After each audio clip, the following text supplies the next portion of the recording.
Harry Potter and the Order of the Phoenix. Chapter 27. The Centaur and the Sneak. I'll bet you wish you hadn't given up divination now, don't you, Hermione? Asked Parvati, smirking. It was breakfast time, 2 days after the sacking of Professor Trelawney, and Parvati was curling her eyelashes around her wand and examining the effect in the back of her spoon. They were to have their first lesson with Firenze that morning. Not really, said Hermione indifferently, who was reading the Daily Prophet. I've never really liked horses. She turned a page of the newspaper and scanned its columns. He's not a horse, he's a centaur, said Lavender, sounding shocked. A gorgeous centaur, sighed Parvati. Either way, he's still got 4 legs, said Hermione coolly. Anyway, I thought you two were all upset that Trelawney had gone. We are, Lavender assured her. We went up to her office to see her. We took her some daffodils, not the honking ones that Sprouts got. Nice ones. How is she? Asked Harry. Not very good, poor thing, said Lavender sympathetically. She was crying and saying she'd rather leave the castle forever than stay here where Umbridge is. And I don't blame her. Umbridge was horrible to her, wasn't she? I've got a feeling Umbridge has only just started being horrible, said Hermione darkly. Impossible, said Ron, who was tucking into a large plate of eggs and bacon. She can't get any worse than she's been already. You mark my words. She's going to want revenge on Dumbledore for appointing a new teacher without consulting her, said Hermione, closing the newspaper. Especially another part human. You saw the look on her face when she saw Firenze. After breakfast, Hermione departed for her arithmancy class as Harry and Ron followed Parvati and Lavender into the entrance hall, heading for divination. Aren't we going up to North Tower? Asked Ron, looking puzzled, as Parvati bypassed the marble staircase. Parvati looked at him scornfully over her shoulder. How do you expect Firenze to climb that ladder? We're in classroom 11 now. It was on the notice board yesterday. Classroom 11 was on the ground floor along the corridor, leading off the entrance hall from the opposite side to the Great Hall. Harry knew it was one of those classrooms that were never used regularly, and therefore had the slightly neglected feeling of a cupboard or storeroom, when he entered it right behind Ron and found himself in the middle of a forest clearing. He was therefore momentarily stunned. The classroom floor had become springily mossy, and trees were growing out of it, their leafy branches fanned across the ceiling and windows, so that the room was full of slanting shafts of soft, dappled, green light. The students who had already arrived were sitting on the earthy floor with their backs resting against tree trunks or boulders, arms wrapped around their knees or folded tightly across their chests, and all looking rather nervous. In the middle of the clearing, where there were no trees, stood Firenze. Harry Potter, he said, holding out a hand when Harry entered. Hi, said Harry, shaking hands with the centaur, who surveyed him unblinkingly through those astonishingly blue eyes but did not smile. Good to see you. And you, said the centaur, inclining his white blonde head. It was foretold that we would meet again. Harry noticed there was the shadow of a hoof-shaped bruise on Firenze's chest. As he turned to join the rest of the class on the ground, he saw they were all looking at him in awe, apparently deeply impressed that he was on speaking terms with Firenze, whom they seemed to find intimidating. When the door was closed and the last student had sat down on a tree stump beside the wastepaper basket, Firenze gestured around the room. Professor Dumbledore has kindly arranged this classroom for us, said Firenze, when everyone had settled down. In imitation of my natural habitat, I would have preferred to teach you in the Forbidden Forest, which was, until Monday, my home. But that is no longer possible. Please, sir, said Parvati breathlessly, raising her hand. Why not?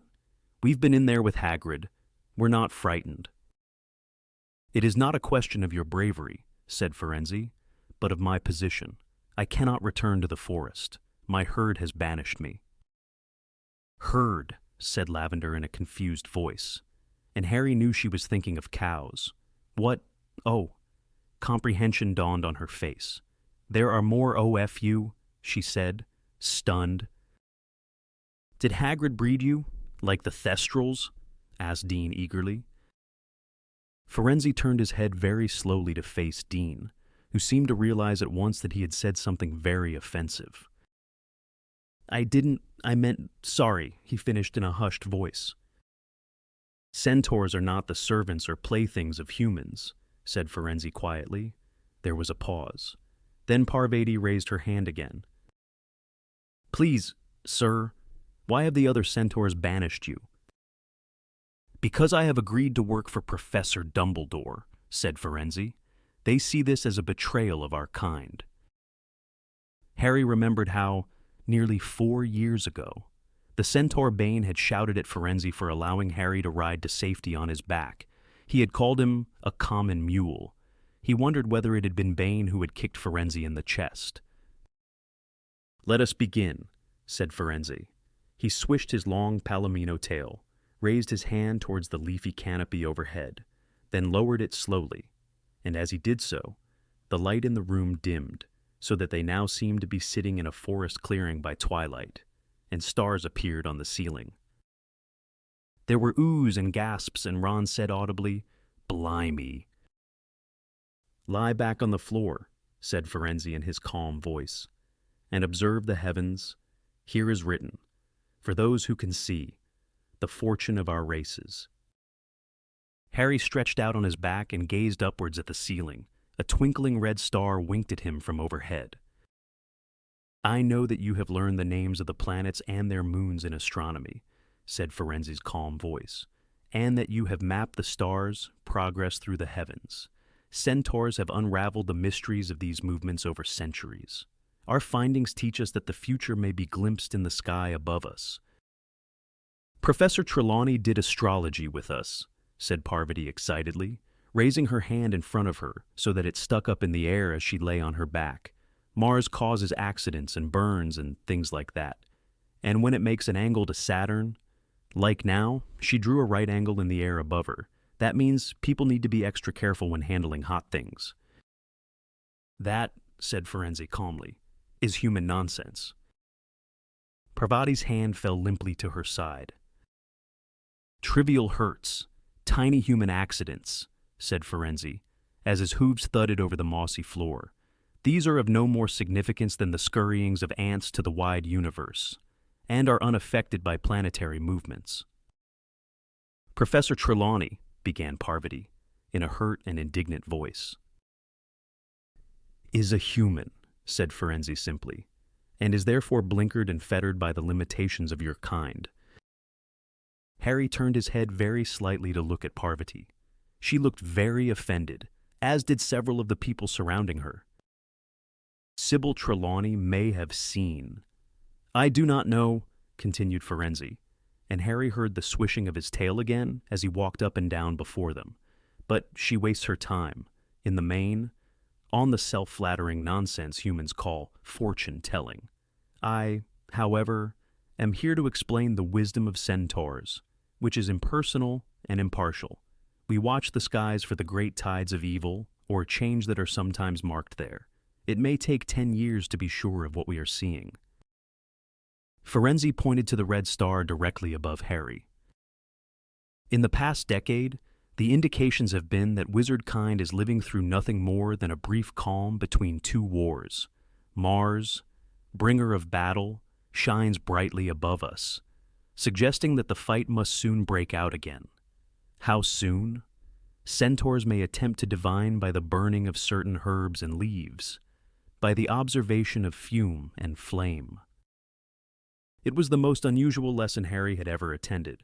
They did indeed burn sage and mallow sweet there on the classroom floor, and Firenze told them to look for certain shapes and symbols in the pungent fumes, but he seemed perfectly unconcerned that not one of them could see any of the signs he described, telling them that humans were hardly ever good at this, that it took centaurs years and years to become competent, and finished by telling them that it was foolish to put too much faith in such things.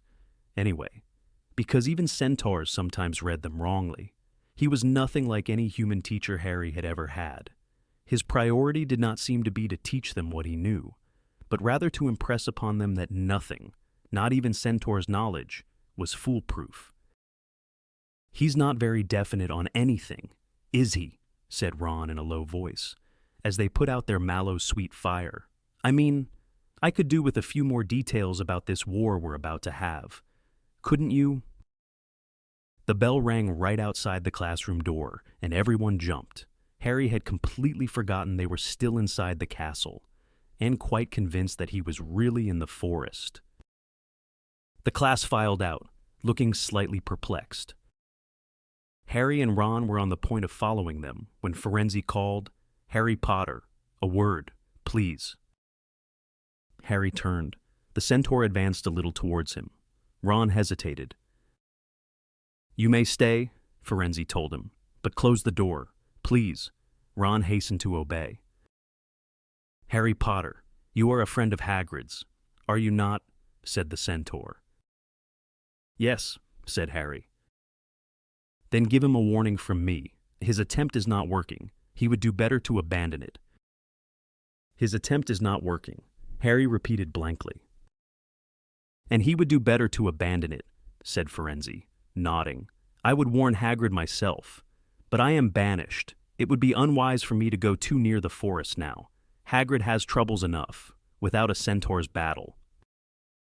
"But what's Hagrid attempting to do?" said Harry nervously. Firenze surveyed Harry impassively. "Hagrid has recently rendered me a great service," said Firenze, "and he has long since earned my respect for the care he shows all living creatures. I shall not betray his secret, but he must be brought to his senses. The attempt is not working. Tell him. Harry Potter, good day to you." The happiness Harry had felt in the aftermath of the Quibbler interview had long since evaporated, as a dull March blurred into a squally April. His life seemed to have become one long series of worries and problems again.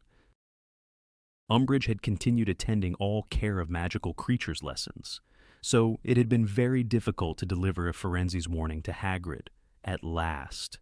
Harry had managed it by pretending he'd lost his copy of Fantastic Beasts and Where to Find Them, and doubling back after class one day.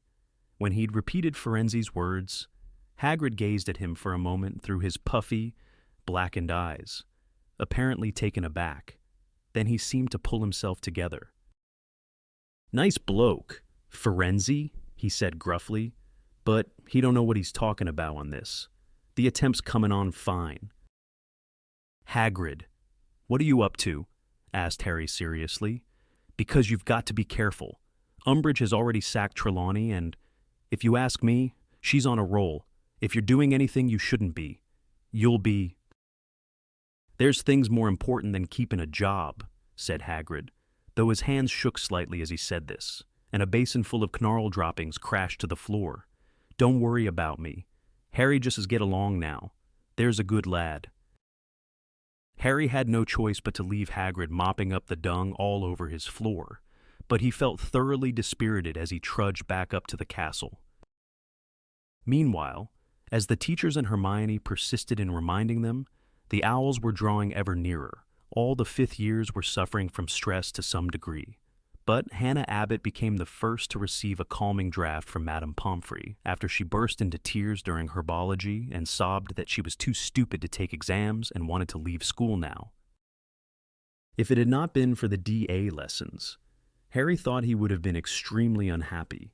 He sometimes felt he was living for the hours he spent in the room of requirement, working hard but thoroughly enjoying himself at the same time, swelling with pride as he looked around at his fellow DA members and saw how far they had come. Indeed, Harry sometimes wondered how Umbridge was going to react when all the members of the DA received outstanding in their defense against the dark arts owls. They had finally started work on Patronuses, which everybody had been very keen to practice, though, as Harry kept reminding them, producing a Patronus in the middle of a brightly lit classroom when they were not under threat was very different from producing it when confronted by something like a Dementor. "Oh, don't be such a killjoy," said Cho brightly, watching her silvery swan-shaped Patronus soar around the room of requirement during their last lesson before Easter. They're so pretty. They're not supposed to be pretty. They're supposed to protect you, said Harry patiently. What we really need is a boggart or something. That's how I learned. I had to conjure a Patronus while the boggart was pretending to be a Dementor. But that would be really scary, said Lavender, who was shooting puffs of silver vapor out of the end of her wand. And I still can't do it, she added angrily. Neville was having trouble, too. His face was screwed up in concentration, but only feeble wisps of silver smoke issued from his wand tip. You've got to think of something happy, Harry reminded him. I'm trying, said Neville miserably, who was trying so hard his round face was actually shining with sweat. Harry, I think I'm doing it, yelled Seamus, who had been brought along to his first ever DA meeting by Dean. Look, it's gone, but it was definitely something hairy. Harry. Hermione's Patronus, a shining silver otter, was gambolling around her. They are sort of nice, aren't they? She said, looking at it fondly. The door of the room of requirement opened and closed. Harry looked round to see who had entered, but there did not seem to be anybody there. It was a few moments before he realized that the people close to the door had fallen silent. Next thing he knew, something was tugging at his robe somewhere near the knee. He looked down and saw, to his very great astonishment, Dobby the house elf peering up at him from beneath his usual 8 woolly hats. Hi, Dobby, he said. What's wrong? The elf's eyes were wide with terror, and he was shaking. The members of the DA closest to Harry had fallen silent. Everybody in the room was watching Dobby. The few Patronus's people had managed to conjure faded away into silver mist, leaving the room looking much darker than before. Harry Potter, sir, squeaked the elf, trembling from head to foot. Harry Potter, sir, Dobby has come to warn you, but the house elves have been warned not to tell. He ran head first at the wall. Harry, who had some experience of Dobby's habits of self-punishment, made to seize him, but Dobby merely bounced off the stone, cushioned by his 8 hats. Hermione and a few of the other girls let out squeaks of fear and sympathy. What's happened, Dobby? Harry asked, grabbing the elf's tiny arm and holding him away from anything with which he might seek to hurt himself. Harry Potter, she... Dobby hit himself hard on the nose with his free fist. Harry seized that, too. Who's she, Dobby? But he thought he knew. Surely only one she could induce such fear in Dobby. The elf looked up at him, slightly cross-eyed, and mouthed wordlessly. Umbridge, asked Harry, horrified. Dobby nodded, then tried to bang his head on Harry's knees. Harry held him at arm's length. What about her, Dobby? She hasn't found out about this, about us, about the DA. He read the answer in the elf's stricken face, his hands held fast by Harry. The elf tried to kick himself and fell to the floor. Is she coming? Harry asked quietly. Dobby let out a howl and began beating his bare feet hard on the floor. Yes, Harry Potter, yes. Harry straightened up and looked around at the motionless, terrified people gazing at the thrashing elf. What are you waiting for? Harry bellowed. Run! They all pelted towards the exit at once, forming a scrum at the door. Then people burst through. Harry could hear them sprinting along the corridors and hoped they had the sense not to try and make it all the way to their dormitories. It was only 10 to 9, if they just took refuge in the library or the owlery, which were both nearer. Harry, come on! Shrieked Hermione from the center of the knot of people now fighting to get out. He scooped up Dobby, who was still attempting to do himself serious injury, and ran with the elf in his arms to join the back of the queue. Dobby, this is an order. Get back down to the kitchen with the other elves, and if she asks you whether you warned me, lie and say no, said Harry, and I forbid you to hurt yourself, he added, dropping the elf as he made it over the threshold at last and slammed the door behind him. "Thank you. Harry Potter!" squeaked Dobby, and he streaked off. Harry glanced left and right. The others were all moving so fast, he caught only glimpses of flying heels at either end of the corridor before they vanished. He started to run right. There was a boys' bathroom up ahead. He could pretend he'd been in there all the time if he could just reach it. Something caught him around the ankles, and he fell spectacularly, skidding along on his front for 6 feet before coming to a halt. Someone behind him was laughing. He rolled over onto his back and saw Malfoy concealed in a niche beneath an ugly dragon-shaped vase. "Tripjinx, Potter," he said. "Hey, Professor, I've got one." Umbridge came bustling round the far corner, breathless but wearing a delighted smile. "It's him," she said jubilantly at the sight of Harry on the floor. "Excellent! Draco, excellent!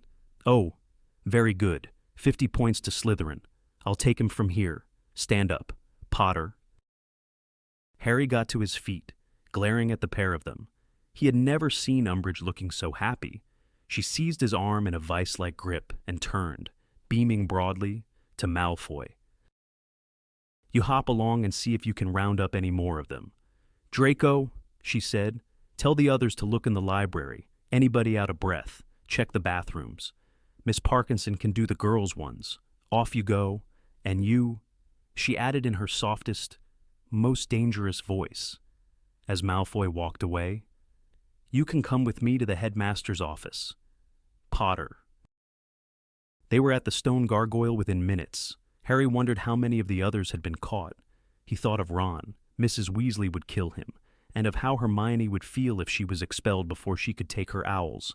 And it had been Seamus's very first meeting, and Neville had been getting so good. "Fizzing Wisby," sang Umbridge. The stone gargoyle jumped aside, the wall behind split open, and they ascended the moving stone staircase. They reached the polished door with the griffin knocker, but Umbridge did not bother to knock. She strode straight inside, still holding tight to Harry. The office was full of people. Dumbledore was sitting behind his desk, his expression serene, the tips of his long fingers together. Professor McGonagall stood rigidly beside him, her face extremely tense. Cornelius Fudge, Minister for Magic, was rocking backwards and forwards on his toes beside the fire, apparently immensely pleased with the situation. Kingsley Shacklebolt and a tough-looking wizard with very short, wiry hair, whom Harry did not recognize, were positioned on either side of the door like guards, and the freckled, bespectacled form of Percy Weasley hovered excitedly beside the wall, a quill and a heavy scroll of parchment in his hands, apparently poised to take notes. The portraits of old headmasters and headmistresses were not shamming sleep tonight. All of them were alert and serious, watching what was happening below them. As Harry entered, a few flitted into neighboring frames and whispered urgently into their neighbor's ear. Harry pulled himself free of Umbridge's grasp as the door swung shut behind them. Cornelius Fudge was glaring at him with a kind of vicious satisfaction on his face. "Well," he said, well. Harry replied with the dirtiest look he could muster. His heart drummed madly inside him, but his brain was oddly cool and clear. "He was heading back to Gryffindor Tower," said Umbridge. There was an indecent excitement in her voice, the same callous pleasure Harry had heard as she watched Professor Trelawney dissolving with misery in the entrance hall. The Malfoy boy cornered him. Did he, said Fudge appreciatively. "I must remember to tell Lucius. Well, Potter, I expect you know why you are here." Harry fully intended to respond with a defiant yes. His mouth had opened and the word was half-formed when he caught sight of Dumbledore's face. Dumbledore was not looking directly at Harry. His eyes were fixed on a point just over his shoulder. But as Harry stared at him, he shook his head a fraction of an inch to each side. Harry changed direction mid-word. "Yorunal." "I beg your pardon," said Fudge. "No," said Harry, firmly. "You don't know why you are here." "No, I don't," said Harry. Fudge looked incredulously from Harry to Professor Umbridge. Harry took advantage of his momentary inattention to steal another quick look at Dumbledore, who gave the carpet the tiniest of nods and the shadow of a wink. "So, you have no idea," said Fudge, in a voice positively sagging with sarcasm, "why Professor Umbridge has brought you to this office. You are not aware that you have broken any school rules." "School rules," said Harry. "No." "Or ministry decrees," amended Fudge angrily. "Not that I'm aware of," said Harry blandly.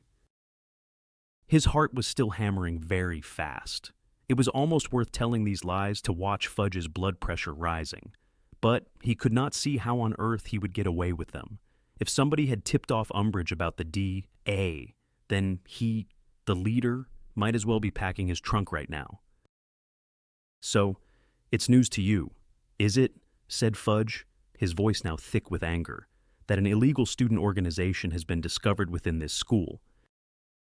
"Yes, it is," said Harry, hoisting an unconvincing look of innocent surprise onto his face. "I think, Minister," said Umbridge silkily from beside him, "we might make better progress if I fetch our informant." Yes, do," said Fudge, nodding, and he glanced maliciously at Dumbledore as Umbridge left the room. "There's nothing like a good witness. Is to hear, Dumbledore." "Nothing at all, Cornelius," said Dumbledore gravely, inclining his head. There was a wait of several minutes, in which nobody looked at each other.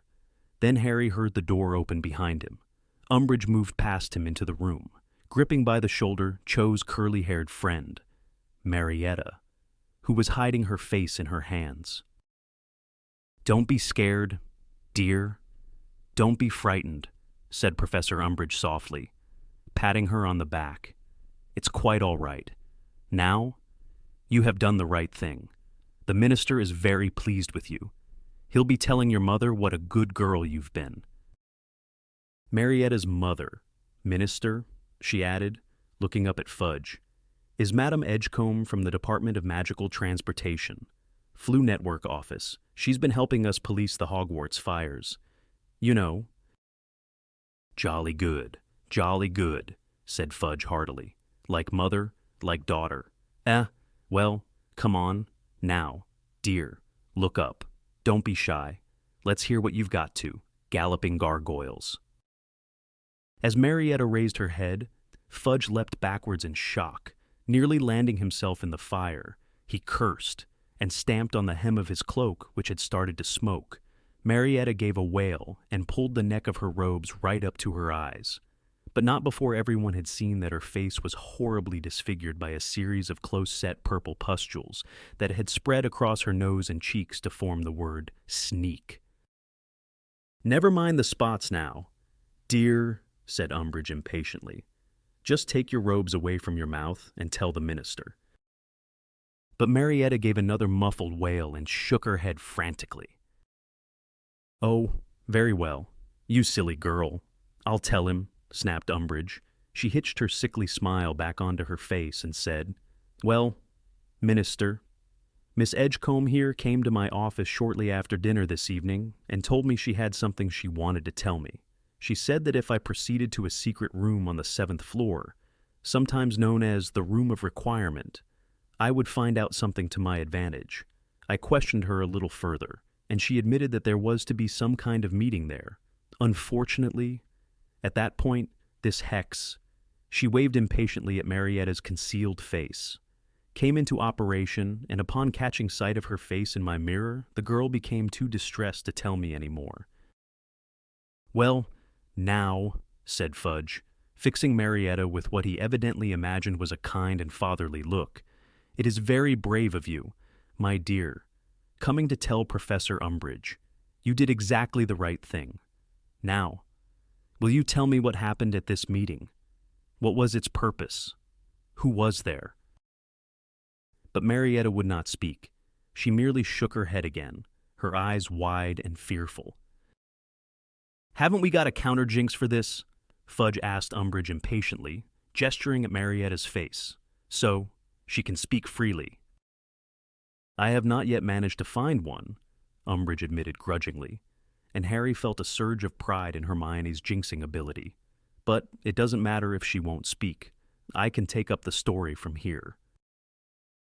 You will remember, Minister, that I sent you a report back in October that Potter had met a number of fellow students in the Hog's Head in Hogsmeade. And what is your evidence for that? Cut in Professor McGonagall. I have testimony from Willie Wittershins, Minerva, who happened to be in the bar at the time. He was heavily bandaged, it is true, but his hearing was quite unimpaired, said Umbridge smugly. He heard every word Potter said and hastened straight to the school to report to me. Oh, so that's why he wasn't prosecuted for setting up all those regurgitating toilets, said Professor McGonagall, raising her eyebrows. What an interesting insight into our justice system. Blatant corruption, roared the portrait of the corpulent, red-nosed wizard on the wall behind Dumbledore's desk. The Ministry did not cut deals with petty criminals in my day. No, sir, they did not. Thank you, Fortescue.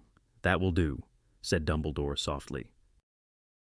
The purpose of Potter's meeting with these students, continued Professor Umbridge, was to persuade them to join an illegal society whose aim was to learn spells and curses the Ministry has decided are inappropriate for school age.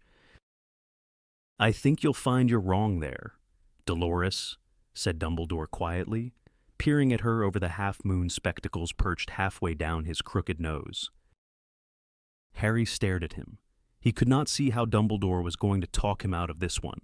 If Willie Wittershins had indeed heard every word he had said in the Hog's Head, there was simply no escaping it. Oh ho, said Fudge, bouncing up and down on the balls of his feet again. Yes, do let's hear the latest cock and bull story designed to pull Potter out of trouble. Go on, then. Dumbledore, go on. Willie Wittershins was lying. Was he? Or was it Potter's identical twin in the Hog's Head that day? Or is there the usual simple explanation involving a reversal of time? A dead man coming back to life, and a couple of invisible Dementors. Percy Weasley let out a hearty laugh. Oh, very good, Minister, very good. Harry could have kicked him. Then he saw, to his astonishment, that Dumbledore was smiling gently, too. Cornelius, I do not deny, and nor, I am sure, does Harry that he was in the Hog's Head that day, nor that he was trying to recruit students to a defense against the dark arts group. I am merely pointing out that Dolores is quite wrong to suggest that such a group was, at that time, illegal, if you remember. The Ministry decree banning all student societies was not put into effect until 2 days after Harry's Hogsmeade meeting. So, he was not breaking any rules at all in the Hog's Head. Percy looked as though he had been struck in the face by something very heavy. Fudge remained motionless in mid-bounce, his mouth hanging open. Umbridge recovered first. That's all very fine. Headmaster, she said, smiling sweetly. But we are now nearly 6 months on from the introduction of Educational Decree number 24. If the first meeting was not illegal, all those that have happened since most certainly are. Well, said Dumbledore, surveying her with polite interest over the top of his interlocked fingers, they certainly would be, if they had continued after the decree came into effect. Do you have any evidence that any such meetings continued? As Dumbledore spoke, Harry heard a rustle behind him, and rather thought Kingsley whispered something.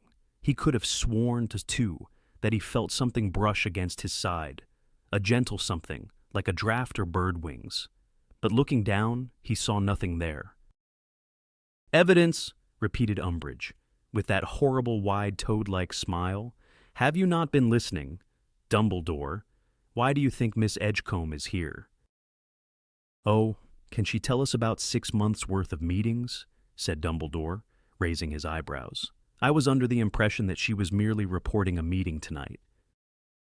Miss Edgecombe, said Umbridge at once, tell us how long these meetings have been going on. Dear, you can simply nod or shake your head. I'm sure that won't make the spots worse. Have they been happening regularly over the last 6 months? Harry felt a horrible plummeting in his stomach. This was it. They had hit a dead end of solid evidence that not even Dumbledore would be able to shift aside. "Just nod or shake your head, dear," Umbridge said coaxingly to Marietta. "Come on, now. That won't reactivate the jinx." Everyone in the room was gazing at the top of Marietta's face. Only her eyes were visible between the pulled-up robes and her curly fringe. Perhaps it was a trick of the firelight, but her eyes looked oddly blank, and then, to Harry's utter amazement, Marietta shook her head. Umbridge looked quickly at Fudge, then back at Marietta. "I don't think you understood the question. Did you, dear? I'm asking whether you've been going to these meetings for the past 6 months. You have, haven't you?" Again, Marietta shook her head. "What do you mean by shaking your head, dear?" said Umbridge in a testy voice. "I would have thought her meaning was quite clear," said Professor McGonagall harshly. "There have been no secret meetings for the past 6 months. Is that correct, Miss Edgecombe?" Marietta nodded. "But there was a meeting tonight," said Umbridge furiously. "There was a meeting. Miss Edgecombe, you told me about it, in the room of requirement. Anne Potter was the leader, was he not? Potter organized it. Potter, why are you shaking your head? Girl?" "Well, usually when a person shakes their head," said McGonagall coldly, "they mean no. So, unless Miss Edgecombe is using a form of sign language as yet unknown to humans." Professor Umbridge seized Marietta, pulled her round to face her, and began shaking her very hard. A split second later, Dumbledore was on his feet, his wand raised. Kingsley started forwards, and Umbridge leapt back from Marietta, waving her hands in the air as though they had been burned. "I cannot allow you to manhandle my students, Dolores," said Dumbledore, and, for the first time, he looked angry. "You want to calm yourself, Madam Umbridge," said Kingsley, in his deep, slow voice. "You don't want to get yourself into trouble. Now." "No," said Umbridge breathlessly, glancing up at the towering figure of Kingsley. "I mean, yes, you're right. Shacklebolt, I forgot myself." Marietta was standing exactly where Umbridge had released her. She seemed neither perturbed by Umbridge's sudden attack, nor relieved by her release. She was still clutching her robe up to her oddly blank eyes and staring straight ahead of her. A sudden suspicion, connected to Kingsley's whisper and the thing he had felt shoot past him, sprang into Harry's mind. "Dolores," said Fudge, with the air of trying to settle something once and for all, "the meeting tonight, the one we know definitely happened." "Yes," said Umbridge, pulling herself together. "Yes. Well, Miss Edgecombe tipped me off, and I proceeded at once to the 7th floor, accompanied by certain trustworthy students, so as to catch those in the meeting red-handed. It appears that they were forewarned of my arrival. However, because when we reached the 7th floor, they were running in every direction. It does not matter. However, I have all their names here. Miss Parkinson ran into the room of requirement for me to see if they had left anything behind. We needed evidence, and the room provided." And to Harry's horror, she withdrew from her pocket the list of names that had been pinned upon the room of requirements wall and handed it to Fudge. "The moment I saw Potter's name on the list, I knew what we were dealing with," she said softly. "Excellent," said Fudge, a smile spreading across his face. "Excellent, Dolores, and, by thunder." He looked up at Dumbledore, who was still standing beside Marietta, his wand held loosely in his hand. "See what they've named themselves," said Fudge quietly. "Dumbledore's Army." Dumbledore reached out and took the piece of parchment from Fudge. He gazed at the heading scribbled by Hermione months before, and for a moment seemed unable to speak. Then he looked up, smiling. "Well, the game is up," he said simply. "Would you like a written confession from me, Cornelius, or will a statement before these witnesses suffice?"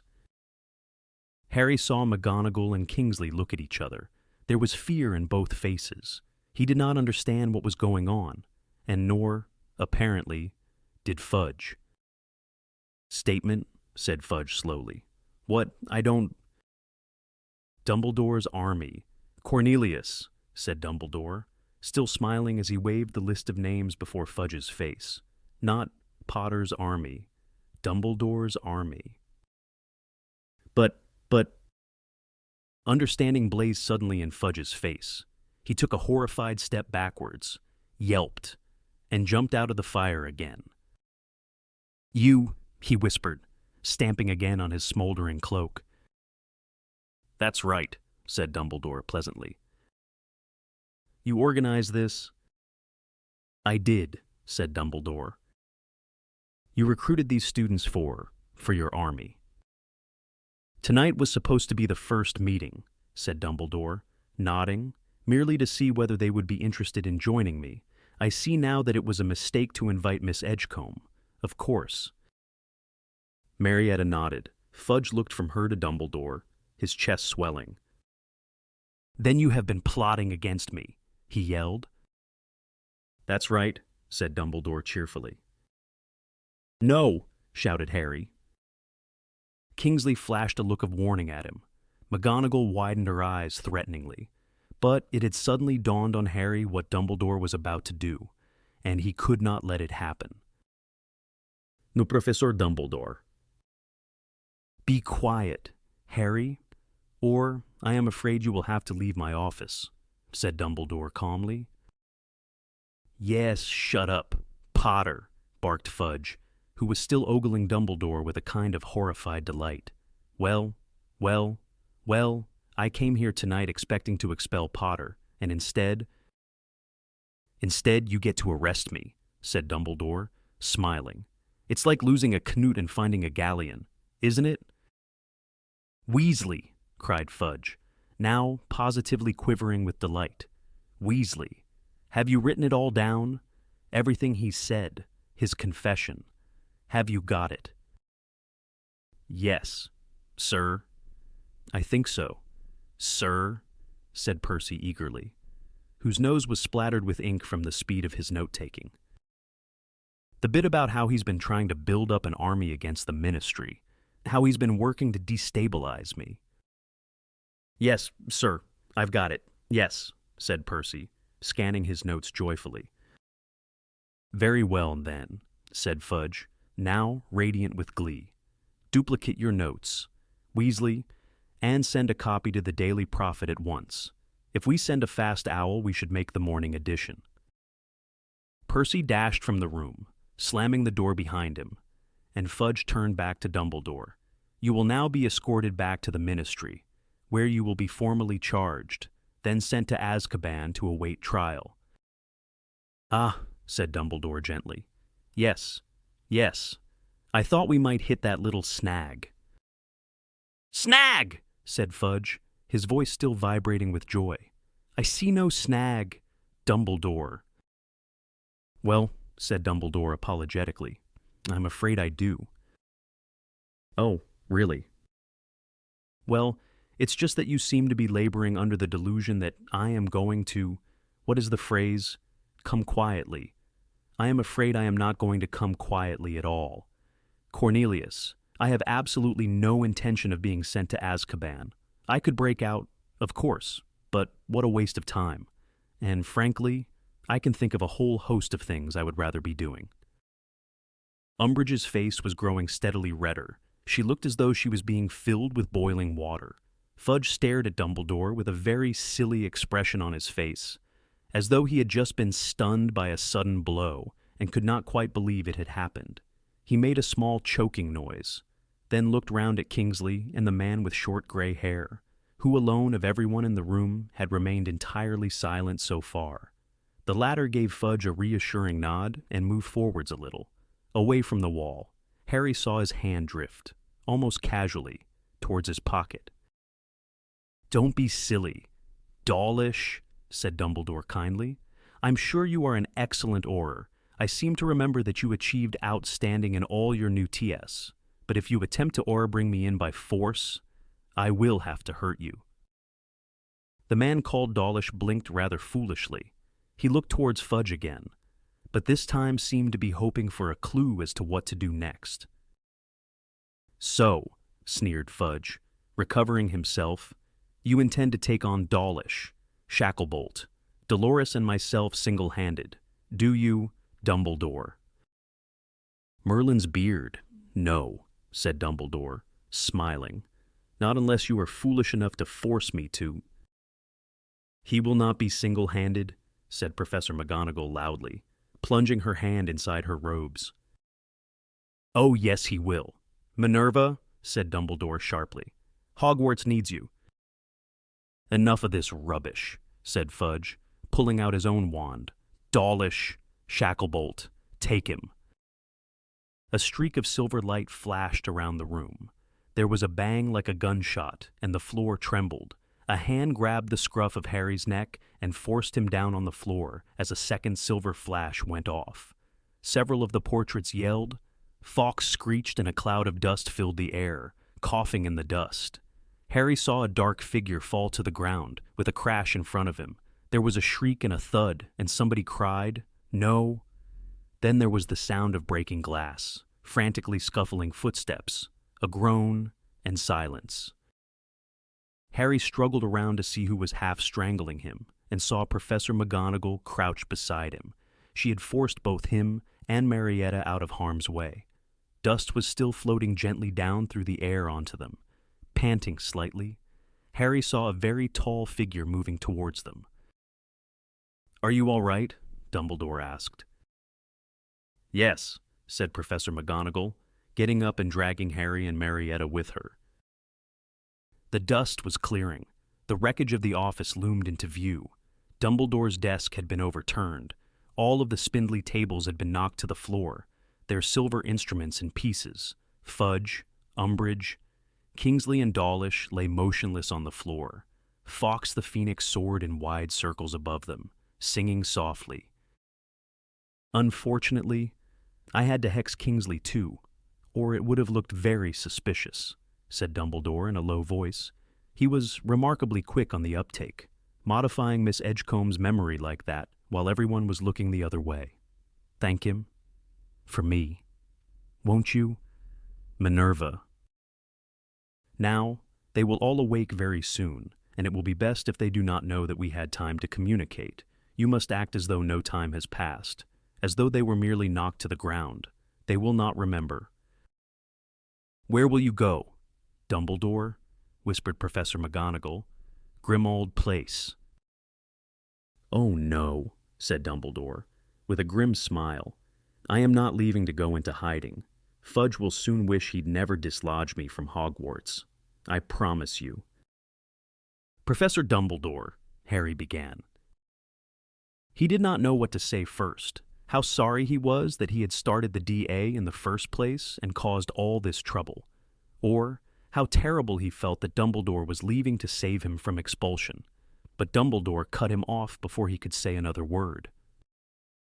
"Listen to me, Harry," he said urgently. "You must study occlumency as hard as you can. Do you understand me?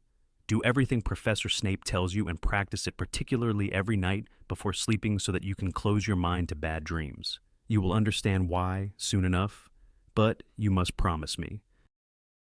The man called Dawlish was stirring. Dumbledore seized Harry's wrist. "Remember, close your mind." But as Dumbledore's fingers closed over Harry's skin, a pain shot through the scar on his forehead, and he felt again that terrible, snake-like longing to strike Dumbledore, to bite him, to hurt him. "You will understand," whispered Dumbledore. Fawkes circled the office and swooped low over him. Dumbledore released Harry, raised his hand and grasped the Phoenix's long golden tail. There was a flash of fire, and the pair of them were gone. "Where is he?" yelled Fudge, pushing himself up from the floor. "Where is he?" "I don't know," shouted Kingsley, also leaping to his feet. "Well, he can't have disapparated," cried Umbridge. "You can't do it from inside this school." "The stairs!" cried Dawlish, and he flung himself upon the door, wrenched it open, and disappeared, followed closely by Kingsley and Umbridge. Fudge hesitated, then got slowly to his feet, brushing dust from his front. There was a long and painful silence.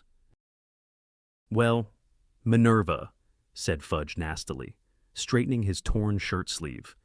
"I'm afraid this is the end of your friend Dumbledore." "You think so? Do you?" said Professor McGonagall scornfully. Fudge seemed not to hear her. He was looking around at the wrecked office. A few of the portraits hissed at him. One or two even made rude hand gestures. "You'd better get those two off to bed," said Fudge, looking back at Professor McGonagall with a dismissive nod towards Harry and Marietta. Professor McGonagall said nothing, but marched Harry and Marietta to the door. As it swung closed behind them, Harry heard Phineas Nigellus's voice. "You know, Minister, I disagree with Dumbledore on many counts, but you cannot deny he's got style." Chapter 28. Snape's Worst Memory. By order of the Ministry of Magic. Dolores Jane Umbridge High Inquisitor has replaced Albus Dumbledore as head of Hogwarts School of Witchcraft and Wizardry. The above is in accordance with Educational Decree number 28. Signed, Cornelius Oswald Fudge, Minister for Magic. The notices had gone up all around the school overnight, but they did not explain how every single person within the castle seemed to know that Dumbledore had overcome two R's: the High Inquisitor, the Minister for Magic, and his junior assistant to escape. No matter where Harry went within the castle, the sole topic of conversation was Dumbledore's flight. And though some of the details may have gone awry in the retelling, Harry overheard one second-year girl assuring another that Fudge was now lying in St. Mungo's, with a pumpkin for a head. It was surprising how accurate the rest of their information was. Everybody knew, for instance, that Harry and Marietta were the only students to have witnessed the scene in Dumbledore's office, and, as Marietta was now in the hospital wing, Harry found himself besieged with requests to give a first-hand account. "Dumbledore will be back before long," said Ernie Macmillan confidently on the way back from herbology. After listening intently to Harry's story, "They couldn't keep him away in our second year, and they won't be able to this time. The fat friar told me." He dropped his voice conspiratorially, so that Harry, Ron, and Hermione had to lean closer to him to hear that Umbridge tried to get back into his office last night after they'd searched the castle and grounds for him. Couldn't get past the gargoyle. The head's office has sealed itself against her. Ernie smirked. Apparently, she had a right little tantrum. "Oh, I expect she really fancied herself sitting up there in the head's office," said Hermione viciously, as they walked up the stone steps into the entrance hall, lording it over all the other teachers. The stupid, puffed-up, power-crazy old. "Now, do you really want to finish that sentence, Granger?" Draco Malfoy had slid out from behind the door, closely followed by Crabbe and Goyle. His pale, pointed face was alight with malice. "Afraid I'm going to have to dock a few points from Gryffindor and Hufflepuff," he drawled. "It's only teachers who can dock points from houses." "Malfoy," said Ernie at once. "Yeah, we're prefects. 2. Remember?" snarled Ron. "I know prefects can't dock points." "Weasel King," sneered Malfoy. Crabbe and Goyle sniggered, but members of the Inquisitorial Squad— "The what?" said Hermione sharply. "The Inquisitorial Squad. Granger," said Malfoy, pointing towards a tiny silver eye on his robes just beneath his prefect's badge. "A select group of students who are supportive of the Ministry of Magic, handpicked by Professor Umbridge. Anyway, members of the Inquisitorial Squad do have the power to dock points. So, Granger, I'll have 5 from you for being rude about our new headmistress. Macmillan, 5 for contradicting me, 5 because I don't like you. Potter, Weasley, your shirt's untucked, so I'll have another 5 for that. Oh yeah, I forgot. You're a mudblood. Granger, so 10 off for that."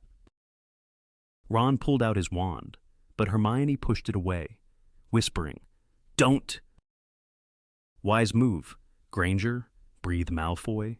New head, new times, be good now, Potty, Weasel King. Laughing heartily, he strode away with Crabbe and Goyle. "He was bluffing," said Ernie, looking appalled. "He can't be allowed to dock points. That would be ridiculous. It would completely undermine the prefect system." But Harry, Ron, and Hermione had turned automatically towards the giant hourglasses set in niches along the wall behind them, which recorded the house points. Gryffindor and Ravenclaw had been neck and neck in the lead that morning. Even as they watched, stones flew upwards, reducing the amounts in the lower bulbs. In fact, the only glass that seemed unchanged was the emerald-filled one of Slytherin. "Noticed, have you?" said Fred's voice.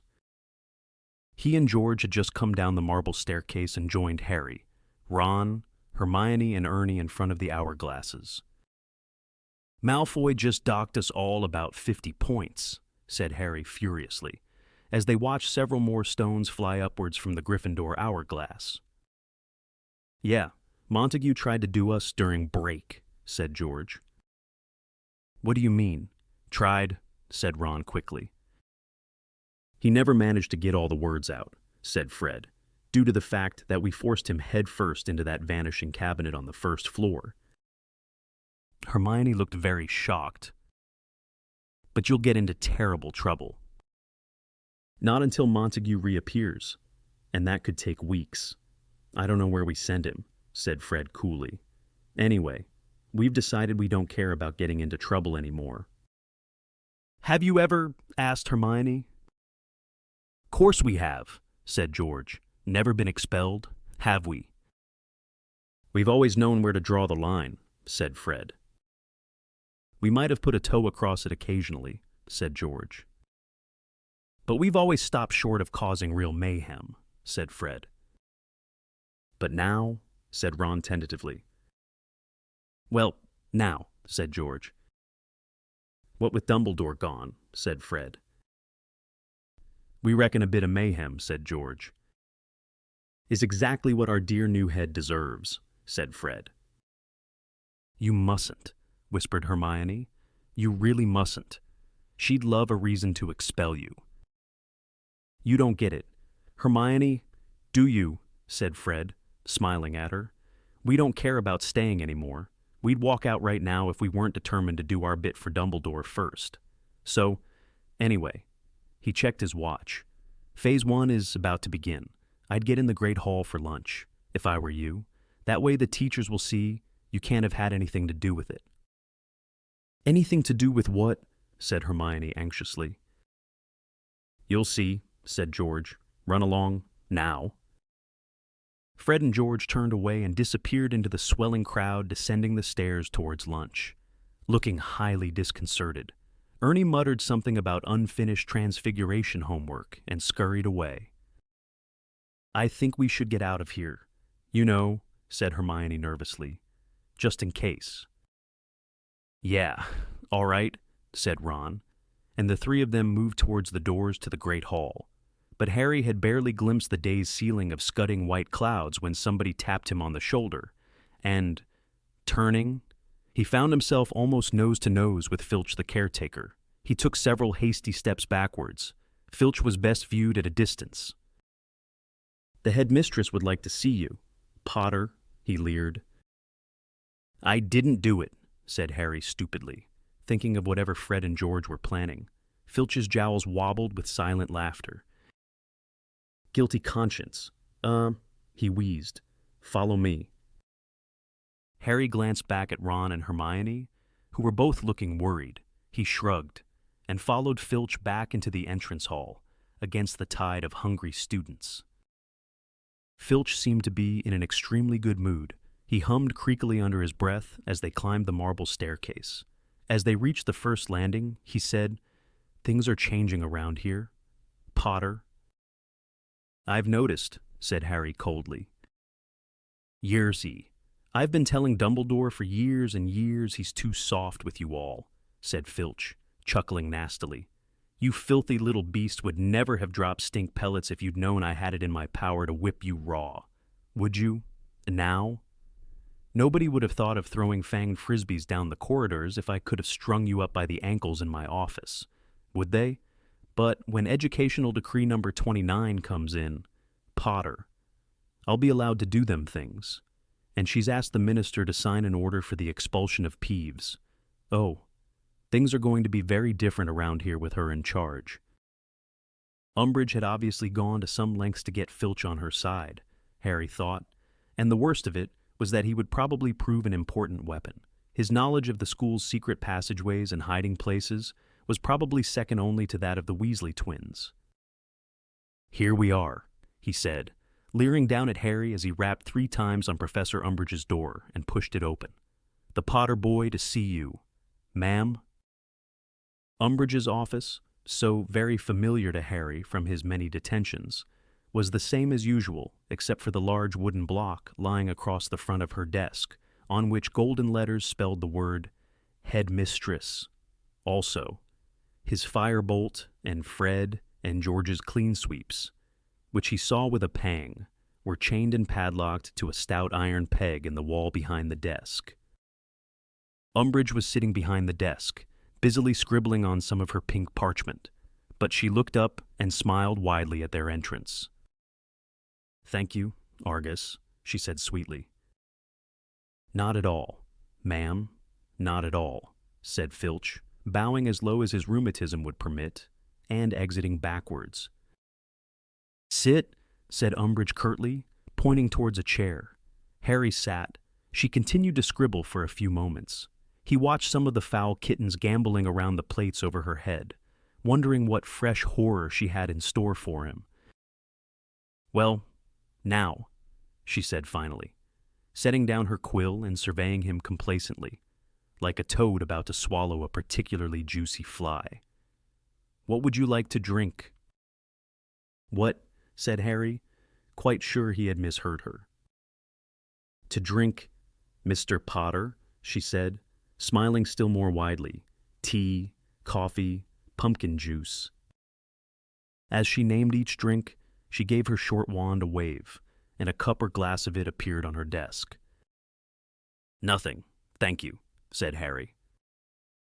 "I wish you to have a drink with me," she said, her voice becoming dangerously sweet. "Choose one." "Fine, tea then," said Harry, shrugging. She got up and made quite a performance of adding milk with her back to him. She then bustled around the desk with it, smiling in a sinisterly sweet fashion. "There," she said, handing it to him. "Drink it before it gets cold, won't you? Well, now, Mr. Potter, I thought we ought to have a little chat after the distressing events of last night." He said nothing. She settled herself back into her seat and waited. When several long moments had passed in silence, she said gaily, "You're not drinking up." He raised the cup to his lips and then, just as suddenly, lowered it. One of the horrible painted kittens behind Umbridge had great round blue eyes, just like Mad-Eye Moody's magical one, and it had just occurred to Harry what Mad-Eye would say if he ever heard that Harry had drunk anything offered by a known enemy.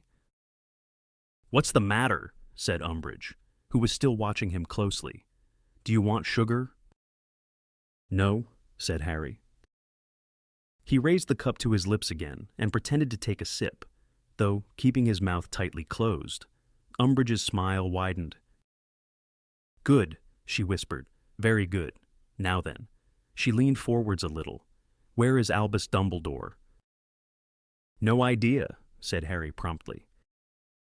Drink up," she said, still smiling. "Now, Mr. Potter, let us not play childish games. I know that you know where he has gone. You and Dumbledore have been in this together from the beginning.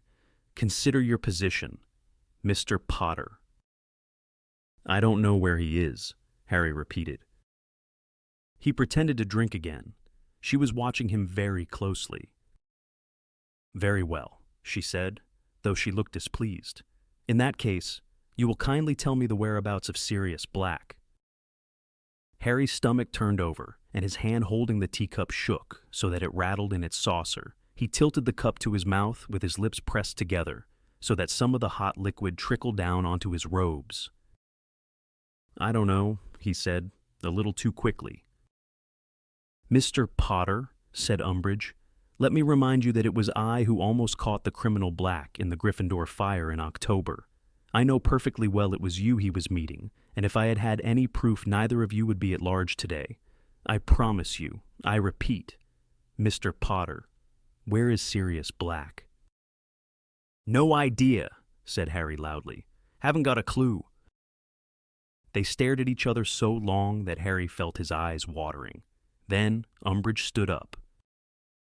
"Very well, Potter, I will take your word for it this time. But be warned, the might of the Ministry stands behind me. All channels of communication in and out of this school are being monitored. A Flu Network regulator is keeping watch over every fire in Hogwarts, except my own. Of course, my inquisitorial squad is opening and reading all Owl Post entering and leaving the castle, and Mr. Filch is observing all secret passages in and out of the castle.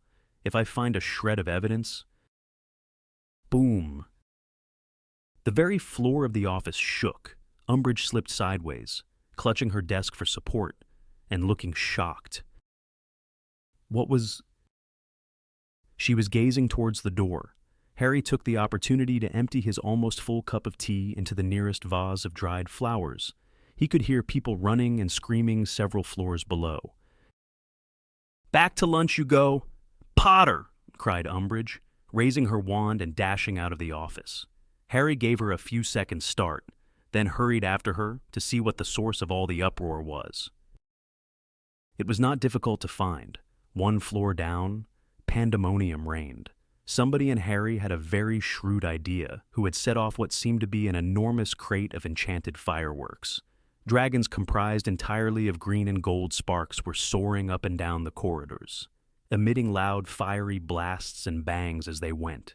Shocking pink, Catherine wheels 5 feet in diameter were whizzing lethally through the air like so many flying saucers. Rockets with long tails of brilliant silver stars were ricocheting off the walls. Sparklers were writing swear words in midair of their own accord. Firecrackers were exploding like mines everywhere Harry looked, and instead of burning themselves out, fading from sight or fizzling to a halt, these pyrotechnical miracles seemed to be gaining in energy and momentum the longer he watched. Filch and Umbridge were standing, apparently transfixed in horror, halfway down the stairs. As Harry watched, one of the larger Catherine wheels seemed to decide that what it needed was more room to maneuver. It whirled towards Umbridge and Filch with a sinister "Whee!" They both yelled with fright and ducked, and it soared straight out of the window behind them and off across the grounds. Meanwhile, several of the dragons and a large purple bat that was smoking ominously took advantage of the open door at the end of the corridor to escape towards the second floor. "Hurry! Filch, hurry!" shrieked Umbridge. "They'll be all over the school unless we do something. Stupefy!" A jet of red light shot out of the end of her wand and hit one of the rockets. Instead of freezing in midair, it exploded with such force that it blasted a hole in a painting of a soppy-looking witch in the middle of a meadow. She ran for it just in time, reappearing seconds later, squashed into the next painting, where a couple of wizards playing cards stood up hastily to make room for her. "Don't stun them, Filch!" shouted Umbridge angrily, for all the world as though it had been his incantation. "Right you are, headmistress," wheezed Filch, who as a squib could no more have stunned the fireworks than swallowed them. He dashed to a nearby cupboard, pulled out a broom, and began swatting at the fireworks in midair. Within seconds, the head of the broom was ablaze. Harry had seen enough. Laughing, he ducked down low, ran to a door he knew was concealed behind a tapestry a little way along the corridor, and slipped through it to find Fred and George hiding just behind it, listening to Umbridge and Filch's yells and quaking with suppressed mirth. "Impressive," Harry said quietly, grinning. "Very impressive. You'll put Dr. Filibuster out of business. No problem." "Cheers," whispered George, wiping tears of laughter from his face.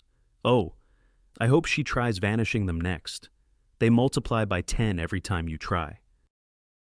The fireworks continued to burn and to spread all over the school that afternoon, though they caused plenty of disruption, particularly the firecrackers. The other teachers didn't seem to mind them very much. "Dear, dear," said Professor McGonagall sardonically, as one of the dragons soared around her classroom, emitting loud bangs and exhaling flame. "Miss Brown, would you mind running along to the headmistress and informing her that we have an escaped firework in our classroom?" The upshot of it all was that Professor Umbridge spent her first afternoon as headmistress running all over the school, answering the summonses of the other teachers, none of whom seemed able to rid their rooms of the fireworks without her. When the final bell rang and they were heading back to Gryffindor Tower with their bags, Harry saw, with immense satisfaction, a disheveled and soot-blackened Umbridge tottering sweaty-faced from Professor Flitwick's classroom. "Thank you so much, Professor," said Professor Flitwick in his squeaky little voice. "I could have got rid of the sparklers myself, of course, but I wasn't sure whether or not I had the authority." Beaming, he closed his classroom door in her snarling face. Fred and George were heroes that night in the Gryffindor common room. Even Hermione fought her way through the excited crowd to congratulate them. "They were wonderful fireworks," she said admiringly. "Thanks," said George, looking both surprised and pleased. "Weasley's wildfire. Whiz-bangs. Only thing is, we used our whole stock. We're going to have to start again from scratch now." "It was worth it, though," said Fred, who was taking orders from clamoring Gryffindors. "If you want to add your name to the waiting list, Hermione. It's 5 galleons for your basic blaze box and 20 for the deflagration deluxe." Hermione returned to the table, where Harry and Ron were sitting, staring at their school bags as though hoping their homework would spring out and start doing itself. "Oh, why don't we have a night off?" said Hermione brightly, as a silver-tailed Weasley rocket zoomed past the window. "After all, the Easter holidays start on Friday. We'll have plenty of time then." "Are you feeling all right?" Ron asked, staring at her in disbelief. "Now you mention it," said Hermione happily. "Do you know, I think I'm feeling a bit rebellious." Harry could still hear the distant bangs of escaped firecrackers when he and Ron went up to bed an hour later, and as he got undressed, a sparkler floated past the tower, still resolutely spelling out the word 2. He got into bed, yawning, with his glasses off. The occasional firework passing the window had become blurred, looking like sparkling clouds, beautiful and mysterious against the black sky. He turned onto his side, wondering how Umbridge was feeling about her first day in Dumbledore's job, and how Fudge would react when he heard that the school had spent most of the day in a state of advanced disruption. Smiling to himself, Harry closed his eyes. The whizzes and bangs of escaped fireworks in the grounds seemed to be growing more distant, or perhaps he was simply speeding away from them. He had fallen right into the corridor leading to the Department of Mysteries. He was speeding towards the plain black door. Let it open. Let it open. It did. He was inside the circular room lined with doors. He crossed it, placed his hand on an identical door, and it swung inwards. Now he was in a long, rectangular room full of an odd mechanical clicking. There were dancing flecks of light on the walls, but he did not pause to investigate. He had to go on. There was a door at the far end. It, too, opened at his touch.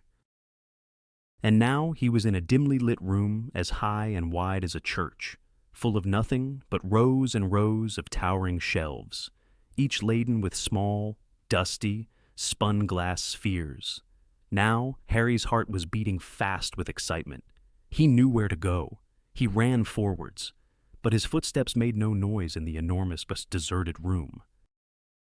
There was something in this room he wanted very, very much. Something he wanted, or somebody else wanted. His scar was hurting. Bang! Harry awoke instantly, confused and angry. The dark dormitory was full of the sound of laughter. "Cool," said Seamus, who was silhouetted against the window. "I think one of those Catherine wheels hit a rocket and it's like they mated. Come and see." Harry heard Ron and Dean scramble out of bed for a better look. He lay quite still and silent while the pain in his scar subsided and disappointment washed over him. He felt as though a wonderful treat had been snatched from him at the very last moment. He had got so close that time. Glittering pink and silver-winged piglets were now soaring past the windows of Gryffindor Tower. Harry lay and listened to the appreciative whoops of Gryffindors in the dormitories below them. His stomach gave a sickening jolt as he remembered that he had occlumency the following evening. Harry spent the whole of the next day dreading what Snape was going to say if he found out how much further into the Department of Mysteries Harry had penetrated during his last dream. With a surge of guilt, he realized that he had not practiced occlumency once since their last lesson. There had been too much going on since Dumbledore had left. He was sure he would not have been able to empty his mind even if he had tried. He doubted, however, whether Snape would accept that excuse. He attempted a little last-minute practice during classes that day, but it was no good. Hermione kept asking him what was wrong whenever he fell silent, trying to rid himself of all thought and emotion, and, after all, the best moment to empty his brain was not while teachers were firing review questions at the class. Resigned to the worst, he set off for Snape's office after dinner, halfway across the entrance hall. However, Cho came hurrying up to him. "Over here," said Harry, glad of a reason to postpone his meeting with Snape, and beckoning her across to the corner of the entrance hall where the giant hourglasses stood. Gryffindor's was now almost empty. "Are you okay? Umbridge hasn't been asking you about the DA, has she?" "Oh, no," said Cho hurriedly. "No, it was only, well, I just wanted to say, Harry, I never dreamed Marietta would tell." "Yeah. Well," said Harry moodily. He did feel Cho might have chosen her friends a bit more carefully. It was small consolation that the last he had heard, Marietta was still up in the hospital wing, and Madame Pomfrey had not been able to make the slightest improvement to her pimples. "She's a lovely person, really," said Cho. "She just made a mistake." Harry looked at her incredulously. "A lovely person who made a mistake. She sold us all out, including you." "Well, we all got away, didn't we?" said Cho pleadingly. "You know, her mum works for the ministry. It's really difficult for her." "Ron's dad works for the ministry too," Harry said furiously. "And in case you hadn't noticed, he hasn't got sneak written across his face." "That was a really horrible trick of Hermione Granger's," said Cho fiercely. "She should have told us she'd jinxed that list." "I think it was a brilliant idea," said Harry coldly. Cho flushed and her eyes grew brighter. "Oh yes, I forgot. Of course, if it was darling Hermione's idea—" "Don't start crying again," said Harry warningly. "I wasn't going to," she shouted. "Yeah, well, good," he said. "I've got enough to cope with at the moment." "Go and cope with it then," Cho said furiously, turning on her heel and stalking off.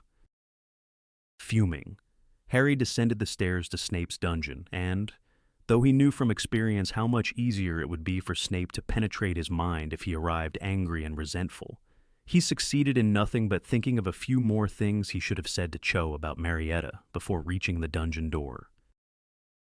"You're late, Potter," said Snape coldly, as Harry closed the door behind him.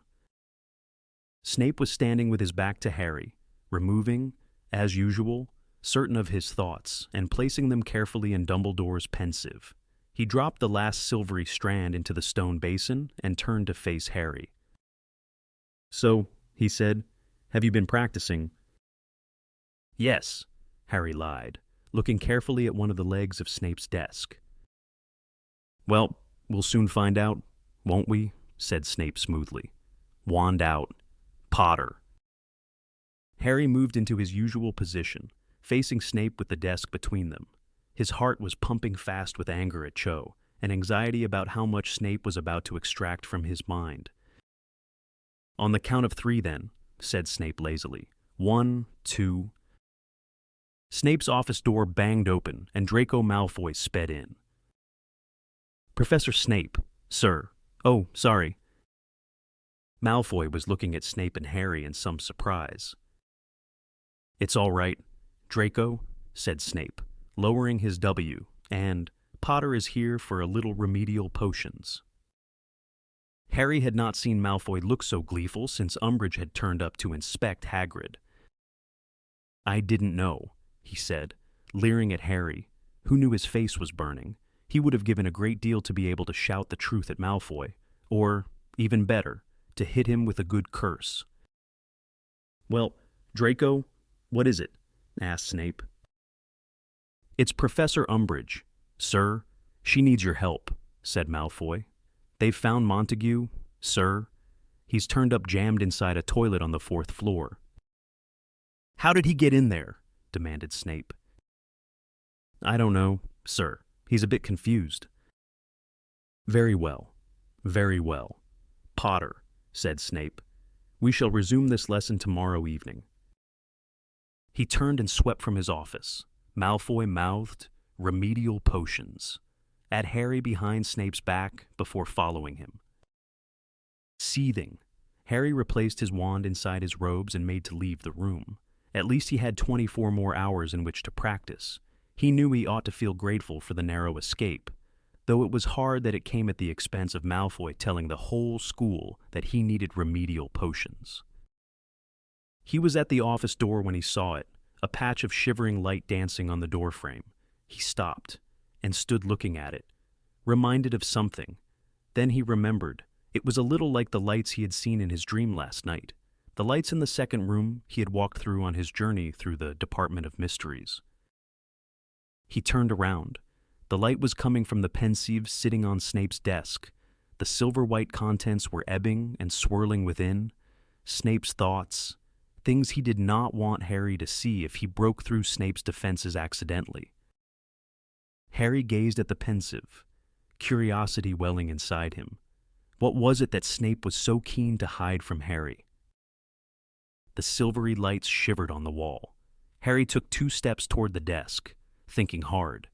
Could it possibly be information about the Department of Mysteries that Snape was determined to keep from him? Harry looked over his shoulder, his heart now pumping harder and faster than ever. How long would it take Snape to release Montague from the toilet? Would he come straight back to his office afterwards, or accompany Montague to the hospital wing? Surely the latter. Montague was captain of the Slytherin Quidditch team. Snape would want to make sure he was all right. Harry walked the remaining few feet to the pensieve and stood over it, gazing into its depths. He hesitated, listening, then pulled out his wand again. The office and the corridor beyond were completely silent. He gave the contents of the pensieve a small prod with the end of his wand. The silvery stuff within began to swirl very fast. Harry leaned forwards over it and saw that it had become transparent. He was, once again, looking down into a room as though through a circular window in the ceiling. In fact, unless he was much mistaken, he was looking down into the Great Hall. His breath was actually fogging the surface of Snape's thoughts. His brain seemed to be in limbo. It would be insane to do the thing he was so strongly tempted to do. He was trembling. Snape could be back at any moment. But Harry thought of Cho's anger, of Malfoy's jeering face, and a reckless daring seized him. He took a great gulp of breath and plunged his face into the surface of Snape's thoughts. At once, the floor of the office lurched, tipping Harry head first into the pensieve. He was falling through cold blackness, spinning furiously as he went, and then he was standing in the middle of the great hall, but the 4 house tables were gone.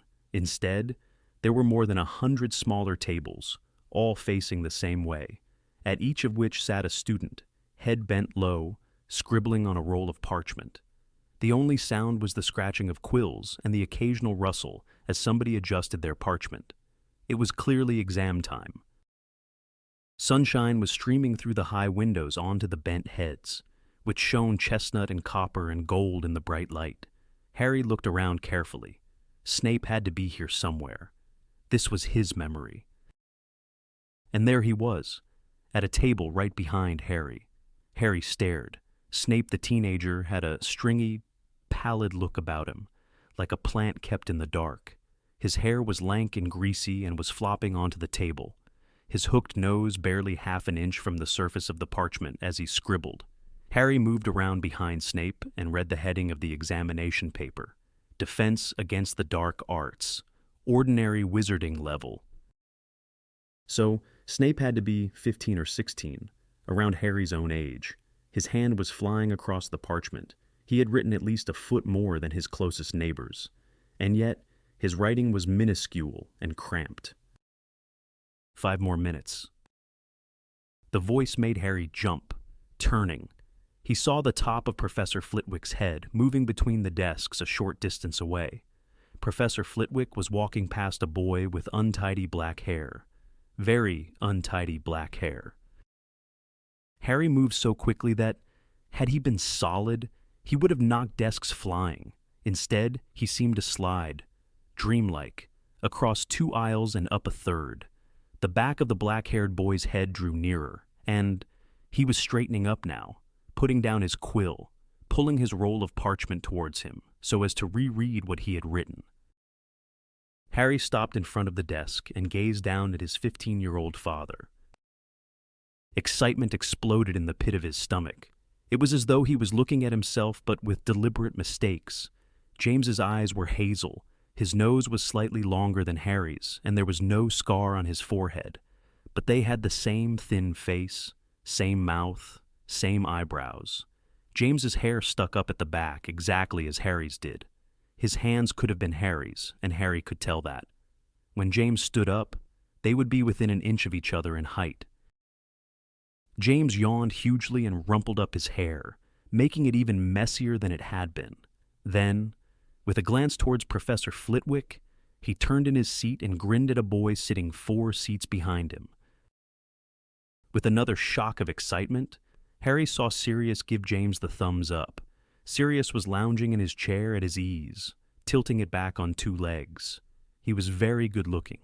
His dark hair fell into his eyes with a sort of casual elegance neither James's nor Harry's could ever have achieved, and a girl sitting behind him was eyeing him hopefully, though he didn't seem to have noticed.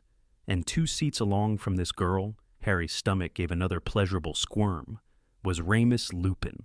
He looked rather pale, and peaky was the full moon approaching, and was absorbed in the exam as he reread his answers. He scratched his chin with the end of his quill, frowning slightly. So that meant Wormtail had to be around here somewhere, too, and sure enough, Harry spotted him within seconds. A small, mousy-haired boy with a pointed nose. Wormtail looked anxious. He was chewing his fingernails, staring down at his paper, scuffing the ground with his toes. Every now and then, he glanced hopefully at his neighbors. Paper? Harry stared at Wormtail for a moment, then back at James, who was now doodling on a bit of scrap parchment. He had drawn a snitch and was now tracing the letters L-E. What did they stand for? "Quills down, please," squeaked Professor Flitwick. "That means you too. Stebbins. Please remain seated while I collect your parchment. Axio." Over 100 rolls of parchment zoomed into the air and into Professor Flitwick's outstretched arms, knocking him backwards off his feet. Several people laughed. A couple of students at the front desks got up, took hold of Professor Flitwick beneath the elbows, and lifted him back onto his feet. Thank you," panted Professor Flitwick. "Very well. Everybody, you're free to go." Harry looked down at his father, who had hastily crossed out the L-E he had been embellishing, jumped to his feet, stuffed his quill and the exam paper into his bag, which he slung over his back, and stood waiting for Sirius to join him. Harry looked around and glimpsed Snape a short way away, moving between the tables towards the doors to the entrance hall, still absorbed in his own exam paper, round-shouldered yet angular. He walked in a twitchy manner that recalled a spider, and his oily hair was jumping about his face. A gang of chattering girls separated Snape from James, Sirius, and Lupin, and by planting himself in their midst, Harry managed to keep Snape in sight while straining his ears to catch the voices of James and his friends. "Did you like question 10, Moony?" asked Sirius as they emerged into the entrance hall. "Loved it," said Lupin briskly. "Give 5 signs that identify the werewolf. Excellent question." "Do you think you managed to get all the signs?" said James in tones of mock concern. "Think I did?" said Lupin seriously, as they joined the crowd thronging around the front doors, eager to get out into the sunlit grounds. 1, he's sitting on my chair. 2, he's wearing my clothes. 3, his name's Remus Lupin. Wormtail was the only one who didn't laugh. "I got the snout shape, the pupils of the eyes, and the tufted tail," he said anxiously, "but I couldn't think what else." "How thick are you? Wormtail," said James impatiently. "You run round with a werewolf once a month." "Keep your voice down," implored Lupin. Harry looked anxiously behind him again. Snape remained close by, still buried in his exam questions. But this was Snape's memory, and Harry was sure that if Snape chose to wander off in a different direction once outside in the grounds, Harry, would not be able to follow James any further, to his intense relief, however. When James and his 3 friends strode off down the lawn towards the lake, Snape followed, still poring over the exam paper and apparently with no fixed idea of where he was going. By keeping a little ahead of him, Harry managed to maintain a close watch on James and the others. "Well, I thought that paper was a piece of cake," he heard Sirius say. "I'll be surprised if I don't get outstanding on it at least." "Me too," said James. He put his hand in his pocket and took out a struggling golden snitch. "Where'd you get that?" "Nicked it," said James casually. He started playing with the snitch, allowing it to fly as much as a foot away before seizing it again. His reflexes were excellent. Wormtail watched him in awe. They stopped in the shade of the very same beech tree on the edge of the lake where Harry, Ron, and Hermione had once spent a Sunday finishing their homework, and threw themselves down on the grass. Harry looked over his shoulder yet again and saw, to his delight, that Snape had settled himself on the grass in the dense shadow of a clump of bushes. He was as deeply immersed in the owl paper as ever, which left Harry free to sit down on the grass between the beech and the bushes and watch the foursome under the tree.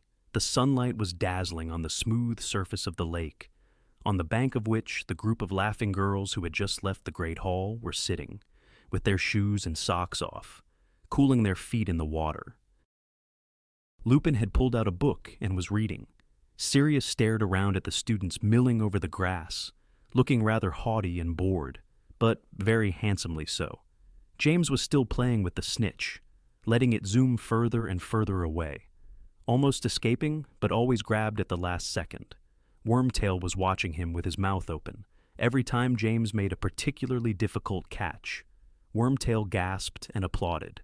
After 5 minutes of this, Harry wondered why James didn't tell Wormtail to get a grip on himself. But James seemed to be enjoying the attention. Harry noticed that his father had a habit of rumpling up his hair as though to keep it from getting too tidy. And he also kept looking over at the girls by the water's edge. "Put that away, will you?" said Sirius finally, as James made a fine catch and Wormtail let out a cheer, before Wormtail wets himself with excitement. Wormtail turned slightly pink, but James grinned. "If it bothers you," he said, stuffing the snitch back in his pocket. Harry had the distinct impression that Sirius was the only one for whom James would have stopped showing off. "I'm bored," said Sirius. "Wish it was full moon." "You might," said Lupin darkly from behind his book. "We've still got Transfiguration. If you're bored, you could test me. Here." And he held out his book. But Sirius snorted. "I don't need to look at that rubbish. I know it all." "This'll liven you up, Padfoot," said James quietly. "Look who it is." Sirius's head turned. He became very still, like a dog that has scented a rabbit. "Excellent," he said softly. "Snivelous?" Harry turned to see what Sirius was looking at. Snape was on his feet again, and was stowing the owl paper in his bag. As he left the shadows of the bushes and set off across the grass, Sirius and James stood up. Lupin and Wormtail remained sitting. Lupin was still staring down at his book, though his eyes were not moving, and a faint frown line had appeared between his eyebrows. Wormtail was looking from Sirius and James to Snape with a look of avid anticipation on his face. "All right, Snivelus," said James loudly. Snape reacted so fast it was as though he had been expecting an attack. Dropping his bag, he plunged his hand inside his robes, and his wand was halfway into the air when James shouted, "Expelliarmus!" Snape's wand flew 12 feet into the air and fell with a little thud in the grass behind him. Sirius let out a bark of laughter. "Impedimenta," he said, pointing his wand at Snape, who was knocked off his feet halfway through a dive towards his own fallen wand. Students all around had turned to watch. Some of them had got to their feet and were edging nearer. Some looked apprehensive, others entertained. Snape lay panting on the ground. James and Sirius advanced on him, wands raised. James glancing over his shoulder at the girls at the water's edge as he went. Wormtail was on his feet now, watching hungrily, edging around Lupin to get a clearer view. "How'd the exam go?" "Snivelly," said James. "I was watching him. His nose was touching the parchment," said Sirius viciously. "There'll be great grease marks all over it. They won't be able to read a word." Several people watching laughed. Snape was clearly unpopular. Wormtail sniggered shrilly. Snape was trying to get up, but the jinx was still operating on him. He was struggling, as though bound by invisible ropes. "You, wait," he panted, staring up at James with an expression of purest loathing.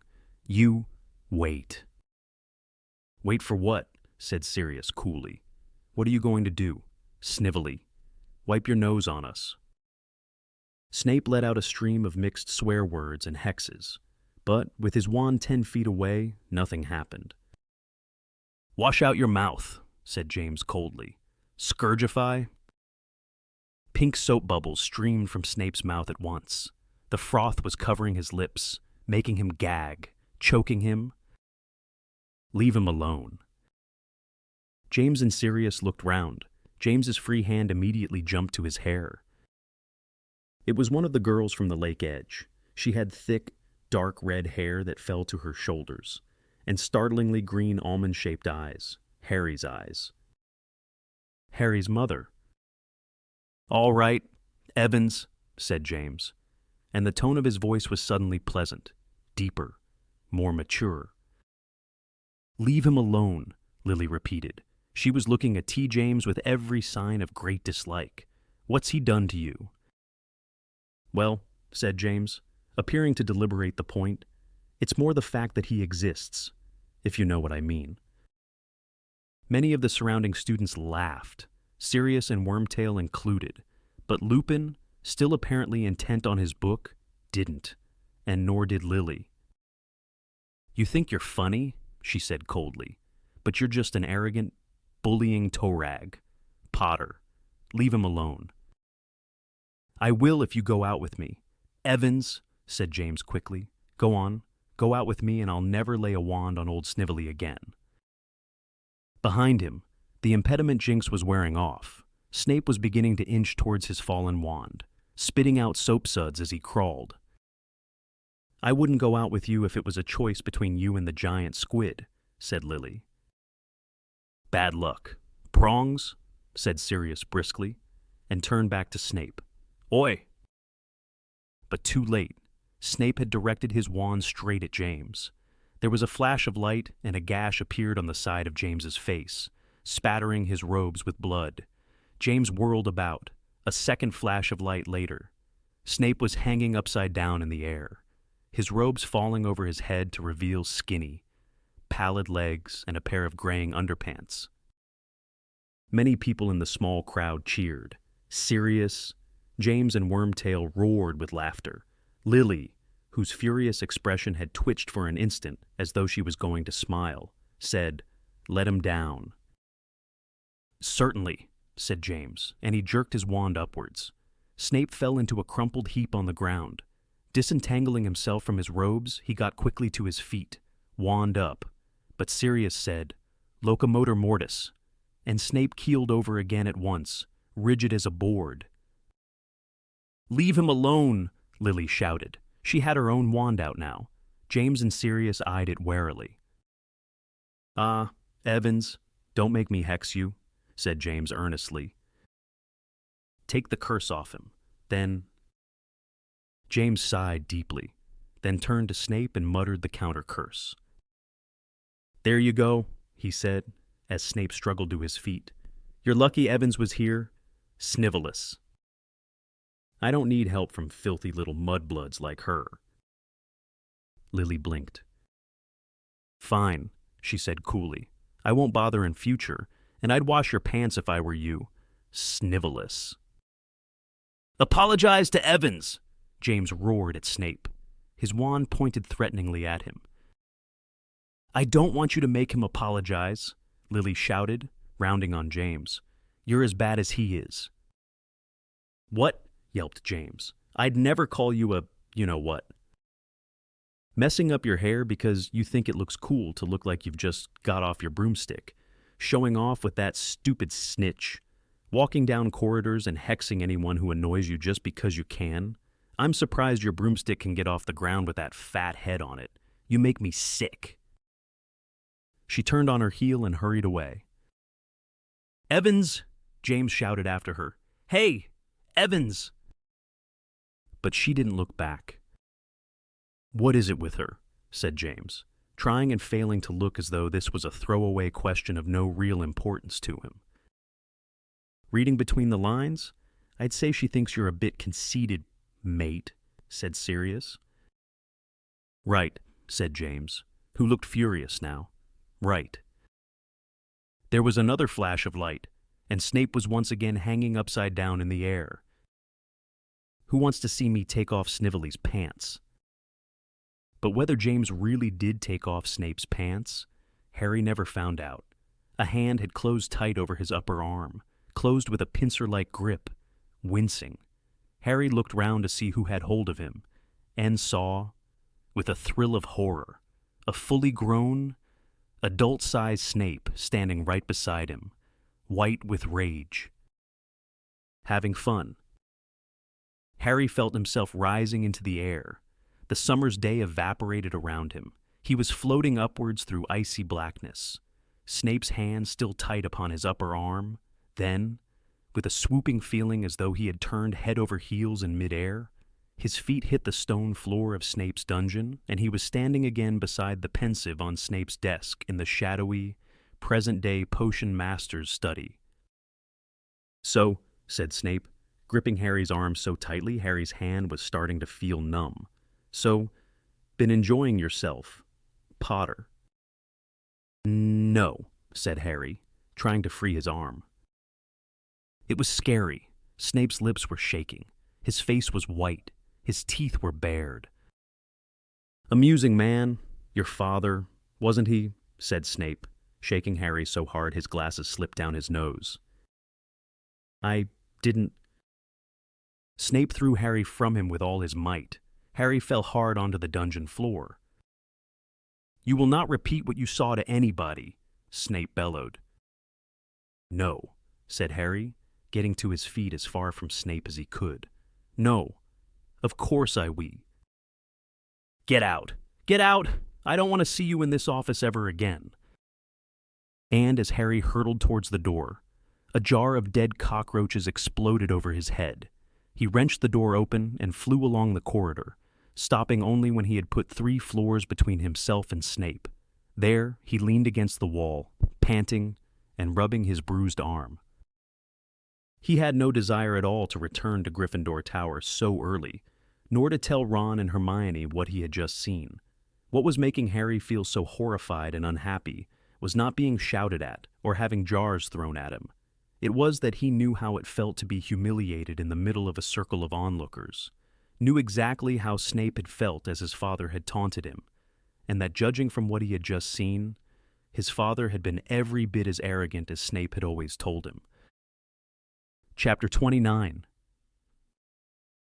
Career Advice.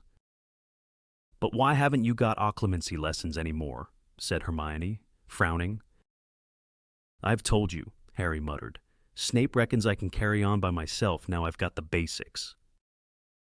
So, you've stopped having funny dreams, said Hermione skeptically.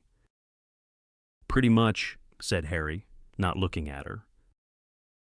Well, I don't think Snape should stop until you're absolutely sure you can control them, said Hermione indignantly.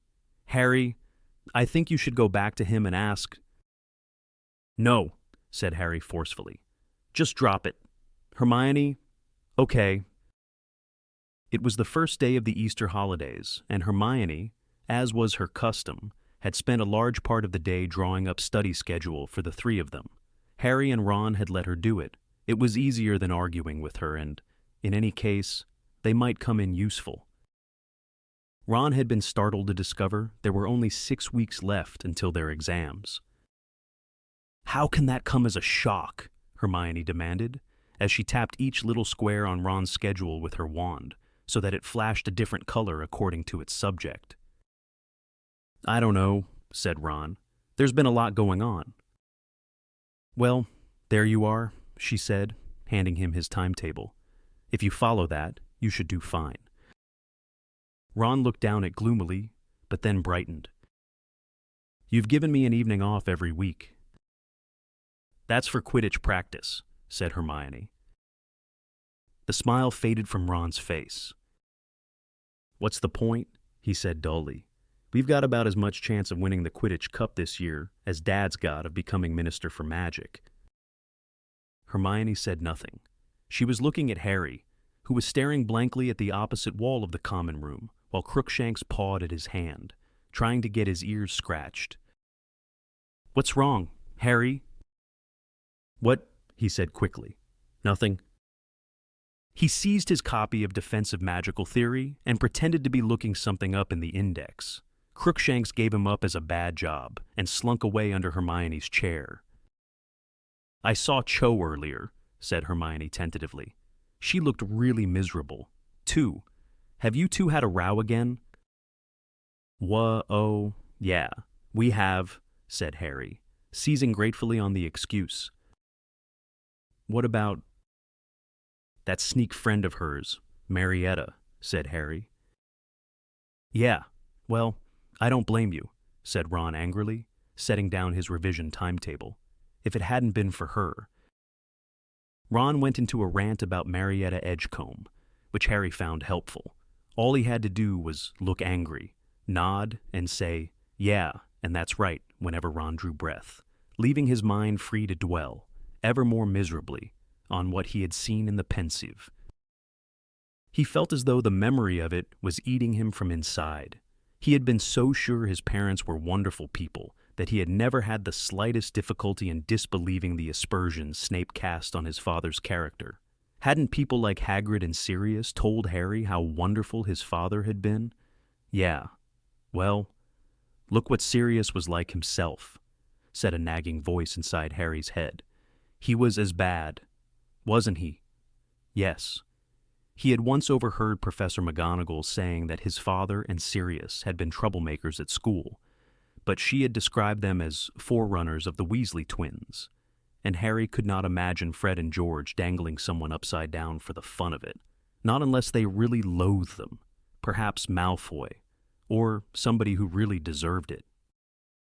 Harry tried to make a case for Snape having deserved what he had suffered at James's hands, but hadn't Lily asked, "What's he done to you?" And hadn't James replied, "It's more the fact that he exists, if you know what I mean." Hadn't James started it all simply because Sirius had said he was bored? Harry remembered Lupin saying back in Grimmauld Place that Dumbledore had made him prefect in the hope that he would be able to exercise some control over James and Sirius. But in the pensive, he had sat there and let it all happen. Harry kept reminding himself that Lily had intervened. His mother had been decent.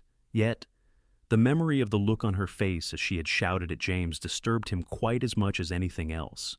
She had clearly loathed James, and Harry simply could not understand how they could have ended up married. Once or twice he even wondered whether James had forced her into it. For nearly 5 years, the thought of his father had been a source of comfort, of inspiration.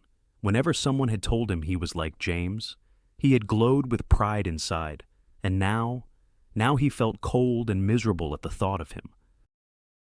The weather grew breezier, brighter and warmer as the Easter holidays passed, but Harry, along with the rest of the 5th and 7th years, was trapped inside, traipsing back and forth to the library. Harry pretended his bad mood had no other cause but the approaching exams, and as his fellow Gryffindors were sick of studying themselves, his excuse went unchallenged. "Harry, I'm talking to you. Can you hear me?" "Huh." He looked round. Ginny Weasley, looking very windswept, had joined him at the library table where he had been sitting alone. It was late on Sunday evening. Hermione had gone back to Gryffindor Tower to review ancient runes, and Ron had Quidditch practice. "Oh, hi," said Harry, pulling his books towards him. "How come you're not at practice?" "It's over," said Ginny. "Ron had to take Jack Sloper up to the hospital wing." "Why?" "Well, we're not sure, but we think he knocked himself out with his own bat." She sighed heavily. "Anyway, a package just arrived. It's only just got through Umbridge's new screening process." She hoisted a box wrapped in brown paper onto the table. It had clearly been unwrapped and carelessly rewrapped. There was a scribbled note across it in red ink, reading, "Inspected and passed by the Hogwarts High Inquisitor." "It's Easter eggs from Mum," said Ginny. "There's one for you. There you go." She handed him a handsome chocolate egg decorated with small, ice snitches and, according to the packaging, containing a bag of fizzing Whizbees. Harry looked at it for a moment, then, to his horror, felt a lump rise in his throat. "Are you okay, Harry?" Ginny asked quietly. "Yeah, I'm fine," said Harry gruffly. The lump in his throat was painful. He did not understand why an Easter egg should have made him feel like this. "You seem really down lately," Ginny persisted. "You know, I'm sure if you just talked to Cho—" "It's not Cho I want to talk to," said Harry brusquely. "Who is it, then?" asked Ginny, watching him closely. He glanced around to make quite sure nobody was listening. Madame Pince was several shelves away, stamping out a pile of books for a frantic-looking Hannah Abbott.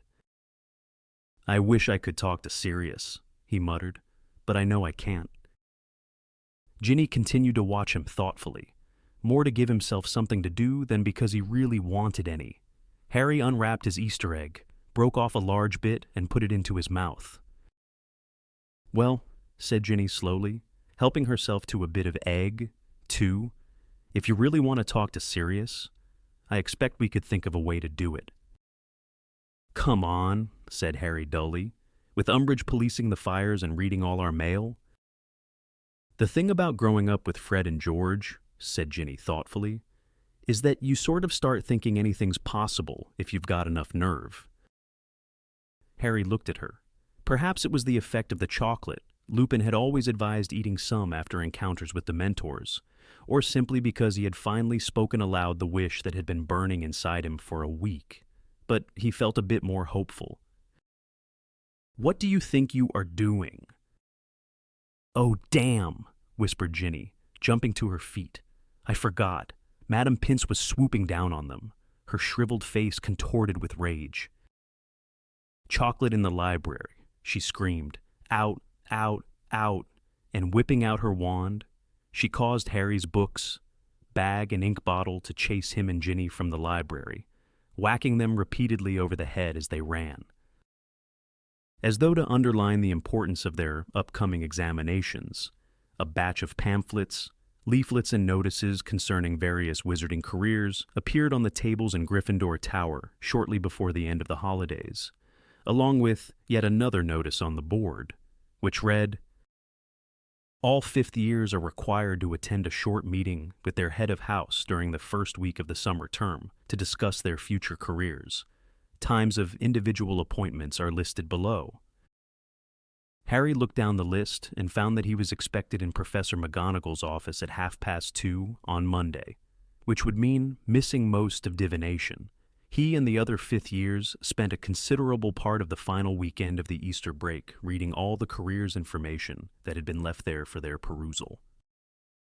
"Well, I don't fancy healing," said Ron on the last evening of the holidays. He was immersed in a leaflet that carried the crossed bone and wand emblem of St. Mungo's on its front. It says here you need at least E at Newt level in potions, herbology, transfiguration, charms, and defense against the dark arts. I mean, blimey, don't want much, do they? "Well, it's a very responsible job, isn't it?" said Hermione absently. She was poring over a bright pink and orange leaflet that was headed, "So you think you'd like to work in Muggle relations. You don't seem to need many qualifications to liaise with Muggles. All they want is an owl in Muggle studies. Much more important is your enthusiasm, patience, and a good sense of fun." "You'd need more than a good sense of fun to liaise with my uncle," said Harry darkly. "Good sense of when to duck, more like." He was halfway through a pamphlet on wizard banking. "Listen to this. Are you seeking a challenging career involving travel, adventure, and substantial, danger-related treasure bonuses? Then consider a position with Gringotts Wizarding Bank, who are currently recruiting curse breakers for thrilling opportunities abroad.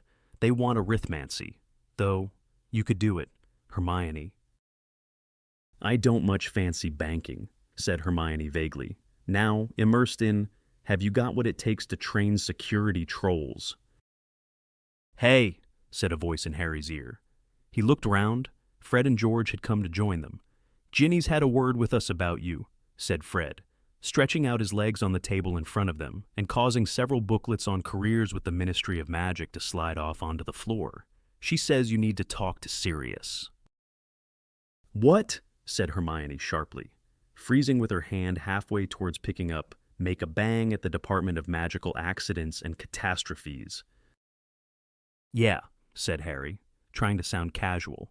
"Yeah, I thought I'd like—" "Don't be so ridiculous," said Hermione, straightening up and looking at him as though she could not believe her eyes, with Umbridge groping around in the fires and frisking all the owls. "Well, we think we can find a way around that," said George, stretching and smiling. "It's a simple matter of causing a diversion. Now, you might have noticed that we have been rather quiet on the mayhem front during the Easter holidays." "What was the point," we asked ourselves, "of disrupting leisure time?" continued Fred. "No point at all," we answered ourselves. "And of course, we'd have messed up people studying, too, which would be the very last thing we'd want to do." He gave Hermione a sanctimonious little nod. She looked rather taken aback by this thoughtfulness. "But it's business as usual from tomorrow," Fred continued briskly. "And if we're going to be causing a bit of uproar, why not do it so that Harry can have his chat with Sirius?" "Yes, but still," said Hermione, with an air of explaining something very simple to somebody very obtuse. "Even if you do cause a diversion, how is Harry supposed to talk to him? Umbridge's office?" said Harry quietly. He had been thinking about it for a fortnight and could come up with no alternative. Umbridge herself had told him that the only fire that was not being watched was her own. "Are you insane?" said Hermione in a hushed voice. Ron had lowered his leaflet on jobs in the cultivated fungus trade and was watching the conversation warily. "I don't think so," said Harry, shrugging. "And how are you going to get in there in the first place?" Harry was ready for this question. "Sirius's knife," he said. "Excuse me. Christmas before last, Sirius gave me a knife that'll open any lock," said Harry. "So even if she's bewitched the door so Alohomora won't work, which I bet she has." "What do you think about this?" Hermione demanded of Ron, and Harry was reminded irresistibly of Mrs. Weasley appealing to her husband during Harry's first dinner in Grimmauld Place. "I don't know," said Ron, looking alarmed at being asked to give an opinion. If Harry wants to do it, it's up to him, isn't it? Spoken like a true friend, and Weasley, said Fred, clapping Ron hard on the back. Right? Then, we're thinking of doing it tomorrow, just after lessons, because it should cause maximum impact if everybody's in the corridors. Harry, we'll set it off in the East Wing somewhere. Draw her right away from her own office. I reckon we should be able to guarantee you. 20 minutes, he said, looking at George. Easy, said George. What sort of diversion is it? Asked Ron. You'll see, little bro, said Fred, as he and George got up again. At least, you will if you trot along to Gregory the Smarmy's corridor round about 5 o'clock tomorrow. Harry awoke very early the next day, feeling almost as anxious as he had done on the morning of his disciplinary hearing at the Ministry of Magic. It was not only the prospect of breaking into Umbridge's office and using her fire to speak to Sirius that was making him feel nervous, though that was certainly bad enough. Today also happened to be the first time Harry would be in close proximity to Snape since Snape had thrown him out of his office. After lying in bed for a while, thinking about the day ahead, Harry got up very quietly and moved across to the window beside Neville's bed and stared out on a truly glorious morning. The sky was a clear, misty, opalescent blue directly ahead of him. Harry could see the towering beech tree below, which his father had once tormented Snape. He was not sure what Sirius could possibly say to him that would make up for what he had seen in the pensive, but he was desperate to hear Sirius's own account of what had happened, to know of any mitigating factors there might have been, any excuse at all for his father's behavior. Something caught Harry's attention, movement on the edge of the Forbidden Forest. Harry squinted into the sun and saw Hagrid emerging from between the trees. He seemed to be limping. As Harry watched, Hagrid staggered to the door of his cabin and disappeared inside it. Harry watched the cabin for several minutes. Hagrid did not emerge again, but smoke furled from the chimney, so Hagrid could not be so badly injured that he was unequal to stoking the fire. Harry turned away from the window, headed back to his trunk, and started to dress. With the prospect of forcing entry into Umbridge's office ahead, Harry had never expected the day to be a restful one, but he had not reckoned on Hermione's almost continual attempts to dissuade him from what he was planning to do at 5 o'clock. For the first time ever, she was at least as inattentive to Professor Binns and History of Magic as Harry and Ron were, keeping up a stream of whispered admonitions that Harry tried very hard to ignore. And if she does catch you there, apart from being expelled, she'll be able to guess you've been talking to Snuffles, and this time, I expect she'll force you to drink Veritaserum and answer her questions. Hermione, said Ron in a low and indignant voice, are you going to stop telling Harry off and listen to Binns, or am I going to have to take my own notes? You take notes for a change. It won't kill you. By the time they reached the dungeons, neither Harry nor Ron was speaking to Hermione. Undeterred, she took advantage of their silence to maintain an uninterrupted flow of dire warnings, all uttered under her breath in a vehement hiss that caused Seamus to waste 5 whole minutes checking his cauldron for leaks. Snape, meanwhile, seemed to have decided to act as though Harry were invisible. Harry was, of course, well used to this tactic, as it was one of Uncle Vernon's favorites, and on the whole was grateful he had to suffer nothing worse. In fact, compared to what he usually had to endure from Snape in the way of taunts and snide remarks, he found the new approach something of an improvement, and was pleased to find that when left well alone, he was able to concoct an invigoration draught quite easily. At the end of the lesson, he scooped some of the potion into a flask, corked it, and took it up to Snape's desk for marking, feeling that he might at last have scraped an E. He had just turned away when he heard a smashing noise. Malfoy gave a gleeful yell of laughter. Harry whipped around. His potion sample lay in pieces on the floor, and Snape was surveying him with a look of gloating pleasure. "Whoops," he said softly. "Another 0. Then, Potter."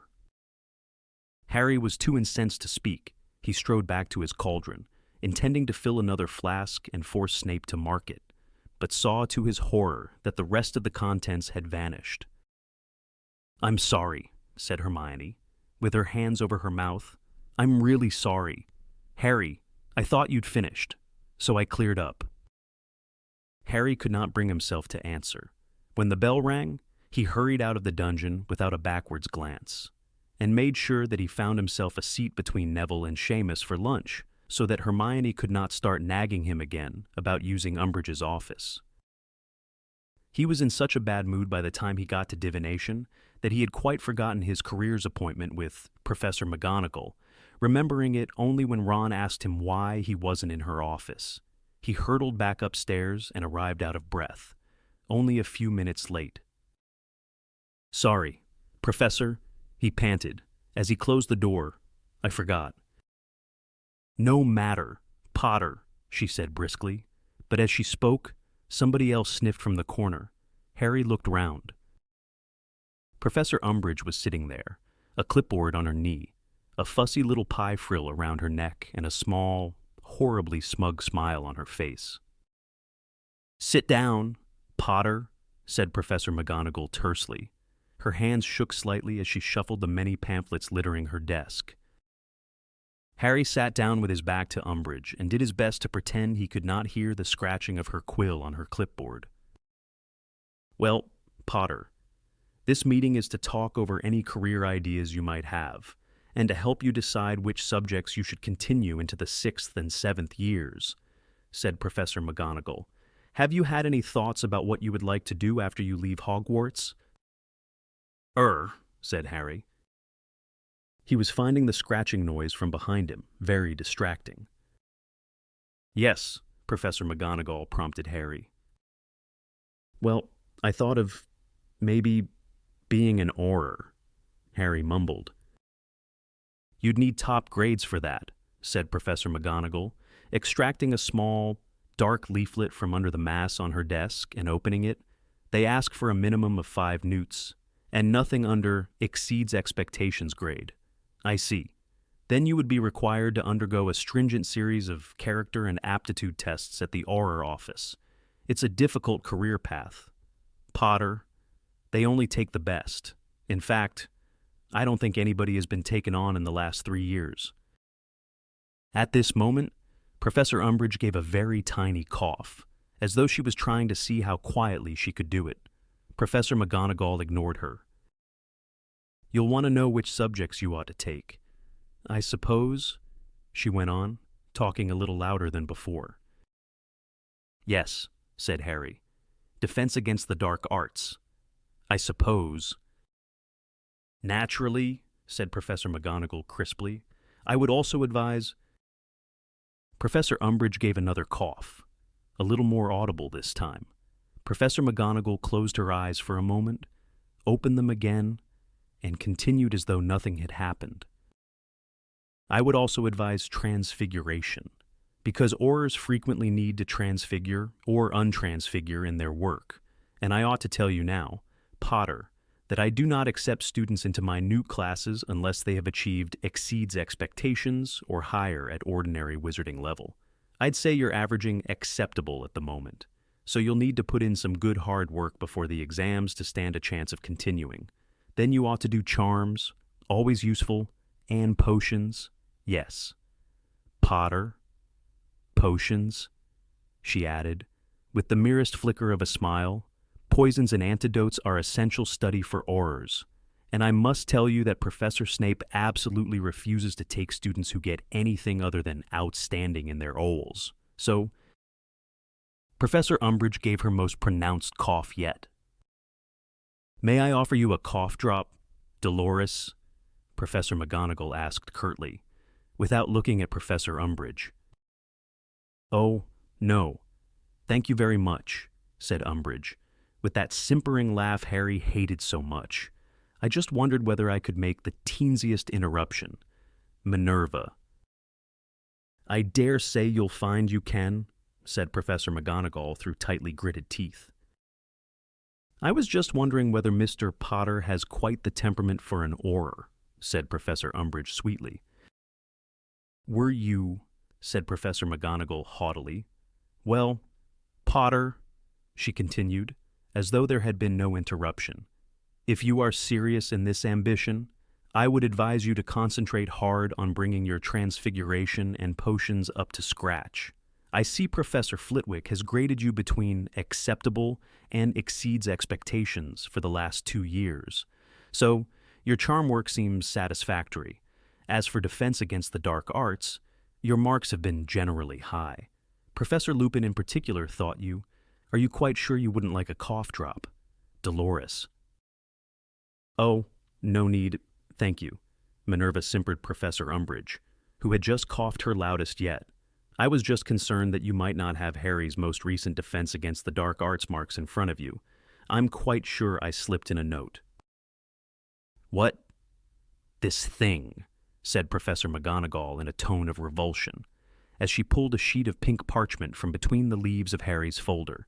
She glanced down it, her eyebrows slightly raised, then placed it back into the folder without comment. Yes, as I was saying, Potter. Professor Lupin thought you showed a pronounced aptitude for the subject, and obviously for an Auror. Did you not understand my note, Minerva? Asked Professor Umbridge in honeyed tones, quite forgetting to cough. Of course I understood it, said Professor McGonagall. Her teeth clenched so tightly the words came out a little muffled. Well, then, I am confused. I'm afraid I don't quite understand how you can give Mr. Potter false hope that... False hope, repeated Professor McGonagall, still refusing to look round at Professor Umbridge. He has achieved high marks in all his defense against the dark arts tests. I'm terribly sorry to have to contradict you, Minerva, but as you will see from my note, Harry has been achieving very poor results in his classes with me. I should have made my meaning plainer, said Professor McGonagall, turning at last to look Umbridge directly in the eyes. He has achieved high marks in all defense against the dark arts tests set by a competent teacher. Professor Umbridge's smile vanished as suddenly as a light bulb blowing. She sat back in her chair, turned a sheet on her clipboard, and began scribbling very fast indeed, her bulging eyes rolling from side to side. Professor McGonagall turned back to Harry, her thin nostrils flared, her eyes burning. Any questions, Potter? Yes, said Harry. What sort of character and aptitude tests do the Ministry do on you? If you get enough newts. Well, you'll need to demonstrate the ability to react well to pressure and so forth, said Professor McGonagall. Perseverance and dedication, because Auror training takes a further 3 years, not to mention very high skills in practical defense. It will mean a lot more study even after you've left school. So, unless you're prepared to... I think you'll also find, said Umbridge, her voice very cold now, that the Ministry looks into the records of those applying to be Aurors, their criminal records. Unless you're prepared to take even more exams after Hogwarts, you should really look at another. Which means that this boy has as much chance of becoming an Auror as Dumbledore has of ever returning to this school. A very good chance, then, said Professor McGonagall. Potter has a criminal record, said Umbridge loudly. Potter has been cleared of all charges, said McGonagall, even more loudly. Professor Umbridge stood up. She was so short that this did not make a great deal of difference, but her fussy-bussy simpering demeanor had given place to a hard fury that made her broad, flabby face look oddly sinister. Potter has no chance whatsoever of becoming an Auror. Professor McGonagall got to her feet, too, and in her case, this was a much more impressive move. She towered over Professor Umbridge. Potter, she said in ringing tones, I will assist you to become an Auror if it is the last thing I do. If I have to coach you nightly, I will make sure you achieve the required results. The Minister for Magic will never employ Harry Potter, said Umbridge, her voice rising furiously. There may well be a new Minister for Magic by the time Potter is ready to join, shouted Professor McGonagall. Aha! Shrieked Professor Umbridge, pointing a stubby finger at McGonagall. Yes, yes, yes, yes, of course. That's what you want, isn't it? Minerva McGonagall. You want Cornelius Fudge replaced by Albus Dumbledore. You think you'll be where I am, don't you? Senior undersecretary to the minister and headmistress to boot. You are raving, said Professor McGonagall, superbly disdainful. Potter, that concludes our careers consultation. Harry swung his bag over his shoulder and hurried out of the room, not daring to look at Professor Umbridge. He could hear her and Professor McGonagall continuing to shout at each other all the way back along the corridor. Professor Umbridge was still breathing as though she had just run a race when she strode into their defense against the dark arts lesson that afternoon. I hope you've thought better of what you were planning to do. Harry, Hermione whispered, the moment they had opened their books to Chapter 34, Non-Retaliation and Negotiation. Umbridge looks like she's in a really bad mood already. Every now and then, Umbridge shot glowering looks at Harry, who kept his head down, staring at defensive magical theory, his eyes unfocused, thinking.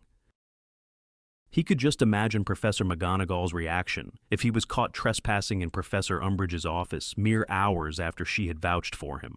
There was nothing to stop him simply going back to Gryffindor Tower and hoping that sometime during the next summer holidays he would have a chance to ask Sirius about the scene he had witnessed in the Pensive. Nothing, except that the thought of taking this sensible course of action made him feel as though a lead weight had dropped into his stomach. And then there was the matter of Fred and George, whose diversion was already planned, not to mention the knife Sirius had given him, which was currently residing in his school bag along with his father's old invisibility cloak. But the fact remained that if he was caught, Dumbledore sacrificed himself to keep you in school. Harry, whispered Hermione, raising her book to hide her face from Umbridge, and if you get thrown out today, it will all have been for nothing. He could abandon the plan and simply learn to live with the memory of what his father had done on a summer's day more than 20 years ago. And then he remembered Sirius in the fire, upstairs in the Gryffindor common room. You're less like your father than I thought. The risk would have been what made it fun for James.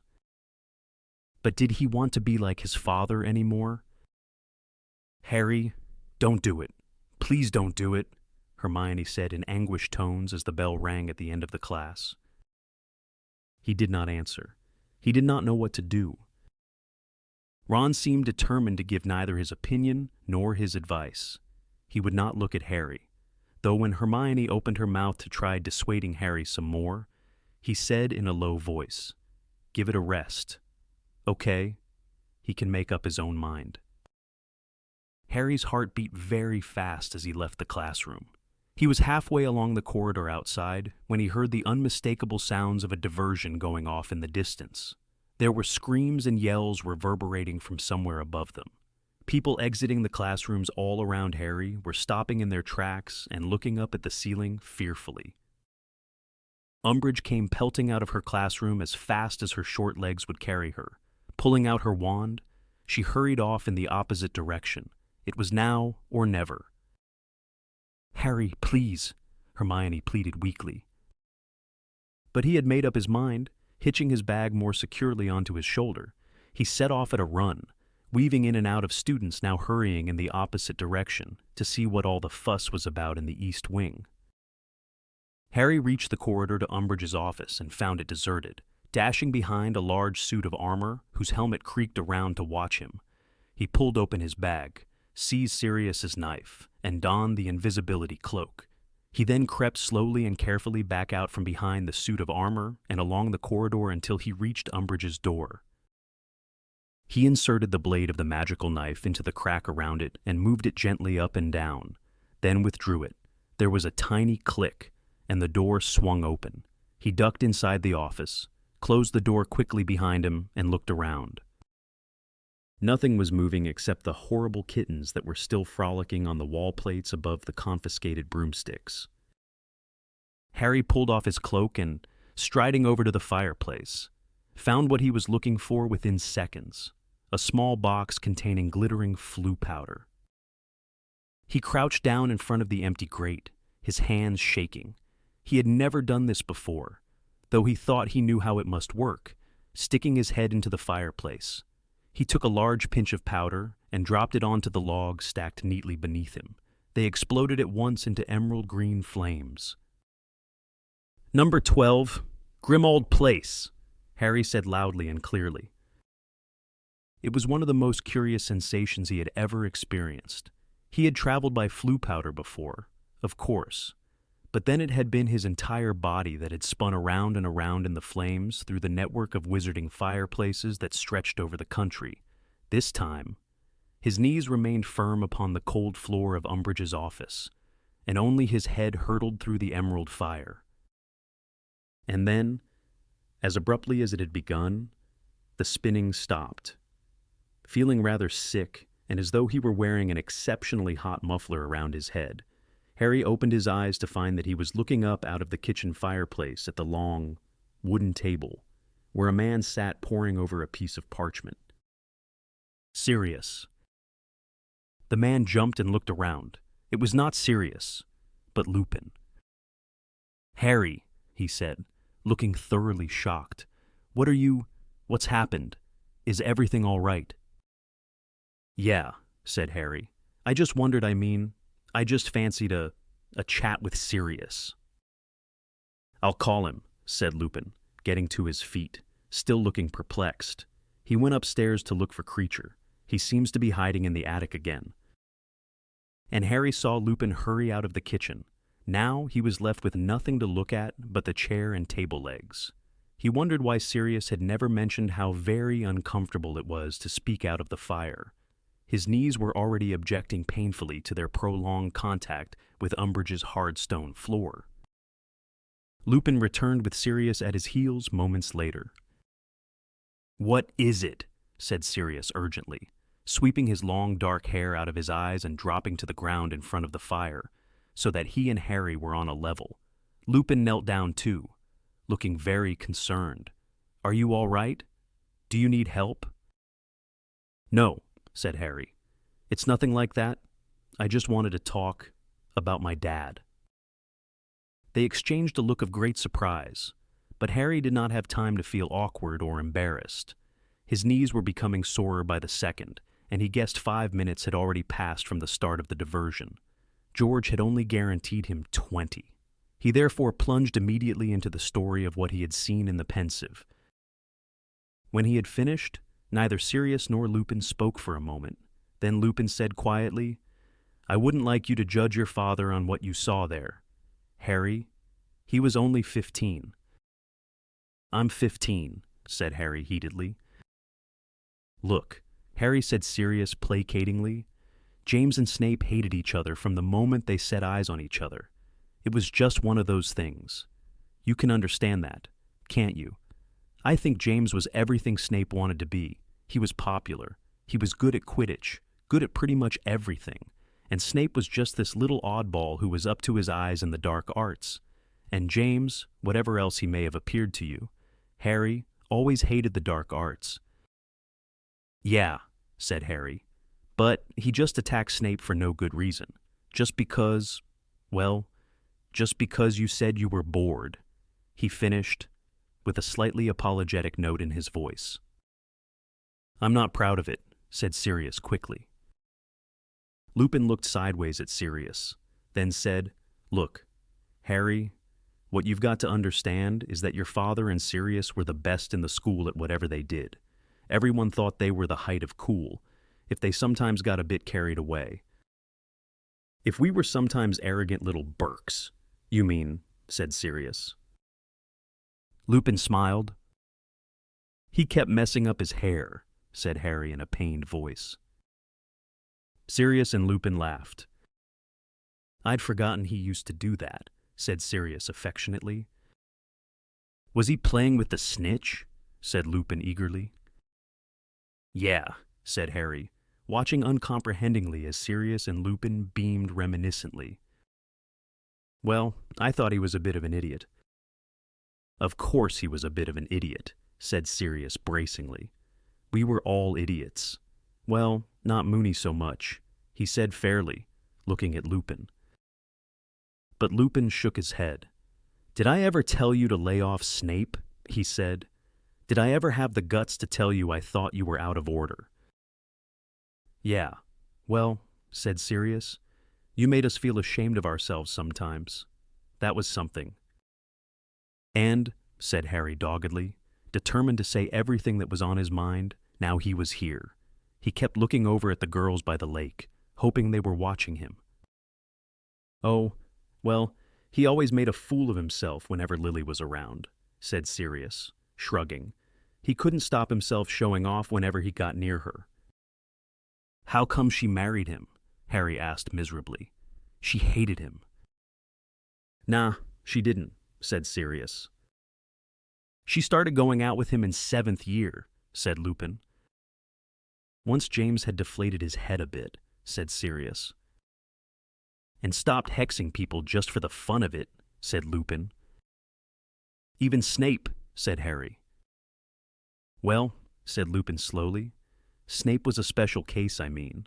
He never lost an opportunity to curse James, so you couldn't really expect James to take that lying down. Could you? And my mum was okay with that.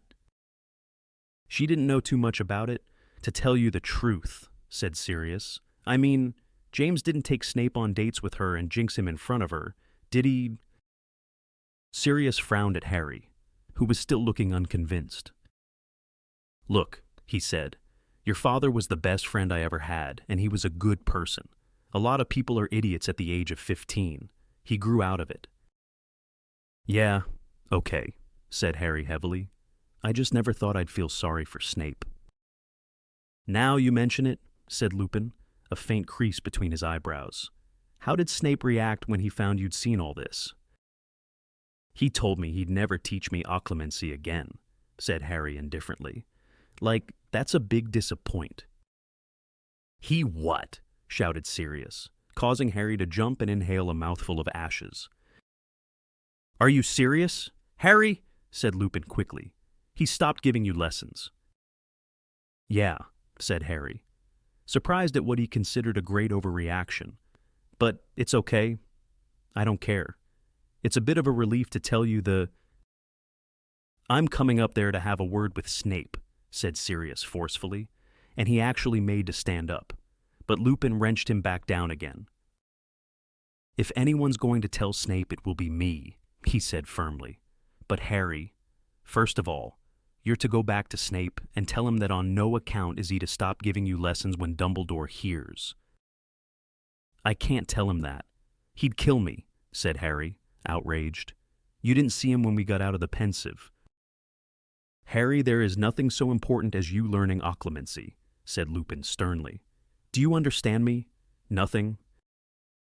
Okay, said Harry, thoroughly discomposed, not to mention annoyed. I'll try and say something to him, but it won't be... He fell silent. He could hear distant footsteps. Is that creature coming downstairs? No, said Sirius, glancing behind him. It must be somebody your end. Harry's heart skipped several beats. I'd better go, he said hastily and pulled his head backwards out of the Grimmauld Place fire. For a moment, his head seemed to be revolving on his shoulders. Then he found himself kneeling in front of Umbridge's fire, with it firmly back on and watching the emerald flames flicker and die. Quickly! Quickly! He heard a wheezy voice mutter right outside the office door. Ah, she's left it open. Harry dived for the invisibility cloak and had just managed to pull it back over himself when Filch burst into the office. He looked absolutely delighted about something and was talking to himself feverishly as he crossed the room, pulled open a drawer in Umbridge's desk, and began rifling through the papers inside it. Approval for whipping. Approval for whipping. I can do it at last. They've had it coming to them for years. He pulled out a piece of parchment, kissed it, then shuffled rapidly back out of the door, clutching it to his chest. Harry leapt to his feet and, making sure he had his bag and that the invisibility cloak was completely covering him, he wrenched open the door and hurried out of the office after Filch, who was hobbling along faster than Harry had ever seen him go. One landing down from Umbridge's office, Harry thought it was safe to become visible again. He pulled off the cloak, shoved it in his bag, and hurried onwards. There was a great deal of shouting and movement coming from the entrance hall. He ran down the marble staircase and found what looked like most of the school assembled there. It was just like the night when Trelawney had been sacked. Students were standing all around the walls in a great ring, some of them. Harry noticed, covered in a substance that looked very like stink sap. Teachers and ghosts were also in the crowd. Prominent among the onlookers were members of the inquisitorial squad, who were all looking exceptionally pleased with themselves, and Peeves, who was bobbing overhead, gazed down at Fred and George, who stood in the middle of the floor with the unmistakable look of two people who had just been cornered. "So," said Umbridge triumphantly. Harry realized she was standing just a few stairs in front of him, once more looking down upon her prey. "So, you think it amusing to turn a school corridor into a swamp, do you?" "Pretty amusing, yeah," said Fred, looking up at her without the slightest sign of fear. Filch elbowed his way closer to Umbridge, almost crying with happiness. "I've got the form. Headmistress," he said hoarsely, waving the piece of parchment Harry had just seen him take from her desk. "I've got the form, and I've got the whips waiting. Oh, let me do it now?" "Very good. Argus," she said. "You two," she went on, gazing down at Fred and George, "are about to learn what happens to wrongdoers in my school." "You know what?" said Fred. "I don't think we are." He turned to his twin. "George," said Fred, "I think we've outgrown full-time education." "Yeah, I've been feeling that way myself," said George lightly. "Time to test our talents in the real world, do you reckon?" asked Fred. "Definitely," said George. And before Umbridge could say a word, they raised their wands and said together, "Accio brooms." Harry heard a loud crash somewhere in the distance. Looking to his left, he ducked just in time. Fred and George's broomsticks, one still trailing the heavy chain and iron peg with which Umbridge had fastened them to the wall, were hurtling along the corridor towards their owners. They turned left, streaked down the stairs, and stopped sharply in front of the twins, the chain clattering loudly on the flagstone floor. "We won't be seeing you," Fred told Professor Umbridge, swinging his leg over his broomstick. "Yeah, don't bother to keep in touch," said George, mounting his own. Fred looked around at the assembled students, at the silent, watchful crowd. "If anyone fancies buying a portable swamp, as demonstrated upstairs, come to number 93, Diagon Alley, Weasley's Wizarding Wheezes," he said in a loud voice. "Our new premises. Special discounts to Hogwarts students who swear they're going to use our products to get rid of this old bat," added George, pointing at Professor Umbridge. "Stop them!" shrieked Umbridge, but it was too late. As the inquisitorial squad closed in, Fred and George kicked off from the floor, shooting 15 feet into the air, the iron peg swinging dangerously below. Fred looked across the hall at the poltergeist, bobbing on his level above the crowd. "Give her hell from us, Peeves." And Peeves, who Harry had never seen take an order from a student before, swept his belled hat from his head and sprang to a salute as Fred and George wheeled about to tumultuous applause from the students below and sped out of the open front doors into the glorious sunset. Chapter 30. Grop. The story of Fred and George's flight to freedom was retold so often over the next few days that Harry could tell it would soon become the stuff of Hogwarts legend within a week. Even those who had been eyewitnesses were half convinced they had seen the twins dive-bomb Umbridge on their brooms and pelt her with dung bombs before zooming out of the doors. In the immediate aftermath of their departure, there was a great wave of talk about copying them. Harry frequently heard students saying things like, "Honestly, some days, I just feel like jumping on my broom and leaving this place." Or else, "One more lesson like that, and I might just do a Weasley." Fred and George had made sure nobody was likely to forget them too soon. For one thing, they had not left instructions on how to remove the swamp that now filled the corridor on the 5th floor of the East Wing.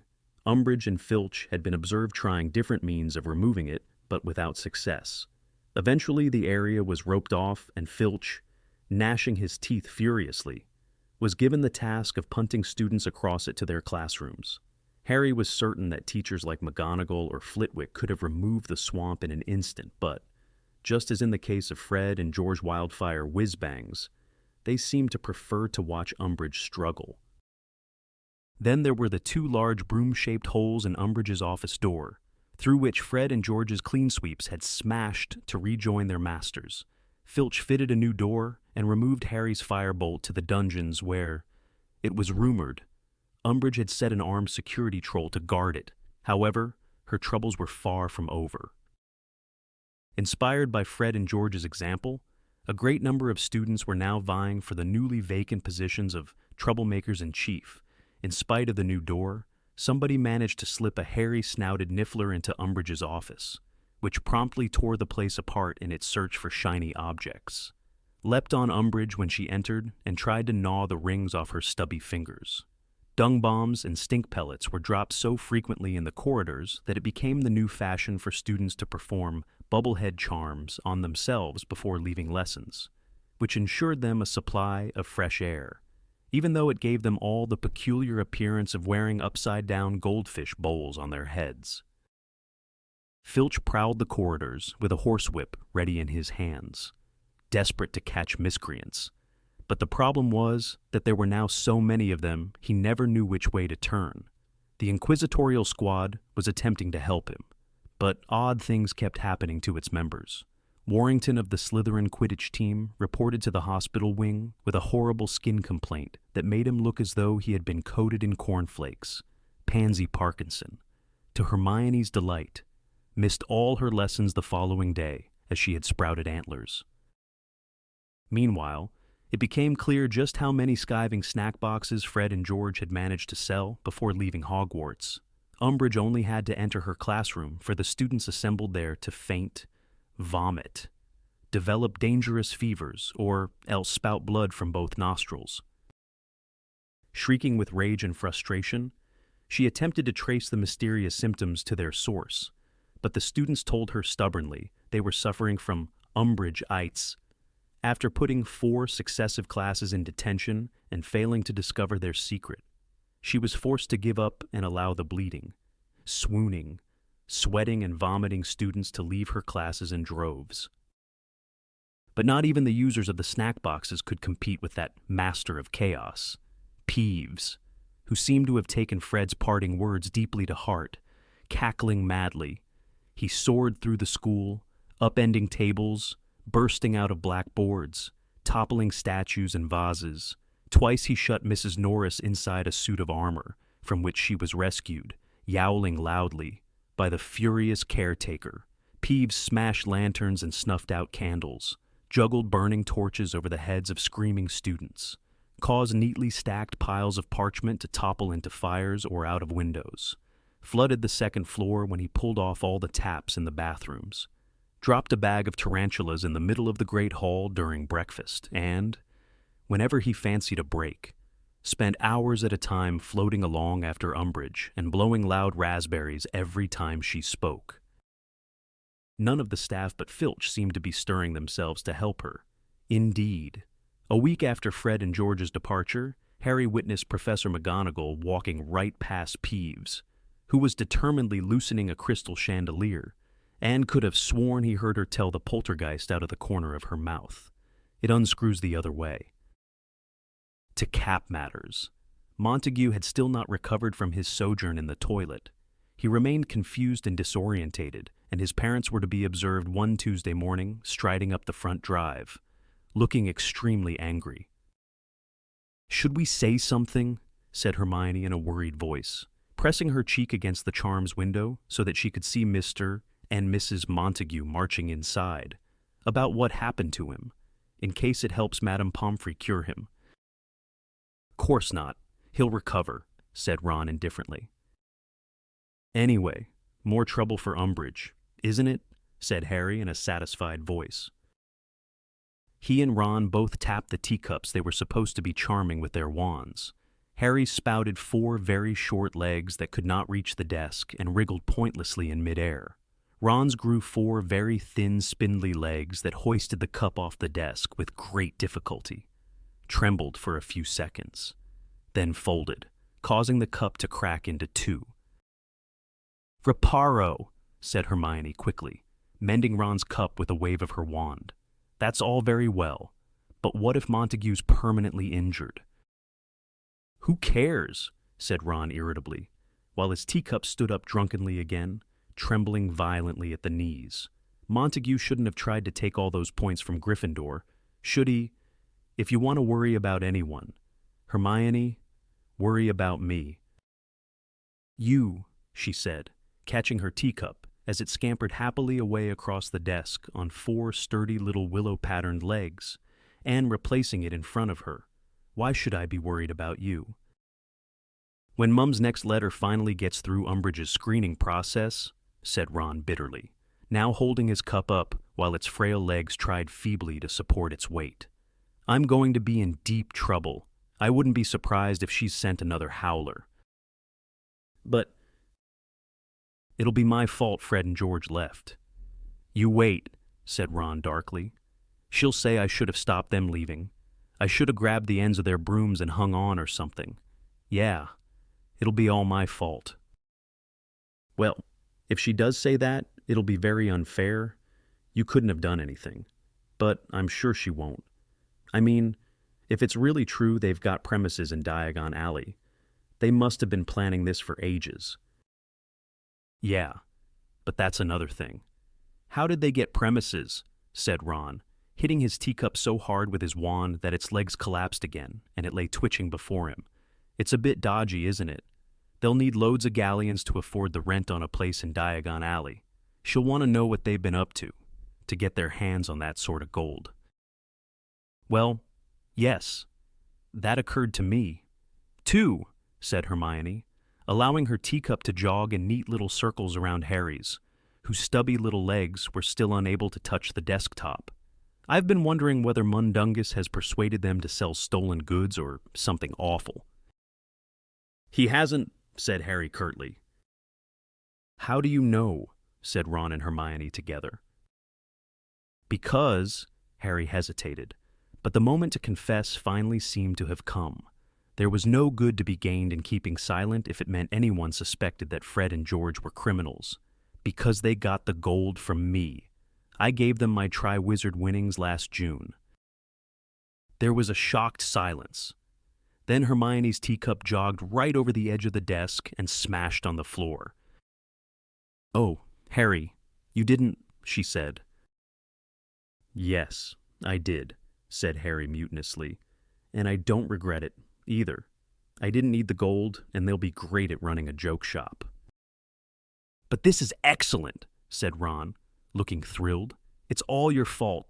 Harry, Mum can't blame me at all. Can I tell her?" "Yeah, I suppose you'd better," said Harry dully, "especially if she thinks they're receiving stolen cauldrons or something." Hermione said nothing at all for the rest of the lesson, but Harry had a shrewd suspicion that her self-restraint was bound to crack before long. Sure enough, once they had left the castle for break and were standing around in the weak May sunshine, she fixed Harry with a beady eye and opened her mouth with a determined air. Harry interrupted her before she had even started. "It's no good nagging me. It's done," he said firmly. "Fred and George have got the gold, spent a good bit of it, too, by the sounds of it, and I can't get it back from them and I don't want to. So, save your breath. Hermione." "I wasn't going to say anything about Fred and George," she said in an injured voice. Ron snorted disbelievingly, and Hermione threw him a very dirty look. "No, I wasn't," she said angrily. "As a matter of fact, I was going to ask Harry when he's going to go back to Snape and ask for more occlumency lessons." Harry's heart sank. Once they had exhausted the subject of Fred and George's dramatic departure, which admittedly had taken many hours, Ron and Hermione had wanted to hear news of Sirius. As Harry had not confided in them the reason he had wanted to talk to Sirius in the first place, it had been hard to think of what to tell them. He had ended up saying, truthfully, that Sirius wanted Harry to resume occlumency lessons. He had been regretting this ever since. Hermione would not let the subject drop and kept reverting to it when Harry least expected it. You can't tell me you've stopped having funny dreams, Hermione said now, because Ron told me you were muttering in your sleep again last night. Harry threw Ron a furious look. Ron had the grace to look ashamed of himself. You were only muttering a bit, he mumbled apologetically. Something about just a bit further. I dreamed I was watching you lot play Quidditch, Harry lied brutally. I was trying to get you to stretch out a bit further to grab the quaffle. Ron's ears went red. Harry felt a kind of vindictive pleasure. He had not, of course, dreamed anything of the sort. Last night, he had once again made the journey along the Department of Mysteries corridor. He had passed through the circular room, then the room full of clicking and dancing light, until he found himself again inside that cavernous room full of shelves on which were ranged dusty glass spheres. He had hurried straight towards row number 97, turned left, and ran along it. It had probably been then that he had spoken aloud, just a bit further, for he felt his conscious self struggling to wake, and before he had reached the end of the row, he had found himself lying in bed again, gazing up at the canopy of his four-poster. You are trying to block your mind, aren't you? Said Hermione, looking beadily at Harry. You are keeping going with your occlumency. Of course I am, said Harry, trying to sound as though this question was insulting, but not quite meeting her eye. The truth was he was so intensely curious about what was hidden in that room full of dusty orbs that he was quite keen for the dreams to continue. The problem was that with just under a month to go until the exams and every free moment devoted to revision, his mind seemed so saturated with information when he went to bed, he found it very difficult to get to sleep at all. And when he did, his overwrought brain presented him most nights with stupid dreams about the exams. He also suspected that part of his mind, the part that often spoke in Hermione's voice, now felt guilty on the occasions it strayed down that corridor, ending in the black door, and sought to wake him before he could reach the journey's end. You know, said Ron, whose ears were still flaming red, if Montague doesn't recover before Slytherin play Hufflepuff, we might be in with a chance of winning the cup. Yeah, I suppose so, said Harry, glad of a change of subject. I mean, we've won one, lost one, if Slytherin lose to Hufflepuff next Saturday. Yeah, that's right, said Harry, losing track of what he was agreeing to. Cho Chang had just walked across the courtyard, determinedly not looking at him. The final match of the Quidditch season, Gryffindor versus Ravenclaw, was to take place on the last weekend of May. Although Slytherin had been narrowly defeated by Hufflepuff in their last match, Gryffindor were not daring to hope for victory. Due mainly, though, of course nobody said it to him, to Ron's abysmal goalkeeping record. He, however, seemed to have found a new optimism. I mean, I can't get any worse. Can I? He told Harry and Hermione grimly over breakfast on the morning of the match. Nothing to lose now, is there? You know, said Hermione, as she and Harry walked down to the pitch a little later, in the midst of a very excitable crowd. I think Ron might do better without Fred and George around. They never exactly gave him a lot of confidence. Luna Lovegood overtook them with what appeared to be a live eagle perched on top of her head. Oh, gosh, I forgot, said Hermione, watching the eagle flapping its wings as Luna walked serenely past a group of cackling and pointing Slytherins. Cho will be playing, won't she? Harry, who had not forgotten this, merely grunted. They found seats in the topmost row of the stands. It was a fine, clear day. Ron could not wish for better, and Harry found himself hoping against hope that Ron would not give the Slytherins cause for more rousing choruses of "Weasley is our king." Lee Jordan, who had been very dispirited since Fred and George had left, was commentating as usual. As the team zoomed out onto the pitch, he named the players with something less than his usual gusto. Bradley, Davies, Chang, he said, and Harry felt his stomach perform, less of a back flip, more a feeble lurch as Cho walked out onto the pitch, her shiny black hair rippling in the slight breeze.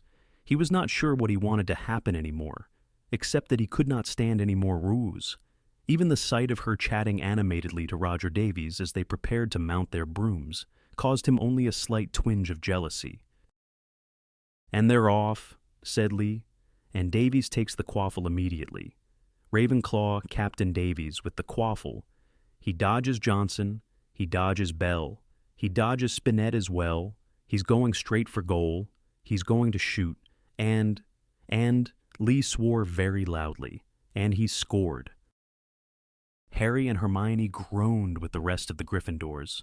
Predictably, horribly, the Slytherins on the other side of the stands began to sing. Weasley cannot save a thing. He cannot block a single ring. Harry said a hoarse voice in Harry's ear, "Hermione." Harry looked round and saw Hagrid's enormous bearded face sticking between the seats. Apparently, he had squeezed his way all along the row behind. For the first and second years he had just passed had a ruffled, flattened look about them. For some reason, Hagrid was bent double as though anxious not to be seen, though he was still at least 4 feet taller than everybody else. "Listen," he whispered, "can you come with me, now, while everyone's watching the match?" Can it wait, Hagrid?" asked Harry, "till the match is over." "No," said Hagrid. "No, Harry, it's gotta be now, while everyone's looking the other way. Please." Hagrid's nose was gently dripping blood. His eyes were both blackened. Harry had not seen him this close up since his return to the school. He looked utterly woebegone. "Course," said Harry at once. "Course we'll come."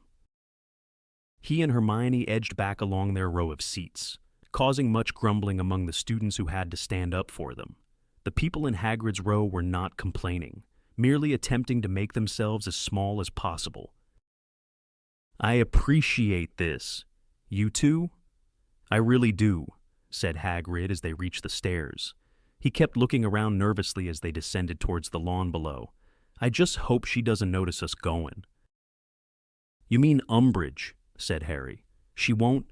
She's got her whole inquisitorial squad sitting with her. Didn't you see? She must be expecting trouble at the match." "Yeah, well, a bit of trouble wouldn't hurt," said Hagrid, pausing to peer around the edge of the stands to make sure the stretch of lawn between there and his cabin was deserted. "Give us more time." "What is it?" "Hagrid," said Hermione, looking up at him with a concerned expression on her face as they hurried across the grass towards the edge of the forest.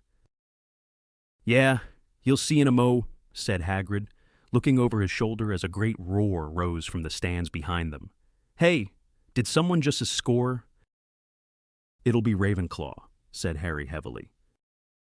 Good, said Hagrid distractedly. "That's good." They had to jog to keep up with him as he strode across the lawn, looking around with every other step. When they reached his cabin, Hermione turned automatically left towards the front door. Hagrid, however, walked straight past it into the shade of the trees on the outermost edge of the forest, where he picked up a crossbow that was leaning against a tree. When he realized they were no longer with him, he turned. "We're going in here," he said, jerking his shaggy head behind him. "Into the forest," said Hermione, perplexed. "Yeah," said Hagrid. "Come on now, quick, before we're spotted." Harry and Hermione looked at each other, then ducked into the cover of the trees behind Hagrid, who was already striding away from them into the green gloom, his crossbow over his arm. Harry and Hermione ran to catch up with him. "Hagrid, why are you armed?" said Harry. "Just a precaution," said Hagrid, shrugging his massive shoulders. "You didn't bring your crossbow the day you showed us the Thestrals," said Hermione timidly. "Nah, well, we weren't going in so far then," said Hagrid. "And anyway, that was before Firenze left the forest, wasn't it?" "Why does Firenze leaving make a difference?" asked Hermione curiously. "'Cause the other centaurs are good and riled at me. That's why," said Hagrid quietly, glancing around. "They used to be, well, you couldn't call 'em friendly, but we got on all right. Kept 'emselves to 'emselves, but always turned up if I wanted a word. Not anymore." He sighed deeply. Ferenzi said they're angry because he went to work for Dumbledore, Harry said, tripping on a protruding root because he was busy watching Hagrid's profile. Yeah, said Hagrid heavily. Well, angry doesn't cover it. Ruddy livid. If I hadn't stepped in, I reckon they'd have kicked Ferenzi to death. They attacked him, said Hermione, sounding shocked. Yep, said Hagrid gruffly, forcing his way through several low-hanging branches. He had half the herd onto him. And you stopped it, said Harry, amazed and impressed by yourself. Course I did. Couldn't stand by and watch him kill him. Could I? Said Hagrid. Lucky I was passin', really. And I'd have thought Ferenzi might have remembered that before he started sending me stupid warnings, he added hotly and unexpectedly. Harry and Hermione looked at each other, startled, but Hagrid, scowling, did not elaborate. Anyway, he said, breathing a little more heavily than usual, since then the other centaurs have been livid with me. And the trouble is, they've got a lot of influence in the forest, cleverest creatures in here. Is that why we're here? Hagrid, asked Hermione. The centaurs. No, said Hagrid, shaking his head dismissively. No, it's not them. Well, of course. They could complicate the problem. Yeah, but you'll see what I mean in a bit. On this incomprehensible note, he fell silent and forged a little ahead, taking one stride for every 3 of theirs, so that they had great trouble keeping up with him. The path was becoming increasingly overgrown, and the trees grew so closely together as they walked further and further into the forest that it was as dark as dusk. They were soon a long way past the clearing where Hagrid had shown them the thestrals. But Harry felt no sense of unease until Hagrid stepped unexpectedly off the path and began wending his way in and out of trees towards the dark heart of the forest. Hagrid, said Harry, fighting his way through thickly knotted brambles, over which Hagrid had stepped with ease, and remembering very vividly what had happened to him on the other occasion he had stepped off the forest path. Where are we going? Bit further, said Hagrid over his shoulder. Come on, Harry, we need to keep together now. It was a great struggle to keep up with Hagrid, what with branches and thickets of thorn through which Hagrid marched as easily as if they were cobwebs, but which snagged Harry and Hermione's robes, frequently entangling them so severely that they had to stop for minutes at a time to free themselves. Harry's arms and legs were soon covered in small cuts and scratches. They were so deep in the forest now that sometimes all Harry could see of Hagrid in the gloom was a massive dark shape ahead of him. Any sound seemed threatening in the muffled silence. The breaking of a twig echoed loudly, and the tiniest rustle of movement, even though it might have been made by an innocent sparrow, caused Harry to peer through the gloom for a culprit. It occurred to him that he had never managed to get this far into the forest without meeting some kind of creature. Their absence struck him as rather ominous. Hagrid, would it be all right if we lit our wands? Said Hermione quietly. All right, Hagrid whispered back. In fact, he stopped suddenly and turned around. Hermione walked right into him and was knocked over backwards. Harry caught her just before she hit the forest floor. Maybe we best just stop for a moment, so I can fill you in, said Hagrid, before we get there. Like, good, said Hermione, as Harry set her back on her feet. They both murmured Lumos, and their wand tips ignited. Hagrid's face swam through the gloom by the light of the 2 wavering beams, and Harry saw again that he looked nervous and sad. Right, said Hagrid. Well, see, the thing is... He took a great breath.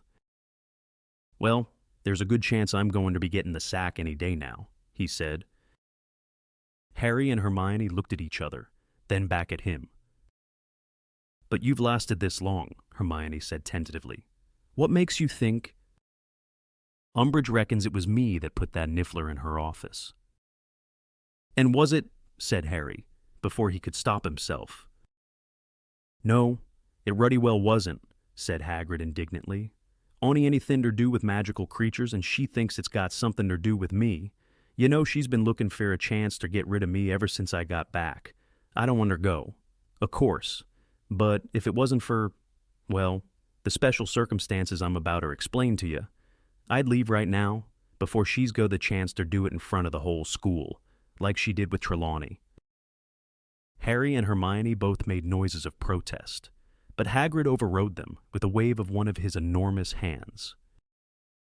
It's not the end of the world. I'll be able to help Dumbledore once I'm out of here. I can be useful to the Order, and you lot'll have grubbly plank. You'll get through your exams fine. His voice trembled and broke. Don't worry about me, he said hastily, as Hermione made to pat his arm. He pulled his enormous spotted handkerchief from the pocket of his waistcoat and mopped his eyes with it. Look, I wouldn't be telling you this at all if I didn't have her. See, if I go, well, I can't leave without telling someone, because I'll need you two to help me. And Ron, if he's willing. Of course we'll help you, said Harry at once. What do you want us to do? Hagrid gave a great sniff and patted Harry wordlessly on the shoulder, with such force Harry was knocked sideways into a tree. I knew you'd say yes, said Hagrid into his handkerchief. But I won't never forget. Well, come on, just a little bit further through here. Watch yourselves. Now, there's Nettles. They walked on in silence for another 15 minutes. Harry had opened his mouth to ask how much further they had to go, when Hagrid threw out his right arm to signal that they should stop. Really easy, he said softly. Very quiet. Now. They crept forwards and Harry saw that they were facing a large, smooth mound of earth nearly as tall as Hagrid that he thought, with a jolt of dread, was sure to be the lair of some enormous animal. Trees had been ripped up at the roots all around the mound, so that it stood on a bare patch of ground, surrounded by heaps of trunks and boughs that formed a kind of fence or barricade, behind which Harry, Hermione, and Hagrid now stood. "Sleepin'," breathed Hagrid. Sure enough, Harry could hear a distant, rhythmic rumbling that sounded like a pair of enormous lungs at work. He glanced sideways at Hermione, who was gazing at the mound with her mouth slightly open. She looked utterly terrified. "Hagrid," she said in a whisper barely audible over the sound of the sleeping creature. "Who is he?" Harry found this an odd question. "What is it?" was the one he had been planning on asking. "Hagrid, you told us," said Hermione, her wand now shaking in her hand. "You told us none of them wanted to come." Harry looked from her to Hagrid, and then, as realization hit him, he looked back at the mound with a small gasp of horror. The great mound of earth, on which Hermione and Hagrid could easily have stood, was moving slowly up and down in time with the deep, grunting breathing. It was not a mound at all. It was the curved back of what was clearly. "Well, no, he didn't want her come," said Hagrid, sounding desperate. "But I had to bring him. Hermione, I had to—" "But why?" asked Hermione, who sounded as though she wanted to cry. "Why, what? Oh, Hagrid." "I knew if I just got him back," said Hagrid, sounding close to tears himself, and taught him a few manners, I'd be able to take him outside and show everyone he's harmless." "Harmless!" said Hermione shrilly, and Hagrid made frantic hushing noises with his hands as the enormous creature before them grunted loudly and shifted in its sleep. "He's been hurting you all this time, hasn't he? That's why you've had all these injuries." "He don't know his own strength," said Hagrid earnestly, "and he's getting better. He's not fighting so much anymore." "So, this is why it took you 2 months to get home," said Hermione distractedly. "Oh, Hagrid, why did you bring him back if he didn't want to come? Wouldn't he have been happier with his own people?" "They were all bullying him, Hermione, 'cause he's so small," said Hagrid. "Small," said Hermione. "Small." "Hermione, I couldn't leave him," said Hagrid, tears now trickling down his bruised face into his beard. "See, he's my brother." Hermione simply stared at him, her mouth open. "Hagrid, when you say brother," said Harry slowly, D-O, you mean? Well, half-brother, amended Hagrid. Turns out me mother took up with another giant when she left me dad, and she went and had Grop here. Grop, said Harry. Yeah, well, that's what it sounds like when he says his name, said Hagrid anxiously. He don't speak a lot of English. I've been trying to teach him. Anyway, she don't seem to have liked him much more and she liked me. See, with giantesses, what counts is producing good big kids. And he's always been a bit on the runty side for a giant, and he's 16 foot. Oh, yes, tiny, said Hermione, with a kind of hysterical sarcasm. Absolutely minuscule. He was being kicked around by all of them. I just couldn't leave him. Did Madame Maxime want to bring him back? Asked Harry. She could see it was right important to me, said Hagrid, twisting his enormous hands. But she got a bit tired of him after a while, I must admit, so we split up on the journey home. She promised not to tell anyone, though. How on earth did you get him back without anyone noticing? Said Harry. Well, that's why it took so long. See, said Hagrid. Could only travel by night and through wild country and stuff. Course, he covers the ground pretty well when he wants her, but he kept wanting to go back. Oh, Hagrid, why on earth didn't you let him? Said Hermione, flopping down onto a ripped-up tree and burying her face in her hands. What do you think you're going to do with a violent giant who doesn't even want to be here? Well, now, violent, that's a bit harsh, said Hagrid, still twisting his hands agitatedly. I'll admit he might have taken a couple of swings at me when he's been in a bad mood, but he's getting better, loads better, settling down well. What are those ropes for, then? Harry asked. He had just noticed ropes thick as saplings, stretching from around the trunks of the largest nearby trees towards the place where Grop lay curled on the ground with his back to them. You have to keep him tied up, said Hermione faintly. Well, yeah, said Hagrid, looking anxious. See, it's like I say, he doesn't really know his own strength. Harry understood now why there had been such a suspicious lack of any other living creature in this part of the forest. So, what is it you want Harry and Ron and me to do? Hermione asked apprehensively. Look after him, said Hagrid croakily, after I'm gone.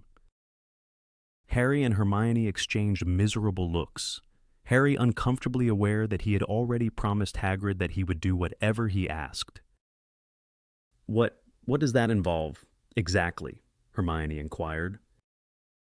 Not food or anything, said Hagrid eagerly. He can get his own food, no problem, birds and deer and stuff. No, it's company he needs. If I just knew someone was carrying on trying to help him a bit, teaching him, you know.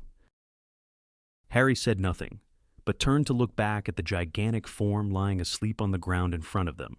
Unlike Hagrid, who simply looked like an oversized human, Grop looked strangely misshapen.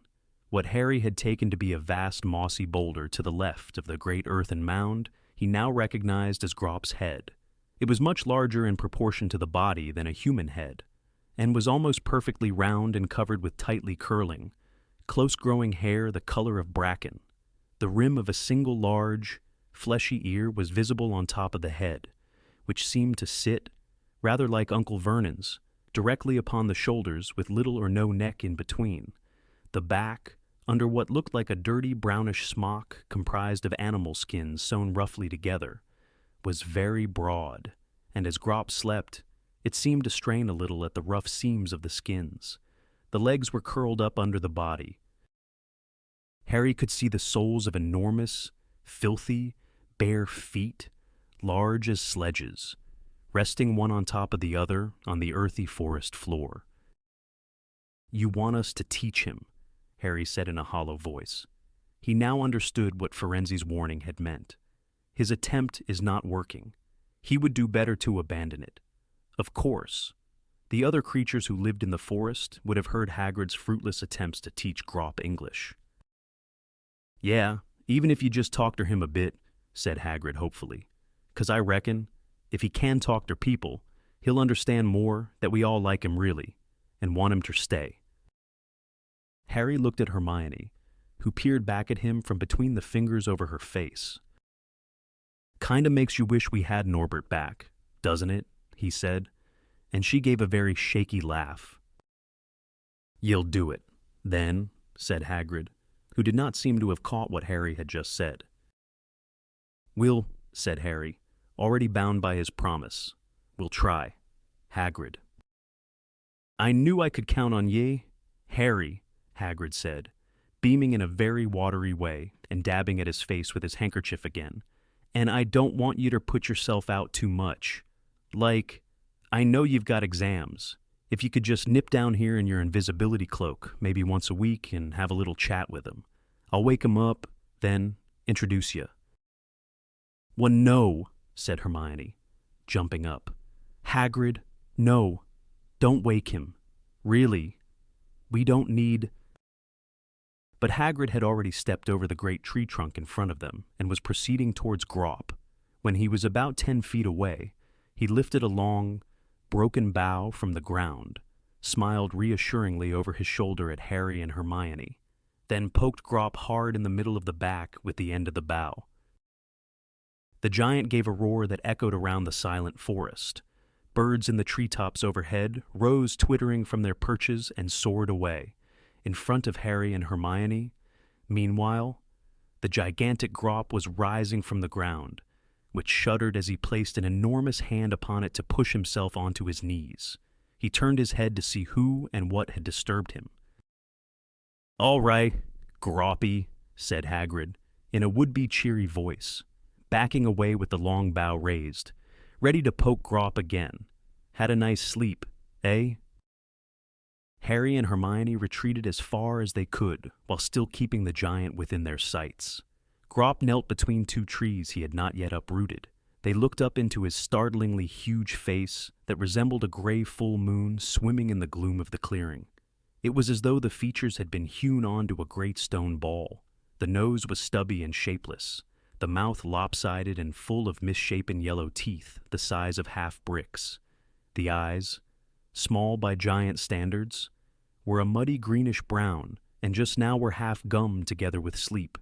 Grop raised dirty knuckles, each as big as a cricket ball, to his eyes, rubbed vigorously, then, without warning, pushed himself to his feet with surprising speed and agility. "Oh my!" Harry heard Hermione squeal, terrified, beside him. The trees to which the other ends of the ropes around Grop's wrists and ankles were attached creaked ominously. He was, as Hagrid had said, at least 16 feet tall. Gazing blearily around, Grop reached out a hand the size of a beach umbrella, seized a bird's nest from the upper branches of a towering pine, and turned it upside down with a roar of apparent displeasure that there was no bird in it.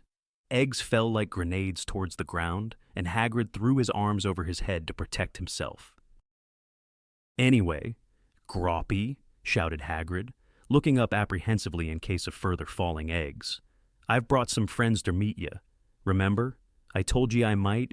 Remember, when I said I might have to go on a little trip and leave them to look after ye for a bit. Remember that, Groppy." But Grop merely gave another low roar. It was hard to say whether he was listening to Hagrid or whether he even recognized the sounds Hagrid was making as speech. He had now seized the top of the pine tree and was pulling it towards him, evidently for the simple pleasure of seeing how far it would spring back when he let go. "Now, Groppy, don't do that," shouted Hagrid. "That's how you ended up pulling up the others." And sure enough, Harry could see the earth around the tree's roots beginning to crack. "I got company for you," Hagrid shouted. "Company. See? Look down. You all big buffoon. I brought you some friends." "Oh, Hagrid, don't," moaned Hermione. But Hagrid had already raised the bough again and gave Grop's knee a sharp poke. The giant let go of the top of the tree, which swayed alarmingly and deluged Hagrid with a rain of pine needles, and looked down. "This," said Hagrid, hastening over to where Harry and Hermione stood, "is Harry. Grop. Harry Potter. He might be coming to visit you if I have to go away. Understand?" The giant had only just realized that Harry and Hermione were there. They watched, in great trepidation, as he lowered his huge boulder of a head so that he could peer blearily at them. "And this is Hermione. See?" Her Hagrid hesitated. Turning to Hermione, he said, "Would you mind if he called you Hermy? Hermione. Only it's a difficult name for him to remember." "No, not at all," squeaked Hermione. "This is Hermy, Grop, and she's going to be coming and all. Isn't that nice? Two friends for Yadder, Groppy, no." Grop's hand had shot out of nowhere towards Hermione. Harry seized her and pulled her backwards behind the tree, so that Grop's fist scraped the trunk but closed on thin air. "Bad boy! Groppy!" they heard Hagrid yelling, as Hermione clung to Harry behind the tree, shaking and whimpering. "Very bad boy. Ya don't grab. Ouch!" Harry poked his head out from around the trunk and saw Hagrid lying on his back, his hand over his nose. Grop, apparently losing interest, had straightened up and was again engaged in pulling back the pine as far as it would go. "Right," said Hagrid thickly, getting up with one hand pinching his bleeding nose and the other grasping his crossbow. "Well, there ye are. You've met him, and now he'll know you when you come back. Yeah. Well." He looked up at Grop, who was now pulling back the pine with an expression of detached pleasure on his boulderish face. The roots were creaking as he ripped them away from the ground. "Well, I reckon there's enough for one day," said Hagrid. We'll go back now, shall we?" Harry and Hermione nodded. Hagrid shouldered his crossbow again and, still pinching his nose, led the way back into the trees. Nobody spoke for a while, not even when they heard the distant crash that meant Grop had pulled over the pine tree at last. Hermione's face was pale and set. Harry could not think of a single thing to say. What on earth was going to happen when somebody found out that Hagrid had hidden Grop in the Forbidden Forest? And he had promised that Ron and Hermione would continue Hagrid's totally pointless attempts to civilize the giant. How could Hagrid, even with his immense capacity to delude himself that fanged monsters were lovably harmless, fool himself that Grop would ever be fit to mix with humans? "Hold it," said Hagrid abruptly, just as Harry and Hermione were struggling through a patch of thick knotgrass behind him. He pulled an arrow out of the quiver over his shoulder and fitted it into the crossbow. Harry and Hermione raised their wands. Now that they had stopped walking, they, too, could hear movement close by. "Oh," Blimey said Hagrid quietly. "I thought we told you, Hagrid," said a deep male voice, "that you are no longer welcome here." A man's naked torso seemed for an instant to be floating towards them through the dappled green half-light.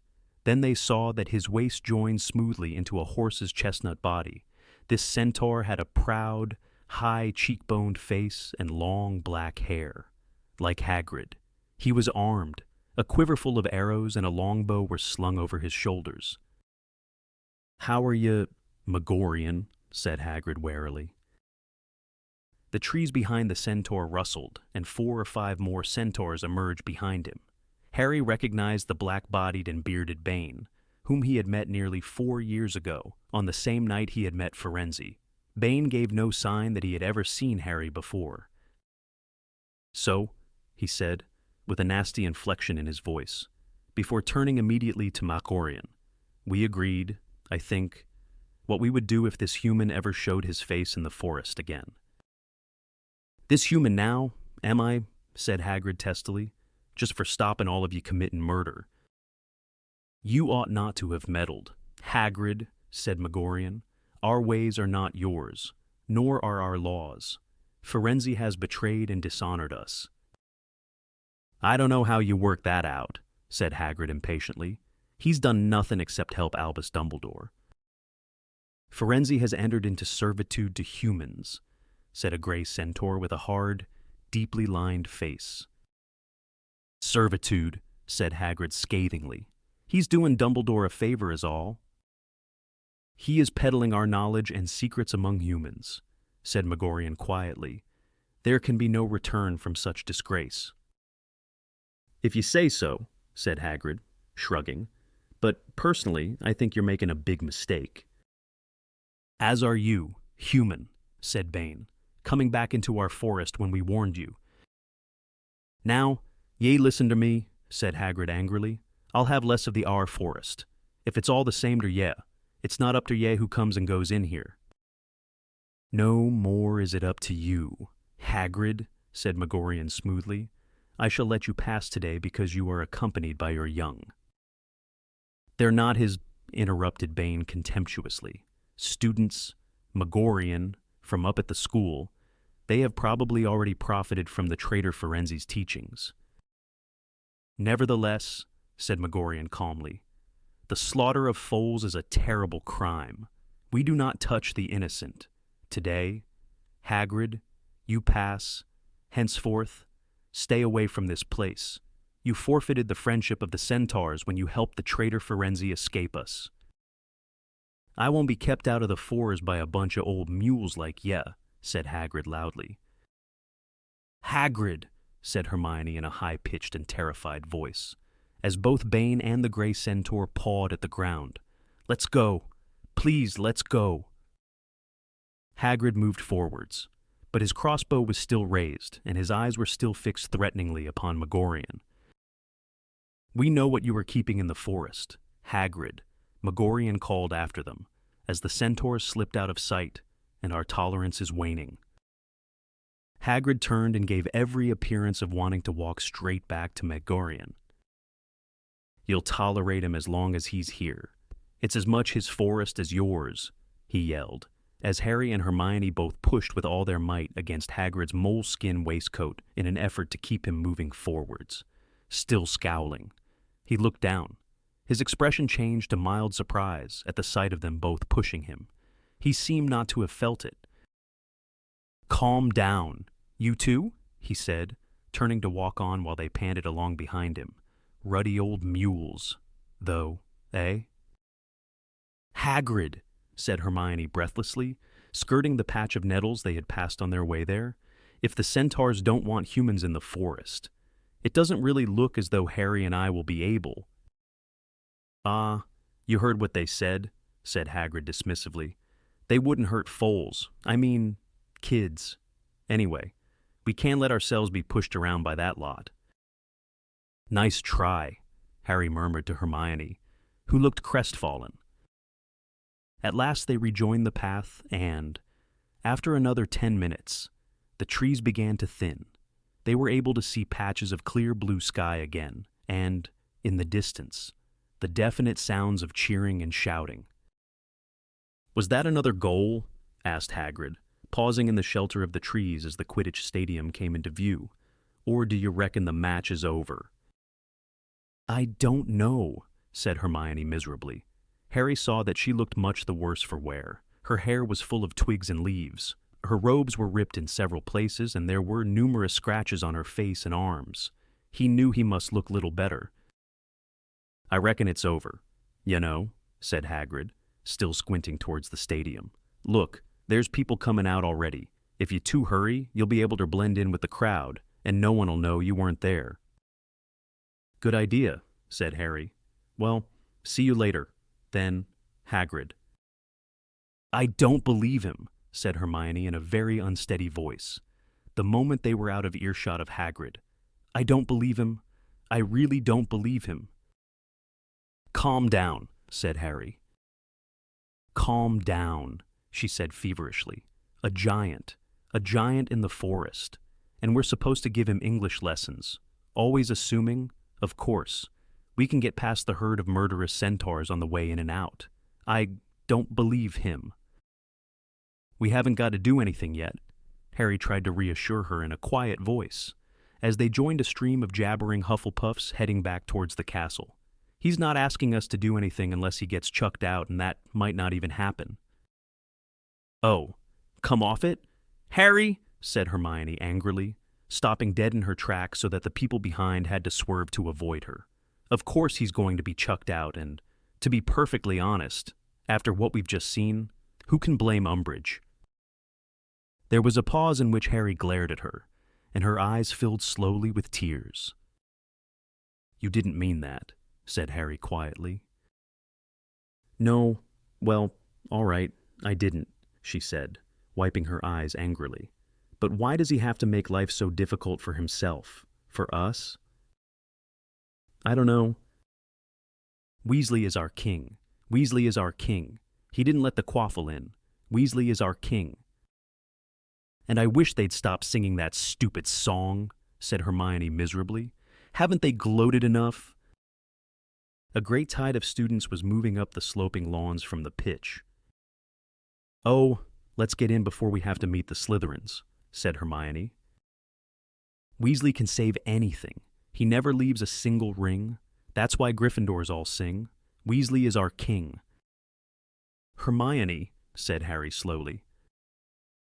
The song was growing louder, but it was issuing not from a crowd of green and silver-clad Slytherins, but from a mass of red and gold moving slowly towards the castle, bearing a solitary figure upon its many shoulders. Weasley is our king. Weasley is our king. He didn't let the quaffle in. Weasley is our king. No, said Hermione in a hushed voice. Yes, said Harry loudly. Harry, Hermione, yelled Ron, waving the silver Quidditch cup in the air and looking quite beside himself. We did it. We won. They beamed up at him as he passed.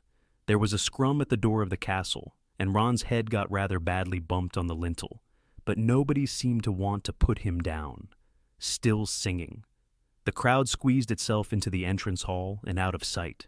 Harry and Hermione watched them go, beaming, until the last echoing strains of Weasley is our king died away. Then they turned to each other, their smiles fading. We'll save our news till tomorrow, shall we? Said Harry. Yes, all right, said Hermione wearily. I'm not in any hurry. They climbed the steps together.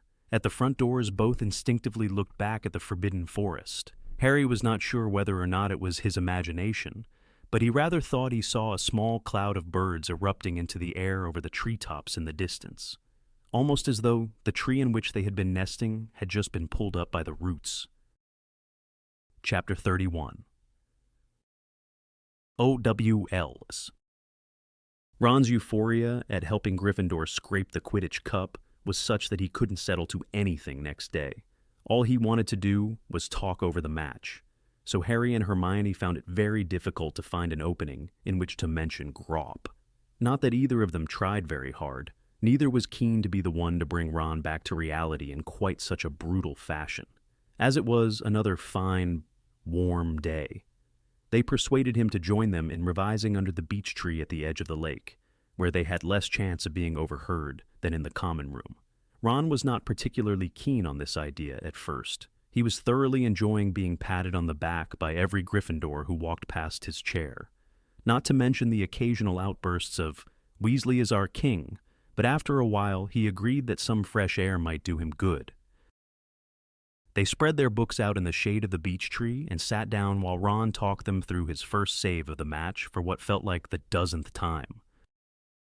Well, I mean, I'd already let in that one of Davies's, so I wasn't feeling all that confident. But, I don't know, when Bradley came towards me, just out of nowhere, I thought, you can do this. And I had about a second to decide which way to fly, you know, because he looked like he was aiming for the right goal hoop, my right, obviously, his left.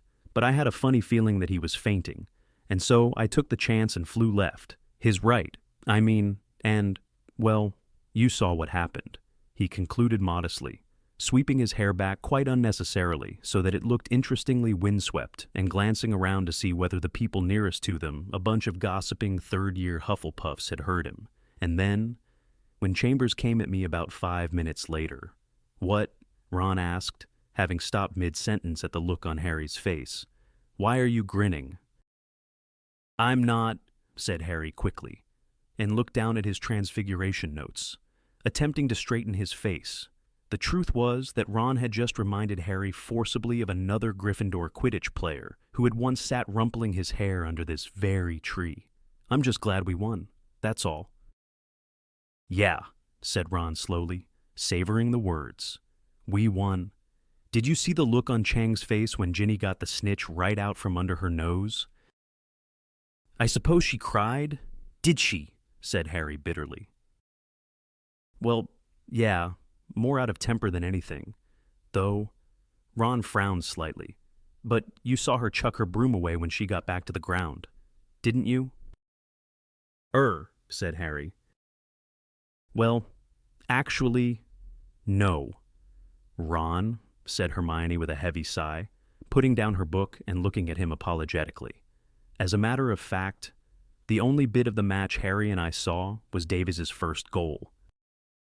Ron's carefully ruffled hair seemed to wilt with disappointment. You didn't watch, he said faintly, looking from one to the other. You didn't see me make any of those saves. Well, no, said Hermione, stretching out a placatory hand towards him. But Ron, we didn't want to leave. We had to. Yeah, said Ron, whose face was growing rather red. How come? It was Hagrid, said Harry. He decided to tell us why he's been covered in injuries ever since he got back from the Giants. He wanted us to go into the forest with him. We had no choice. You know how he gets. Anyway. The story was told in 5 minutes, by the end of which Ron's indignation had been replaced by a look of total incredulity. He brought one back and hid it in the forest. Yep, said Harry grimly. No, said Ron, as though by saying this he could make it untrue. No, he can't have. Well, he has, said Hermione firmly. Grop's about 16 feet tall, enjoys ripping up 20-foot pine trees, and knows me. She snorted, as Hermie. Ron gave a nervous laugh. And Hagrid wants us to teach him English. Yeah, said Harry. He's lost his mind, said Ron in an almost awed voice. Yes, said Hermione irritably, turning a page of Intermediate Transfiguration and glaring at a series of diagrams showing an owl turning into a pair of opera glasses. Yes, I'm starting to think he has. But, unfortunately, he made Harry and me promise. Well, you're just going to have to break your promise. That's all, said Ron firmly. I mean, come on, we've got exams and we're about that far. He held up his hand to show thumb and forefinger almost touching, from being chucked out as it is. And anyway, remember Norbert? Remember Aragog? Have we ever come off better for mixing with any of Hagrid's monster mates? I know. It's just that we promised, said Hermione in a small voice. Ron smoothed his hair flat again, looking preoccupied. Well, he sighed, Hagrid hasn't been sacked yet, has he? He's hung on this long. Maybe he'll hang on till the end of term, and we won't have to go near Grop at all. The castle grounds were gleaming in the sunlight as though freshly painted. The cloudless sky smiled at itself in the smoothly sparkling lake. The satin-green lawns rippled occasionally in a gentle breeze. June had arrived. But to the 5th years, this meant only one thing. Their owls were upon them at last. Their teachers were no longer setting them homework. Lessons were devoted to revising those topics the teachers thought most likely to come up in the exams. The purposeful, feverish atmosphere drove nearly everything but the owls from Harry's mind. Though he did wonder occasionally during potions lessons whether Lupin had ever told Snape that he must continue giving Harry occlumency tuition. If he had, then Snape had ignored Lupin as thoroughly as he was now ignoring Harry. This suited Harry very well. He was quite busy and tense enough without extra classes with Snape. And to his relief, Hermione was much too preoccupied these days to badger him about occlumency. She was spending a lot of time muttering to herself, and had not laid out any elf clothes for days. She was not the only person acting oddly as the owls drew steadily nearer. Ernie Macmillan had developed an irritating habit of interrogating people about their study habits. "How many hours do you think you're doing a day?" he demanded of Harry and Ron as they queued outside herbology, a manic gleam in his eyes. "I don't know," said Ron. "A few. More or less than 8. "Less, I suppose," said Ron, looking slightly alarmed. "I'm doing 8, said Ernie, puffing out his chest. 8 or 9. I'm getting an hour in before breakfast every day.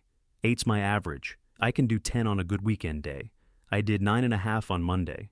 Not so good on Tuesday, only 7.25. Then on Wednesday. Harry was deeply thankful that Professor Sprout ushered them into Greenhouse 3 at that point, forcing Ernie to abandon his recital. Meanwhile, Draco Malfoy had found a different way to induce panic. Of course, it's not what you know. He was heard to tell Crabbe and Goyle loudly outside Potions a few days before the exams were to start. It's who you know. Now, Father's been friendly with the head of the Wizarding Examinations Authority for years old, Griselda Marchbanks.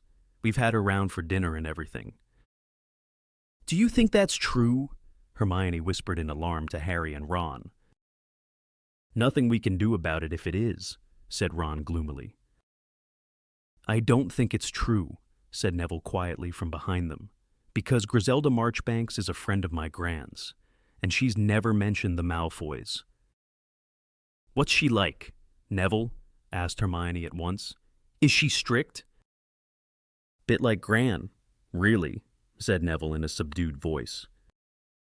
Knowing her won't hurt your chances, though. Will it? Ron told him encouragingly. Oh, I don't think it will make any difference, said Neville, still more miserably. Gran's always telling Professor Marchbanks I'm not as good as my dad. Well, you saw what she's like at St. Mungo's. Neville looked fixedly at the floor. Harry, Ron and Hermione glanced at each other, but didn't know what to say. It was the first time Neville had acknowledged that they had met at the Wizarding Hospital. Meanwhile, a flourishing black market trade in aids to concentration, mental agility and wakefulness had sprung up among the 5th and 7th years. Harry and Ron were much tempted by the bottle of Baruffio's brain elixir offered to them by Ravenclaw 6th year Eddie Carmichael, who swore it was solely responsible for the 9 outstanding audibles he had gained the previous summer, and was offering a whole pint for a mere 12 galleons. Ron assured Harry he would reimburse him for his half the moment he left Hogwarts and got a job. But before they could close the deal, Hermione had confiscated the bottle from Carmichael and poured the contents down a toilet. Hermione, we wanted to buy that, shouted Ron. Don't be stupid, she snarled. You might as well take Harold Dingle's powdered dragon claw and have done with it. Dingle's got powdered dragon claw, said Ron eagerly. Not anymore, said Hermione. I confiscated that, too. None of these things actually work. You know, Dragonclaw does work, said Ron. It's supposed to be incredible. Really gives your brain a boost. You come over all cunning for a few hours. Hermione, let me have a pinch. Go on. It can't hurt. This stuff can, said Hermione grimly. I've had a look at it, and it's actually dried doxy droppings. This information took the edge off Harry and Ron's desire for brain stimulants. They received their examination timetables and details of the procedure for OWLs during their next Transfiguration lesson. As you can see, Professor McGonagall told the class as they copied down the dates and times of their exams from the blackboard, your owls are spread over 2 successive weeks. You will sit the theory exams in the mornings and the practice in the afternoons. Your practical astronomy examination will, of course, take place at night. Now, I must warn you that the most stringent anti-cheating charms have been applied to your examination papers. Auto-answer quills are banned from the examination hall, as are remembralls, detachable cribbing cuffs, and self-correcting ink. Every year, I am afraid to say, seems to harbor at least one student who thinks that he or she can get around the Wizarding Examinations Authority's rules. I can only hope that it is nobody in Gryffindor.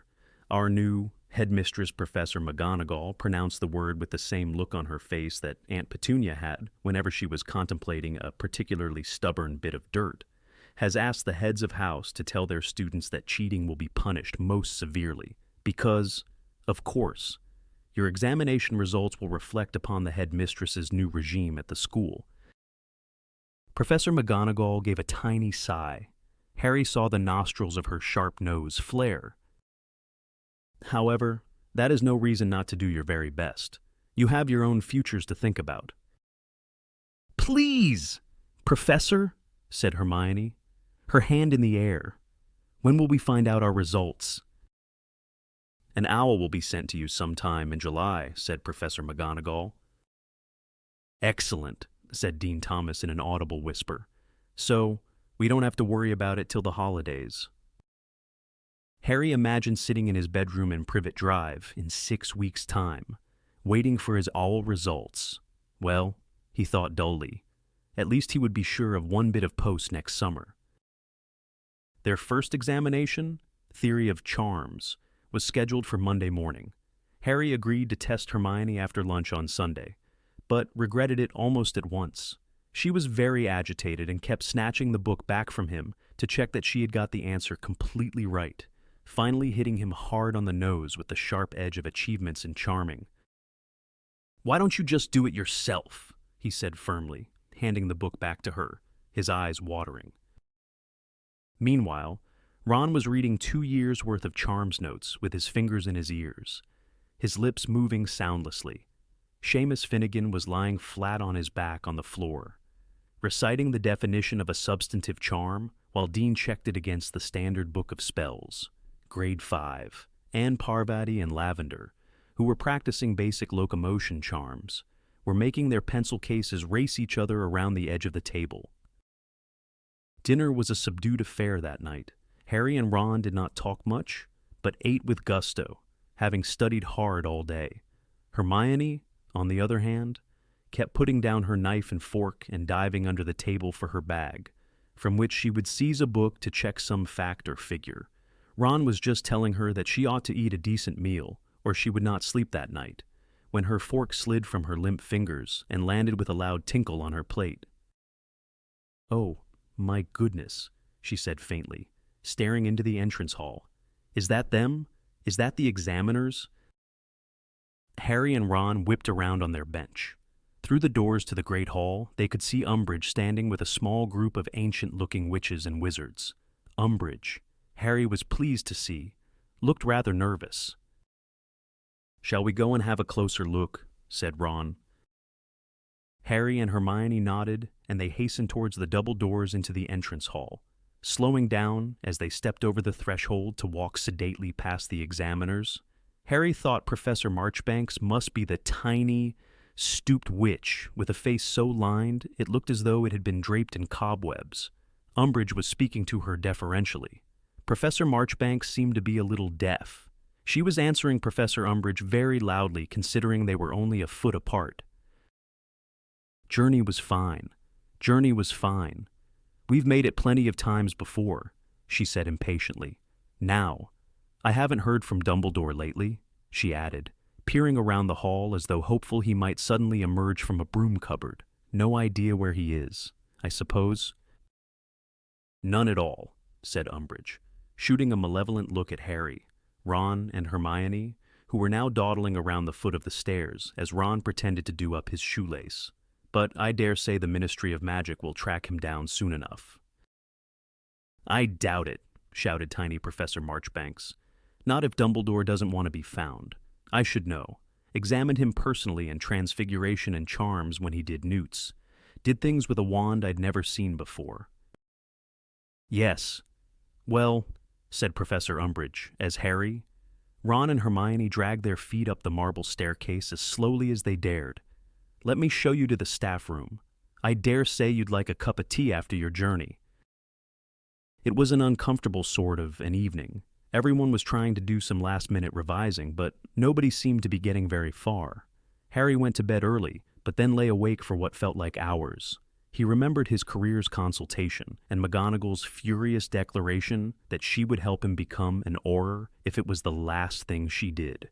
He wished he had expressed a more achievable ambition now that exam time was here. He knew he was not the only one lying awake, but none of the others in the dormitory spoke, and finally, one by one, they fell asleep. None of the fifth years talked very much at breakfast next day, either. Parvati was practicing incantations under her breath, while the salt cellar in front of her twitched. Hermione was rereading achievements in charming so fast that her eyes appeared blurred. and Neville kept dropping his knife and fork and knocking over the marmalade. Once breakfast was over, the 5th and 7th years milled around in the entrance hall while the other students went off to lessons. Then, at 9:30, they were called forwards class by class to re-enter the Great Hall, which had been rearranged exactly as Harry had seen it in the Pensive when his father, Sirius and Snape, had been taking their owls. The 4 house tables had been removed and replaced instead with many tables for one, all facing the staff table end of the hall where Professor McGonagall stood facing them. When they were all seated and quiet, she said, "You may begin," and turned over an enormous hourglass on the desk beside her, on which there were also spare quills, ink bottles, and rolls of parchment. Harry turned over his paper, his heart thumping hard. 3 rows to his right and 4 seats ahead, Hermione was already scribbling, and lowered his eyes to the first question. A. Give the incantation, and B. Describe the wand movement required to make objects fly. Harry had a fleeting memory of a club soaring high into the air and landing loudly on the thick skull of a troll, smiling slightly. He bent over the paper and began to write. "Well, it wasn't too bad, was it?" asked Hermione anxiously in the entrance hall 2 hours later, still clutching the exam paper. "I'm not sure I did myself justice on cheering charms. I just ran out of time. Did you put in the counter charm for Hiccovs?" "I wasn't sure whether I ought to. It felt like too much. And on question 23... "Hermione," said Ron sternly, "we've been through this before. We're not going through every exam afterwards. It's bad enough doing them once." The 5th years ate lunch with the rest of the school. The 4 house tables had reappeared for the lunch hour. Then they trooped off into the small chamber beside the Great Hall, where they were to wait until called for their practical examination.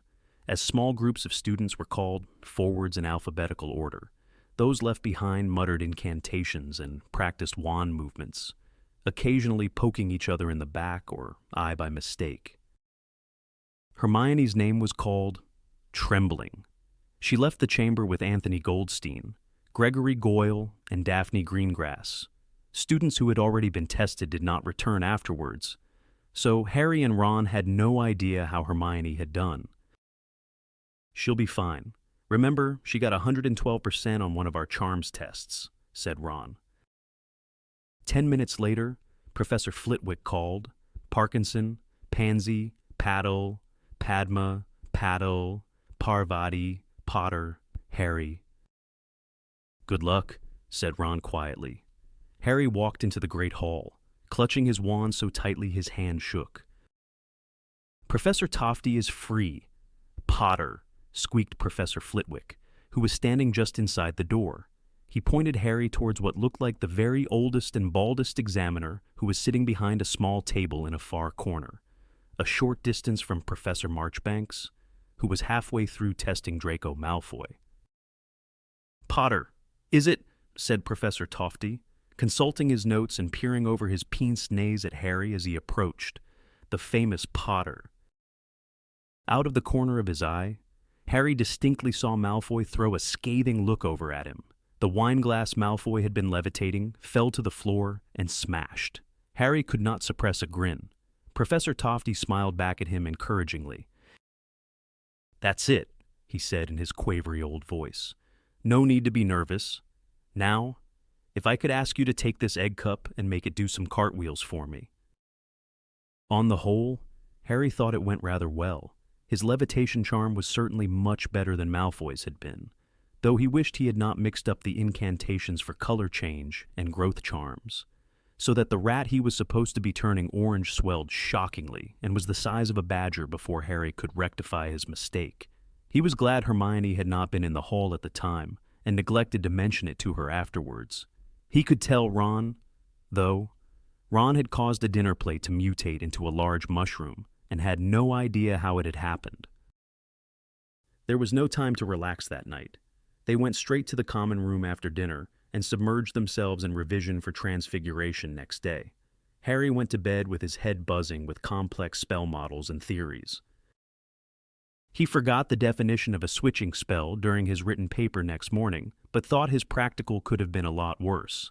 At least he managed to vanish the whole of his iguana, whereas poor Hannah Abbott lost her head completely at the next table and somehow managed to multiply her ferret into a flock of flamingos, causing the examination to be halted for 10 minutes while the birds were captured and carried out of the hall. They had their herbology exam on Wednesday, other than a small bite from a fanged geranium. Harry felt he had done reasonably well. And then, on Thursday, Defense Against the Dark Arts. Here, for the first time, Harry felt sure he had passed. He had no problem with any of the written questions and took particular pleasure, during the practical examination, in performing all the counter jinxes and defensive spells right in front of Umbridge, who was watching coolly from near the doors into the entrance hall. "Oh, bravo!" cried Professor Tofty, who was examining Harry again, when Harry demonstrated a perfect boggart banishing spell. Very good indeed. Well, I think that's all. Potter, unless... He leaned forwards a little. I heard, from my dear friend Tiberius Ogden, that you can produce a Patronus, for a bonus point. Harry raised his wand, looked directly at Umbridge, and imagined her being sacked. Expecto Patronum. His silver stag erupted from the end of his wand and cantered the length of the hall. All of the examiners looked around to watch its progress, and when it dissolved into silver mist, Professor Tofty clapped his veined and knotted hands enthusiastically. "Excellent," he said. "Very well. Potter, you may go." As Harry passed Umbridge beside the door, their eyes met. There was a nasty smile playing around her wide, slack mouth. But he did not care, unless he was very much mistaken and he was not planning on telling anybody, in case he was. He had just achieved an outstanding owl. On Friday, Harry and Ron had a day off while Hermione sat her Ancient Runes exam, and as they had the whole weekend in front of them, they permitted themselves a break from revision. They stretched and yawned beside the open window, through which warm summer air was wafting as they played wizard chess. Harry could see Hagrid in the distance, teaching a class on the edge of the forest. He was trying to guess what creatures they were examining. He thought it must be unicorns, because the boys seemed to be standing back a little, when the portrait hole opened and Hermione clambered in, looking thoroughly bad-tempered. "How were the runes?" said Ron, yawning and stretching. "I mistranslated AWAS," said Hermione furiously. "It means partnership, not defense. I mixed it up with AWAS." "Ah, well," said Ron lazily. "That's only one mistake, isn't it? You'll still get."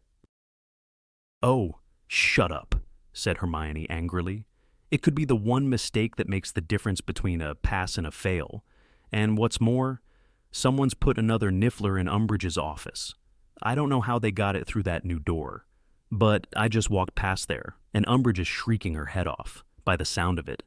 It tried to take a chunk out of her leg." "Good," said Harry and Ron together. "It is not good," said Hermione hotly. "She thinks it's Hagrid doing it, remember? And we do not want Hagrid chucked out." "He's teaching at the moment. She can't blame him," said Harry, gesturing out of the window. "Oh, you're so naive sometimes. Harry, you really think Umbridge will wait for proof," said Hermione, who seemed determined to be in a towering temper, and she swept off towards the girls' dormitories, banging the door behind her. "Such a lovely, sweet-tempered girl," said Ron, very quietly, prodding his queen forward to beat up one of Harry's knights.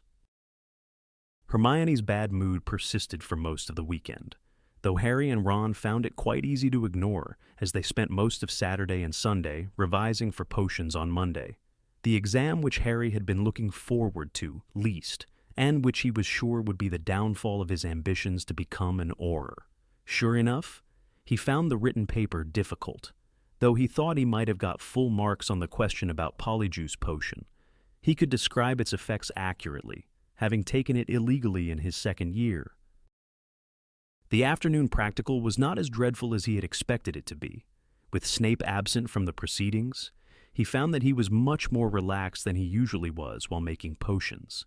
Neville, who was sitting very near Harry, also looked happier than Harry had ever seen him during a potions class, when Professor Marchbanks said, "Step away from your cauldrons. Please. The examination is over."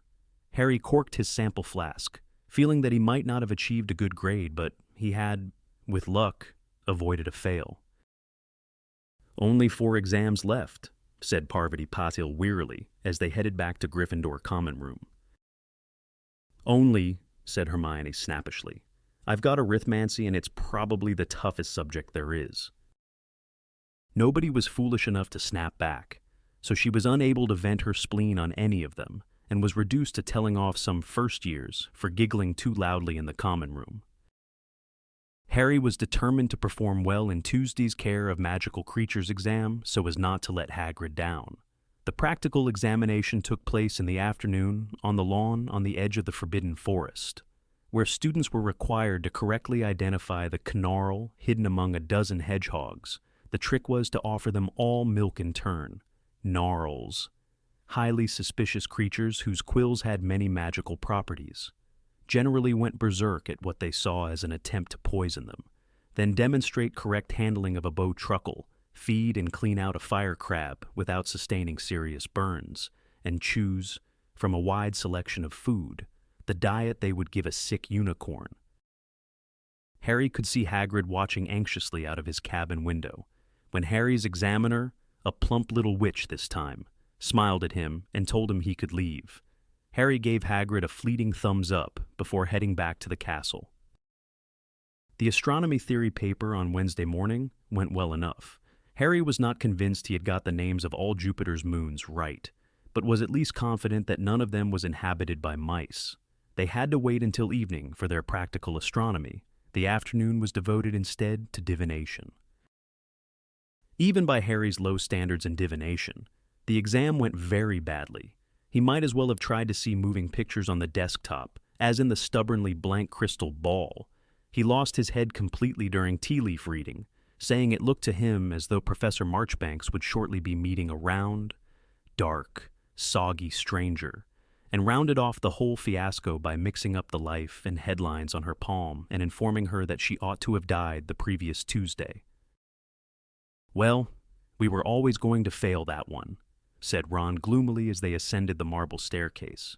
He had just made Harry feel rather better by telling him how he had told the examiner in detail about the ugly man with a wart on his nose and his crystal ball, only to look up and realize he had been describing his examiner's reflection. "We shouldn't have taken the stupid subject in the first place," said Harry. "Still, at least we can give it up now." "Yeah," said Harry.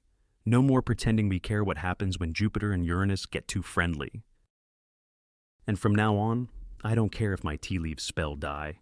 Ron, die, I'm just chucking them in the bin where they belong." Harry laughed just as Hermione came running up behind them. He stopped laughing at once, in case it annoyed her. "Well, I think I've done all right in arithmancy," she said, and Harry and Ron both sighed with relief. Just time for a quick look over our star charts before dinner. Then, when they reached the top of the astronomy tower at 11 o'clock, they found a perfect night for stargazing, cloudless and still. The grounds were bathed in silvery moonlight, and there was a slight chill in the air. Each of them set up his or her telescope and, when Professor Marchbanks gave the word, proceeded to fill in the blank star chart they had been given. Professors Marchbanks and Tofty strolled among them, watching as they entered the precise positions of the stars and planets they were observing.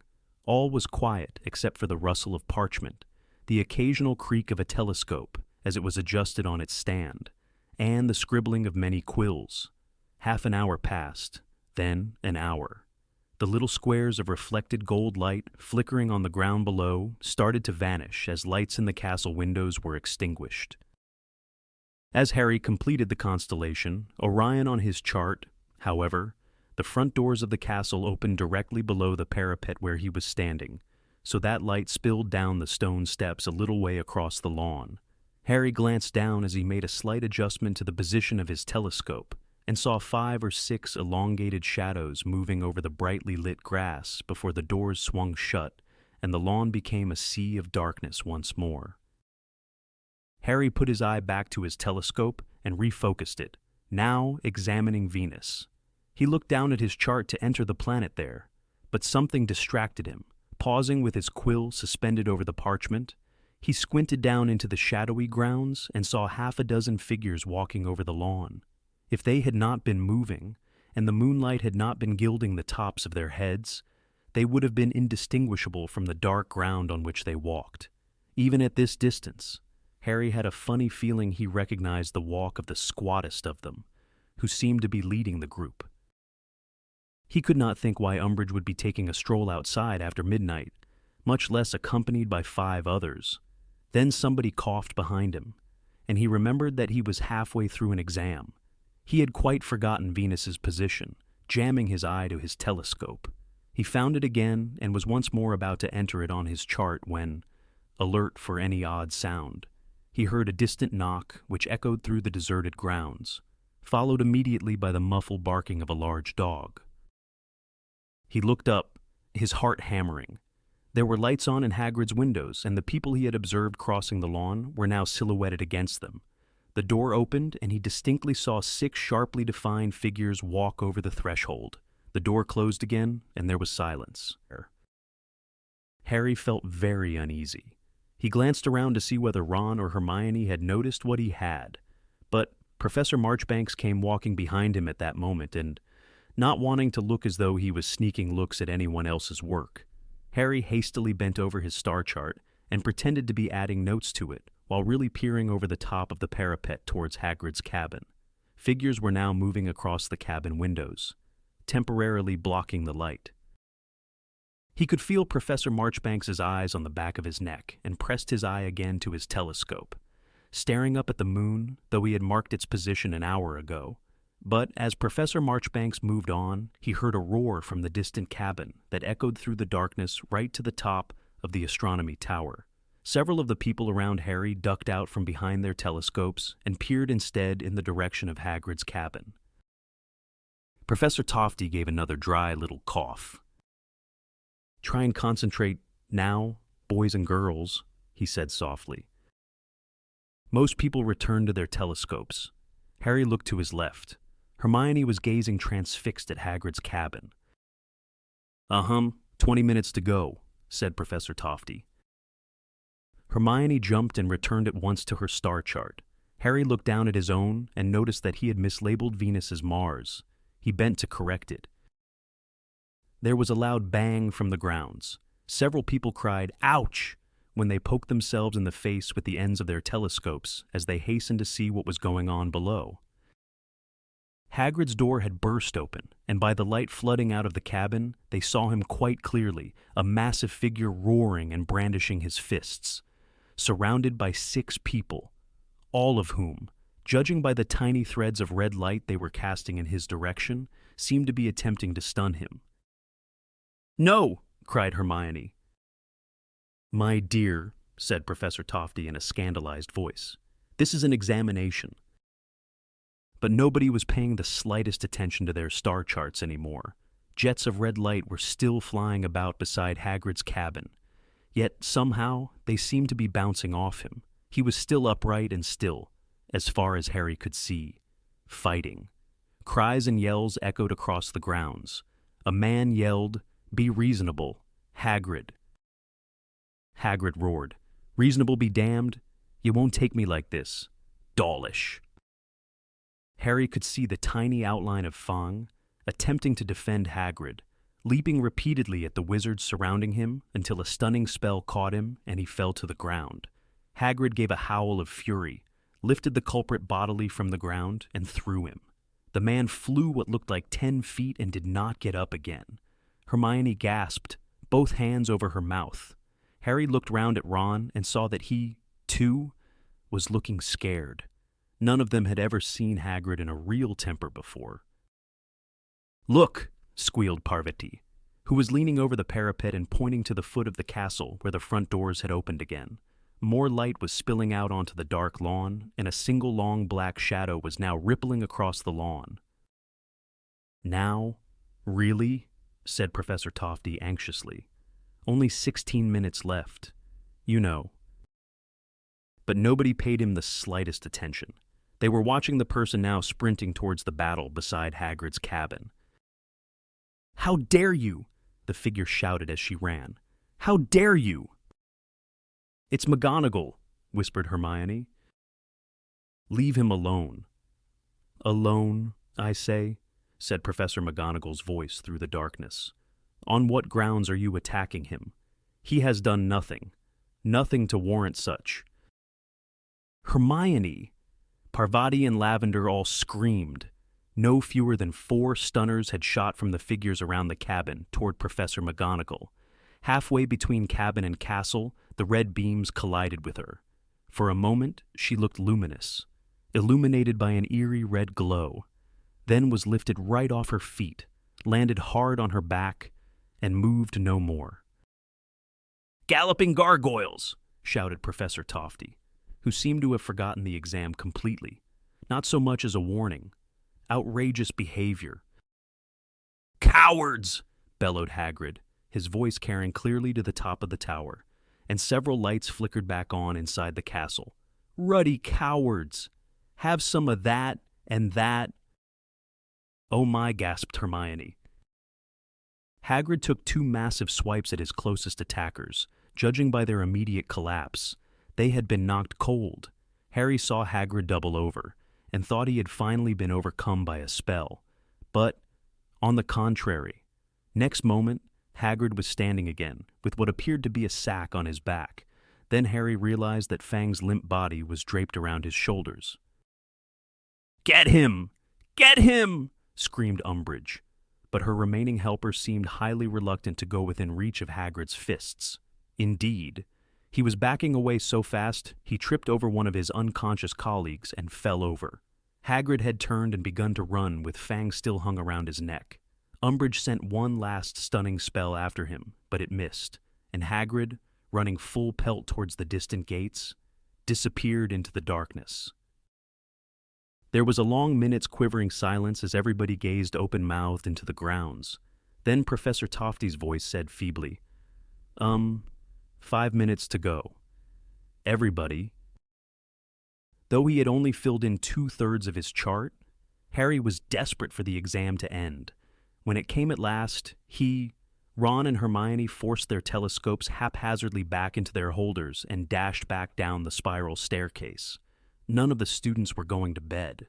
They were all talking loudly and excitedly at the foot of the stairs about what they had witnessed. "That evil woman," gasped Hermione, who seemed to be having difficulty talking due to rage, trying to sneak up on Hagrid in the dead of night.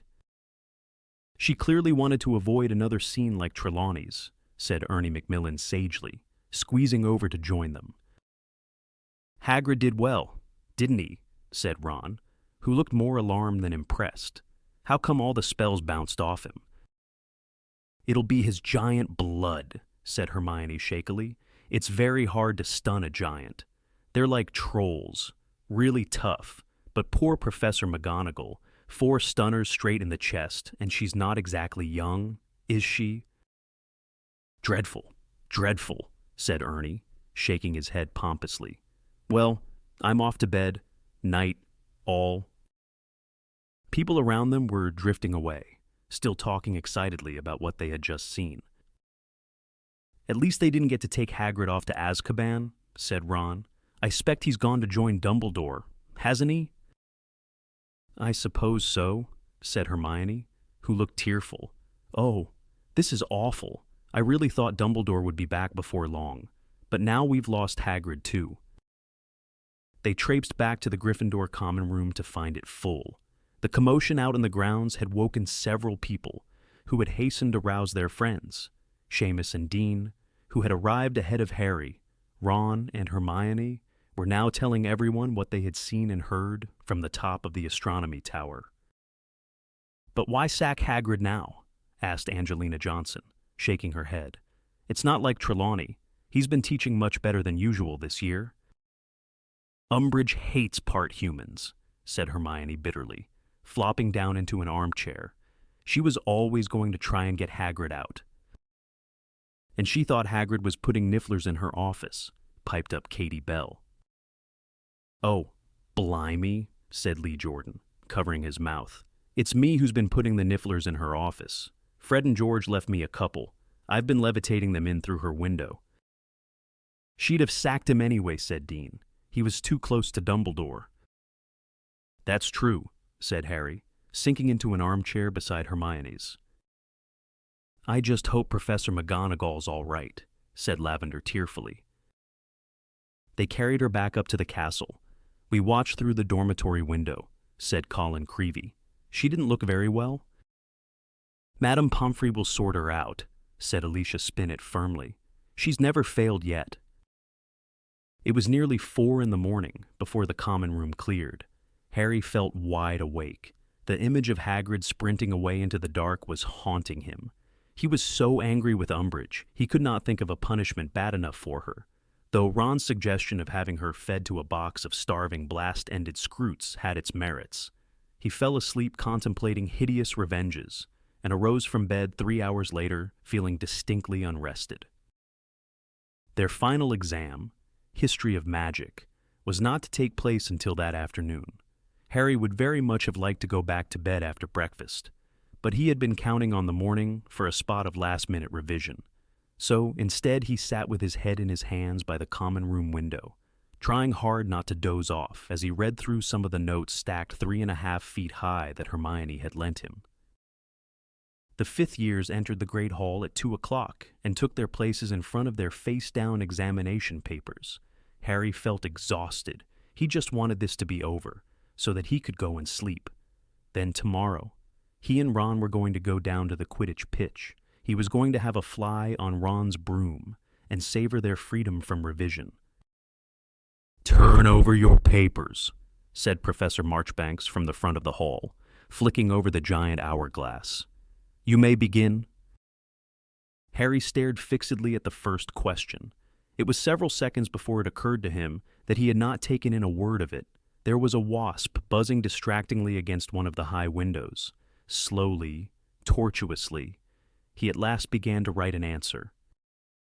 He was finding it very difficult to remember names and kept confusing dates. He simply skipped question 4. In your opinion, did wand legislation contribute to, or lead to better control of, goblin riots of the 18th century? Thinking that he would go back to it if he had time at the end, he had a stab at question 5. How was the statute of secrecy breached in 1749, and what measures were introduced to prevent a recurrence? But had a nagging suspicion that he had missed several important points. He had a feeling vampires had come into the story somewhere. He looked ahead for a question he could definitely answer, and his eyes alighted upon number 10. Describe the circumstances that led to the formation of the International Confederation of Wizards, and explain why the Warlocks of Liechtenstein refused to join. I know this, Harry thought. Though his brain felt torpid and slack, he could visualize a heading, in Hermione's handwriting, the formation of the International Confederation of Wizards. He had read those notes only this morning. He began to write, looking up now and again to check the large hourglass on the desk beside Professor Marchbanks. He was sitting right behind Parvati Patil, whose long dark hair fell below the back of her chair. Once or twice he found himself staring at the tiny golden lights that glistened in it when she moved her head slightly, and had to give his own head a little shake to clear it. And the first supreme mugwump of the International Confederation of Wizards was Pierre Bonacord, but his appointment was contested by the wizarding community of Liechtenstein, because all around Harry quills were scratching on parchment like scurrying, burrowing rats. The sun was very hot on the back of his head. What was it that Bonacord had done to offend the wizards of Liechtenstein? Harry had a feeling it had something to do with trolls. He gazed blankly at the back of Parvati's head again. If he could only perform legilimency and open a window in the back of her head and see what it was about trolls that had caused the breach between Pierre Bonacord and Liechtenstein. Harry closed his eyes and buried his face in his hands, so that the glowing red of his eyelids grew dark and cool. Bonacord had wanted to stop troll hunting and give the trolls rights, but Liechtenstein was having problems with a tribe of particularly vicious mountain trolls. That was it. He opened his eyes. They stung and watered at the sight of the blazing white parchment. Slowly. He wrote 2 lines about the trolls, then read through what he had done so far. It did not seem very informative or detailed, yet he was sure Hermione's notes on the Confederation had gone on for pages and pages. He closed his eyes again, trying to see them, trying to remember. The Confederation had met for the first time in France. Yes, he had written that already. Goblins had tried to attend and been ousted. He had written that, too. And nobody from Liechtenstein had wanted to come. Think, he told himself, his face in his hands, while all around him quills scratched out never-ending answers and the sand trickled through the hourglass at the front.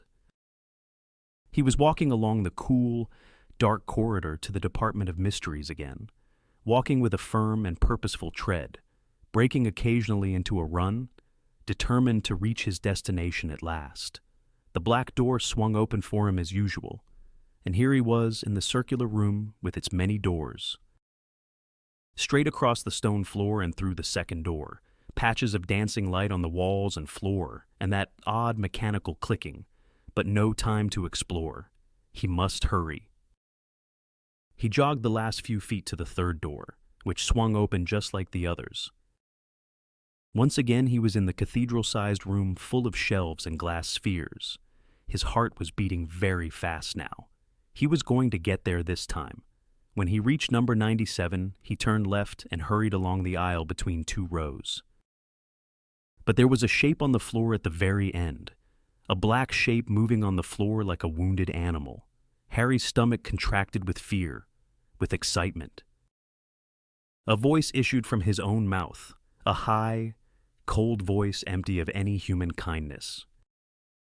Take it for me. Lift it down. Now. I cannot touch it, but you can. The black shape on the floor shifted a little.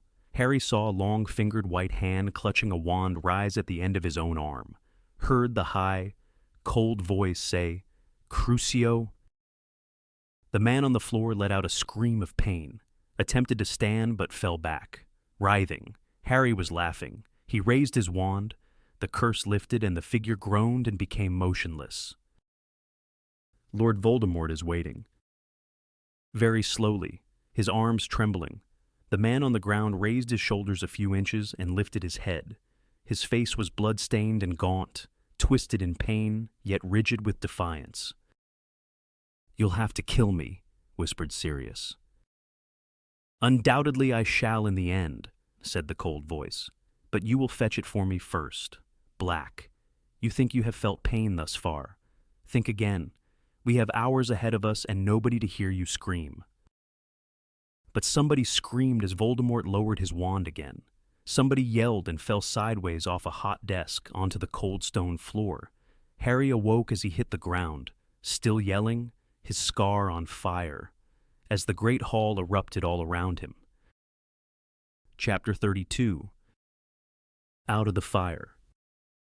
I don't need the hospital wing. I don't want... He was gibbering as he tried to pull away from Professor Tofty, who was looking at Harry with much concern after helping him out into the entrance hall with the students all around them staring. I'm fine, sir," Harry stammered, wiping the sweat from his face. "Really? I just fell asleep. Had a nightmare." "Pressure of examinations," said the old wizard sympathetically, patting Harry shakily on the shoulder. "It happens. Young man, it happens. Now, a cooling drink of water, and perhaps you will be ready to return to the Great Hall. The examination is nearly over, but you may be able to round off your last answer nicely." "Yes," said Harry wildly.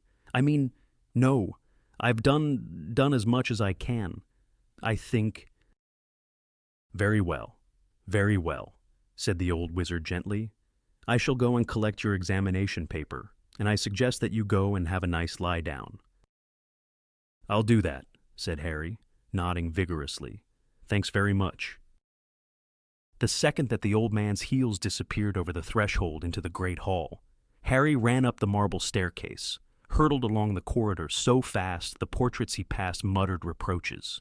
up more flights of stairs, and finally burst like a hurricane through the double doors of the hospital wing, causing Madame Pomfrey, who had been spooning some bright blue liquid into Montague's open mouth, to shriek in alarm. "Potter, what do you think you're doing?" "I need to see Professor McGonagall," gasped Harry, the breath tearing his lungs. "Now! It's urgent." "She's not here?" "Potter," said Madame Pomfrey sadly. "She was transferred to St. Mungo's this morning. 4 stunning spells straight to the chest at her age. It's a wonder they didn't kill her." "She's gone," said Harry, shocked. The bell rang just outside the dormitory, and he heard the usual distant rumbling of students starting to flood out into the corridors above and below him. He remained quite still, looking at Madame Pomfrey. Terror was rising inside him. There was nobody left to tell. Dumbledore had gone, Hagrid had gone, but he had always expected Professor McGonagall to be there, irascible and inflexible, perhaps, but always dependably, solidly present. "I don't wonder you're shocked. Potter," said Madame Pomfrey, with a kind of fierce approval in her face, as if one of them could have stunned Minerva McGonagall face on by daylight. Cowardice. That's what it was. Despicable cowardice. If I wasn't worried what would happen to you students without me, I'd resign in protest. "Yes," said Harry blankly. He wheeled around and strode blindly from the hospital wing into the teeming corridor where he stood, buffeted by the crowd, panic expanding inside him like poison gas so that his head swam and he could not think what to do. "Ron and Hermione," said a voice in his head. He was running again, pushing students out of the way, oblivious to their angry protests. He sprinted back down 2 floors and was at the top of the marble staircase when he saw them hurrying towards him. "Harry," said Hermione at once, looking very frightened. "What happened? Are you all right? Are you ill?" "Where have you been?" demanded Ron. "Come with me," Harry said quickly. "Come on, I've got to tell you something." He led them along the first-floor corridor, peering through doorways, and at last found an empty classroom into which he dived, closing the door behind Ron and Hermione the moment they were inside, and leaned against it, facing them. "Voldemort's got serious." "What? How do you—" "Saw it, just now, when I fell asleep in the exam." But where? How?" said Hermione, whose face was white. "I don't know how," said Harry, "but I know exactly where. There's a room in the Department of Mysteries full of shelves covered in these little glass balls, and they're at the end of row 97. He's trying to use Sirius to get whatever it is he wants from in there. He's torturing him, says he'll end by killing him." Harry found his voice was shaking, as were his knees. He moved over to a desk and sat down on it, trying to master himself. "How are we going to get there?" he asked them. There was a moment's silence. Then Ron said, "Get there." "Get to the Department of Mysteries, so we can rescue Sirius," Harry said loudly. "But, Harry," said Ron weakly. What?" said Harry. He could not understand why they were both gaping at him, as though he was asking them something unreasonable. "Harry," said Hermione in a rather frightened voice. How did Voldemort get into the Ministry of Magic without anybody realizing he was there?" "How do I know?" bellowed Harry. "The question is how we're going to get in there."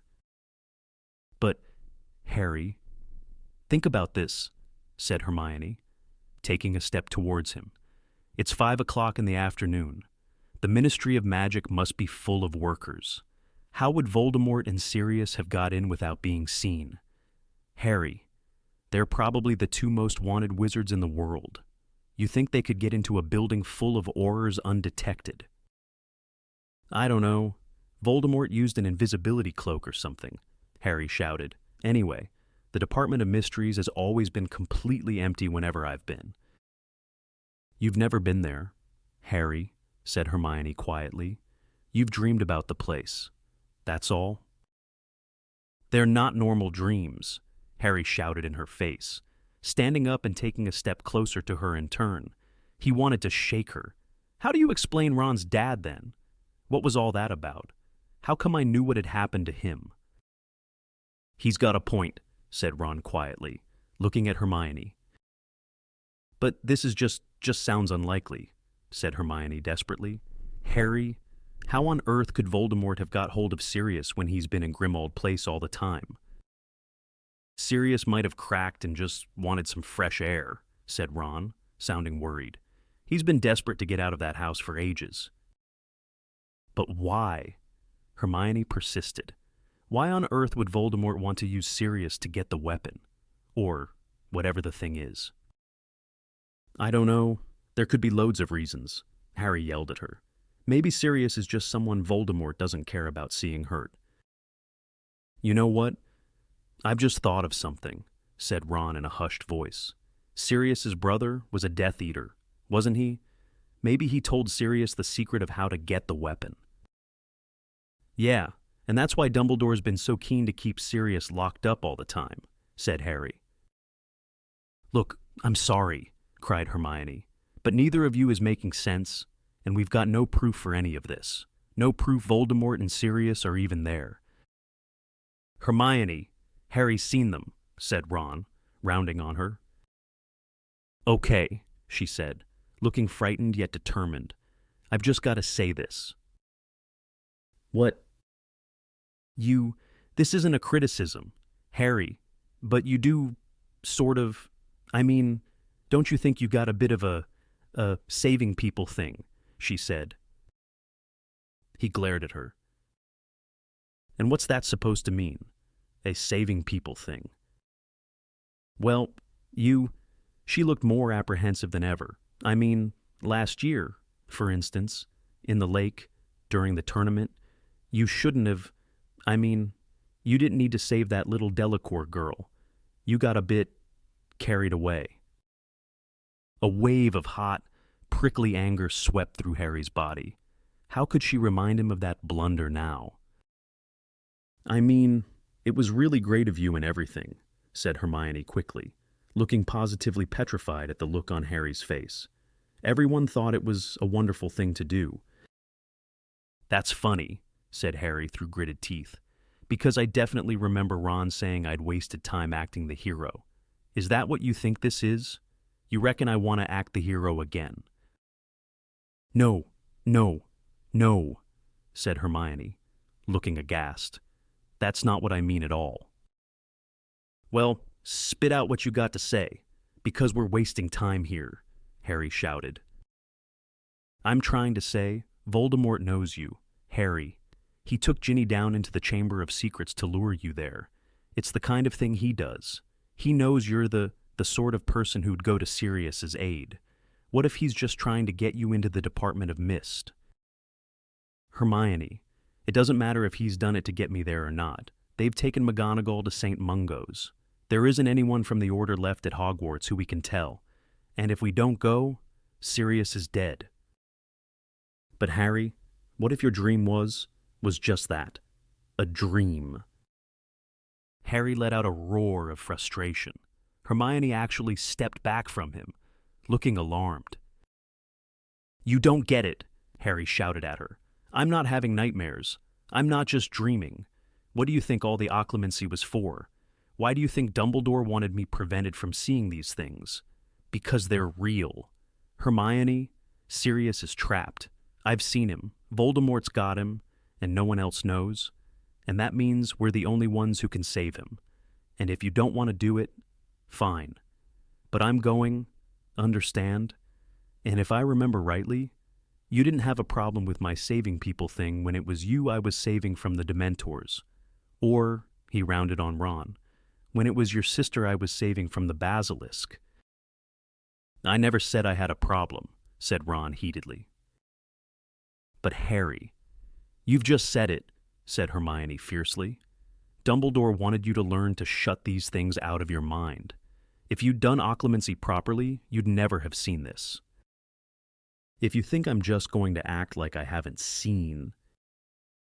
Sirius told you there was nothing more important than you learning to close your mind. Well, I expect he'd say something different if he knew what I'd just... The classroom door opened. Harry, Ron and Hermione whipped around. Ginny walked in, looking curious, closely followed by Luna, who, as usual, looked as though she had drifted in accidentally. "Hi," said Ginny uncertainly. "We recognized Harry's voice. What are you yelling about?" "Never you mind," said Harry roughly. Ginny raised her eyebrows. "There's no need to take that tone with me," she said coolly. "I was only wondering whether I could help." "Well, you can't," said Harry shortly. "You're being rather rude, you know," said Luna serenely. Harry swore and turned away. The very last thing he wanted now was a conversation with Luna Lovegood. "Wait," said Hermione suddenly. "Wait, Harry, they can help." Harry and Ron looked at her.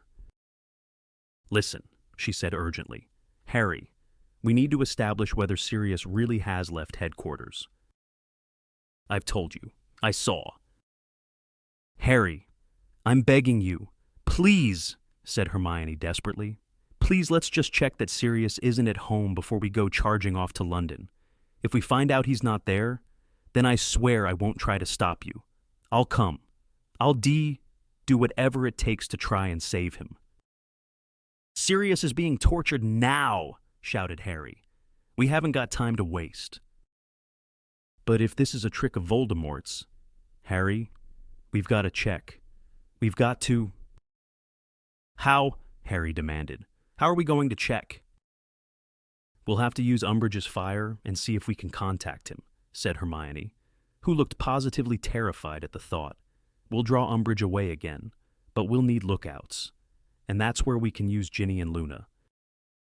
Though clearly struggling to understand what was going on, Ginny said immediately, "Yeah, we'll do it." And Luna said, "When you say Sirius, are you talking about Stubby Boardman?" Nobody answered her. "Okay," Harry said aggressively to Hermione. "Okay, if you can think of a way of doing this quickly, I'm with you. Otherwise, I'm going to the Department of Mysteries right now."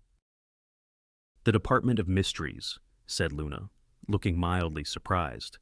"But how are you going to get there?" Again, Harry ignored her. "Right," said Hermione, twisting her hands together and pacing up and down between the desks. "Right? Well, one of us has to go and find Umbridge, and send her off in the wrong direction. Keep her away from her office. They could tell her, I don't know, that Peeves is up to something awful as usual." "I'll do it," said Ron at once. "I'll tell her Peeves is smashing up the Transfiguration department or something. It's miles away from her office. Come to think of it, I could probably persuade Peeves to do it if I met him on the way." It was a mark of the seriousness of the situation that Hermione made no objection to the smashing up of the Transfiguration department. "Okay," she said, her brow furrowed as she continued to pace. "Now, we need to keep students right away from her office while we force entry, or some Slytherin's bound to go and tip her off." "Luna and I can stand at either end of the corridor," said Ginny promptly, "and warn people not to go down there because someone's let off a load of garroting gas." Hermione looked surprised at the readiness with which Ginny had come up with this lie. Ginny shrugged and said, "Fred and George were planning to do it before they left." "Okay," said Hermione. "Well then, Harry, you and I will be under the invisibility cloak and we'll sneak into the office and you can talk to Sirius." "He's not there." "Hermione!" "I mean, you can check whether Sirius is at home or not while I keep watch. I don't think you should be in there alone. Lee's already proved the window's a weak spot, sending those nifflers through it." Even through his anger and impatience, Harry recognized Hermione's offer to accompany him into Umbridge's office as a sign of solidarity and loyalty. Okay, thanks," he muttered. "Right. Well, even if we do all of that, I don't think we're going to be able to bank on more than 5 minutes, said Hermione, looking relieved that Harry seemed to have accepted the plan. Not with Filch and the wretched inquisitorial squad floating around. 5 minutes'll be enough, said Harry. Come on, let's go. Now, said Hermione, looking shocked. Of course now, said Harry angrily. What did you think? We're going to wait until after dinner or something. Hermione, Sirius is being tortured right now. Oh, all right, she said desperately. You go and get the invisibility cloak and we'll meet you at the end of Umbridge's corridor. Okay. Harry didn't answer, but flung himself out of the room and began to fight his way through the milling crowds outside. 2 floors up, he met Seamus and Dean, who hailed him jovially and told him they were planning a dusk till dawn end-of-exam celebration in the common room. Harry barely heard them. He scrambled through the portrait hole while they were still arguing about how many black market butterbeers they would need, and was climbing back out of it, the invisibility cloak and Sirius's knife secure in his bag, before they noticed he had left them. Harry, do you want to chip in a couple of galleons? Harold Dingle reckons he could sell us some fire whiskey. But Harry was already tearing away back along the corridor, and a couple of minutes later was jumping the last few stairs to join Ron, Hermione, Ginny, and Luna, who were huddled together at the end of Umbridge's corridor. Got it, he panted, ready to go, then... All right, whispered Hermione as a gang of loud 6th years passed them. So, Ron, you go and head Umbridge off. Ginny, Luna, if you can start moving people out of the corridor, Harry and I will get the cloak on and wait until the coast is clear. Ron strode away, his bright red hair visible right to the end of the passage. Meanwhile, Ginny's equally vivid head bobbed between the jostling students surrounding them in the other direction, trailed by Luna's blonde one. Get over here, muttered Hermione, tugging at Harry's wrist and pulling him back into a recess where the ugly stone head of a medieval wizard stood muttering to itself on a column. Are you sure you're okay, Harry? You're still very pale.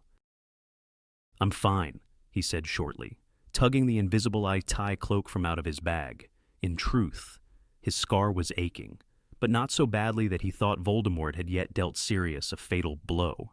It had hurt much worse than this when Voldemort had been punishing Avery. Here, he said.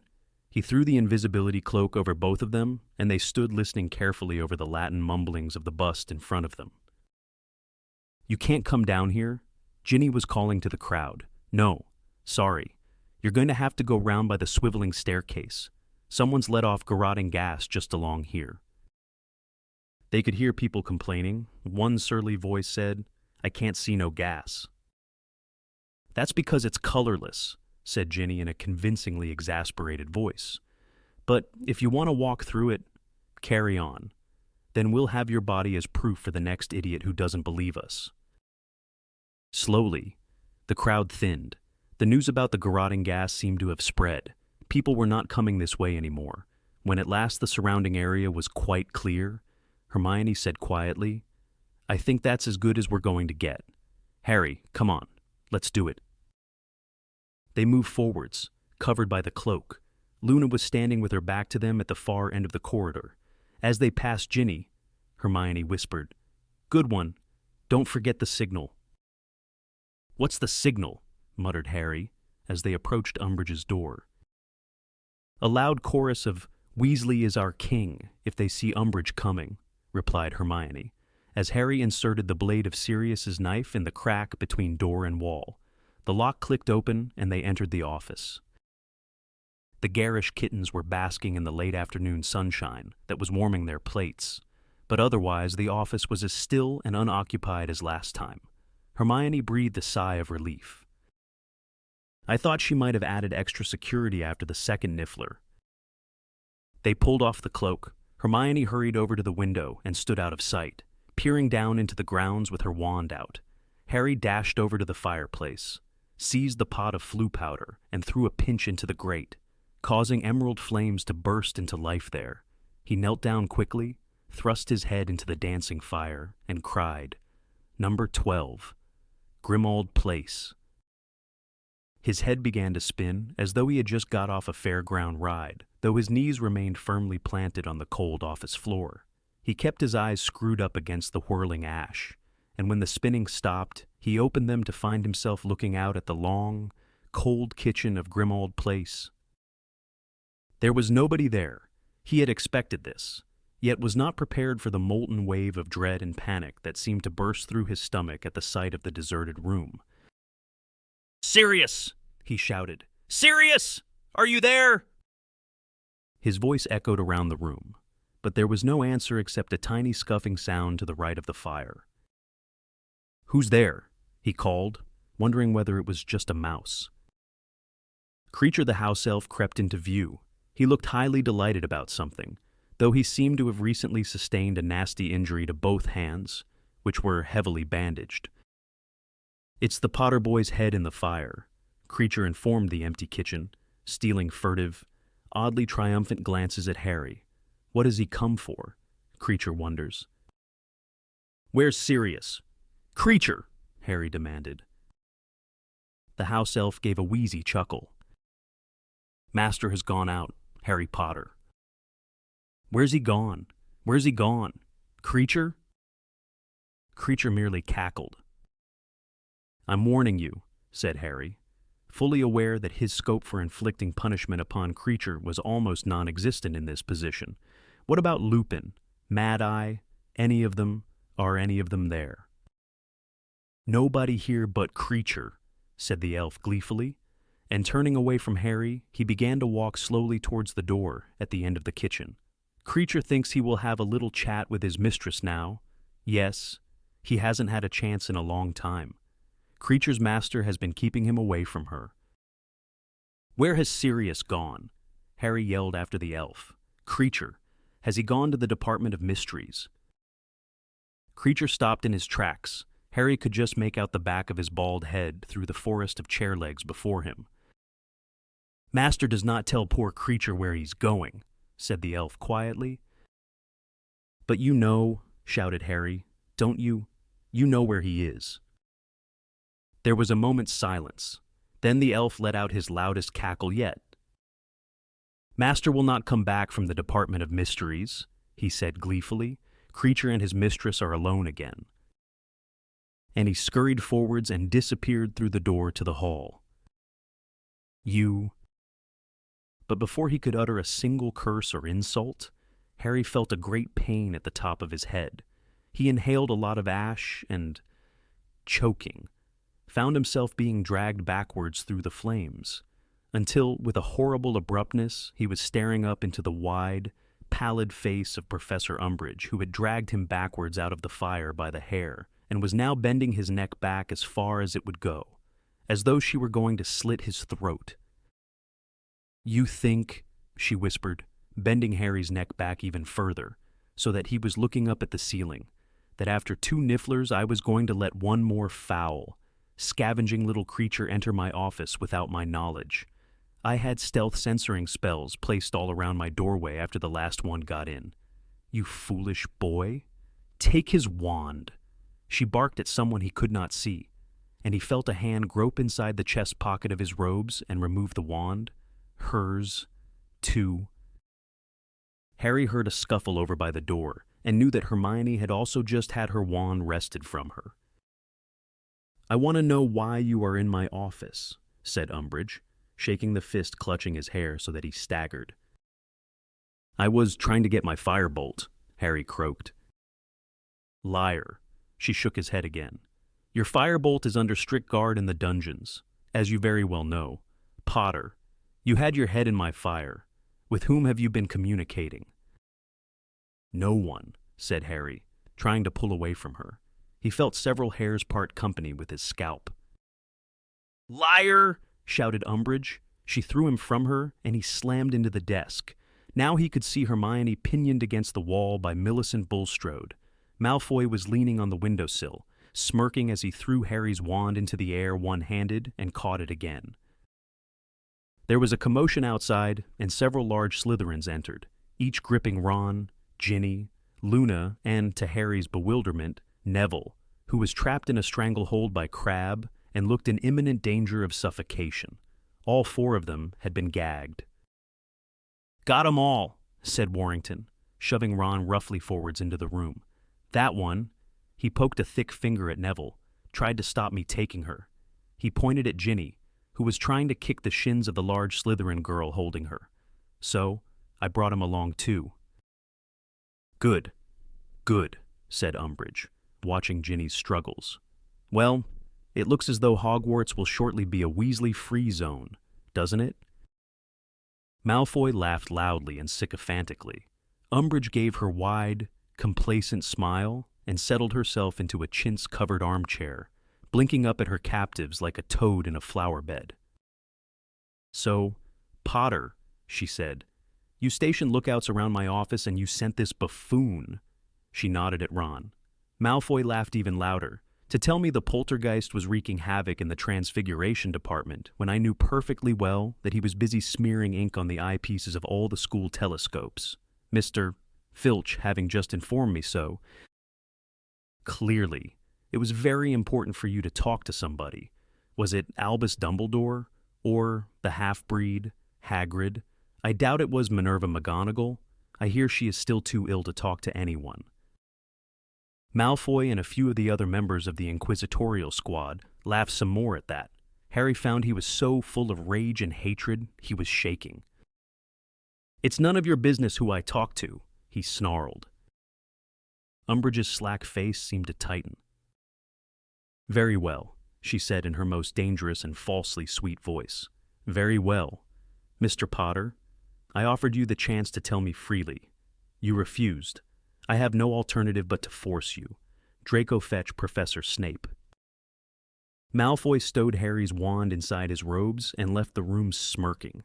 But Harry hardly noticed. He had just realized something.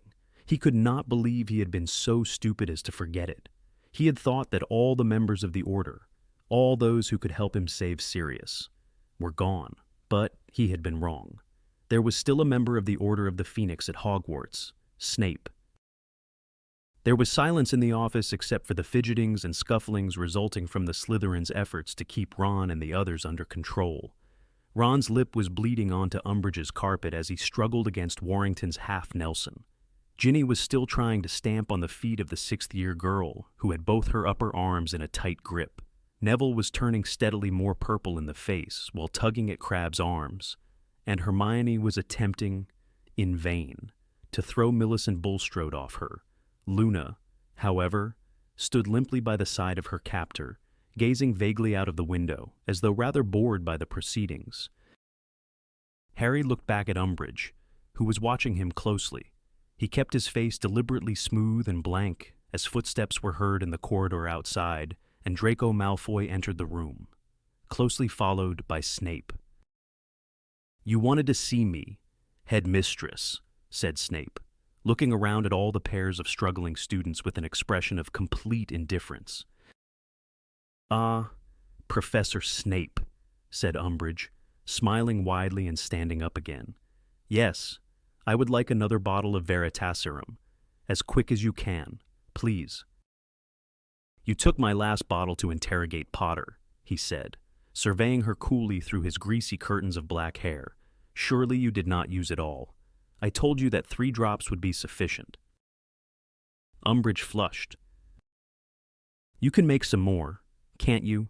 she said, her voice becoming more sweetly girlish, as it always did when she was furious. "Certainly," said Snape, his lip curling. "It takes a full moon cycle to mature, so I should have it ready for you in around a month." "A month," squawked Umbridge, swelling toadishly. "A month. But I need it this evening. Snape, I have just found Potter using my fire to communicate with a person or persons unknown." "Really?" said Snape, showing his first faint sign of interest as he looked round at Harry. "Well, it doesn't surprise me. Potter has never shown much inclination to follow school rules."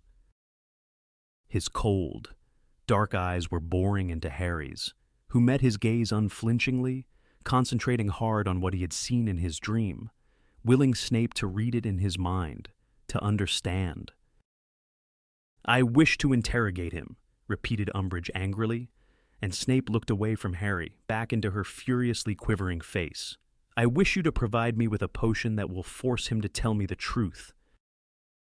"I have already told you," said Snape smoothly, "that I have no further stocks of Veritaserum, unless you wish to poison Potter, and I assure you I would have the greatest sympathy with you if you did. I cannot help you. The only trouble is that most venoms act too fast to give the victim much time for truth-telling." Snape looked back at Harry, who stared at him, frantic to communicate without words. Voldemort's got serious in the Department of Mysteries, he thought desperately. Voldemort's got serious. "You are on probation," shrieked Professor Umbridge, and Snape looked back at her, his eyebrows slightly raised. "You are being deliberately unhelpful. I expected better. Lucius Malfoy always speaks most highly of you. Now, get out of my office." Snape gave her an ironic bow and turned to leave. Harry knew his last chance of letting the Order know what was going on was walking out of the door. "He's got Padfoot," he shouted. "He's got Padfoot at the place where it's hidden."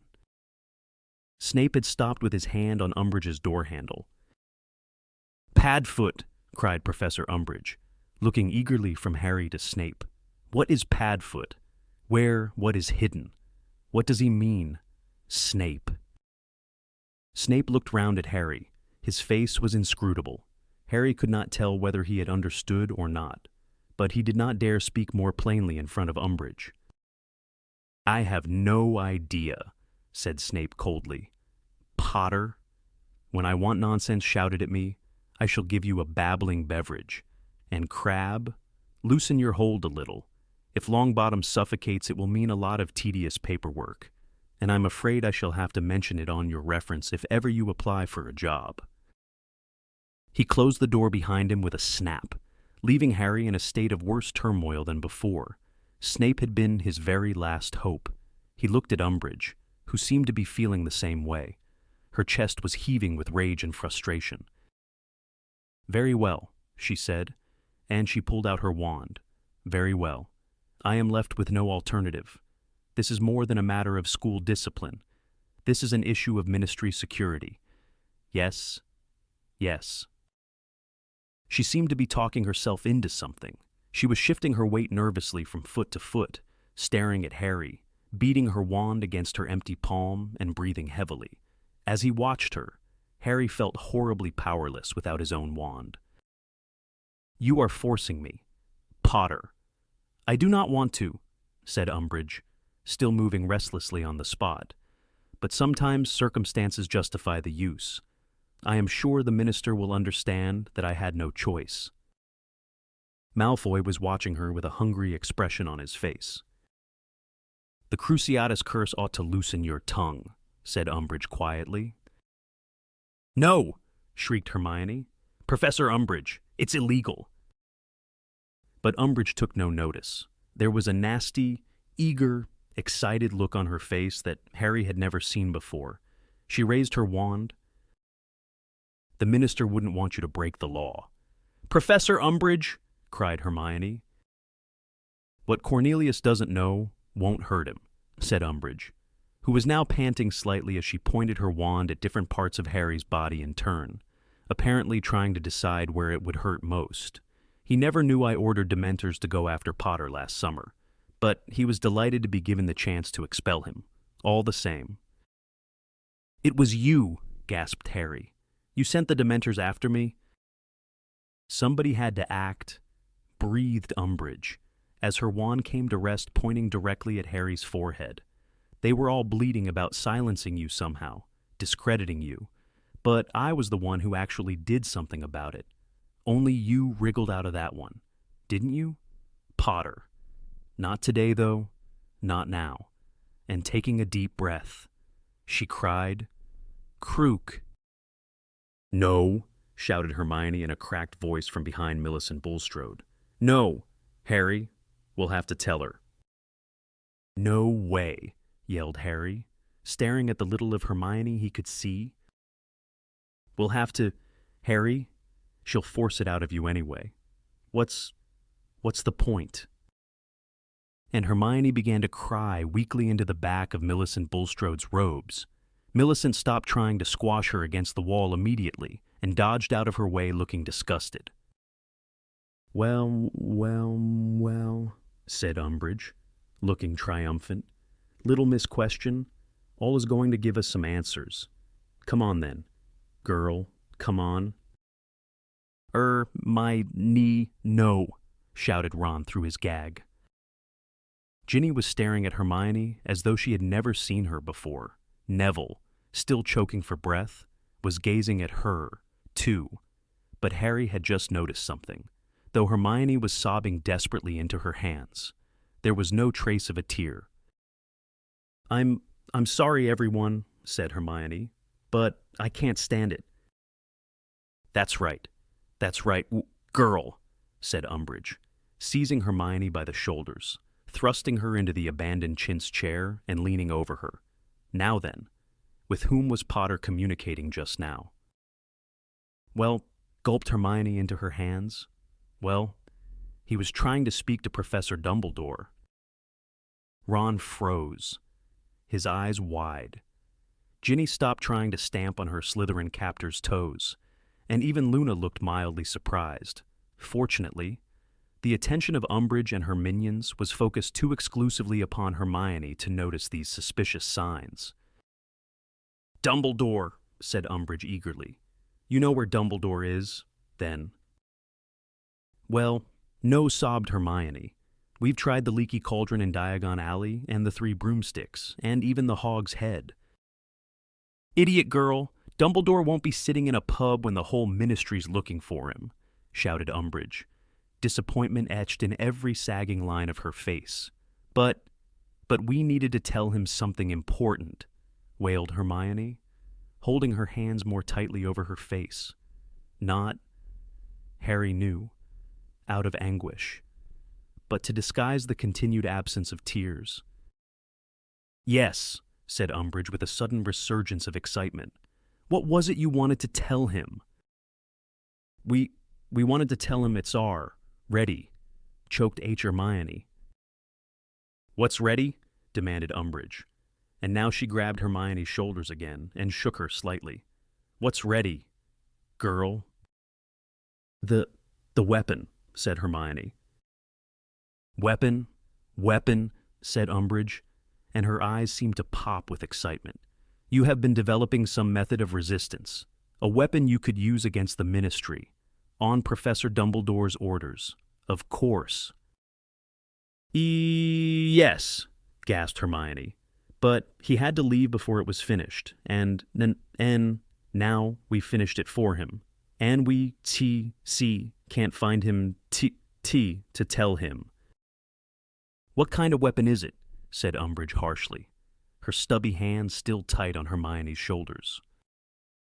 We don't really understand it, said Hermione, sniffing loudly.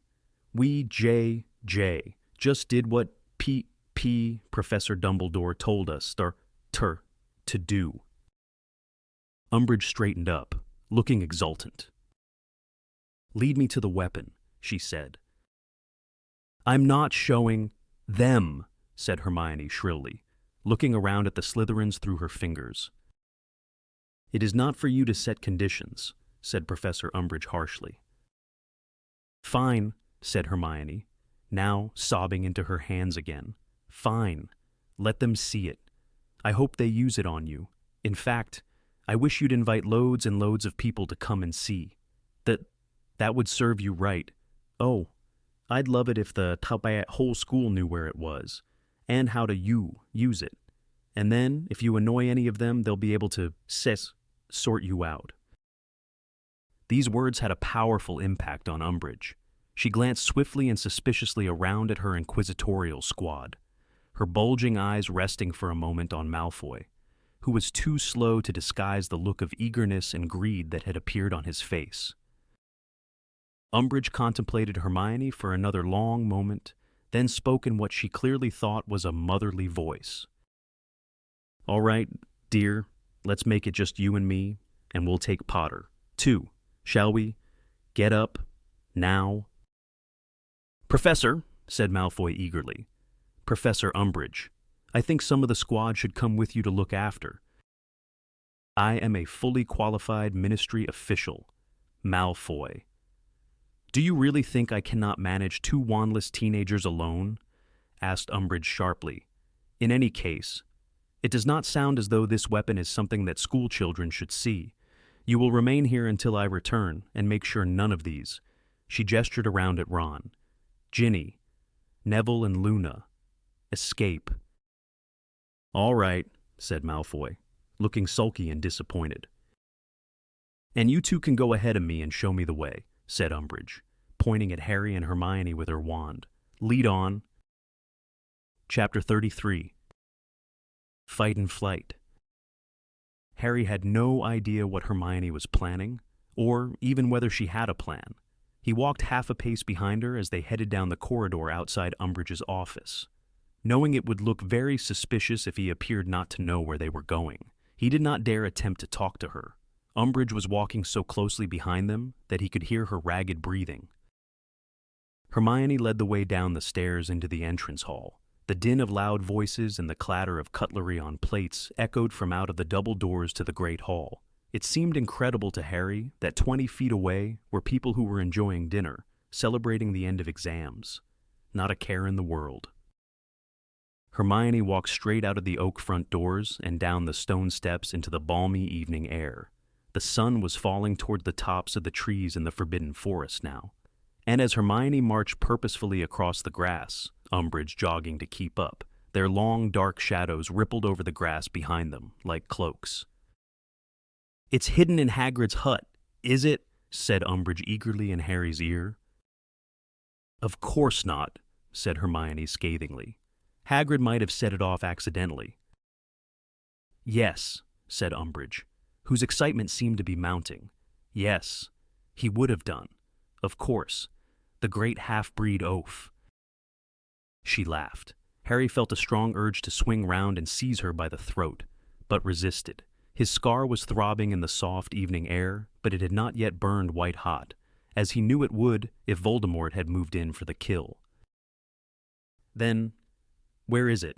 Asked Umbridge, with a hint of uncertainty in her voice as Hermione continued to stride towards the forest. In there. Of course, said Hermione, pointing into the dark trees.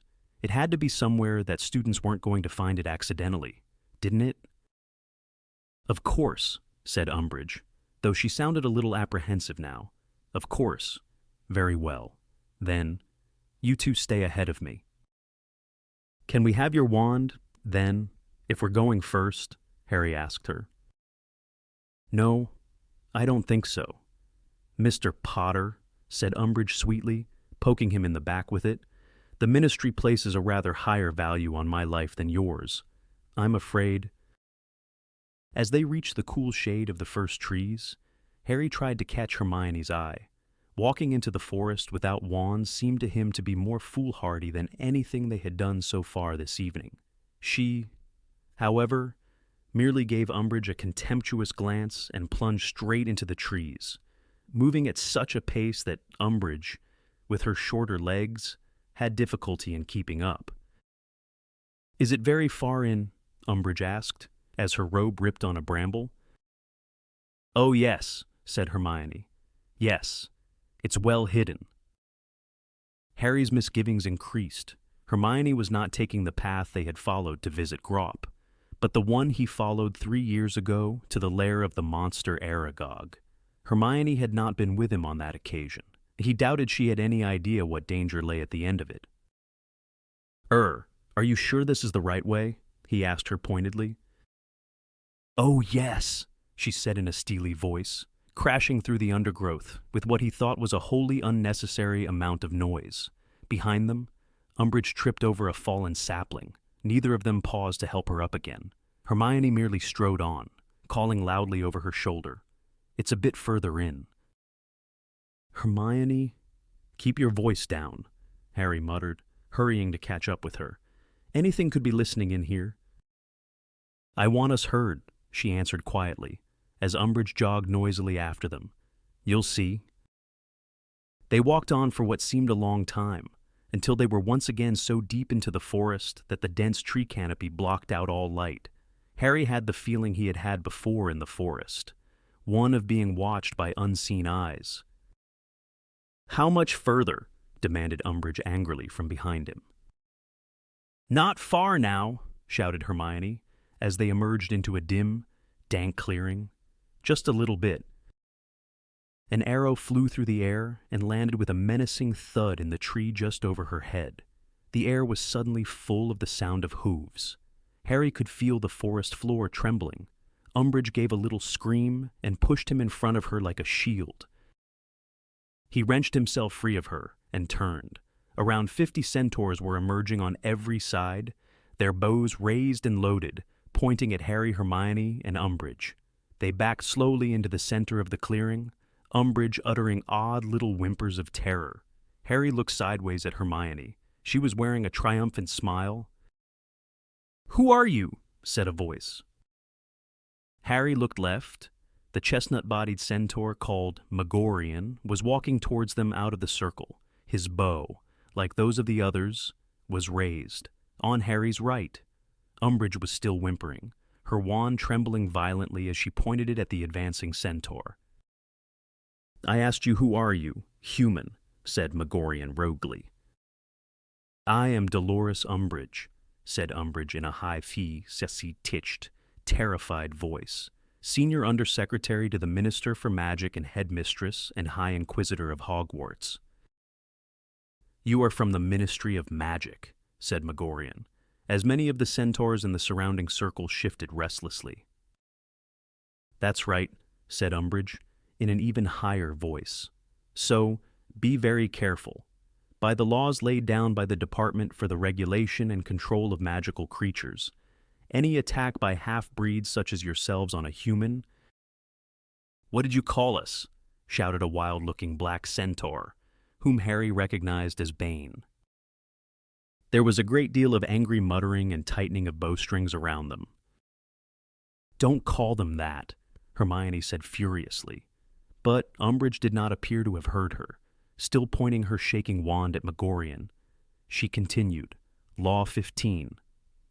B states clearly that any attack by a magical creature who is deemed to have near-human intelligence, and therefore considered responsible for its actions— "Near-human intelligence," repeated Megorian, as Bane and several others roared with rage and pawed the ground. "We consider that a great insult. Human, our intelligence, thankfully, far outstrips your own."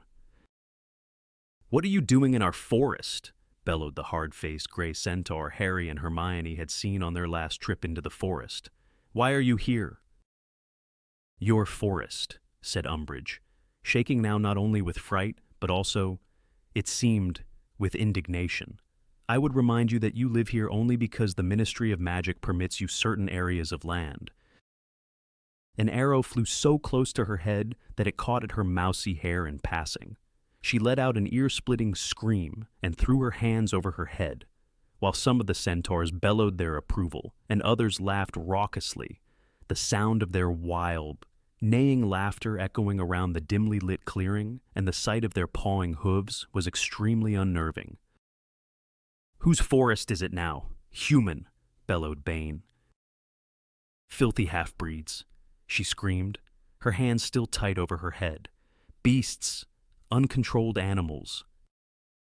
"Be quiet," shouted Hermione, but it was too late. Umbridge pointed her wand at Megorian and screamed, "Incarcerus!" Ropes flew out of midair like thick snakes, wrapping themselves tightly around the centaur's torso and trapping his arms.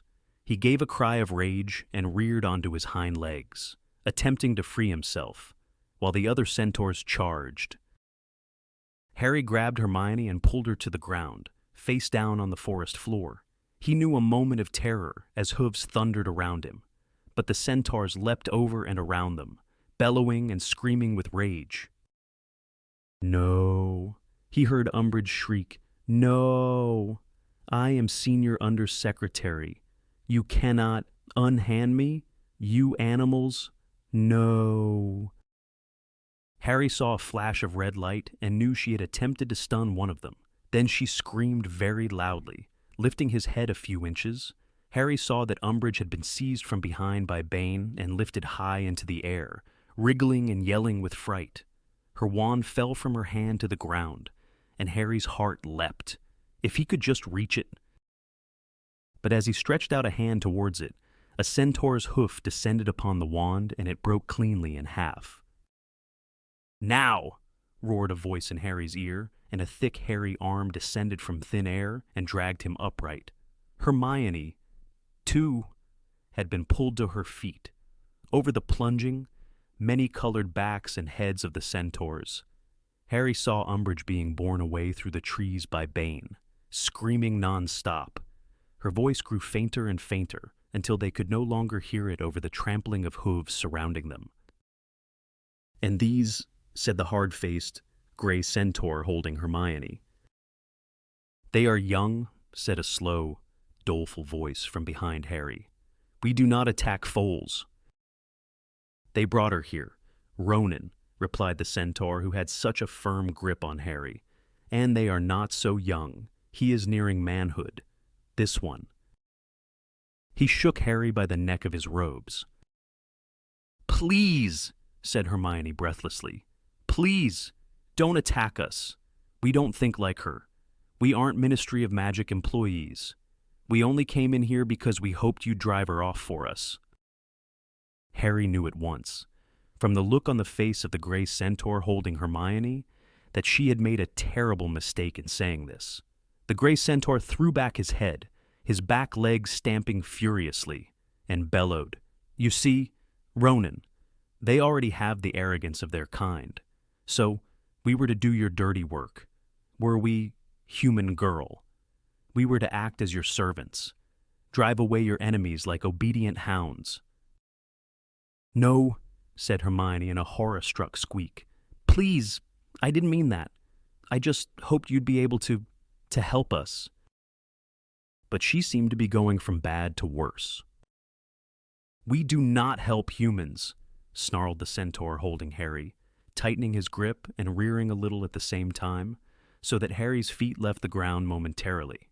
"We are a race apart and proud to be so. We will not permit you to walk from here, boasting that we did your bidding." "We're not going to say anything like that," Harry shouted. "We know you didn't do what you did because we wanted you to." But nobody seemed to be listening to him. A bearded centaur towards the back of the crowd shouted, "They came here unasked. They must pay the consequences."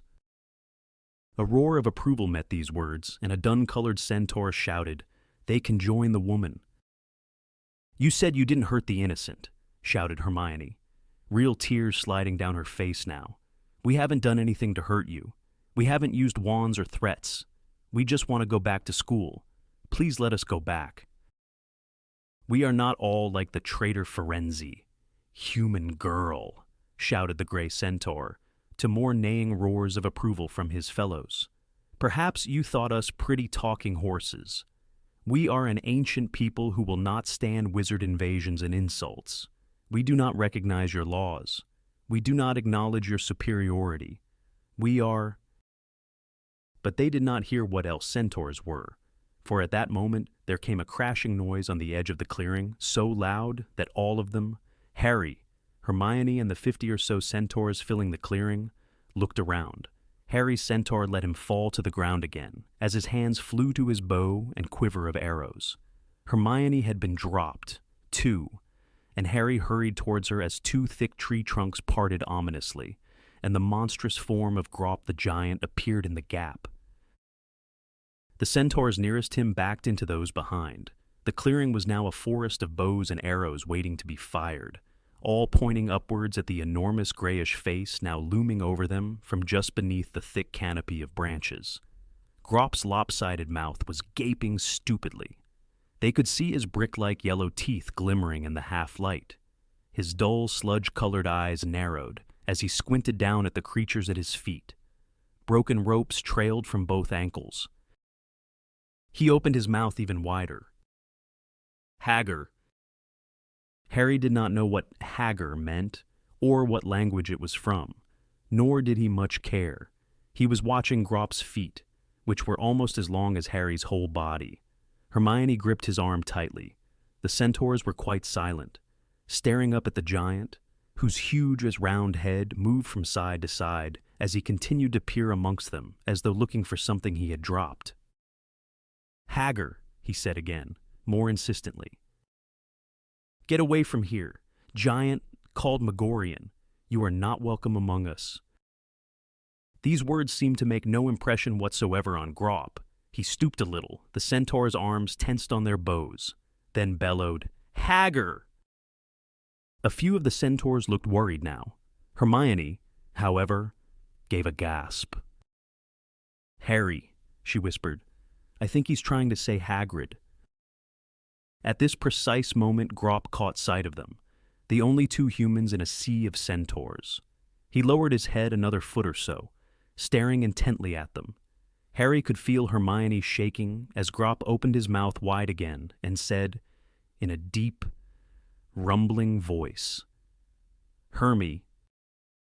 "Goodness," said Hermione, gripping Harry's arm so tightly it was growing numb and looking as though she was about to faint. He remembered. "Hermy," roared Grop. "Where Hagar?" "I don't know," squealed Hermione, terrified. "I'm sorry. Grop, I don't know." "Grop want Hagar." One of the giant's massive hands reached down. Hermione let out a real scream, ran a few steps backwards, and fell over, devoid of a wand. Harry braced himself to punch, kick, bite, or whatever else it took, as the hand swooped towards him and knocked a snow-white centaur off his legs. It was what the centaurs had been waiting for. Grop's outstretched fingers were a foot from Harry when 50 arrows soared through the air at the giant, peppering his enormous face, causing him to howl with pain and rage and straighten up, rubbing his face with his enormous hands, breaking off the arrow shafts but forcing the arrowheads in still deeper. He yelled and stamped his enormous feet, and the centaurs scattered out of the way. Pebble-sized droplets of Grop's blood showered Harry as he pulled Hermione to her feet, and the pair of them ran as fast as they could for the shelter of the trees. Once there, they looked back. Grop was snatching blindly at the centaurs as blood ran down his face. They were retreating in disorder, galloping away through the trees on the other side of the clearing. Harry and Hermione watched Grop give another roar of fury and plunge after them, smashing more trees aside as he went. "Oh no," said Hermione, quaking so badly that her knees gave way. "Oh, that was horrible, and he might kill them all." "I'm not that fussed, to be honest," said Harry bitterly. The sounds of the galloping centaurs and the blundering giant grew fainter and fainter. As Harry listened to them, his scar gave another great throb, and a wave of terror swept over him. They had wasted so much time, they were even further from rescuing Sirius than they had been when he had had the vision. Not only had Harry managed to lose his wand, but they were stuck in the middle of the Forbidden Forest with no means of transport whatsoever. "Smart plan," he spat at Hermione, having to release some of his fury. "Really smart plan. Where do we go from here?" "We need to get back up to the castle," said Hermione faintly. "By the time we've done that, Sirius will probably be dead," said Harry, kicking a nearby tree in temper. A high-pitched chattering started up overhead, and he looked up to see an angry bow-truckle flexing its long, twig-like fingers at him. "Well, we can't do anything without wands," said Hermione hopelessly, dragging herself up again. "Anyway, Harry, how exactly were you planning to get all the way to London?" "Yeah, we were just wondering that," said a familiar voice from behind her. Harry and Hermione moved together instinctively and peered through the trees. Ron came into sight, closely followed by Ginny, Neville, and Luna. All of them looked a little the worse for wear. There were several long scratches running the length of Ginny's cheek. A large purple lump was swelling above Neville's right eye. Ron's lip was bleeding worse than ever, but all were looking rather pleased with themselves. "So," said Ron, pushing aside a low-hanging branch and holding out Harry's wand, "had any ideas?" "How did you get away?" asked Harry in amazement, taking his wand from Ron. "Couple of stunners, a disarming charm. Neville brought off a really nice little impediment jinx," said Ron airily. now handing back Hermione's wand. 2. But Ginny was best. She got Malfoy, Bat Bogey Hex. It was superb. His whole face was covered in the great flapping things. Anyway, we saw you out of the window heading into the forest and followed. What have you done with Umbridge? She got carried away, said Harry, by a herd of centaurs. And they left you behind? Asked Ginny, looking astonished. No, they got chased off by Grop, said Harry. Who's Grop? Luna asked interestedly. Hagrid's little brother, said Ron promptly. Anyway, never mind that now. Harry, what did you find out in the fire? Has you-know-who got Sirius, or... Yes, said Harry, as his scar gave another painful prickle. And I'm sure Sirius is still alive, but I can't see how we're going to get there to help him. They all fell silent, looking rather scared. The problem facing them seemed insurmountable. Well, we'll have to fly, won't we? Said Luna, in the closest thing to a matter-of-fact voice Harry had ever heard her use. Okay, said Harry irritably, rounding on her. First of all, we aren't doing anything if you're including yourself in that. And second of all, Ron's the only one with a broomstick that isn't being guarded by a security troll. So, I've got a broom, said Ginny. Yeah, but you're not coming, said Ron angrily. Excuse me, but I care what happens to Sirius as much as you do, said Ginny, her jaw set so that her resemblance to Fred and George was suddenly striking. You're 2, Harry began, but Ginny said fiercely, I'm 3 years older than you were when you fought you-know-who over the Sorcerer's Stone, and it's because of me that Malfoy's stuck back in Umbridge's office with giant flying bogies attacking him. Yeah, but we were all in the DA together, said Neville quietly. It was all supposed to be about fighting you-know-who, wasn't it? And this is the first chance we've had to do something real. Or was that all just a game or something? No, of course it wasn't, said Harry impatiently. Then we should come too, said Neville simply. We want to help. That's right, said Luna, smiling happily. Harry's eyes met Ron's. He knew Ron was thinking exactly what he was. If he could have chosen any members of the DA, in addition to himself, Ron and Hermione, to join him in the attempt to rescue Sirius, he would not have picked Ginny, Neville, or Luna. Well, it doesn't matter. Anyway, said Harry through gritted teeth, because we still don't know how to get there. I thought we'd settled that, said Luna maddeningly. We're flying. Look, said Ron, barely containing his anger. You might be able to fly without a broomstick, but the rest of us can't sprout wings whenever we... There are ways of flying other than with broomsticks, said Luna serenely. I suppose we're going to ride on the back of the khaki snorgle or whatever it is, Ron demanded. The crumple-horned snorkat can't fly, said Luna in a dignified voice. But they can. And Hagrid says they're very good at finding places their riders are looking for. Harry whirled round, standing between 2 trees, their white eyes gleaming eerily, were 2 thestrals, watching the whispered conversation as though they understood every word. Yes, he whispered, moving towards them. They tossed their reptilian heads, throwing back long black manes, and Harry stretched out his hand eagerly and patted the nearest one's shining neck. How could he ever have thought them ugly? Is it those mad horse things? Said Ron uncertainly. Staring at a point slightly to the left of the thestral, Harry was patting. Those ones you can't see unless you've watched someone snuff it. Yeah, said Harry. How many? Just 2. Well, we need 3, said Hermione, who was still looking a little shaken, but determined just the same. 4. Hermione, said Ginny, scowling. I think there are 6 of us, actually, said Luna calmly, counting. Don't be stupid. We can't all go, said Harry angrily. Look, you 3, he pointed at Neville. Ginny and Luna, you're not involved in this. You're not... They burst into more protests. His scar gave another, more painful, twinge. Every moment they delayed was precious.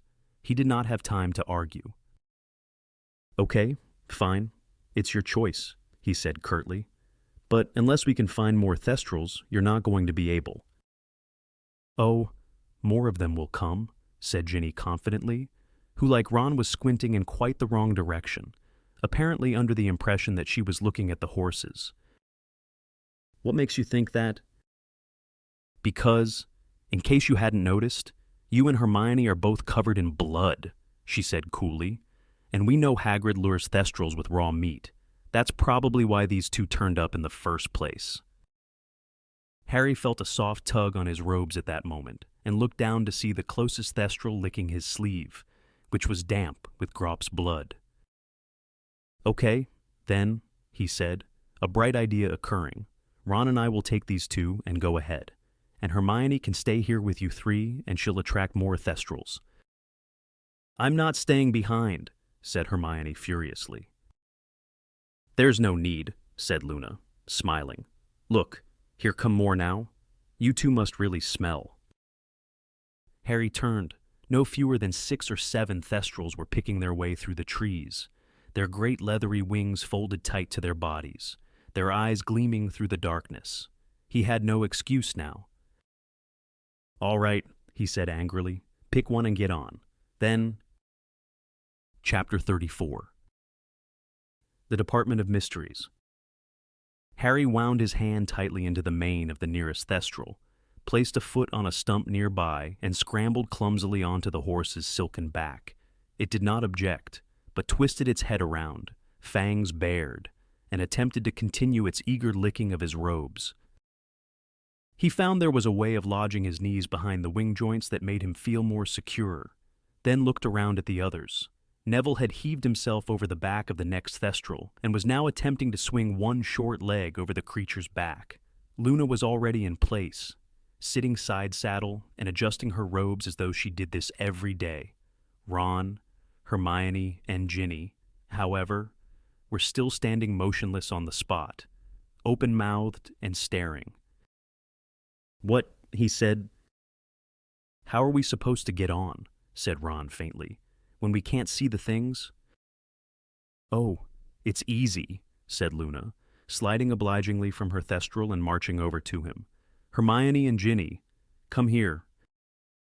She pulled them over to the other thestrals standing around, and one by one managed to help them onto the back of their mount. All three looked extremely nervous as she wound their hands into their horse's mane and told them to grip tightly before she got back onto her own steed. "This is mad," Ron murmured, moving his free hand gingerly up and down his horse's neck. "Mad, if I could just see it." "You'd better hope it stays invisible," said Harry darkly. "We all ready? Then—" They all nodded, and he saw 5 pairs of knees tighten beneath their robes. "Okay." He looked down at the back of his thestral's glossy black head and swallowed. "Ministry of Magic, Visitor's Entrance, London, then," he said uncertainly. If you know, where to go." For a moment, Harry's thestral did nothing at all. Then, with a sweeping movement that nearly unseated him, the wings on either side extended, the horse crouched slowly, then rocketed upwards so fast and so steeply that Harry had to clench his arms and legs tightly around the horse to avoid sliding backwards over its bony rump. He closed his eyes and pressed his face down into the horse's silky mane as they burst through the topmost branches of the trees and soared out into a blood-red sunset. Harry did not think he had ever moved so fast. The thestral streaked over the castle, its wide wings hardly beating. The cooling air was slapping Harry's face, eyes screwed up against the rushing wind. He looked round and saw his 5 fellows soaring along behind him. Each of them bent as low as possible into the neck of their thestral to protect themselves from his slipstream. They were over the Hogwarts grounds. They had passed Hogsmeade. Harry could see mountains and gullies below them. As the daylight began to fail, Harry saw small collections of lights as they passed over more villages, then a winding road on which a single car was beetling its way home through the hills. This is bizarre. Harry barely heard Ron yell from somewhere behind him, and he imagined how it must feel to be speeding along at this height with no visible means of support. Twilight fell. The sky was turning to a light, dusky purple littered with tiny silver stars, and soon only the lights of Muggle towns gave them any clue of how far from the ground they were, or how very fast they were traveling. Harry's arms were wrapped tightly around his horse's neck as he willed it to go even faster. How much time had elapsed since he had seen Sirius lying on the Department of Mysteries floor? How much longer would Sinus be able to resist Voldemort? All Harry knew for sure was that his godfather had neither done as Voldemort wanted, nor died, for he was convinced that either outcome would have caused him to feel Voldemort's jubilation or fury course through his own body, making his scar sear as painfully as it had on the night Mr. Weasley was attacked. On they flew through the gathering darkness. Harry's face felt stiff and cold, his legs numb from gripping the Thestral's sides so tightly, but he did not dare shift his position lest he slip. He was deaf from the thundering rush of air in his ears, and his mouth was dry and frozen from the cold night wind. He had lost all sense of how far they had come. All his faith was in the beast beneath him, still streaking purposefully through the night, barely flapping its wings as it sped ever onwards. If they were too late, he's still alive. He's still fighting. I can feel it. If Voldemort decided Sirius was not going to crack, I'd know. Harry's stomach gave a jolt. The Thestral's head was suddenly pointing towards the ground, and he actually slid forwards a few inches along its neck. They were descending at last. He thought he heard a shriek behind him and twisted around dangerously, but could see no sign of a falling body. Presumably they had all received a shock from the change of direction, just as he had. And now bright orange lights were growing larger and rounder on all sides. They could see the tops of buildings, streams of headlights like luminous insect eyes, squares of pale yellow that were windows. Quite suddenly, it seemed, they were hurtling towards the pavement. Harry gripped the Thestral with every last ounce of his strength, braced for a sudden impact. But the horse touched the dark ground as lightly as a shadow, and Harry slid from its back, looking around at the street where the overflowing skip still stood a short way from the vandalized telephone box, both drained of color in the flat orange glare of the streetlights. Ron landed a short way off and toppled immediately from his Thestral onto the pavement. "Never again," he said, struggling to his feet. He made as though to stride away from his Thestral, but, unable to see it, collided with its hindquarters and almost fell over again. Never, ever again. That was the worst. Hermione and Ginny touched down on either side of him. Both slid off their mounts a little more gracefully than Ron, though with similar expressions of relief at being back on firm ground. Neville jumped down, shaking, and Luna dismounted smoothly. "Where do we go from here, then?" she asked Harry in a politely interested voice, as though this was all a rather interesting day trip. "Over here," he said. He gave his Thestral a quick, grateful pat, then led the way quickly to the battered telephone box and opened the door. "Come on," he urged the others, as they hesitated. Ron and Ginny marched in obediently. Hermione. Neville and Luna squashed themselves in after them. Harry took one glance back at the Thestrals, now foraging for scraps of rotten food inside the skip, then forced himself into the box after Luna. "Whoever's nearest the receiver, dial 62442, he said. Ron did it. His arm bent bizarrely to reach the dial. As it whirred back into place, the cool female voice sounded inside the box. "Welcome to the Ministry of Magic. Please state your name and business." "Harry Potter, Ron Weasley, Hermione Granger," Harry said very quickly, "Ginny Weasley, Neville Longbottom, Luna Lovegood. We're here to save someone, unless your ministry can do it first." "Thank you," said the cool female voice. "Visitors, please take the badges and attach them to the front of your robes." Half a dozen badges slid out of the metal chute where returned coins normally appeared. Hermione scooped them up and handed them mutely to Harry over Ginny's head. He glanced at the topmost one. Harry Potter. Rescue Mission. Visitors to the Ministry. You are required to submit to a search and present your wands for registration at the security desk, which is located at the far end of the atrium. Fine, Harry said loudly, as his scar gave another throb. Now can we move?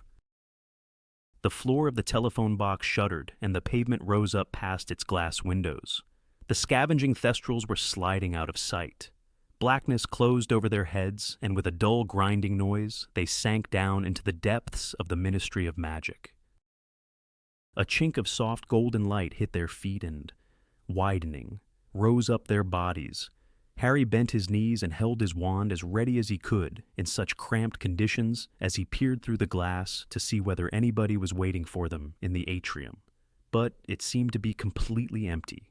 The light was dimmer than it had been by day. There were no fires burning under the mantelpieces set into the walls.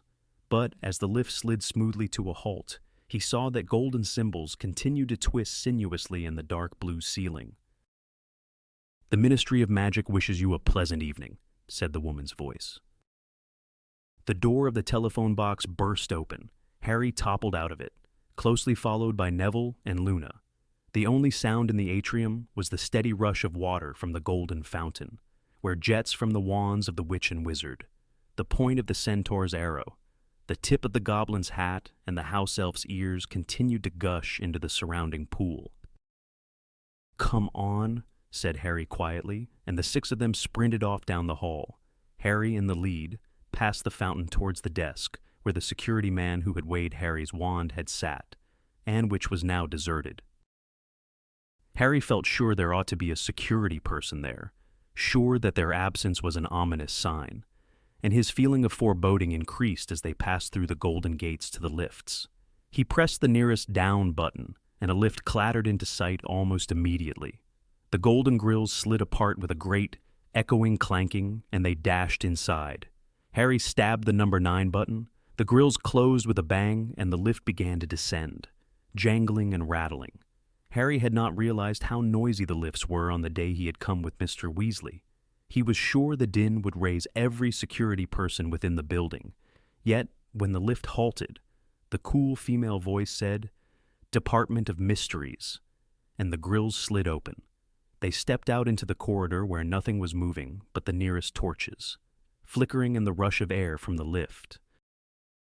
Harry turned towards the plain black door. After months and months of dreaming about it, he was here at last. "Let's go," he whispered, and he led the way down the corridor, Luna right behind him, gazing around with her mouth slightly open. "Okay, listen," said Harry, stopping again within 6 feet of the door. Maybe a couple of people should stay here as a lookout. And how are we going to let you know something's coming?" asked Ginny, her eyebrows raised. "You could be miles away." "We're coming with you." "Harry," said Neville. "Let's get on with it," said Ron firmly. Harry still did not want to take them all with him, but it seemed he had no choice. He turned to face the door and walked forwards, just as it had in his dream. It swung open and he marched over the threshold, the others at his heels. They were standing in a large, circular room. Everything in here was black, including the floor and ceiling, identical, unmarked. Handleless black doors were set at intervals all around the black walls, interspersed with branches of candles whose flames burned blue. Their cool, shimmering light reflected in the shining marble floor made it look as though there was dark water underfoot. "Someone shut the door," Harry muttered. He regretted giving this order the moment Neville had obeyed it.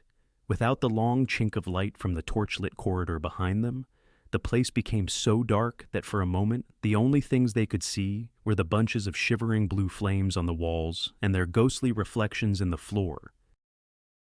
In his dream, Harry had always walked purposefully across this room to the door immediately opposite the entrance and walked on. But there were around a dozen doors here, just as he was gazing ahead at the doors opposite him, trying to decide which was the right one. There was a great rumbling noise, and the candles began to move sideways. The circular wall was rotating. Hermione grabbed Harry's arm as though frightened the floor might move. 2. But it did not. For a few seconds, the blue flames around them were blurred to resemble neon lines as the wall sped around. Then, quite as suddenly as it had started, the rumbling stopped and everything became stationary once again. Harry's eyes had blue streaks burned into them. It was all he could see. "What was that about?" whispered Ron fearfully. "I think it was to stop us knowing which door we came in through," said Ginny in a hushed voice. Harry realized at once she was right. He could no sooner identify the exit door than locate an ant on the jet-black floor, and the door through which they needed to proceed could be any one of the dozen surrounding them. "How are we going to get back out?" said Neville uncomfortably. "Well, that doesn't matter now," said Harry forcefully, blinking to try to erase the blue lines from his vision, and clutching his wand tighter than ever. "We won't need to get out till we've found Sirius." "Don't go calling for him, though," Hermione said urgently, but Harry had never needed her advice less. His instinct was to keep as quiet as possible. "Where do we go, then, Harry?" Ron asked. "I don't," Harry began. He swallowed. "In the dreams I went through the door at the end of the corridor from the lifts into a dark room. That's this one.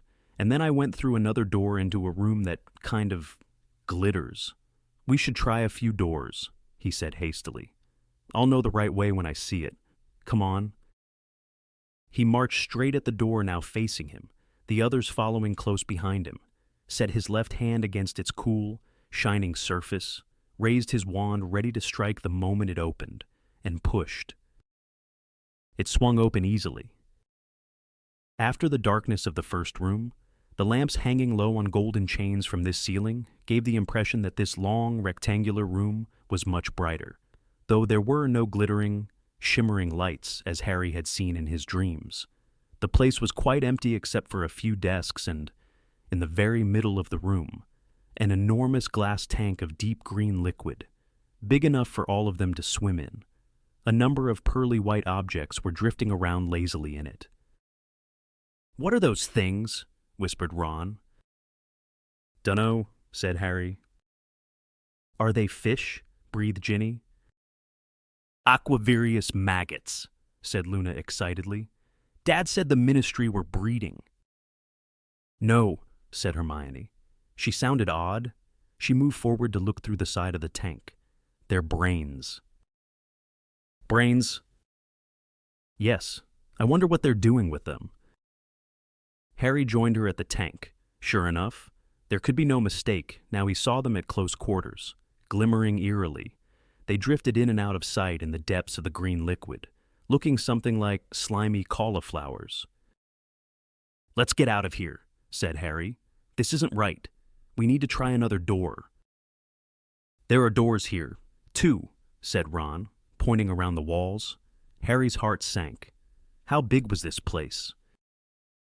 "In my dream, I went through that dark room into the second one," he said. "I think we should go back and try from there." So they hurried back into the dark, circular room. The ghostly shapes of the brains were now swimming before Harry's eyes instead of the blue candle flames. "Wait," said Hermione sharply, as Luna made to close the door of the brain room behind them. "Flagrate." She drew with her wand in midair, and a fiery X appeared on the door. No sooner had the door clicked shut behind them than there was a great rumbling, and once again the wall began to revolve very fast. But now there was a great red-gold blur in amongst the faint blue, and when all became still again, the fiery cross still burned, showing the door they had already tried. "Good thinking," said Harry. "Okay, let's try this one." Again, he strode directly at the door facing him and pushed it open, his wand still raised, the others at his heels. This room was larger than the last, dimly lit and rectangular, and the center of it was sunken, forming a great stone pit some 20 feet deep. They were standing on the topmost tier of what seemed to be stone benches, running all around the room and descending in steep steps like an amphitheater, or the courtroom in which Harry had been tried by the Wizengamot. Instead of a chained chair, however, There was a raised stone dais in the center of the pit, on which stood a stone archway that looked so ancient, cracked and crumbling, that Harry was amazed the thing was still standing. Unsupported by any surrounding wall, the archway was hung with a tattered black curtain, or veil, which, despite the complete stillness of the cold surrounding air, was fluttering very slightly as though it had just been touched. "Who's there?" said Harry, jumping down onto the bench below. There was no answering voice, but the veil continued to flutter and sway. "Careful," whispered Hermione. Harry scrambled down the benches one by one until he reached the stone bottom of the sunken pit. His footsteps echoed loudly as he walked slowly towards the dais. The pointed archway looked much taller from where he now stood than it had when he'd been looking down on it from above. Still the veil swayed gently, as though somebody had just passed through it. "Sirius!" Harry spoke again, but more quietly now that he was nearer. He had the strangest feeling that there was someone standing right behind the veil on the other side of the archway, gripping his wand very tightly. He edged around the dais, but there was nobody there. All that could be seen was the other side of the tattered black veil. "Let's go," called Hermione from halfway up the stone steps. "This isn't right. Harry, come on, let's go." She sounded scared, much more scared than she had in the room where the brains swam. Yet Harry thought the archway had a kind of beauty about it, old though it was. The gently rippling veil intrigued him. He felt a very strong inclination to climb up on the dais and walk through it. "Harry, let's go." "Okay," said Hermione more forcefully. "Okay," he said, but did not move. He had just heard something. There were faint whispering, murmuring noises coming from the other side of the veil. "What are you saying?" he said, very loudly, so that his words echoed all around the stone benches. "Nobody's talking." "Harry," said Hermione, now moving over to him. "Someone's whispering behind there," he said, moving out of her reach and continuing to frown at the veil. "Is that you, Ron?" "I'm here, mate," said Ron, appearing around the side of the archway. "Can anyone else hear it?" Harry demanded, for the whispering and murmuring was becoming louder. Without really meaning to put it there, he found his foot was on the dais. "I can hear them too," breathed Luna, joining them around the side of the archway and gazing at the swaying veil. "There are people in there." "What do you mean? In there?" demanded Hermione, jumping down from the bottom step and sounding much angrier than the occasion warranted. "There isn't any in there. It's just an archway. There's no room for anybody to be there. Harry, stop it. Come away." She grabbed his arm and pulled, but he resisted.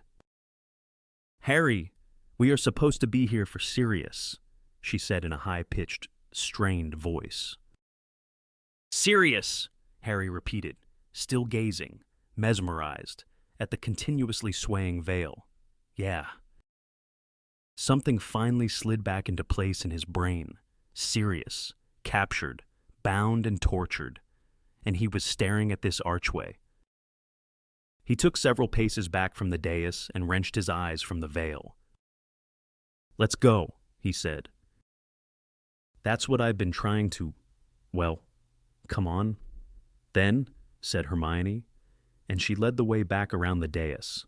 On the other side, Ginny and Neville were staring, apparently entranced, at the veil too, without speaking. Hermione took hold of Ginny's arm, Ron grabbed Neville's, and they marched them firmly back to the lowest stone bench and clambered all the way back up to the door. "What do you reckon that arch was?" Harry asked Hermione as they regained the dark circular room. "I don't know, but whatever it was dangerous," she said firmly, again inscribing a fiery cross on the door. Once more, the wall span and became still again. Harry approached another door at random and pushed. It did not move. "What's wrong?" said Hermione. "It's locked," said Harry, throwing his weight at the door, but it didn't budge. "This is it, then, isn't it?" said Ron excitedly, joining Harry in the attempt to force the door open. Bound to be. Get out of the way, said Hermione sharply. She pointed her wand at the place where a lock would have been on an ordinary door and said, Alohomora. Nothing happened. Sirius's knife, said Harry. He pulled it out from inside his robes and slid it into the crack between the door and the wall. The others all watched eagerly as he ran it from top to bottom, withdrew it, and then flung his shoulder again at the door. It remained as firmly shut as ever. What was more, when Harry looked down at the knife, he saw the blade had melted. Right, we're leaving that room, said Hermione decisively. But what if that's the one, said Ron, staring at it with a mixture of apprehension and longing. It can't be.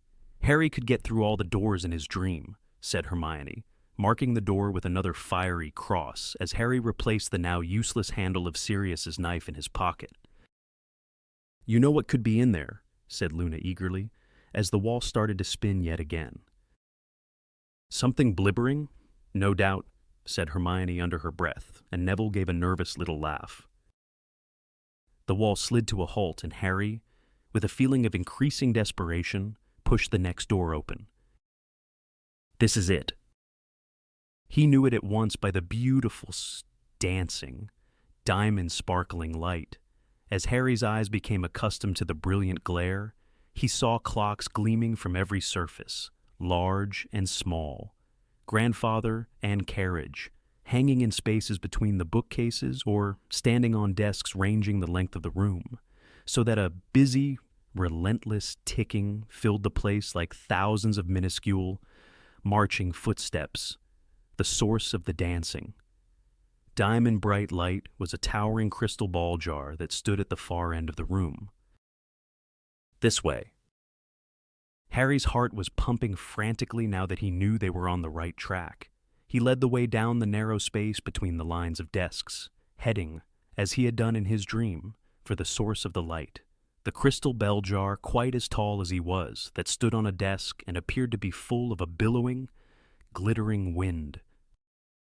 Oh, look, said Ginny, as they drew nearer, pointing at the very heart of the bell jar. Drifting along in the sparkling current inside was a tiny, jewel-bright egg. As it rose in the jar, it cracked open and a hummingbird emerged, which was carried to the very top of the jar. But as it fell on the draft, its feathers became bedraggled and damp again. And by the time it had been borne back to the bottom of the jar, it had been enclosed once more in its egg. Keep going, said Harry sharply, because Ginny showed signs of wanting to stop and watch the egg's progress back into a bird. You dawdled enough by that old arch, she said crossly, but followed him past the bell jar to the only door behind it. This is it, Harry said again, and his heart was now pumping so hard and fast he felt it must interfere with his speech. It's through here. He glanced around at them all. They had their wands out and looked suddenly serious and anxious. He looked back at the door and pushed. It swung open. They were there. They had found the place, high as a church and full of nothing but towering shelves covered in small, dusty, glass orbs. They glimmered dully in the light, issuing from more candle brackets set at intervals along the shelves, like those in the circular room behind them. Their flames were burning blue. The room was very cold. Harry edged forward and peered down one of the shadowy aisles between two rows of shelves. He could not hear anything or see the slightest sign of movement. You said it was row 97, whispered Hermione. Yeah, breathed Harry, looking up at the end of the closest row. Beneath the branch of blue glowing candles protruding from it glimmered the silver figure 53. We need to go right, I think, whispered Hermione, squinting to the next row. Yes, that's 54. Keep your wands ready, Harry said softly. They crept forward, glancing behind them as they went on down the long alleys of shelves, the further ends of which were in near total darkness. Tiny, yellowing labels had been stuck beneath each glass orb on the shelves. Some of them had a weird, liquid glow. Others were as dull and dark within as blown light bulbs. They passed row 84, 85. Harry was listening hard for the slightest sound of movement, but Sirius might be gagged now, or else unconscious, or, said an unbidden voice inside his head, he might already be dead. I'd have felt it, he told himself, his heart now hammering against his Adam's apple. I'd already know. 97, whispered Hermione. They stood grouped around the end of the row, gazing down the alley beside it. There was nobody there. He's right down at the end, said Harry, whose mouth had become slightly dry. You can't see properly from here. And he led them between the towering rows of glass balls, some of which glowed softly as they passed. He should be near here, whispered Harry, convinced that every step was going to bring the ragged form of Sirius into view on the darkened floor. Anywhere here, really close. Harry, said Hermione tentatively, but he did not want to respond. His mouth was very dry. Somewhere about here, he said. They had reached the end of the row and emerged into more dim candlelight. There was nobody there, all was echoing. Dusty silence. He might be, Harry whispered hoarsely, peering down the next alley. Or maybe he hurried to look down the one beyond that. Harry, said Hermione again. What? He snarled. I don't think Sirius is here. Nobody spoke.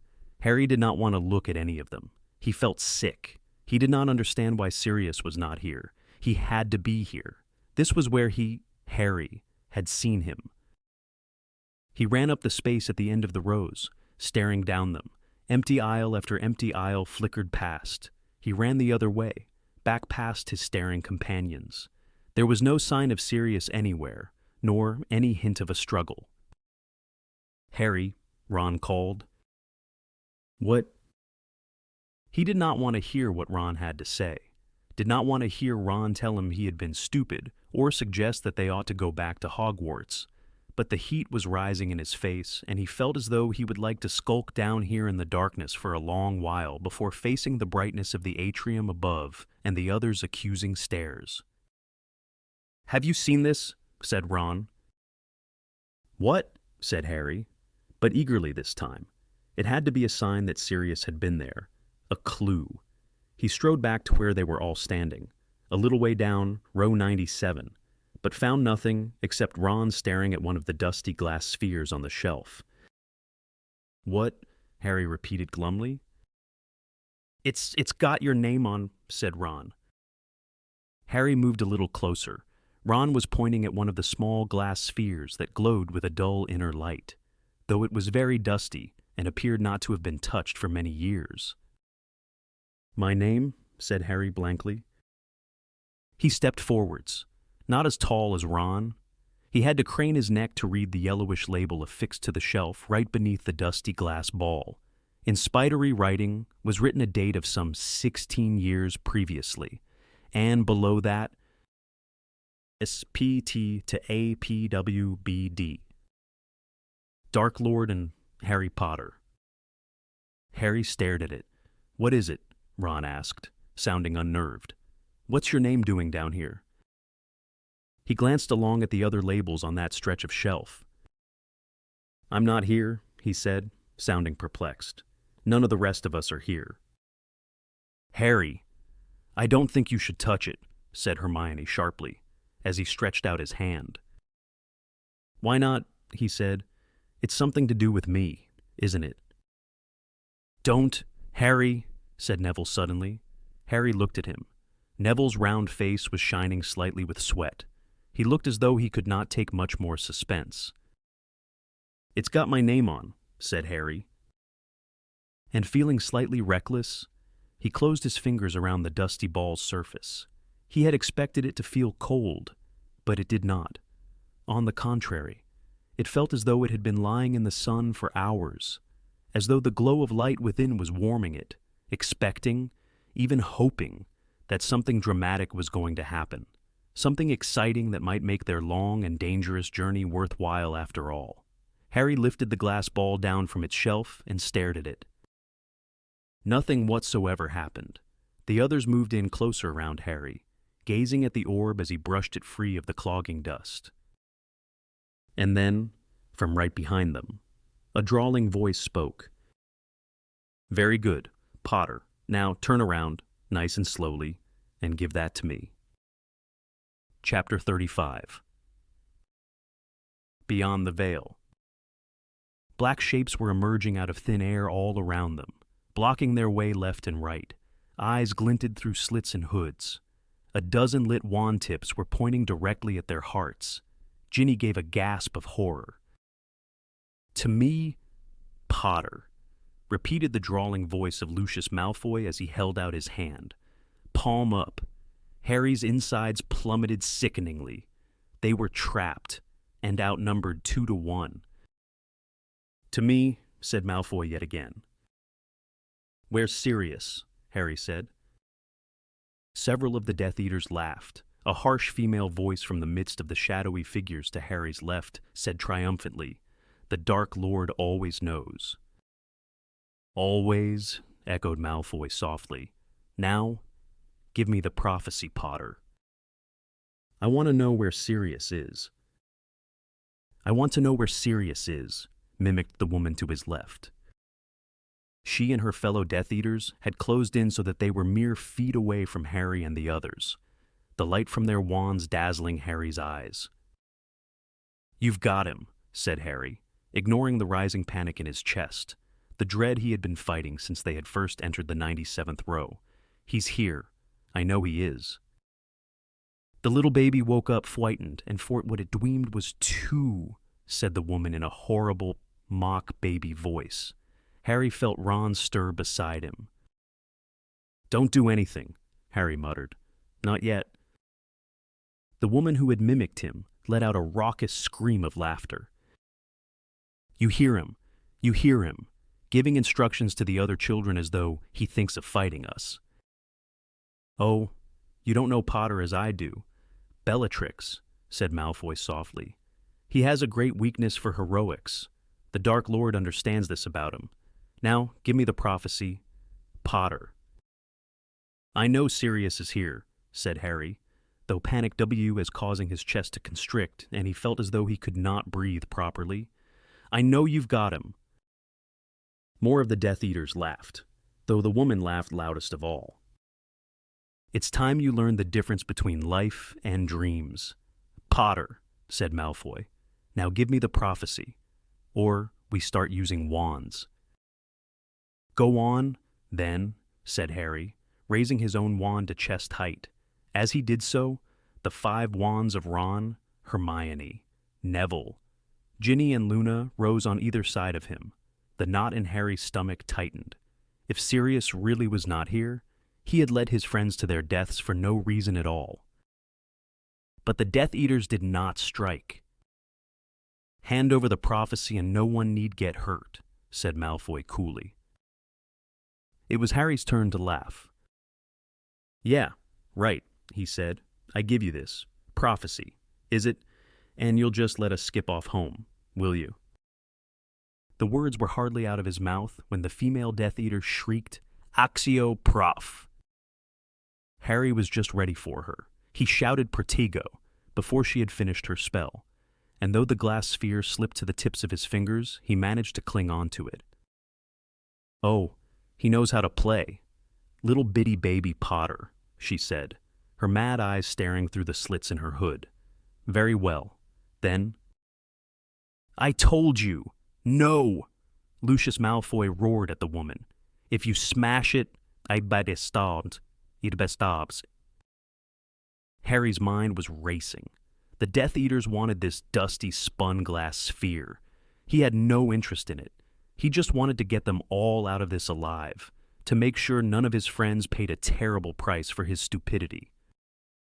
The woman stepped forward, away from her fellows, and pulled off her hood. Azkaban had hollowed Bellatrix Lestrange's face, making it gaunt and skull-like, but it was alive with a feverish, fanatical glow. "You need more persuasion," she said, her chest rising and falling rapidly. "Very well, take the smallest one." She ordered the Death Eaters beside her. "Let him watch while we torture the little girl. I'll do it. Harry felt the others close in around Ginny. He stepped sideways so that he was right in front of her. The prophecy held up to his chest. You'll have to smash this if you want to attack any of us, he told Bellatrix. I don't think your boss will be too pleased if you come back without it. Will he? She did not move. She merely stared at him, the tip of her tongue moistening her thin mouth. So, said Harry, what kind of prophecy are we talking about, anyway? He could not think what to do but to keep talking. Neville's arm was pressed against his, and he could feel him shaking. He could feel one of the others quicken breath on the back of his head. He was hoping they were all thinking hard about ways to get out of this, because his mind was blank. What kind of prophecy? Repeated Bellatrix, the grin fading from her face. You jest. Harry Potter. Nope, not jesting, said Harry, his eyes flicking from Death Eater to Death Eater, looking for a weak link, a space through which they could escape. How come Voldemort wants it? Several of the Death Eaters let out low hisses. You dare speak his name, whispered Bellatrix. Yeah, said Harry, maintaining his tight grip on the glass ball, expecting another attempt to bewitch it from him. Yeah, I've got no problem with saying voles. Shut your mouth, Bellatrix shrieked. You dare speak his name with your unworthy lips. You dare besmirch it with your half-blood's tongue. You dare. Did you know he's a half-blood too? Said Harry recklessly. Hermione gave a little moan in his ear. Voldemort. Yeah. His mother was a witch, but his dad was a muggle. Or, has he been telling you lot, he's pure blood? Stupef. No. A jet of red light had shot from the end of Bellatrix Lestrange's wand, but Malfoy had deflected it. His spell caused hers to hit the shelf a foot to the left of Harry, and several of the glass orbs there shattered. Two figures, pearly white as ghosts, fluid as smoke, unfurled themselves from the fragments of broken glass upon the floor, and each began to speak. Their voices vied with each other, so that only fragments of what they were saying could be heard over Malfoy and Bellatrix's shouts. At the solstice will come anew, said the figure of an old, bearded man. Do not attack. We need the prophecy. He dared. He dares, shrieked Bellatrix incoherently. He stands there, filthy half-blood. Wait until we've got the prophecy, bawled Malfoy. And none will come after, said the figure of a young woman. The two figures that had burst from the shattered spheres had melted into thin air. Nothing remained of them or their erstwhile homes but fragments of glass upon the floor. They had, however, given Harry an idea. The problem was going to be conveying it to the others. You haven't told me what's so special about this prophecy I'm supposed to be handing over, he said, playing for time. He moved his foot slowly sideways, feeling around for someone else's. Do not play games with us, Potter, said Malfoy. I'm not playing games, said Harry, half his mind on the conversation, half on his wandering foot. And then he found someone's toes and pressed down upon them. A sharp intake of breath behind him told him they were Hermione's. What? She whispered. Dumbledore never told you. The reason you bear that scar was hidden in the bowels of the Department of Mysteries. Malfoy sneered. What? Said Harry. And for a moment, he quite forgot his plan. What about my scar? What? Whispered Hermione more urgently behind him. Can this be? Said Malfoy, sounding maliciously delighted. Some of the Death Eaters were laughing again, and under cover of their laughter, Harry hissed to Hermione, moving his lips as little as possible. Smash shelves? Dumbledore never told you, Malfoy repeated. Well, this explains why you didn't come earlier. Potter. The Dark Lord wondered why. When I say now, you didn't come running when he showed you the place where it was hidden in your dreams. He thought natural curiosity would make you want to hear the exact wording. Did he? Said Harry. Behind him, he felt rather than heard Hermione passing his message to the others, and he sought to keep talking. to distract the Death Eaters. So, he wanted me to come and get it. Did he? Why? Malfoy sounded incredulously delighted. Because the only people who are permitted to retrieve a prophecy from the Department of Mysteries, Potter, are those about whom it was made, as the Dark Lord discovered when he attempted to use others to steal it for him. And why did he want to steal a prophecy about me? About both of you, Potter. About both of you?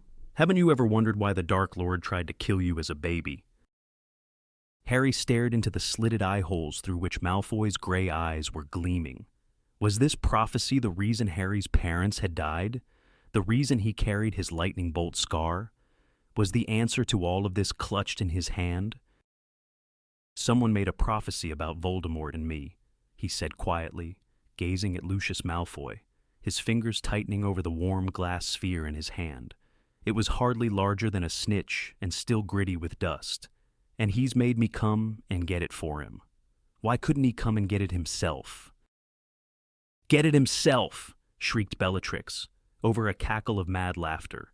The Dark Lord, walk into the Ministry of Magic. When they are so sweetly ignoring his return, the Dark Lord, reveal himself to the Aurors, when at the moment they are wasting their time on my dear cousin.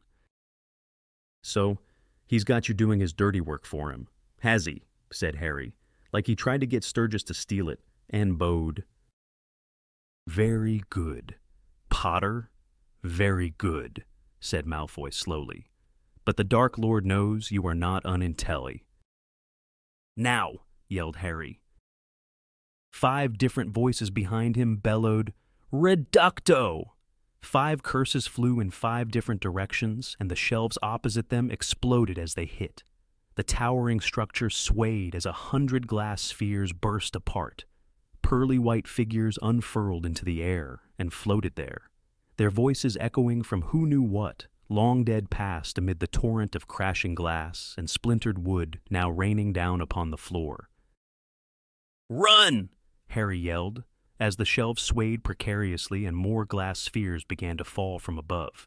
He seized a handful of Hermione's robes and dragged her forwards, holding one arm over his head as chunks of shelf and shards of glass thundered down upon them. A Death Eater lunged forwards through the cloud of dust, and Harry elbowed him hard in the masked face. They were all yelling. There were cries of pain and thunderous crashes as the shelves collapsed upon themselves, weirdly echoing fragments of the seers unleashed from their spheres. Harry found the way ahead clear and saw Ron. Ginny and Luna sprint past him, their arms over their heads. Something heavy struck him on the side of the face, but he merely ducked his head and sprinted onwards. A hand caught him by the shoulder. He heard Hermione shout, Stupefy! The hand released him at once. They were at the end of row 97. Harry turned right and began to sprint in earnest. He could hear footsteps right behind him and Hermione's voice urging Neville on, straight ahead. The door through which they had come was ajar. Harry could see the glittering light of the bell jar. He pelted through the doorway, the prophecy still clutched tight and safe in his hand, and waited for the others to hurtle over the threshold before slamming the door behind them. Colloportus! Gasped Hermione, and the door sealed itself with an odd squelching noise. Where are the others? Gasped Harry. He had thought Ron, Luna, and Ginny were ahead of them, that they would be waiting in this room, but there was nobody there. They must have gone the wrong way, whispered Hermione, terror in her face. Listen, whispered Neville. Footsteps and shouts echoed from behind the door they had just sealed. Harry put his ear close to the door to listen and heard Lucius Malfoy roar, Leave not, leave him. I say his injuries will be nothing to the Dark Lord compared to losing that prophecy. Jugson, come back here. We need to organize. We'll split into pairs and search. And don't forget, be gentle with Potter until we've got the prophecy. You can kill the others if necessary. Bellatrix, Rodolphus. You take the left, Crabbe, Rabistan, go right, Jugson, Dolohov. The door straight ahead, McNair and Avery, through here, Rookwood, over there, Mulciber. Come with me. What do we do? Hermione asked Harry, trembling from head to foot. Well, we don't stand here waiting for them to find us. For a start, said Harry. Let's get away from this door. They ran as quietly as they could, past the shimmering bell jar where the tiny egg was hatching and unhatching, towards the exit into the circular hallway at the far end of the room. They were almost there when Harry heard something large and heavy collide with the door Hermione had charmed shut. "Stand aside," said a rough voice. "Allahomora." As the door flew open, Harry, Hermione, and Neville dived under desks. They could see the bottom of the two Death Eaters' robes drawing nearer, their feet moving rapidly. "They might have run straight through to the hall," said the rough voice. "Check under the desks," said another. Harry saw the knees of the Death Eaters bend, poking his wand out from under the desk. He shouted, "Stupefy!" A jet of red light hit the nearest Death Eater. He fell backwards into a grandfather clock and knocked it over. The second Death Eater, however, had leapt aside to avoid Harry's spell and was pointing his own wand at Hermione, who was crawling out from under the desk to get a better aim. Avada. Harry launched himself across the floor and grabbed the Death Eater around the knees, causing him to topple and his aim to go awry. Neville overturned a desk in his anxiety to help, and pointing his wand wildly at the struggling pair, he cried, "Expelliarmus!" Both Harry's and the Death Eater's wands flew out of their hands and soared back towards the entrance to the Hall of Prophecy. Both scrambled to their feet and charged after them. The Death Eater in front, Harry hot on his heels, and Neville bringing up the rear, plainly horror-struck by what he had done. "Get out of the way! Harry!" yelled Neville, clearly determined to repair the damage. Harry flung himself sideways as Neville took aim again and shouted, "Stupefy!" The jet of red light had flown right over the Death Eater's shoulder and hit a glass-fronted cabinet on the wall full of variously shaped hourglasses. The cabinet fell to the floor and burst apart. Glass flying everywhere, sprang back up onto the wall, fully mended, then fell down again, and shattered. The Death Eater had snatched up his wand, which lay on the floor beside the glittering bell jar. Harry ducked down behind another desk as the man turned. His mask had slipped so that he couldn't see. He ripped it off with his free hand and shouted, "Stop!" "Stupefy!" screamed Hermione, who had just caught up with them. The jet of red light hit the Death Eater in the middle of his chest. He froze, his arm still raised. His wand fell to the floor with a clatter, and he collapsed backwards towards the bell jar. Harry expected to hear a dunk, for the man to hit solid glass and slide off the jar onto the floor, but instead, his head sank through the surface of the bell jar as though it were nothing but a soap bubble, and he came to rest, sprawled on his back on the table, with his head lying inside the jar full of glittering wind. "Accio wand!" cried Hermione. Harry's wand flew from a dark corner into her hand, and she threw it to him. "Thanks," he said. "Right, let's get out of." "Look out!" said Neville, horrified. He was staring at the Death Eater's head in the bell jar. All three of them raised their wands again, but none of them struck. They were all gazing, open-mouthed, appalled, at what was happening to the man's head. It was shrinking very fast, growing balder and balder, the black hair and stubble retracting into his skull, his cheeks becoming smooth, his skull round and covered with a peach-like fuzz. A baby's head now sat grotesquely on top of the thick, muscled neck of the Death Eater as he struggled to get up again. But even as they watched, their mouths open, the head began to swell to its previous proportions again. Thick black hair was sprouting from the pate and chin. "It's time," said Hermione in an awestruck voice. "Time." The Death Eater shook his ugly head again, trying to clear it, but before he could pull himself together, it began to shrink back to babyhood once more.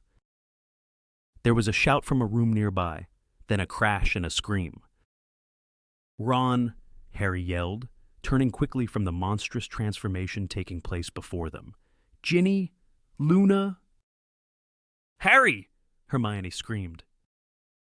The Death Eater had pulled his head out of the bell jar. His appearance was utterly bizarre, his tiny baby's head bawling loudly while his thick arms flailed dangerously in all directions, narrowly missing Harry, who had ducked. Harry raised his wand, but to his amazement, Hermione seized his arm. "You can't hurt a baby." There was no time to argue the point. Harry could hear more footsteps growing louder from the Hall of Prophecy and knew, too late, that he ought not to have shouted and given away their position. "Come on," he said, and leaving the ugly baby-headed Death Eater staggering behind them, they took off for the door that stood open at the other end of the room, leading back into the black hallway. They had run halfway towards it when Harry saw through the open door 2 more Death Eaters running across the black room towards them, veering left. He burst instead into a small, dark, cluttered office and slammed the door behind them. "Callo," began Hermione, but before she could complete the spell, the door had burst open and the 2 Death Eaters had come hurtling inside. With a cry of triumph, both yelled, "Impedimenta!" Harry, Hermione, and Neville were all knocked backwards off their feet. Neville was thrown over the desk and disappeared from view.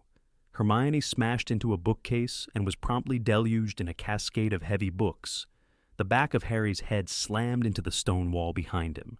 Tiny lights burst in front of his eyes, and for a moment he was too dizzy and bewildered to react. "We've got him!" yelled the Death Eater nearest Harry, in an office off. "Silencio!"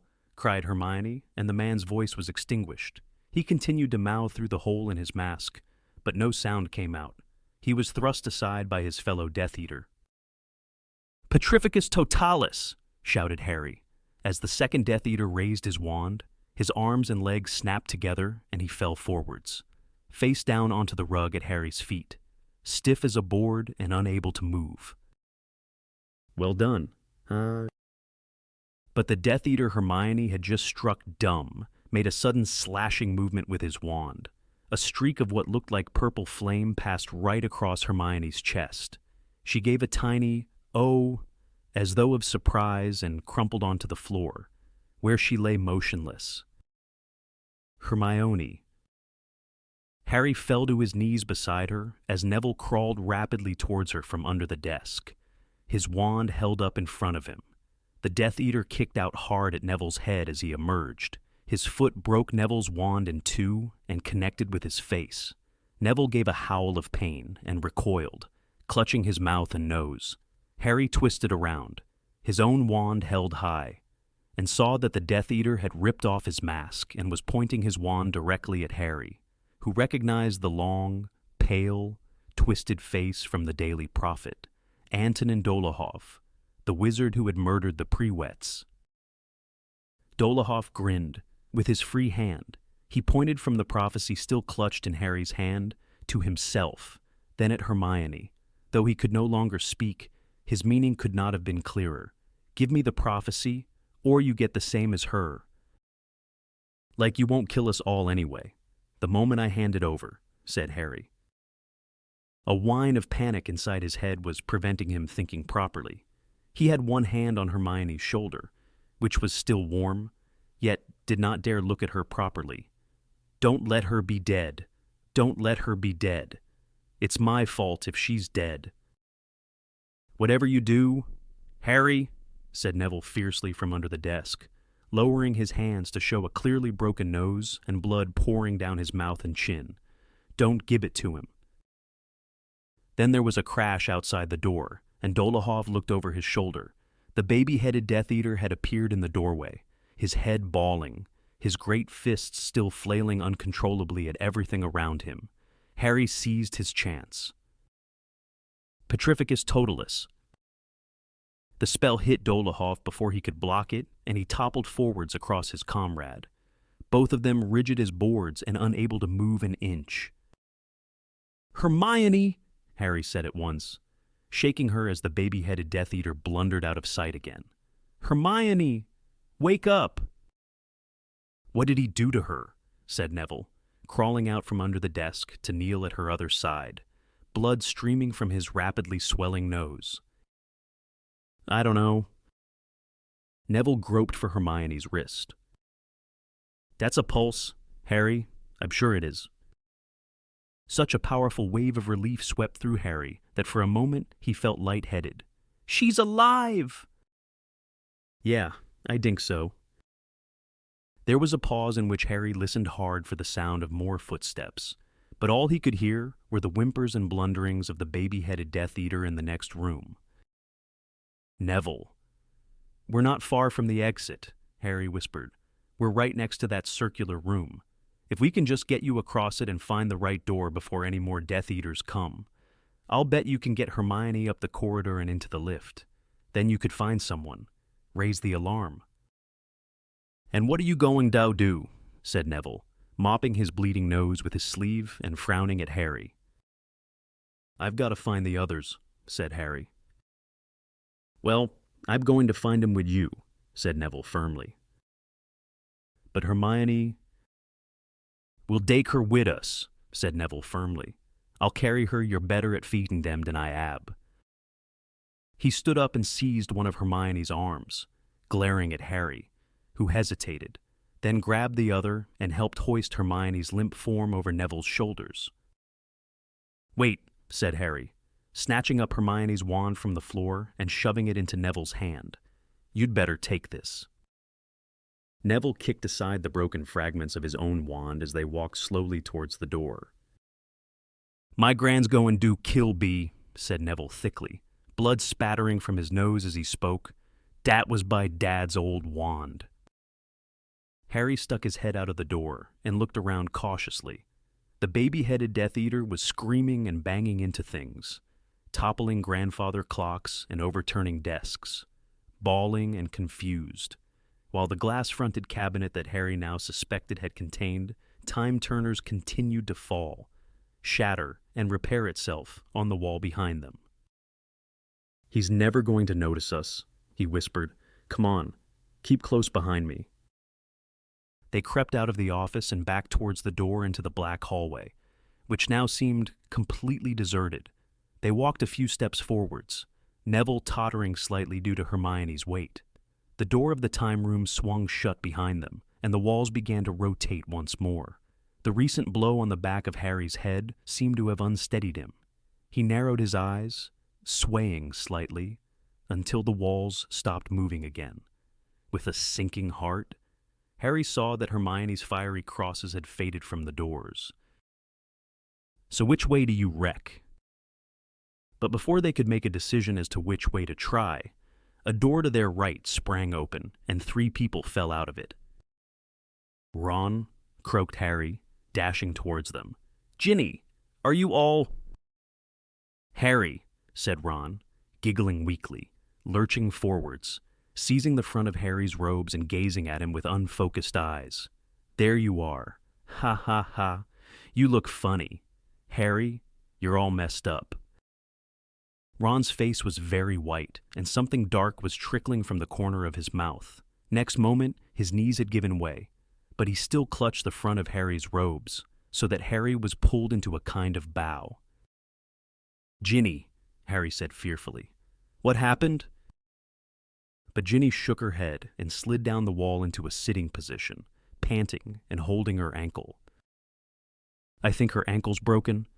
I heard something crack," whispered Luna, who was bending over her and who alone seemed to be unhurt.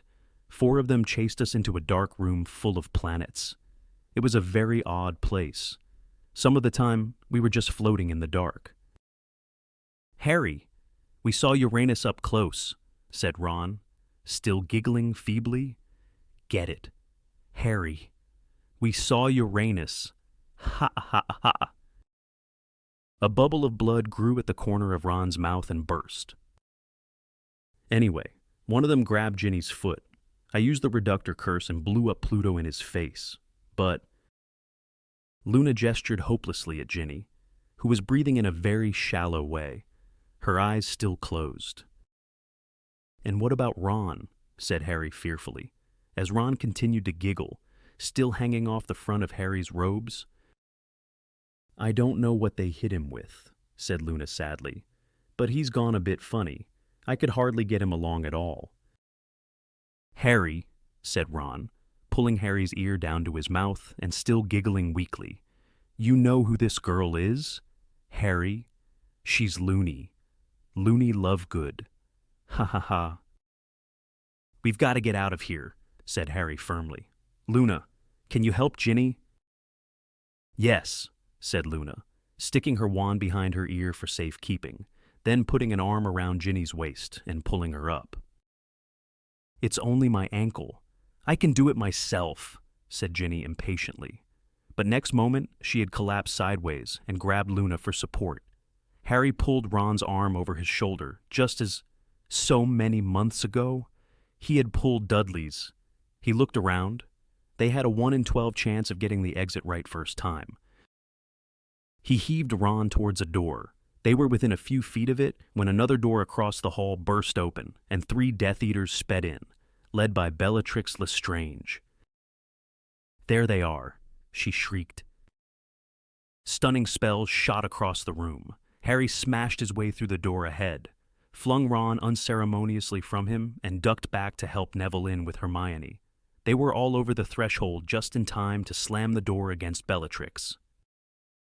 "Colloportus!" shouted Harry, and he heard 3 bodies slam into the door on the other side. "It doesn't matter," said a man's voice. "There are other ways in. We've got them. They're here." Harry span around. They were back in the brain room, and, sure enough, there were doors all around the walls.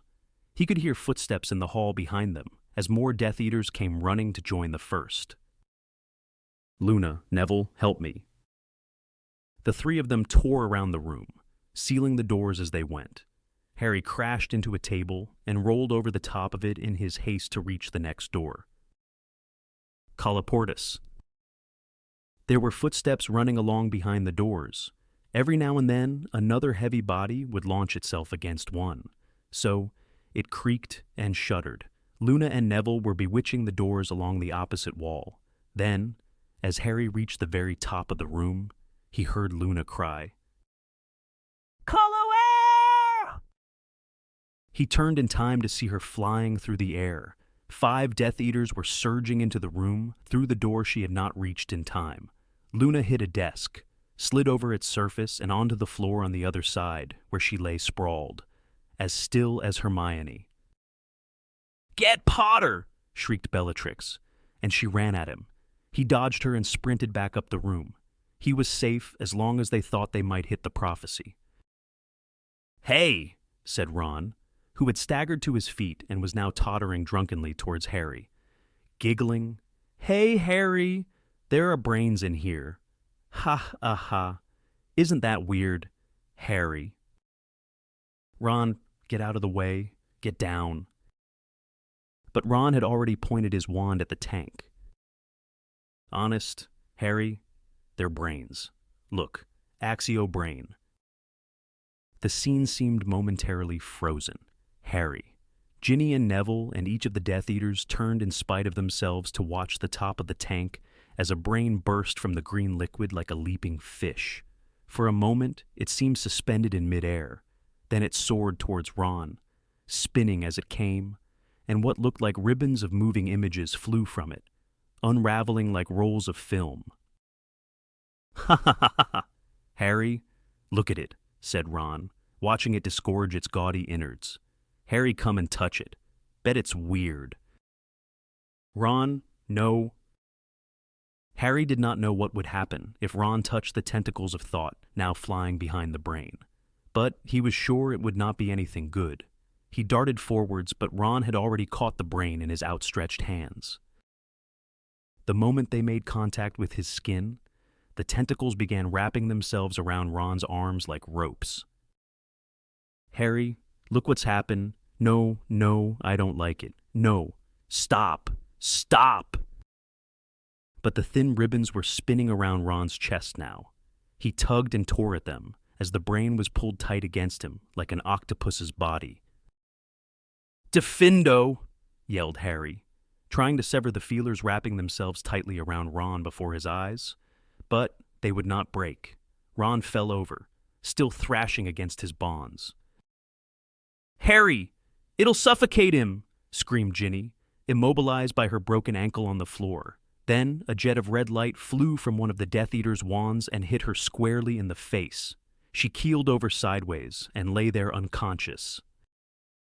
"Stubfy," shouted Neville, wheeling around and waving Hermione's wand at the oncoming Death Eaters.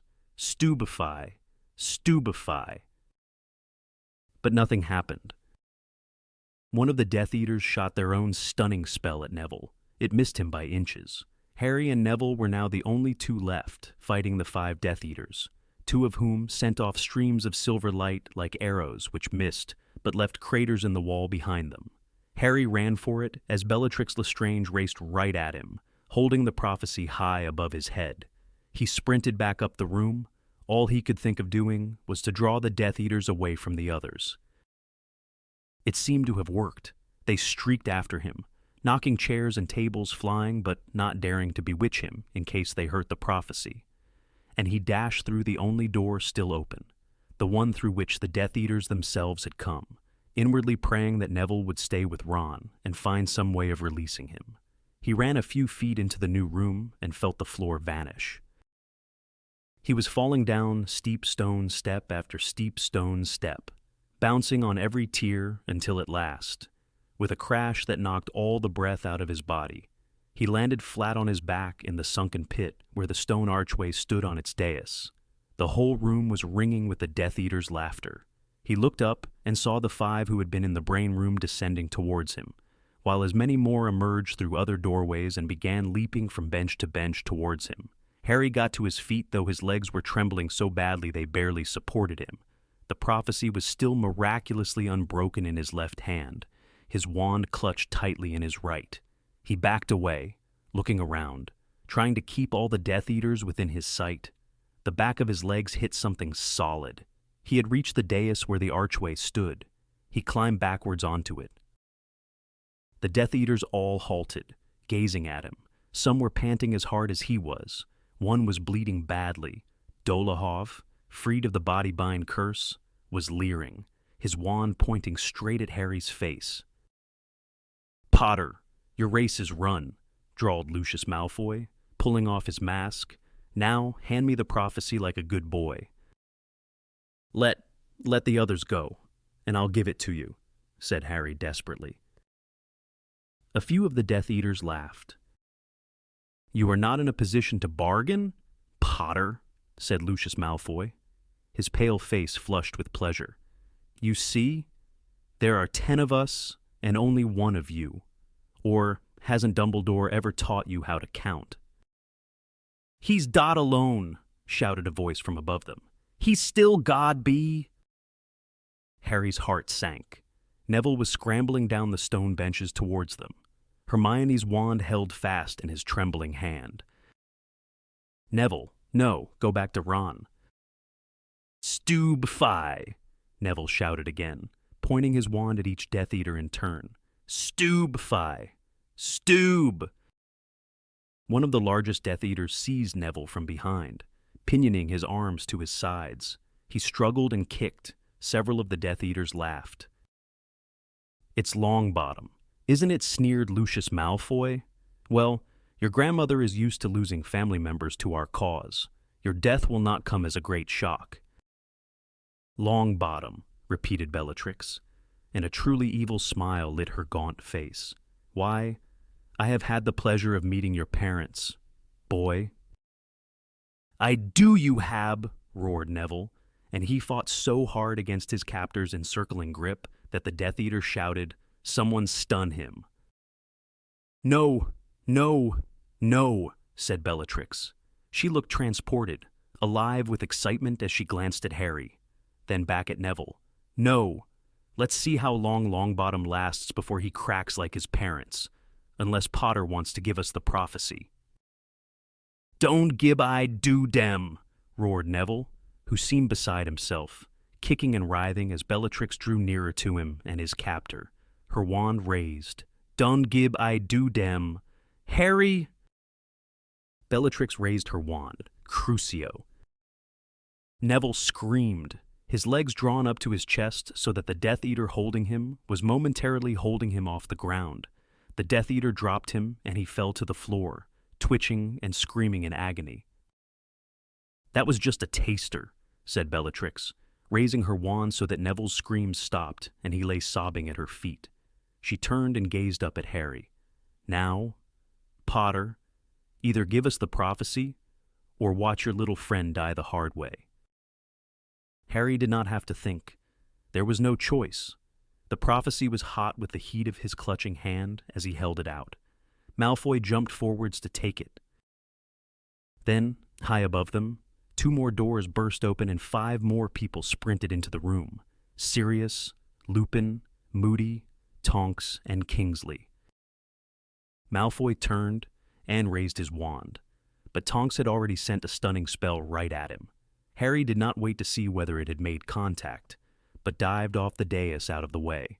The Death Eaters were completely distracted by the appearance of the members of the Order, who were now raining spells down upon them as they jumped from step to step towards the sunken floor. Through the darting bodies, the flashes of light, Harry could see Neville crawling along. He dodged another jet of red light and flung himself flat on the ground to reach Neville. "Are you okay?" he yelled, as another spell soared inches over their heads. "Yes," said Neville, trying to pull himself up.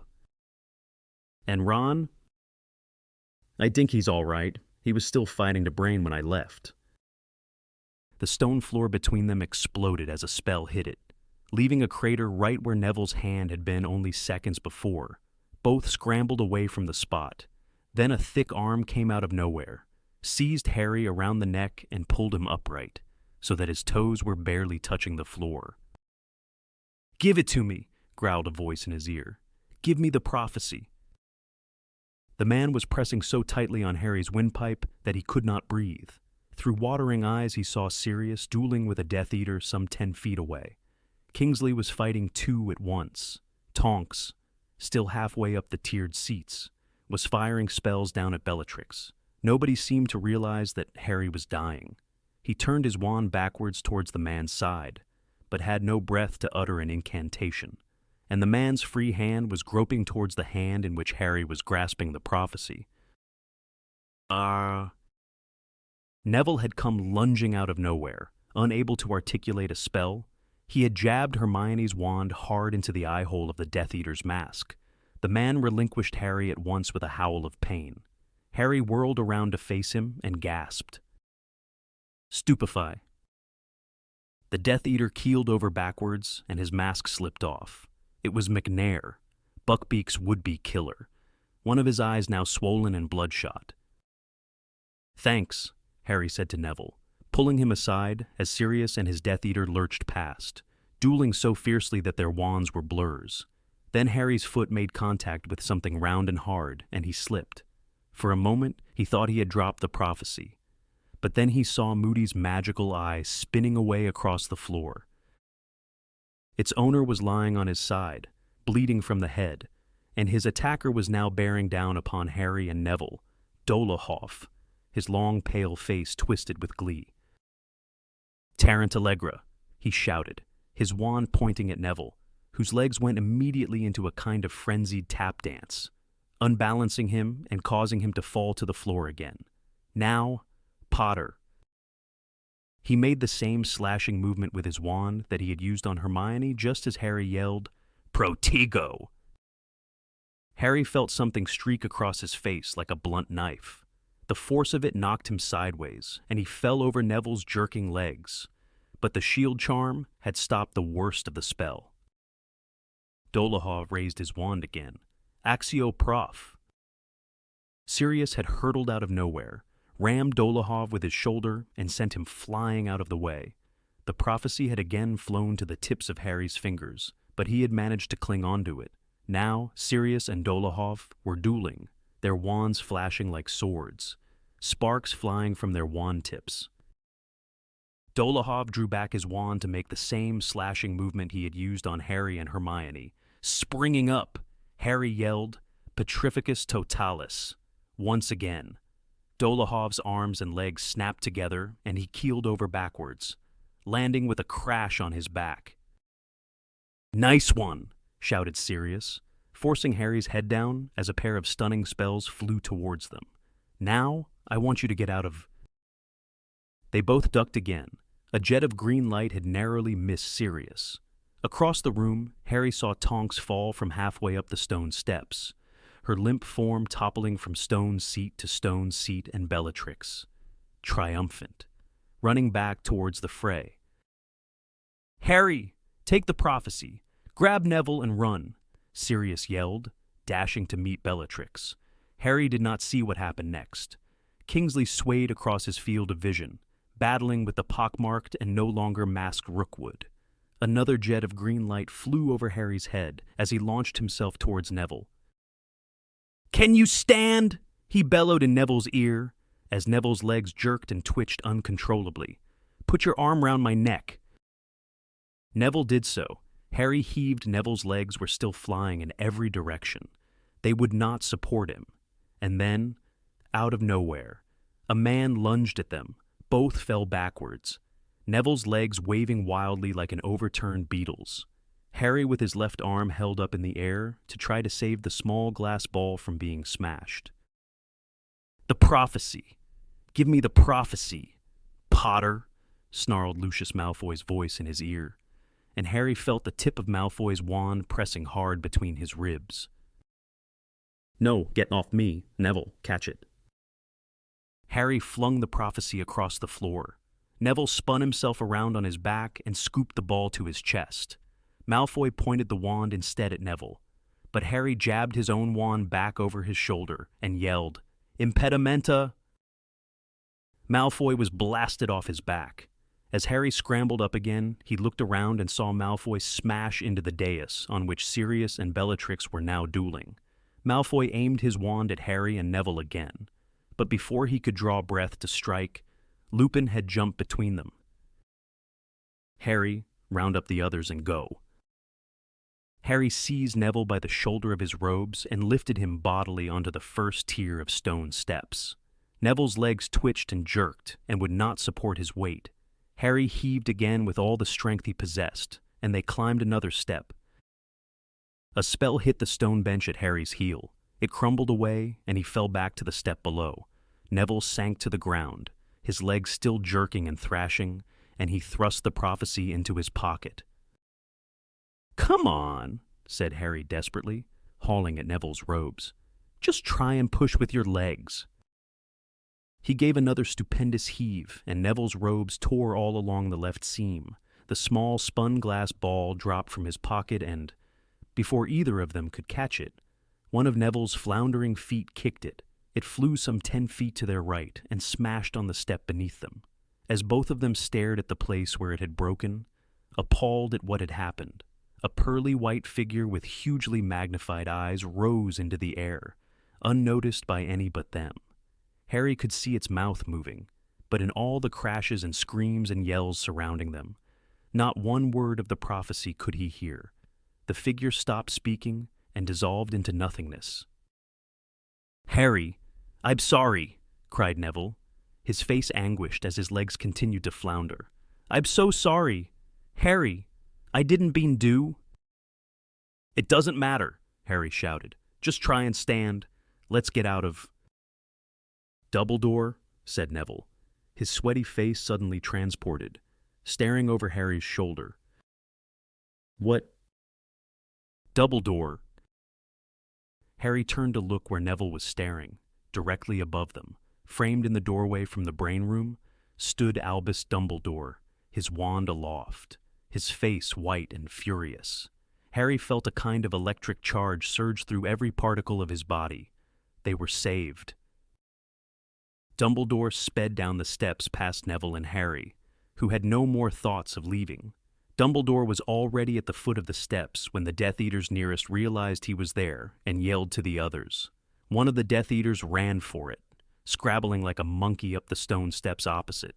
Dumbledore's spell pulled him back as easily and effortlessly as though he had hooked him with an invisible line. Only one pair was still battling, apparently unaware of the new arrival. Harry saw Sirius duck Bellatrix's jet of red light. He was laughing at her.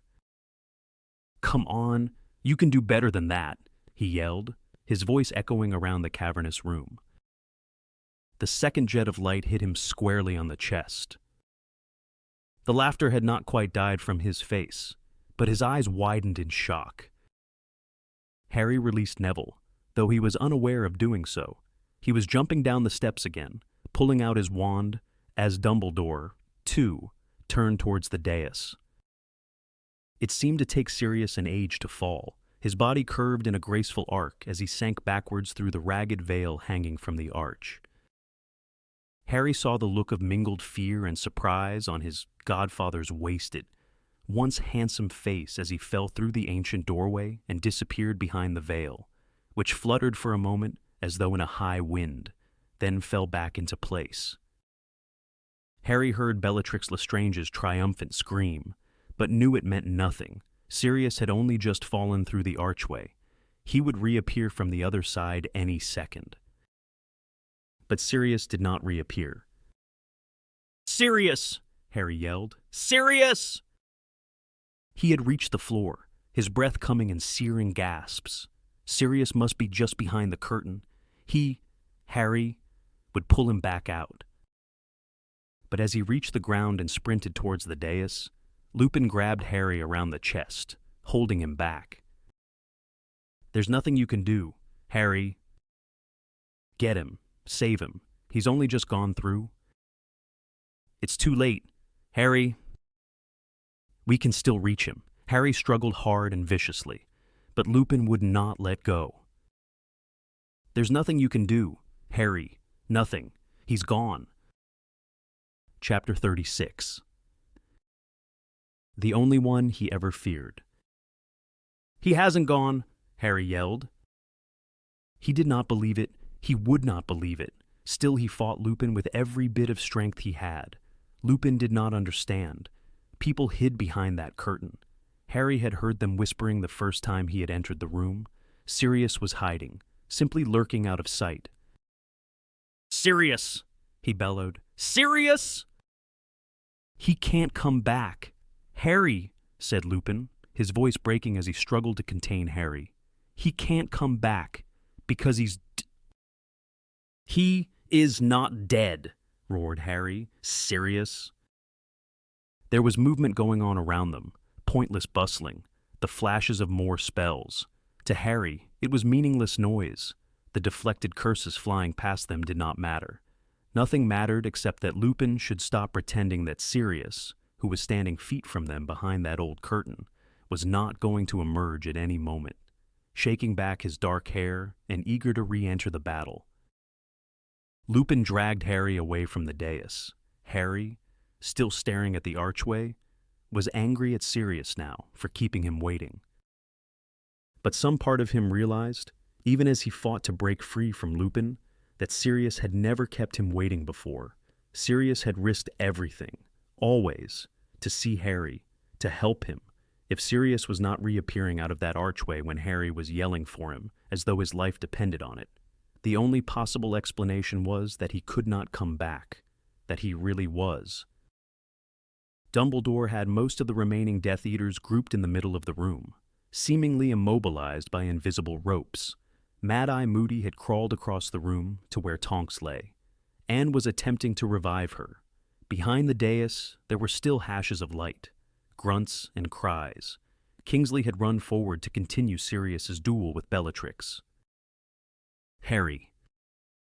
Neville had slid down the stone benches one by one to the place where Harry stood.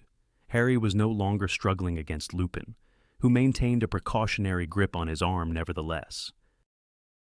"Harry, I'm really sorry," said Neville. His legs were still dancing uncontrollably. "Was Dad Man, was Sirius Black a friend of yours?"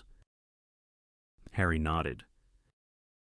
"Here," said Lupin quietly, and pointing his wand at Neville's legs, he said, "Finite." The spell was lifted. Neville's legs fell back to the floor and remained still. Lupin's face was pale. Let's find the others. Where are they all? Neville." Lupin turned away from the archway as he spoke. It sounded as though every word was causing him pain. "They're all back there," said Neville. "A brain adact Ron Bud. I think he's all right. and her Bayon's unconscious. Bud, we could feel a pulse. There was a loud bang and a yell from behind the dais. Harry saw Kingsley hit the ground, yelling in pain. Bellatrix Lestrange turned tail and ran as Dumbledore whipped around. He aimed a spell at her, but she deflected it. She was halfway up the steps now. "Harry! No!" cried Lupin. But Harry had already ripped his arm from Lupin's slackened grip. "She killed Sirius," bellowed Harry. "She killed him, I'll kill her." And he was off, scrambling up the stone benches.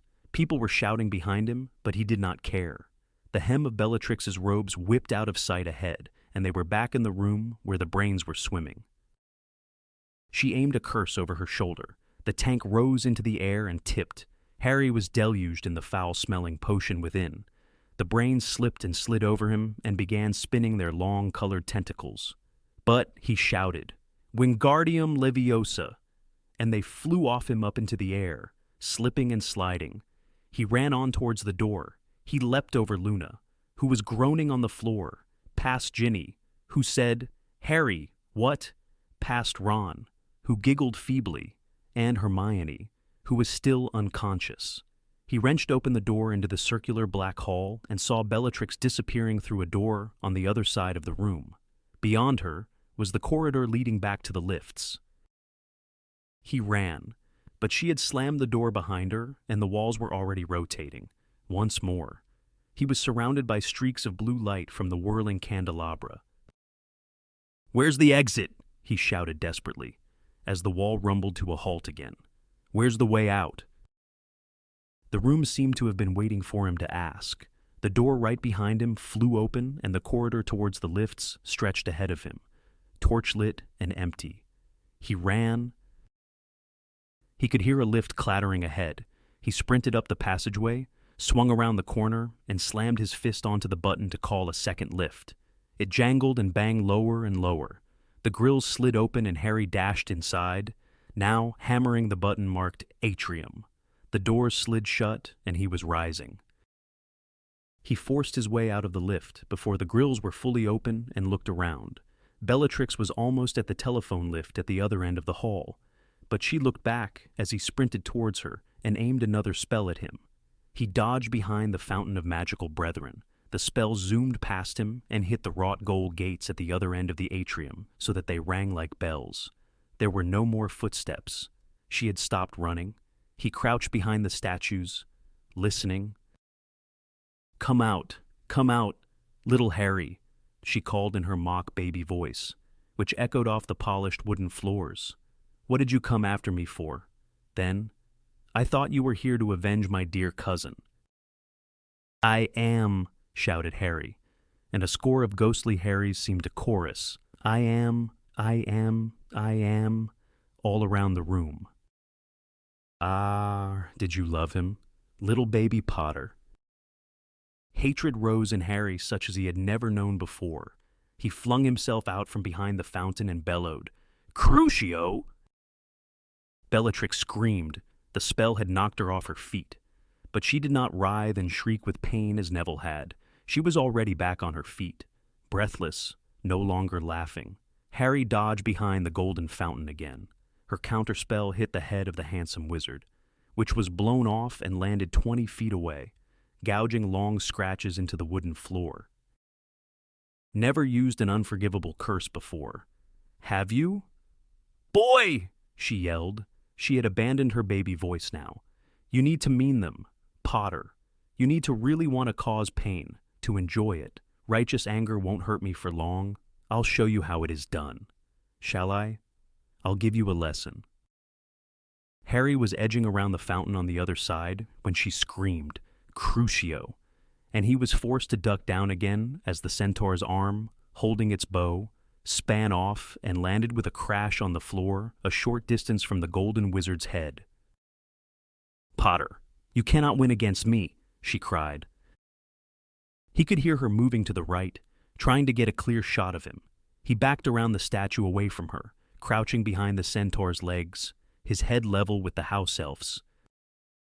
"I was and am the Dark Lord's most loyal servant. I learned the dark arts from him, and I know spells of such power that you, pathetic little boy, can never hope to compete. "Stupefy!" yelled Harry. He had edged right around to where the goblin stood, beaming up at the now headless wizard, and taken aim at her back as she peered around the fountain. She reacted so fast, he barely had time to duck. Protego. The jet of red light, his own stunning spell, bounced back at him. Harry scrambled back behind the fountain, and one of the goblin's ears went flying across the room. "Potter, I'm going to give you one chance," shouted Bellatrix. "Give me the prophecy, roll it out towards me now, and I may spare your life." "Well, you're going to have to kill me, because it's gone," Harry roared, and as he shouted it, pain seared across his forehead. His scar was on fire again, and he felt a surge of fury that was quite unconnected with his own rage. "And he knows," said Harry, with a mad laugh to match Bellatrix's own. "Your dear old mate Voldemort knows it's gone. He's not going to be happy with you, is he?" What do you mean?" she cried, and for the first time there was fear in her voice. "The prophecy smashed when I was trying to get Neville up the steps. What do you think Voldemort'll say about that, then?" His scar seared and burned. The pain of it was making his eyes stream. "Liar!" she shrieked, but he could hear the terror behind the anger now. "You've got it, Potter, and you will give it to me. Accio prophecy. Accio prophecy." Harry laughed again because he knew it would incense her. The pain building in his head so badly, he thought his skull might burst. He waved his empty hand from behind the one-eared goblin and withdrew it quickly as she sent another jet of green light flying at him. "Nothing there," he shouted. "Nothing to summon. It smashed and nobody heard what it said. Tell your boss that." "No," she screamed. "It isn't true. You're lying. Master, I tried. Do not punish me." "Don't waste your breath," yelled Harry. His eyes screwed up against the pain in his scar, now more terrible than ever. "He can't hear you from here." "Can I, Potter?" said a high, cold voice. Harry opened his eyes. Tall, thin, and black-hooded, his terrible snake-like face white and gaunt, his scarlet, slit-pupilled eyes staring. Lord Voldemort had appeared in the middle of the hall, his wand pointing at Harry, who stood frozen, quite unable to move. "So, you smashed my prophecy," said Voldemort softly, staring at Harry with those pitiless red eyes. "No, Bella, he is not lying. I see the truth looking at me from within his worthless mind, months of preparation, months of effort, and my Death Eaters have let Harry Potter thwart me again. Master, I am sorry I knew not. I was fighting the Animagus Black," sobbed Bellatrix, flinging herself down at Voldemort's feet as he paced slowly nearer. "Master, you should know." "Be quiet, Bella," said Voldemort dangerously. "I shall deal with you in a moment. Do you think I have entered the Ministry of Magic to hear your sniveling apologies? But, Master, he is here. He is below." Voldemort paid no attention. "I have nothing more to say to you, Potter," he said quietly. "You have irked me too often, for too long. Avada Kedavra." Harry had not even opened his mouth to resist. His mind was blank, his wand pointing uselessly at the floor. But the headless golden statue of the wizard in the fountain had sprung alive, leaping from its plinth to land with a crash on the floor between Harry and Voldemort. The spell merely glanced off its chest as the statue flung out its arms to protect Harry. "What?" cried Voldemort, staring around, and then he breathed. "Dumbledore." Harry looked behind him, his heart pounding. Dumbledore was standing in front of the golden gates. Voldemort raised his wand, and another jet of green light streaked at Dumbledore, who turned and was gone in a whirling of his cloak. Next second, he had reappeared behind Voldemort and waved his wand towards the remnants of the fountain. The other statues sprang to life. The statue of the witch ran at Bellatrix, who screamed and sent spells streaming uselessly off its chest before it dived at her, pinning her to the floor. Meanwhile, the goblin and the house elf scuttled towards the fireplaces set along the wall, and the one-armed centaur galloped at Voldemort, who vanished and reappeared beside the pool. The headless statue thrust Harry backwards, away from the fight, as Dumbledore advanced on Voldemort and the golden centaur cantered around them both. "It was foolish to come here tonight, Tom," said Dumbledore calmly. "The Aurors are on their way. By which time I shall be gone, and you will be dead," spat Voldemort.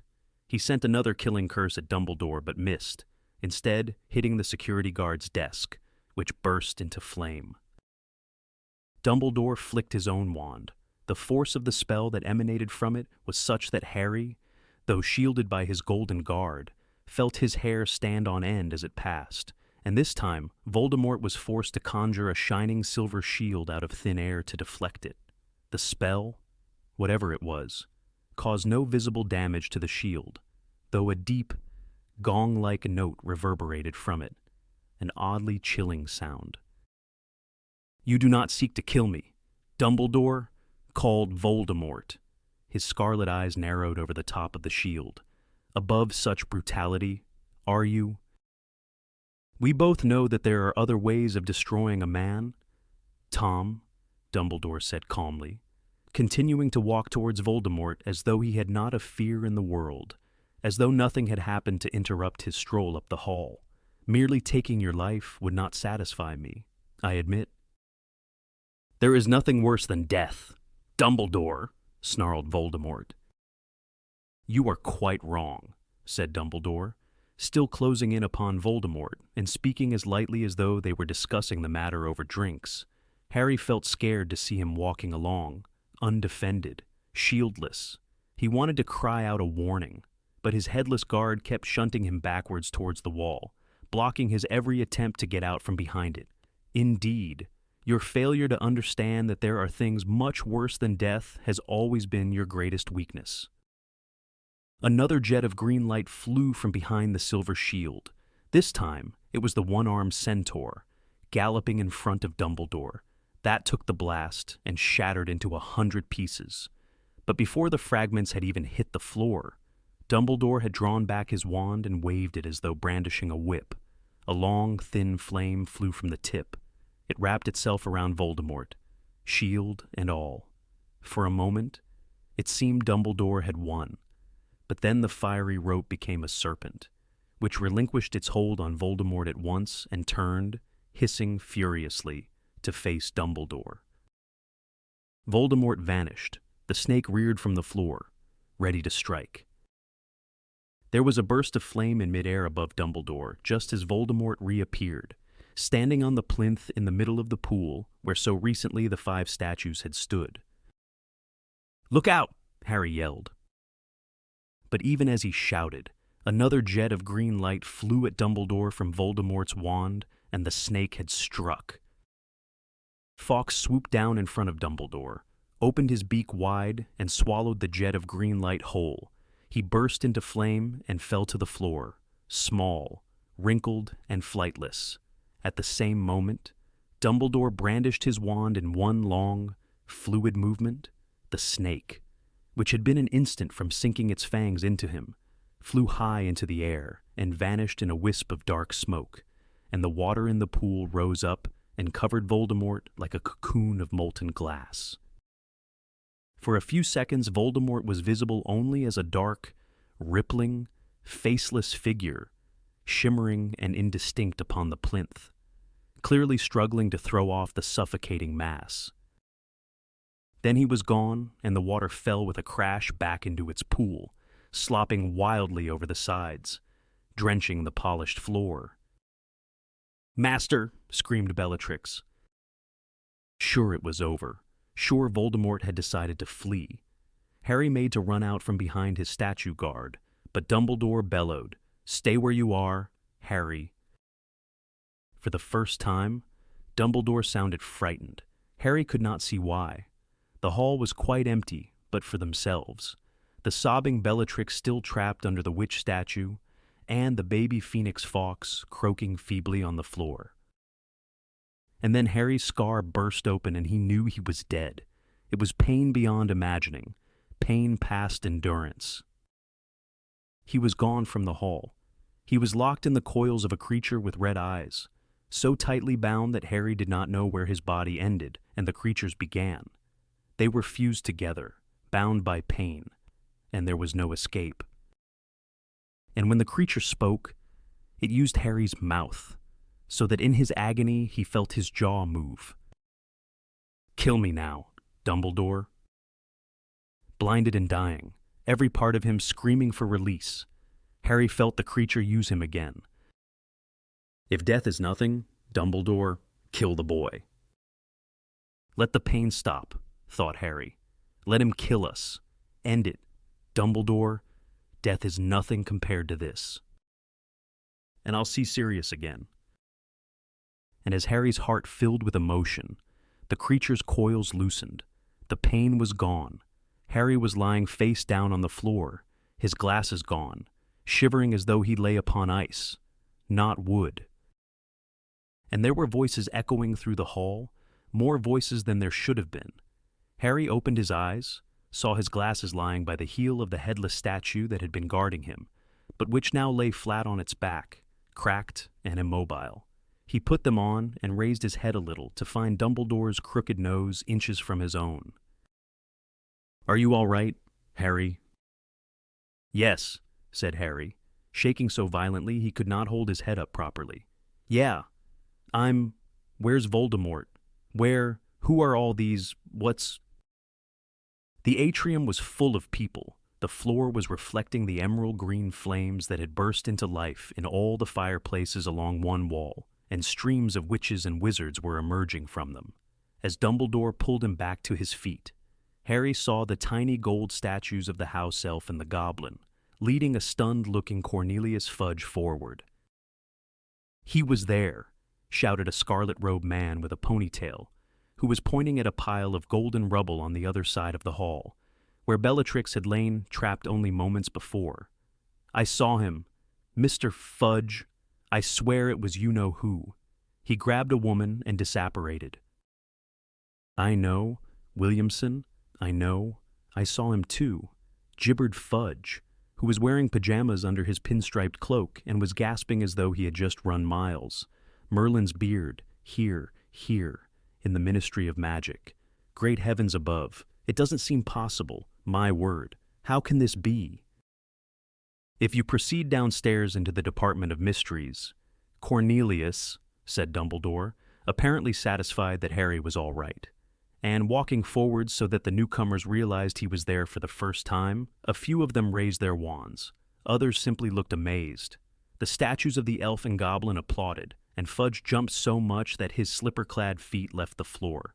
You will find several escaped Death Eaters contained in the Death Chamber, bound by an anti-disapparation jinx, and awaiting your decision as to what to do with them.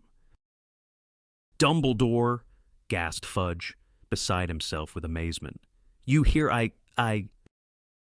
He looked wildly around at the oars he had brought with him, and it could not have been clearer that he was in half a mind to cry. "Seize him."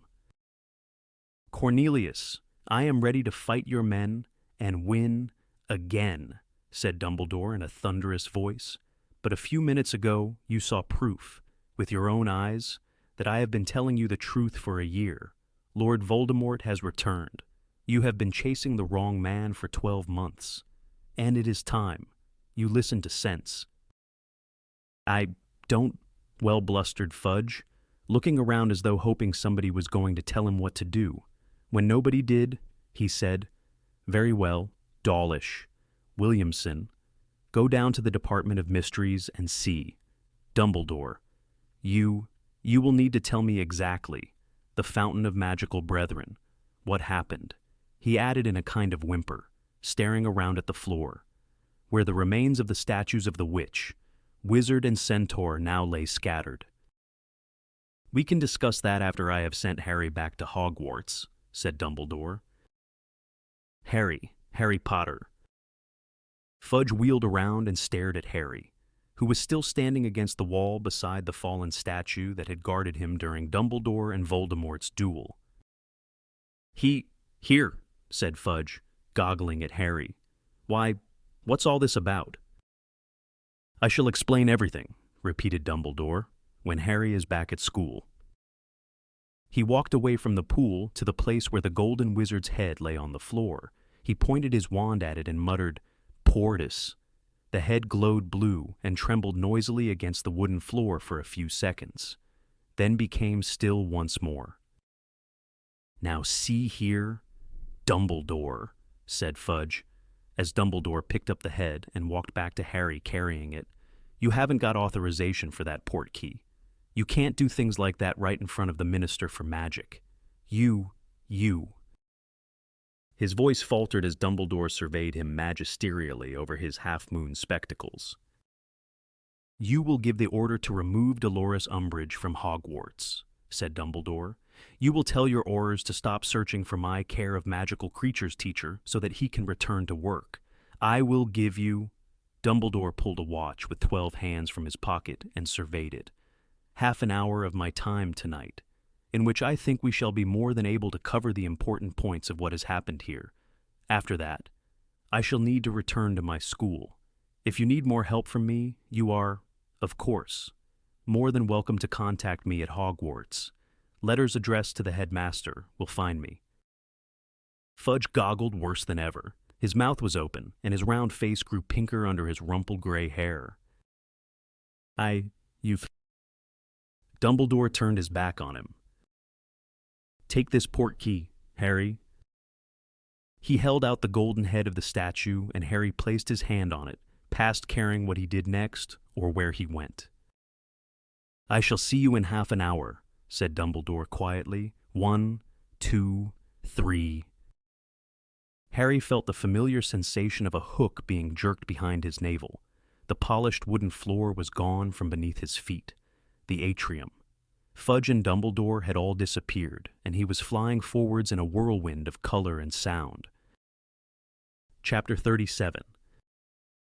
The Lost Prophecy. Harry's feet hit solid ground. His knees buckled a little, and the golden wizard's head fell with a resounding dunk to the floor. He looked around and saw that he had arrived in Dumbledore's office. Everything seemed to have repaired itself during the headmaster's absence. The delicate silver instruments stood once more on the spindle-legged tables. Puffing and whirring serenely, the portraits of the headmasters and headmistresses were snoozing in their frames, heads lolling back in armchairs or against the edge of the picture. Harry looked through the window. There was a cool line of pale green along the horizon. Dawn was approaching. The silence and the stillness, broken only by the occasional grunt or snuffle of a sleeping portrait, was unbearable to him. If his surroundings could have reflected the feelings inside him, the pictures would have been screaming in pain. He walked around the quiet, beautiful office, breathing quickly, trying not to think, but he had to think. There was no escape. It was his fault Sirius had died. It was all his fault. If he, Harry, had not been stupid enough to fall for Voldemort's trick, if he had not been so convinced that what he had seen in his dream was real, if he had only opened his mind to the possibility that Voldemort was, as Hermione had said, banking on Harry's love of playing the hero. It was unbearable. He would not think about it. He could not stand it. There was a terrible hollow inside him he did not want to feel or examine, a dark hole where Sirius had been, where Sirius had vanished. He did not want to have to be alone with that great, silent space. He could not stand it. A picture behind him gave a particularly loud grunting snore, and a cool voice said, "Ah, Harry Potter." Phineas Nigellus gave a long yawn, stretching his arms as he surveyed Harry out of shrewd, narrow eyes. "And what brings you here in the early hours of the morning?" said Phineas eventually. "This office is supposed to be barred to all but the rightful headmaster. Or has Dumbledore sent you here? Oh, don't tell me." He gave another shuddering yawn. "Another message from my worthless great-great-grandson." Harry could not speak. Phineas Nigellus did not know that Sirius was dead, but Harry could not tell him. To say it aloud would be to make it final, absolute, irretrievable. A few more of the portraits had stirred now. Terror of being interrogated made Harry stride across the room and seize the doorknob. It would not turn. He was shut in. "I hope this means," said the corpulent, red-nosed wizard who hung on the wall behind the headmaster's desk, "that Dumbledore will soon be back among us." Harry turned. The wizard was surveying him with great interest. Harry nodded. He tugged again on the doorknob behind his back, but it remained immovable. "Oh, good," said the wizard. "It has been very dull without him. Very dull indeed." He settled himself on the throne-like chair on which he had been painted, and smiled benignly upon Harry. "Dumbledore thinks very highly of you, as I am sure you know," he said comfortably. "Oh yes, holds you in great esteem." The guilt filling the whole of Harry's chest, like some monstrous, weighty parasite, now writhed and squirmed. Harry could not stand this. He could not stand being himself any more. He had never felt more trapped inside his own head and body, never wished so intensely that he could be somebody, anybody else. The empty fireplace burst into emerald green flame, making Harry leap away from the door, staring at the man spinning inside the grate. As Dumbledore's tall form unfolded itself from the fire, the wizards and witches on the surrounding walls jerked awake, many of them giving cries of welcome. "Thank you," said Dumbledore softly. He did not look at Harry at first, but walked over to the perch beside the door and withdrew, from an inside pocket of his robes, the tiny, ugly, featherless Fawkes, whom he placed gently on the tray of soft ashes beneath the golden post where the full-grown Fawkes usually stood. "Well, Harry," said Dumbledore, finally turning away from the baby bird, "you will be pleased to hear that none of your fellow students are going to suffer lasting damage from the night's events." Harry tried to say, "Good," but no sound came out. It seemed to him that Dumbledore was reminding him of the amount of damage he had caused, and although Dumbledore was for once looking at him directly, and although his expression was kindly rather than accusatory, Harry could not bear to meet his eyes. "Madame Pomfrey is patching everybody up," said Dumbledore. "Nymphadora Tonks may need to spend a little time in St. Mungo's, but it seems she will make a full recovery." Harry contented himself with nodding at the carpet, which was growing lighter as the sky outside grew paler. He was sure all the portraits around the room were listening closely to every word Dumbledore spoke, wondering where Dumbledore and Harry had been, and why there had been injuries. "I know how you're feeling, Harry," said Dumbledore very quietly. "No, you don't," said Harry, and his voice was suddenly loud and strong. White-hot anger leapt inside him. Dumbledore knew nothing about his feelings. "You see, Dumbledore," said Phineas Nigellus slyly, "never try to understand the students. They hate it. They would much rather be tragically misunderstood, wallow in self-pity, stew in their own—" "That's enough, Phineas," said Dumbledore.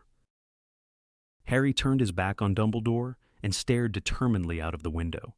He could see the Quidditch stadium in the distance. Sirius had appeared there once, disguised as the shaggy black dog. So he could watch Harry play. He had probably come to see whether Harry was as good as James had been. Harry had never asked him. "There is no shame in what you are feeling, Harry," said Dumbledore's voice. "On the contrary, the fact that you can feel pain like this is your greatest strength." Harry felt the white-hot anger lick his insides, blazing in the terrible emptiness, filling him with the desire to hurt Dumbledore for his calmness and his empty words. "My greatest strength, is it?" said Harry, his voice shaking as he stared out at the Quidditch stadium, no longer seeing it. "You haven't got a clue. You don't know." "What don't I know?" asked Dumbledore calmly. It was too much. Harry turned around, shaking with rage. "I don't want to talk about how I feel, all right?" Harry, Suffering like this proves you are still a man. This pain is part of being human. Then, I don't want to be human, Harry roared, and he seized the delicate silver instrument from the spindle-legged table beside him and flung it across the room. It shattered into 100 tiny pieces against the wall. Several of the pictures let out yells of anger and fright, and the portrait of Armando Dippet said, "Really?" "I don't care," Harry yelled at them, snatching up a lunoscope and throwing it into the fireplace. "I've had enough. I've seen enough. I want out. I want it to end. I don't care anymore." He seized the table on which the silver instrument had stood and threw that, too. It broke apart on the floor, and the legs rolled in different directions. "You do care," said Dumbledore. He had not flinched or made a single move to stop Harry demolishing his office. His expression was calm, almost detached. "You care so much you feel as though you will bleed to death with the pain of it." "I don't," Harry screamed, so loudly that he felt his throat might tear. And for a second he wanted to rush at Dumbledore and break him, too, shatter that calm old face, shake him, hurt him, make him feel some tiny part of the horror inside himself. "Oh, yes, you do," said Dumbledore, still more calmly. "You have now lost your mother, your father, and the closest thing to a parent you have ever known. Of course you care." "You don't know how I feel," Harry roared. "You, standing there. You." But words were no longer enough. Smashing things was no more help. He wanted to run. He wanted to keep running and never look back. He wanted to be somewhere he could not see the clear blue eyes staring at him, that hatefully calm old face. He turned on his heel and ran to the door, seized the doorknob again and wrenched at it. But the door would not open. Harry turned back to Dumbledore. "Let me out," he said. He was shaking from head to foot. "No," said Dumbledore, simply. For a few seconds they stared at each other. "Let me out," Harry said again. "No," Dumbledore repeated. If you keep me in here, if you don't let me." "By all means continue destroying my possessions," said Dumbledore serenely. "I dare say I have too many." He walked around his desk and sat down, behind it, watching Harry. "Let me out," Harry said yet again, in a voice that was cold and almost as calm as Dumbledore's. "Not until I have had my say," said Dumbledore. Do you think I want to? Do you think I give a... I don't care what you've got to say," Harry roared. "I don't want to hear anything you've got to say." "You will," said Dumbledore steadily, "because you are not nearly as angry with me as you ought to be. If you are to attack me, as I know you are close to doing, I would like to have thoroughly earned it." "What are you talking?" "It is my fault that Sirius died," said Dumbledore clearly. "Or, should I say, almost entirely my fault. I will not be so arrogant as to claim responsibility for the whole. Sirius was a brave, clever, and energetic man, and such men are not usually content to sit at home in hiding while they believe others to be in danger. Nevertheless, you should never have believed for an instant that there was any necessity for you to go to the Department of Mysteries tonight. If I had been open with you, Harry, as I should have been, you would have known a long time ago that Voldemort might try and lure you to the Department of Mysteries, and you would never have been tricked into going there tonight, and Sirius would not have had to come after you. That blame lies with me, and with me alone." Harry was still standing with his hand on the doorknob, but was unaware of it. He was gazing at Dumbledore, hardly breathing, listening, yet barely understanding what he was hearing. "Please sit down," said Dumbledore. It was not an order. It was a request. Harry hesitated, then walked slowly across the room, now littered with silver cogs and fragments of wood, and took the seat facing Dumbledore's desk. "Am I to understand," said Phineas Nigella slowly from Harry's left, "that my great-great-grandson, the last of the Blacks, is dead?" "Yes, Phineas," said Dumbledore. I don't believe it, said Phineas brusquely. Harry turned his head in time to see Phineas marching out of his portrait, and knew that he had gone to visit his other painting in Grimmauld Place. He would walk, perhaps, from portrait to portrait, calling for Sirius through the house. Harry, I owe you an explanation, said Dumbledore, an explanation of an old man's mistakes, for I see now that what I have done and not done with regard to you bears all the hallmarks of the failings of age. Youth cannot know how age thinks and feels, but old men are guilty if they forget what it was to be young, and I seem to have forgotten, lately. The sun was rising properly now. There was a rim of dazzling orange visible over the mountains, and the sky above it was colorless and bright. The light fell upon Dumbledore, upon the silver of his eyebrows and beard, upon the lines gouged deeply into his face. I guessed, 15 years ago, said Dumbledore, when I saw the scar on your forehead, what it might mean. I guessed that it might be the sign of a connection forged between you and Voldemort. You've told me this before, Professor, said Harry bluntly. He did not care about being rude. He did not care about anything very much anymore. Yes, said Dumbledore apologetically. Yes, but you see, it is necessary to start with your scar, for it became apparent, shortly after you rejoined the magical world, that I was correct, and that your scar was giving you warnings when Voldemort was close to you, or else feeling powerful emotion. I know, said Harry wearily. And this ability of yours to detect Voldemort's presence, even when he is disguised, and to know what he is feeling when his emotions are roused, has become more and more pronounced since Voldemort returned to his own body and his full powers. Harry did not bother to nod. He knew all of this already. More recently, said Dumbledore, I became concerned that Voldemort might realize that this connection between you exists.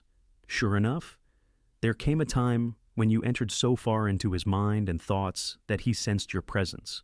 I am speaking, of course, of the night when you witnessed the attack on Mr. Weasley. Yeah, Snape told me, Harry muttered. Professor Snape, Harry Dumbledore corrected him quietly. But did you not wonder why it was not I who explained this to you? Why I did not teach you occlumency? Why I had not so much as looked at you for months? Harry looked up. He could see now that Dumbledore looked sad and tired. Yeah, Harry mumbled. Yeah, I wondered. You see, Dumbledore continued, I believed it could not be long before Voldemort attempted to force his way into your mind, to manipulate and misdirect your thoughts, and I was not eager to give him more incentives to do so. I was sure that if he realized that our relationship was, or had ever been, closer than that of headmaster and pupil, he would seize his chance to use you as a means to spy on me. I feared the uses to which he would put you, the possibility that he might try and possess you. Harry, I believe I was right to think that Voldemort would have made use of you in such a way. On those rare occasions when we had close contact, I thought I saw a shadow of him stir behind your eyes. Harry remembered the feeling that a dormant snake had risen in him, ready to strike, in those moments when he and Dumbledore had made eye contact. Voldemort's aim in possessing you, as he demonstrated tonight, would not have been my destruction. It would have been yours. He hoped, when he possessed you briefly a short while ago, that I would sacrifice you in the hope of killing him. So you see, I have been trying, in distancing myself from you, to protect you. Harry, an old man's mistake. He sighed deeply. Harry was letting the words wash over him. He would have been so interested to know all this a few months ago. But now it was meaningless compared to the gaping chasm inside him that was the loss of Sirius. None of it mattered. Sirius told me you felt Voldemort awake inside you the very night that you had the vision of Arthur Weasley's attack. I knew at once that my worst fears were correct. Voldemort had realized he could use you, in an attempt to arm you against Voldemort's assaults on your mind. I arranged occlumency lessons with Professor Snape. He paused. Harry watched the sunlight. which was sliding slowly across the polished surface of Dumbledore's desk. Illuminate a silver ink pot and a handsome scarlet quill.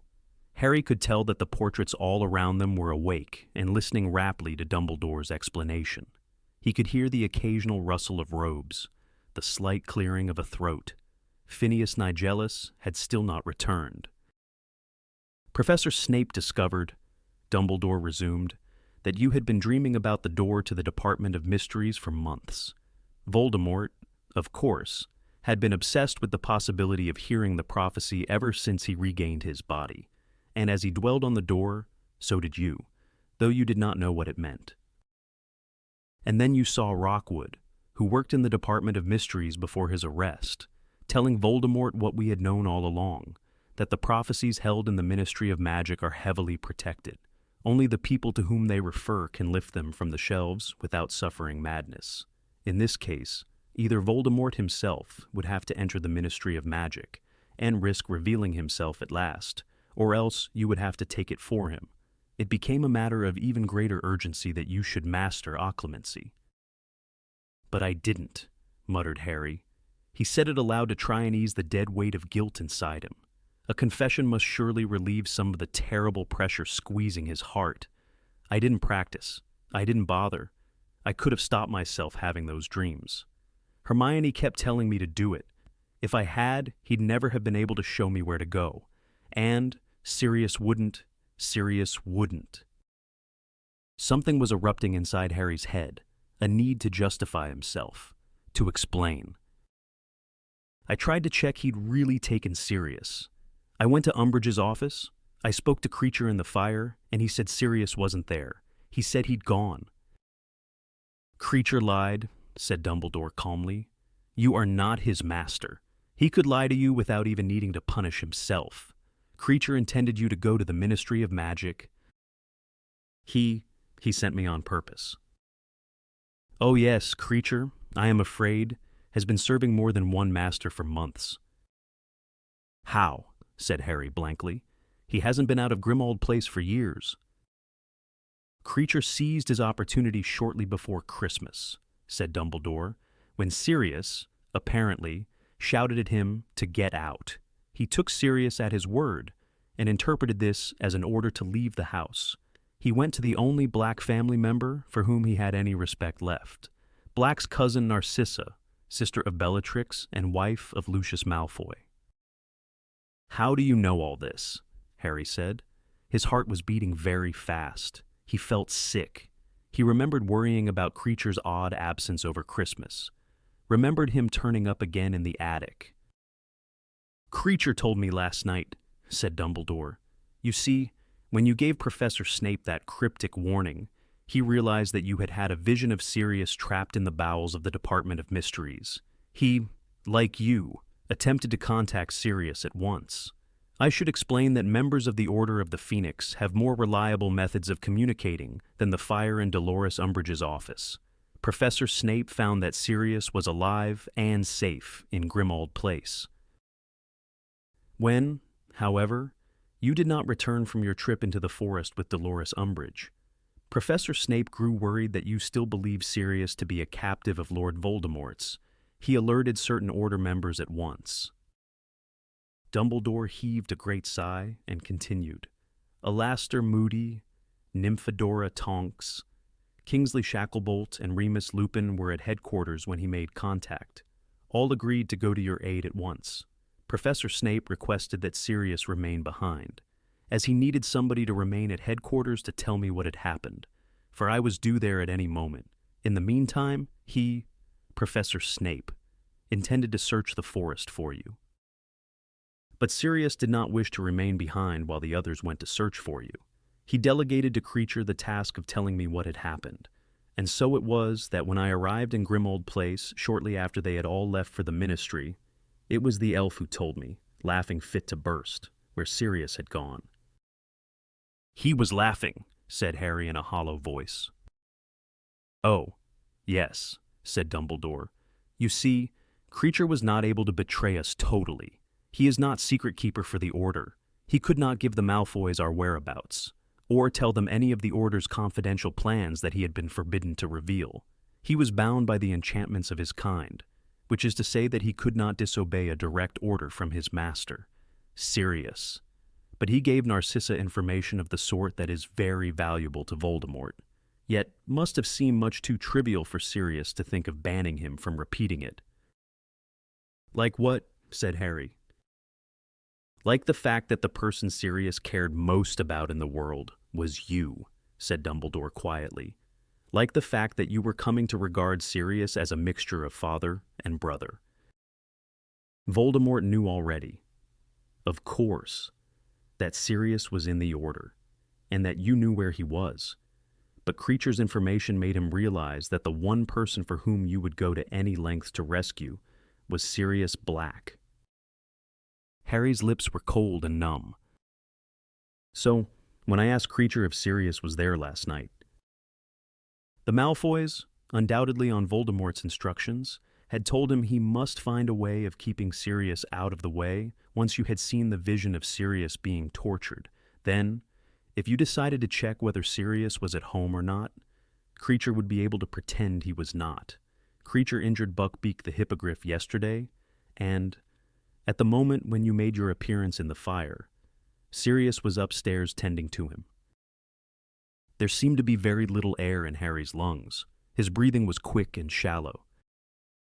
"And Kreacher told you all this, and laughed," he croaked.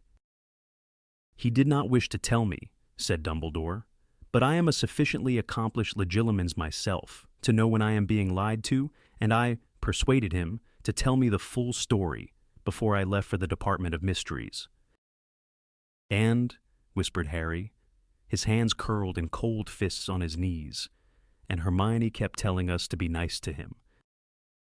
"She was quite right, Harry," said Dumbledore. "I warned Sirius when we adopted 12 Grimmauld Place as our headquarters that Kreacher must be treated with kindness and respect. I also told him that Kreacher could be dangerous to us. I do not think Sinus took me very seriously, or that he ever saw Kreacher as a being with feelings as acute as a human's. Don't you talk about Sirius like—" Harry's breath was constricted. He could not get the words out properly, but the rage that had subsided briefly flared in him again. He would not let Dumbledore criticize Sirius. Kreacher's a lying, foul, he deserved. "Kreacher is what he has been made by wizards." Harry said, "Dumbledore, yes, he is to be pitied.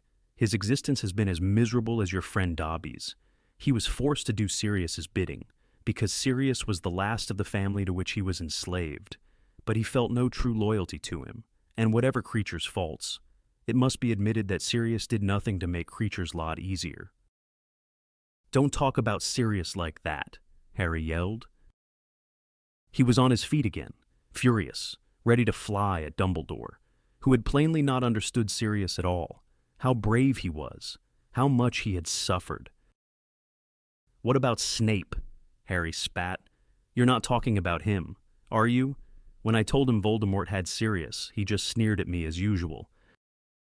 "Harry, you know Professor Snape had no choice but to pretend not to take you seriously in front of Dolores Umbridge," said Dumbledore steadily. "But, as I have explained, he informed the Order as soon as possible about what you had said. It was he who deduced where you had gone when you did not return from the forest. It was he, too, who gave Professor Umbridge fake Veritaserum when she was attempting to force you to tell her Sirius's whereabouts." Harry disregarded this. He felt a savage pleasure in blaming Snape. It seemed to be easing his own sense of dreadful guilt, and he wanted to hear Dumbledore agree with him. Snape G. goaded Sirius about staying in the house. He made out Sirius was a coward. "Sirius was much too old and clever to have allowed such feeble taunts to hurt him," said Dumbledore. "Snape stopped giving me occlumency lessons," Harry snarled. "He threw me out of his office." "I am aware of it," said Dumbledore heavily. "I have already said that it was a mistake for me not to teach you myself, though I was sure, at the time, that nothing could have been more dangerous than to open your mind even further to Voldemort while in my presence. Snape made it worse. My scar always hurt worse after lessons with him." Harry remembered Ron's thoughts on the subject and plunged on. How do you know he wasn't trying to soften me up for Voldemort? Make it easier for him to get inside my... I trust Severus Snape, said Dumbledore simply, but I forgot, another old man's mistake, that some wounds run too deep for the healing. I thought Professor Snape could overcome his feelings about your father. I was wrong. But that's okay, is it? Yelled Harry, ignoring the scandalized faces and disapproving mutterings of the portraits on the walls. It's okay for Snape to hate my dad, but it's not okay for Sirius to hate Kreacher. Sirius did not hate Kreacher, said Dumbledore. He regarded him as a servant unworthy of much interest or notice. Indifference and neglect often do much more damage than outright dislike. The fountain we destroyed tonight told a lie. We wizards have mistreated and abused our fellows for too long, and we are now reaping our reward. So, Sirius deserved what he got. Did he? Harry yelled. I did not say that, nor will you ever hear me say it, Dumbledore replied quietly. Sirius was not a cruel man. He was kind to house elves in general. He had no love for Kreacher, because Kreacher was a living reminder of the home Sirius had hated. Yeah, he did hate it, said Harry, his voice cracking, turning his back on Dumbledore and walking away. The sun was bright inside the room now, and the eyes of all the portraits followed him as he walked, without realizing what he was doing, without seeing the office at all.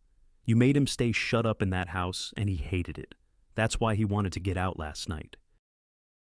I was trying to keep Sirius alive, said Dumbledore quietly. People don't like being locked up, Harry said furiously, rounding on him. You did it to me all last summer. Dumbledore closed his eyes and buried his face in his long-fingered hands.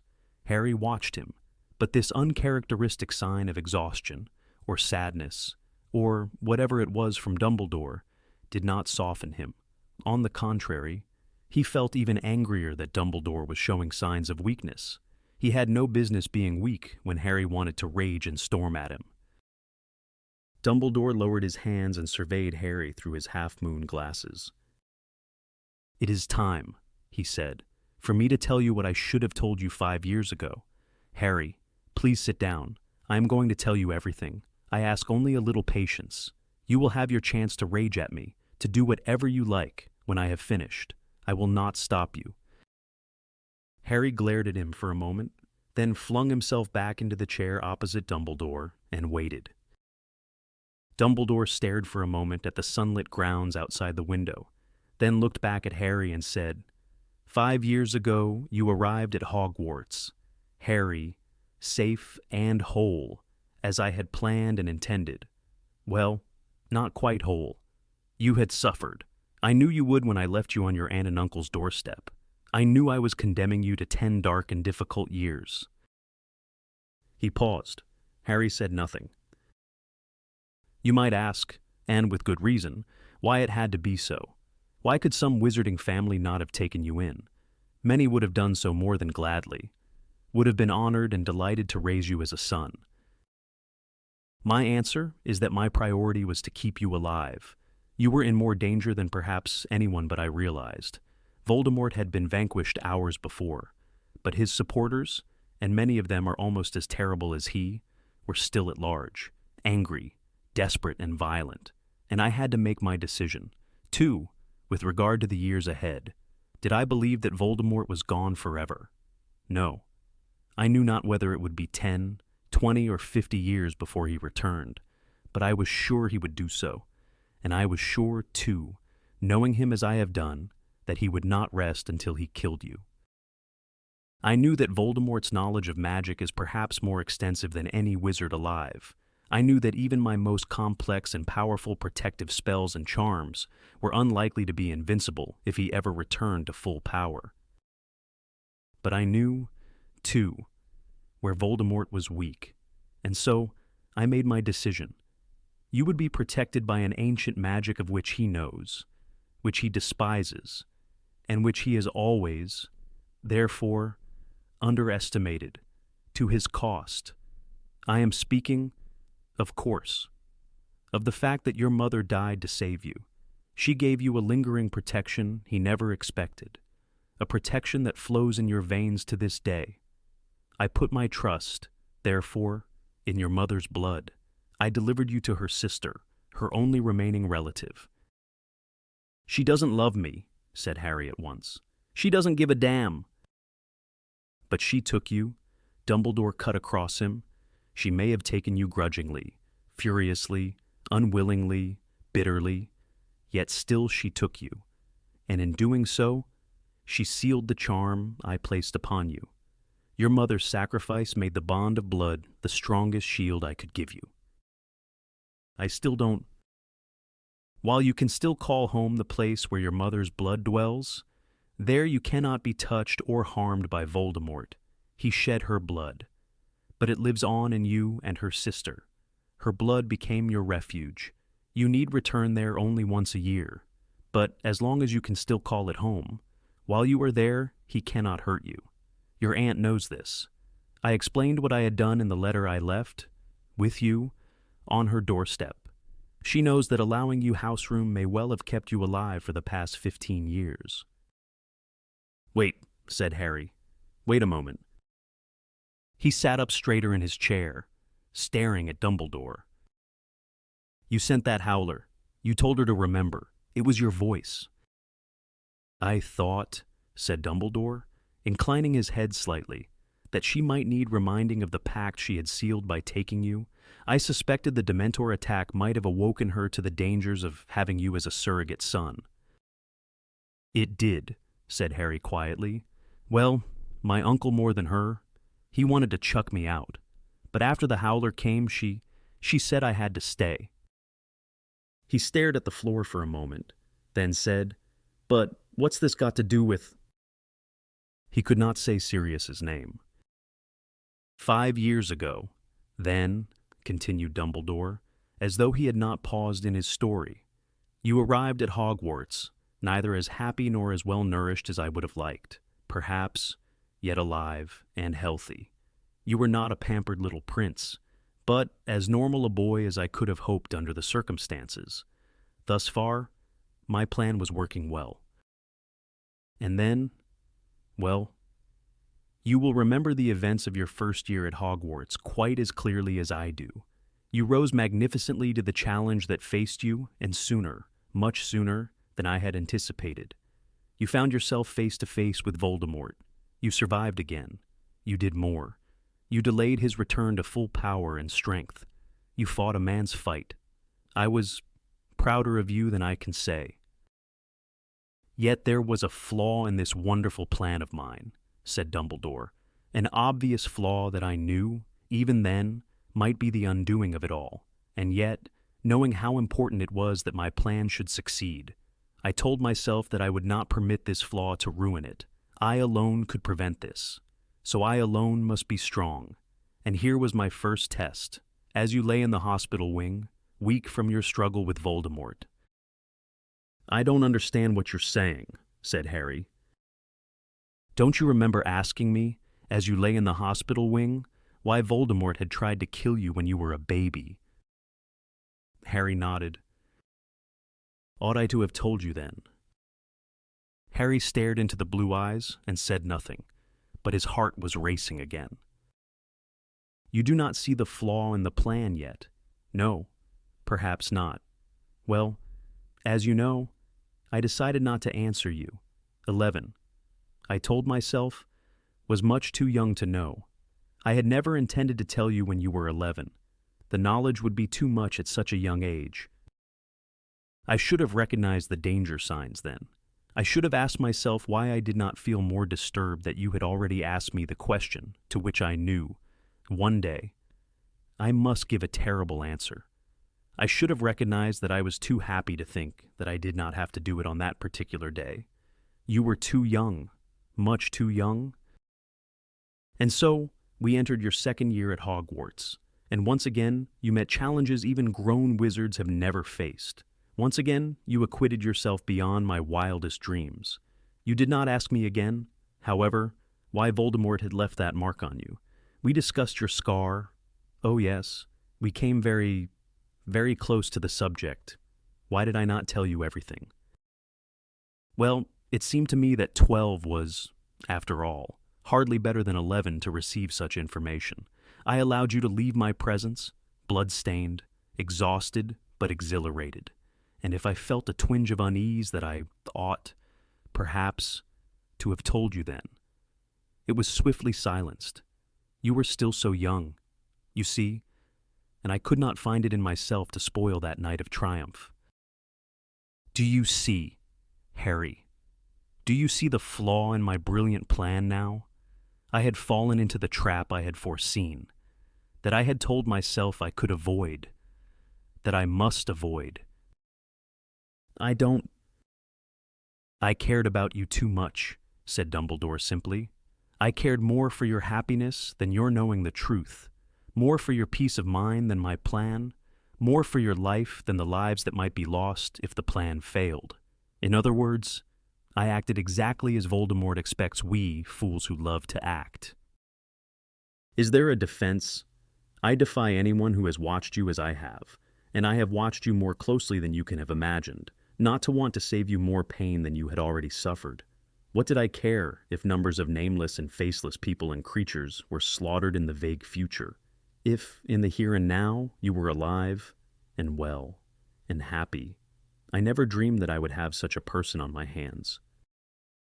We entered your third year. I watched from afar as you struggled to repel Dementors, as you found Sirius, learned what he was, and rescued him. Was I to tell you then, at the moment when you had triumphantly snatched your godfather from the jaws of the Ministry? But now, at the age of 13, my excuses were running out. Young you might be, but you had proved you were exceptional. My conscience was uneasy. Harry, I knew the time must come soon.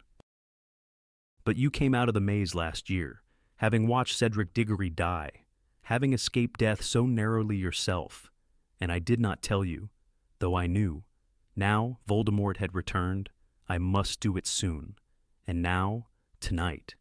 I know you have long been ready for the knowledge I have kept from you for so long, because you have proved that I should have placed the burden upon you before this. My only defense is this. I have watched you struggling under more burdens than any student who has ever passed through this school, and I could not bring myself to add another, the greatest one of all. Harry waited, but Dumbledore did not speak. I still don't understand. Voldemort tried to kill you when you were a child, because of a prophecy made shortly before your birth. He knew the prophecy had been made, though he did not know its full contents. He set out to kill you when you were still a baby, believing he was fulfilling the terms of the prophecy. He discovered, to his cost, that he was mistaken, when the curse intended to kill you backfired, and so, since his return to his body, and particularly since your extraordinary escape from him last year, he has been determined to hear that prophecy in its entirety. This is the weapon he has been seeking so assiduously since his return, the knowledge of how to destroy you. The sun had risen fully now. Dumbledore's office was bathed in it. The glass case in which the sword of Godric Gryffindor resided gleamed white and opaque. The fragments of the instruments Harry had thrown to the floor glistened like raindrops. And behind him, the baby fox made soft chirruping noises in his nest of ashes. "The prophecy's smashed," Harry said blankly. "I was pulling Neville up those benches in the room where the archway was, and I ripped his robes and it fell. The thing that smashed was merely the record of the prophecy kept by the Department of Mysteries, but the prophecy was made to somebody, and that person has the means of recalling it perfectly." "Who heard it?" asked Harry, though he thought he knew the answer already. "I did," said Dumbledore, "on a cold, wet night 16 years ago, in a room above the bar at the Hog's Head Inn. I had gone there to see an applicant for the post of divination teacher, though it was against my inclination to allow the subject of divination to continue at all. The applicant, however, was the great-great-granddaughter of a very famous, very gifted seer, and I thought it common politeness to meet her. I was disappointed. It seemed to me that she had not a trace of the gift herself. I told her, courteously I hope, that I did not think she would be suitable for the post. I turned to leave. Dumbledore got to his feet and walked past Harry to the black cabinet that stood beside Fawkes's perch. He bent down, slid back a catch, and took from inside it the shallow stone basin, carved with runes around the edges, in which Harry had seen his father tormenting Snape. Dumbledore walked back to the desk, placed the pensive upon it, and raised his wand to his own temple. From it, he withdrew silvery, gossamer fine strands of thought, clinging to the wand, and deposited them into the basin. He sat back down behind his desk and watched his thoughts swirl and drift inside the pensive for a moment. Then, with a sigh, he raised his wand and prodded the silvery substance with its tip. A figure rose out of it, draped in shawls, her eyes magnified to enormous size behind her glasses, and she revolved slowly, her feet in the basin. But when Sybil Trelawney spoke, it was not in her usual ethereal, mystic voice, but in the harsh, hoarse tones Harry had heard her use once before. The one with the power to vanquish the Dark Lord approaches, born to those who have thrice defied him, born as the 7th month dies, and the Dark Lord will mark him as his equal, but he will have power the Dark Lord knows not, and either must die at the hand of the other, for neither can live while the other survives. The one with the power to vanquish the Dark Lord will be born as the 7th month dies. The slowly revolving Professor Trelawney sank back into the silver mass below and vanished. The silence within the office was absolute. Neither Dumbledore nor Harry nor any of the portraits made a sound. Even Fawkes had fallen silent. "Professor Dumbledore," Harry said very quietly, for Dumbledore, still staring at the pensive, seemed completely lost in thought. Did that mean? What did that mean? "It meant," said Dumbledore, "that the person who has the only chance of conquering Lord Voldemort for good was born at the end of July, nearly 16 years ago. This boy would be born to parents who had already defied Voldemort 3 times. Harry felt as though something was closing in on him. His breathing seemed difficult again. "It means me." Dumbledore surveyed him for a moment through his glasses. "The odd thing, Harry," he said softly, "is that it may not have meant you at all. Sybil's prophecy could have applied to 2 wizard boys, both born at the end of July that year, both of whom had parents in the Order of the Phoenix, both sets of parents having narrowly escaped Voldemort 3 times. One, of course, was you. The other was Neville Longbottom. But then, why was it my name on the prophecy and not Neville's?" "The official record was relabeled after Voldemort's attack on you as a child," said Dumbledore. "It seemed plain to the Keeper of the Hall of Prophecy that Voldemort could only have tried to kill you because he knew you to be the one to whom Sybil was referring." "Then it might not be me," said Harry. "I am afraid," said Dumbledore slowly, looking as though every word cost him a great effort, "that there is no doubt that it is you. But you said Neville was born at the end of July, too, and his mum and dad. You are forgetting the next part of the prophecy, the final identifying feature of the boy who could vanquish Voldemort. Voldemort himself would mark him as his equal, and so he did. Harry, he chose you, not Neville. He gave you the scar that has proved both blessing and curse." "But he might have chosen wrong," said Harry. "He might have marked the wrong person." "He chose the boy he thought most likely to be a danger to him," said Dumbledore. "And notice this, Harry, he chose not the pure blood which, according to his creed, is the only kind of wizard worth being or knowing, but the half-blood, like himself. He saw himself in you before he had ever seen you, and in marking you with that scar, he did not kill you, as he intended, but gave you powers and a future, which have fitted you to escape him not once, but 4 times so far, something that neither your parents nor Neville's parents ever achieved." "Why did he do it, then?" said Harry, who felt numb and cold. "Why did he try and kill me as a baby? He should have waited to see whether Neville or I looked more dangerous when we were older, and tried to kill whoever it was then." "That might, indeed, have been the more practical course, said Dumbledore, except that Voldemort's information about the prophecy was incomplete. The Hog's Head Inn, which Sybil chose for its cheapness, has long attracted, shall we say, a more interesting clientele than the Three Broomsticks. As you and your friends found out to your cost, and I to mine that night, it is a place where it is never safe to assume you are not being overheard. Of course, I had not dreamed, when I set out to meet Sybil Trelawney, that I would hear anything worth overhearing. Our one stroke of good fortune was that the eavesdropper was detected only a short way into the prophecy and thrown from the building. So he heard only the beginning, the part foretelling the birth of a boy in July to parents who had thrice defied Voldemort. Consequently, he could not warn his master that to attack you would be to risk transferring power to you and marking you as his equal. So Voldemort never knew that there might be danger in attacking you, that it might be wise to wait, to learn more. He did not know that you would have power. The Dark Lord knows not. But I don't, said Harry, in a strangled voice.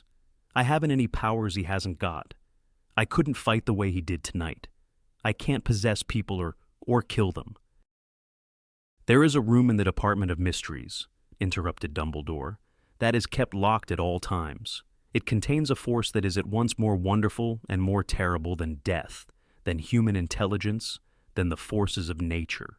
It is also, perhaps, the most mysterious of the many subjects for study that reside there. It is the power held within that room that you possess in such quantities, and which Voldemort has not at all. That power took you to save Sirius tonight. That power also saved you from possession by Voldemort, because he could not bear to reside in a body so full of the force he detests. In the end, it mattered not that you could not close your mind. It was your heart that saved you. Harry closed his eyes. If he had not gone to save Sirius, Sirius would not have died. More to stave off the moment when he would have to think of Sirius again. Harry asked, without caring much about the answer. The end of the prophecy. It was something about neither can live, while the other survives, said Dumbledore. So, said Harry, dredging up the words from what felt like a deep well of despair inside him. So, does that mean that one of us has got to kill the other one, in the end? Yes, said Dumbledore. For a long time, neither of them spoke. Somewhere far beyond the office walls, Harry could hear the sound of voices. Students heading down to the great hall for an early breakfast? Perhaps. It seemed impossible that there could be people in the world who still desired food, who laughed, who neither knew nor cared that Sirius Black was gone forever. Sirius seemed 1,000,000 miles away already. Even now, a part of Harry still believed that if he had only pulled back that veil, he would have found Sirius looking back at him, greeting him, perhaps, with his laugh like a bark. I feel I owe you another explanation. Harry, said Dumbledore hesitantly, you may, perhaps, have wondered why I never chose you as a prefect. I must confess that I rather thought you had enough responsibility to be going on with. Harry looked up at him and saw a tear trickling down Dumbledore's face into his long silver beard. Chapter 38. The Second War begins. He who must not be named returns. In a brief statement on Friday night, Minister for Magic Cornelius Fudge confirmed that he who must not be named has returned to this country and is active once more. It is with great regret that I must confirm that Tee-Hee Wizard, styling himself Lord, well, you know who I mean, is alive and among us again, said Fudge, looking tired and flustered as he addressed reporters. It is with almost equal regret that we report the mass revolt of the Dementors of Azkaban, who have shown themselves averse to continuing in the Ministry's employ. We believe the Dementors are currently taking direction from Lord Thingy. We urge the magical population to remain vigilant. The Ministry is currently publishing guides to elementary home and personal defense, which will be delivered free to all wizarding homes within the coming month. The minister's statement was met with dismay and alarm from the wizarding community. which as recently as last Wednesday was receiving ministry assurances that there was no truth whatsoever in these persistent rumors that you-know-who is operating amongst us once more. Details of the events that led to the ministry turnaround are still hazy, though it is believed that he who must not be named and a select band of followers known as Death Eaters gained entry to the Ministry of Magic itself on Thursday evening.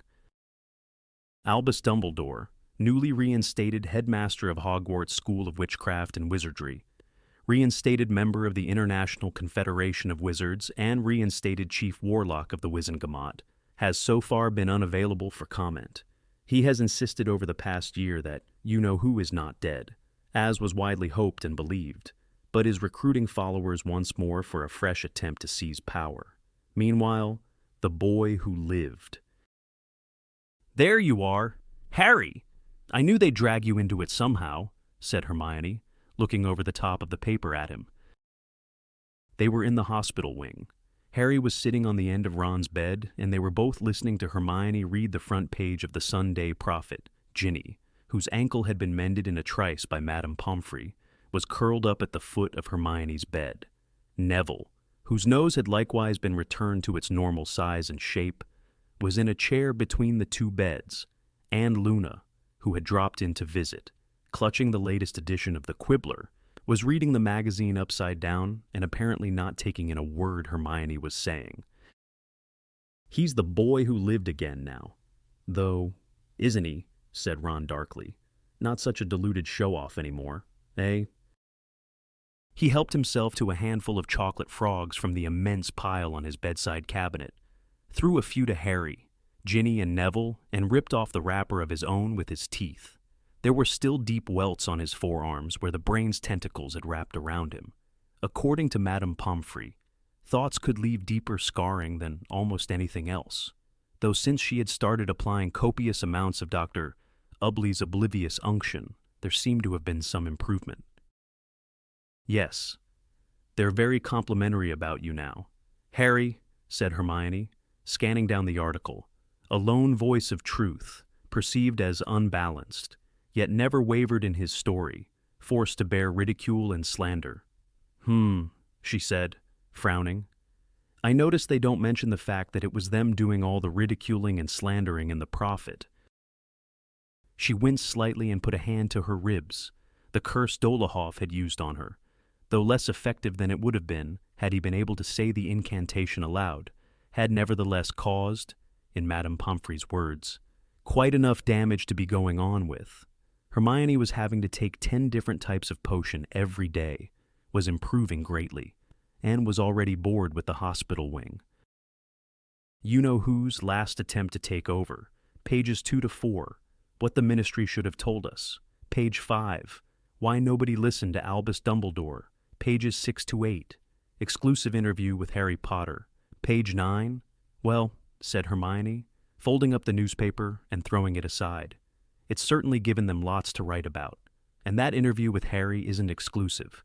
It's the one that was in the Quibbler months ago." "Daddy sold it to them," said Luna vaguely, turning a page of the Quibbler. "He got a very good price for it, too. So, we're going to go on an expedition to Sweden this summer to see if we can catch a crumplehorn snorkack." Hermione seemed to struggle with herself for a moment, then said, "That sounds lovely." Ginny caught Harry's eye and looked away quickly, grinning. "So, anyway," said Hermione, sitting up a little straighter and wincing again, "what's going on in school?" "Well, Flitwick's got rid of Fred and George's swamp," said Ginny. "He did it in about 3 seconds, but he left a tiny patch under the window and he's roped it off." "Why," said Hermione, looking startled. "Oh, he just says it was a really good bit of magic," said Ginny, shrugging. "I think he left it as a monument to Fred and George," said Ron, through a mouthful of chocolate. "They sent me all these, you know," he told Harry, pointing at the small mountain of frogs beside him. "Must be doing all right out of that joke shop, eh?" Hermione looked rather disapproving and asked, "So has all the trouble stopped now Dumbledore's back?" "Yes," said Neville. "Everything's settled right back to normal." I suppose Filch is happy. Is he? Asked Ron, propping a chocolate frog card featuring Dumbledore against his water jug. Not at all, said Ginny. He's really miserable, actually. She lowered her voice to a whisper. He keeps saying Umbridge was the best thing that ever happened to Hogwarts. All 6 of them looked around. Professor Umbridge was lying in a bed opposite them, gazing up at the ceiling. Dumbledore had strode alone into the forest to rescue her from the centaurs. How he had done it. How he had emerged from the trees supporting Professor Umbridge without so much as a scratch on him. Nobody knew. And Umbridge was certainly not telling. Since she had returned to the castle, she had not, as far as any of them knew, uttered a single word. Nobody really knew what was wrong with her, either. Her usually neat mousy hair was very untidy, and there were still bits of twigs and leaves in it, but otherwise she seemed to be quite unscathed. Madame Pomfrey says she's just in shock, whispered Hermione. Sulking, more like, said Ginny. Yeah, she shows signs of life if you do this, said Ron, and with his tongue he made soft clip-clopping noises. Umbridge sat bolt upright, looking around wildly. Anything wrong, Professor? Called Madame Pomfrey, poking her head around her office door. No, said Umbridge, sinking back into her pillows. No, I must have been dreaming. Hermione and Ginny muffled their laughter in the bedclothes. Speaking of centaurs, said Hermione, when she had recovered a little, who's divination teacher now? Is Firenze staying? He's got to, said Harry. The other centaurs won't take him back. Will they? It looks like he and Trelawney are both going to teach, said Ginny. Bet Dumbledore wishes he could have got rid of Trelawney for good, said Ron, now munching on his 14th frog. Mind you, the whole subject's useless if you ask me. Firenze isn't a lot better. How can you say that? Hermione demanded, after we've just found out that there are real prophecies. Harry's heart began to race. He had not told Ron, Hermione, or anyone else what the prophecy had contained. Neville had told them it had smashed while Harry was pulling him up the steps in the death room, and Harry had not yet corrected this impression. He was not ready to see their expressions when he told them that he must be either murderer or victim. There was no other way. It is a pity it broke, said Hermione quietly, shaking her head. Yeah, it is, said Ron. Still, at least you know who never found out what was in it either. Where are you going? He added, looking both surprised and disappointed as Harry stood up. Hagrid's, said Harry. You know, he just got back, and I promised I'd go down and see him and tell him how you two are. Oh, all right then, said Ron grumpily, looking out of the dormitory window at the patch of bright blue sky beyond. Wish we could come? Say hello to him for us, called Hermione, as Harry proceeded down the ward, and ask him what's happening about his little friend. Harry gave a wave of his hand to show he had heard and understood as he left the dormitory. The castle seemed very quiet even for a Sunday. Everybody was clearly out in the sunny grounds, enjoying the end of their exams and the prospect of a last few days of term, unhampered by revision or homework. Harry walked slowly along the deserted corridor, peering out of windows as he went. He could see people messing around in the air over the Quidditch pitch, and a couple of students swimming in the lake, accompanied by the giant squid. He was finding it hard to decide whether he wanted to be with people or not.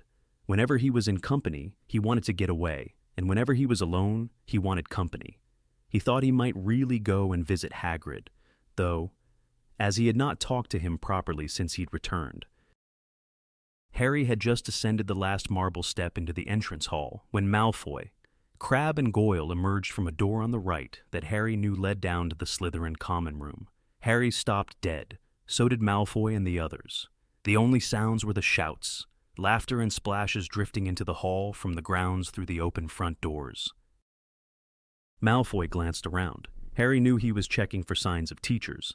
Then he looked back at Harry and said in a low voice, "You're dead, Potter." Harry raised his eyebrows. Funny, he said, You'd think I'd have stopped walking around."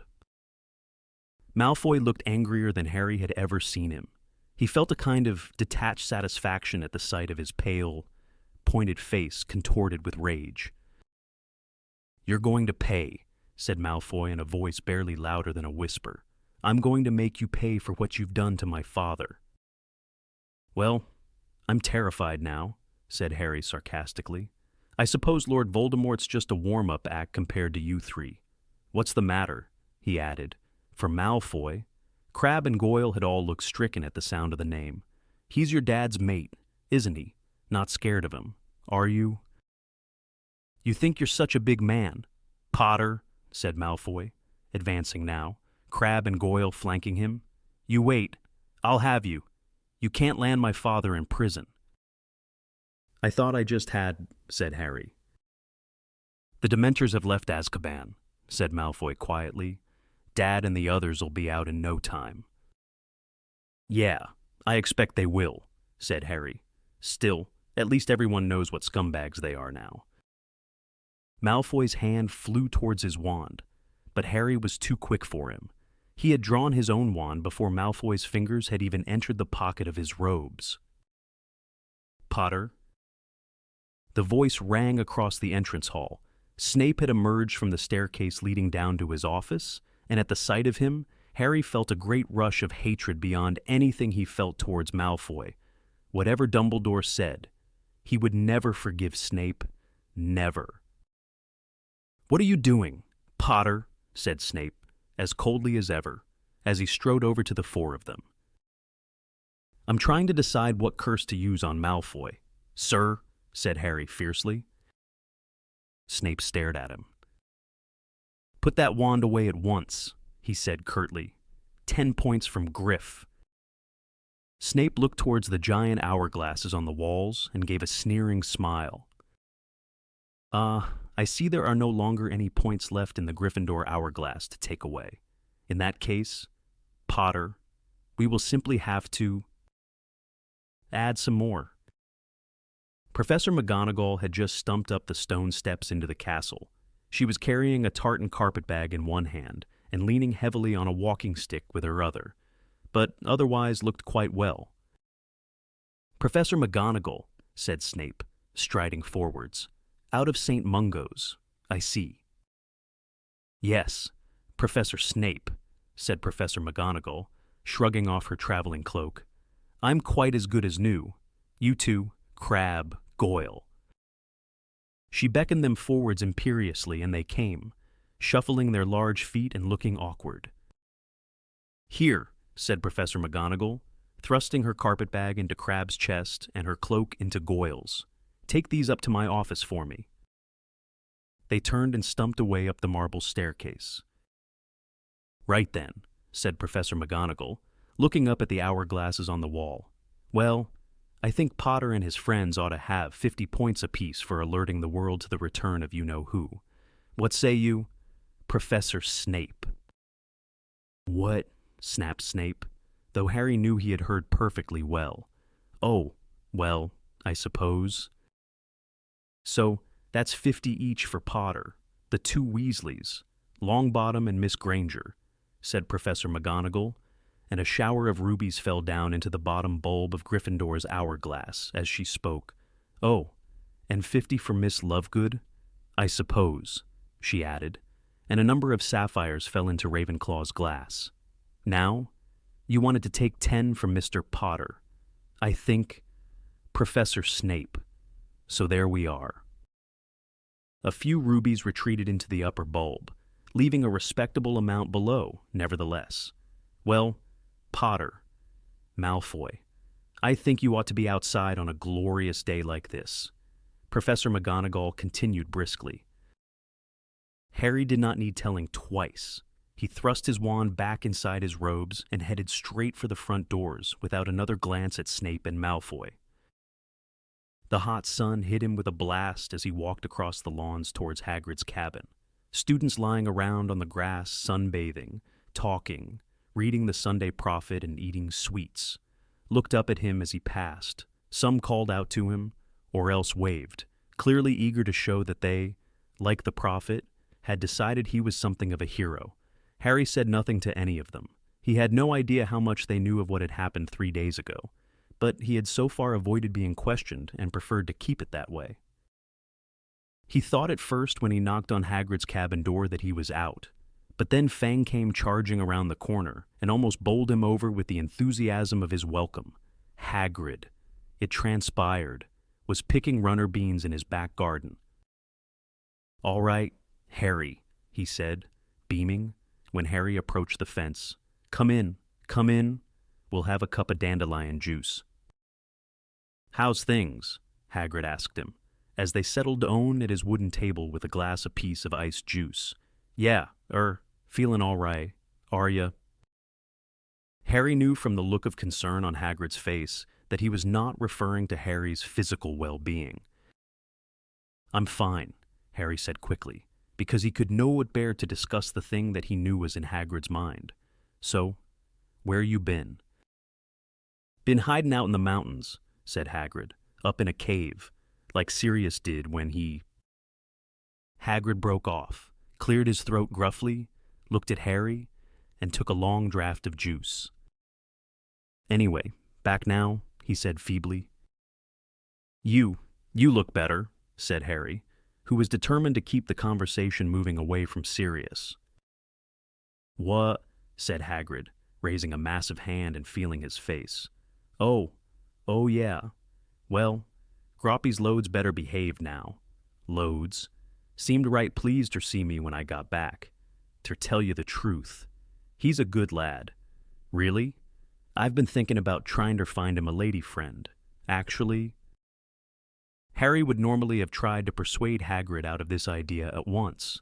The prospect of a second giant taking up residence in the forest, possibly even wilder and more brutal than Gropp, was positively alarming, but somehow Harry could not muster the energy necessary to argue the point.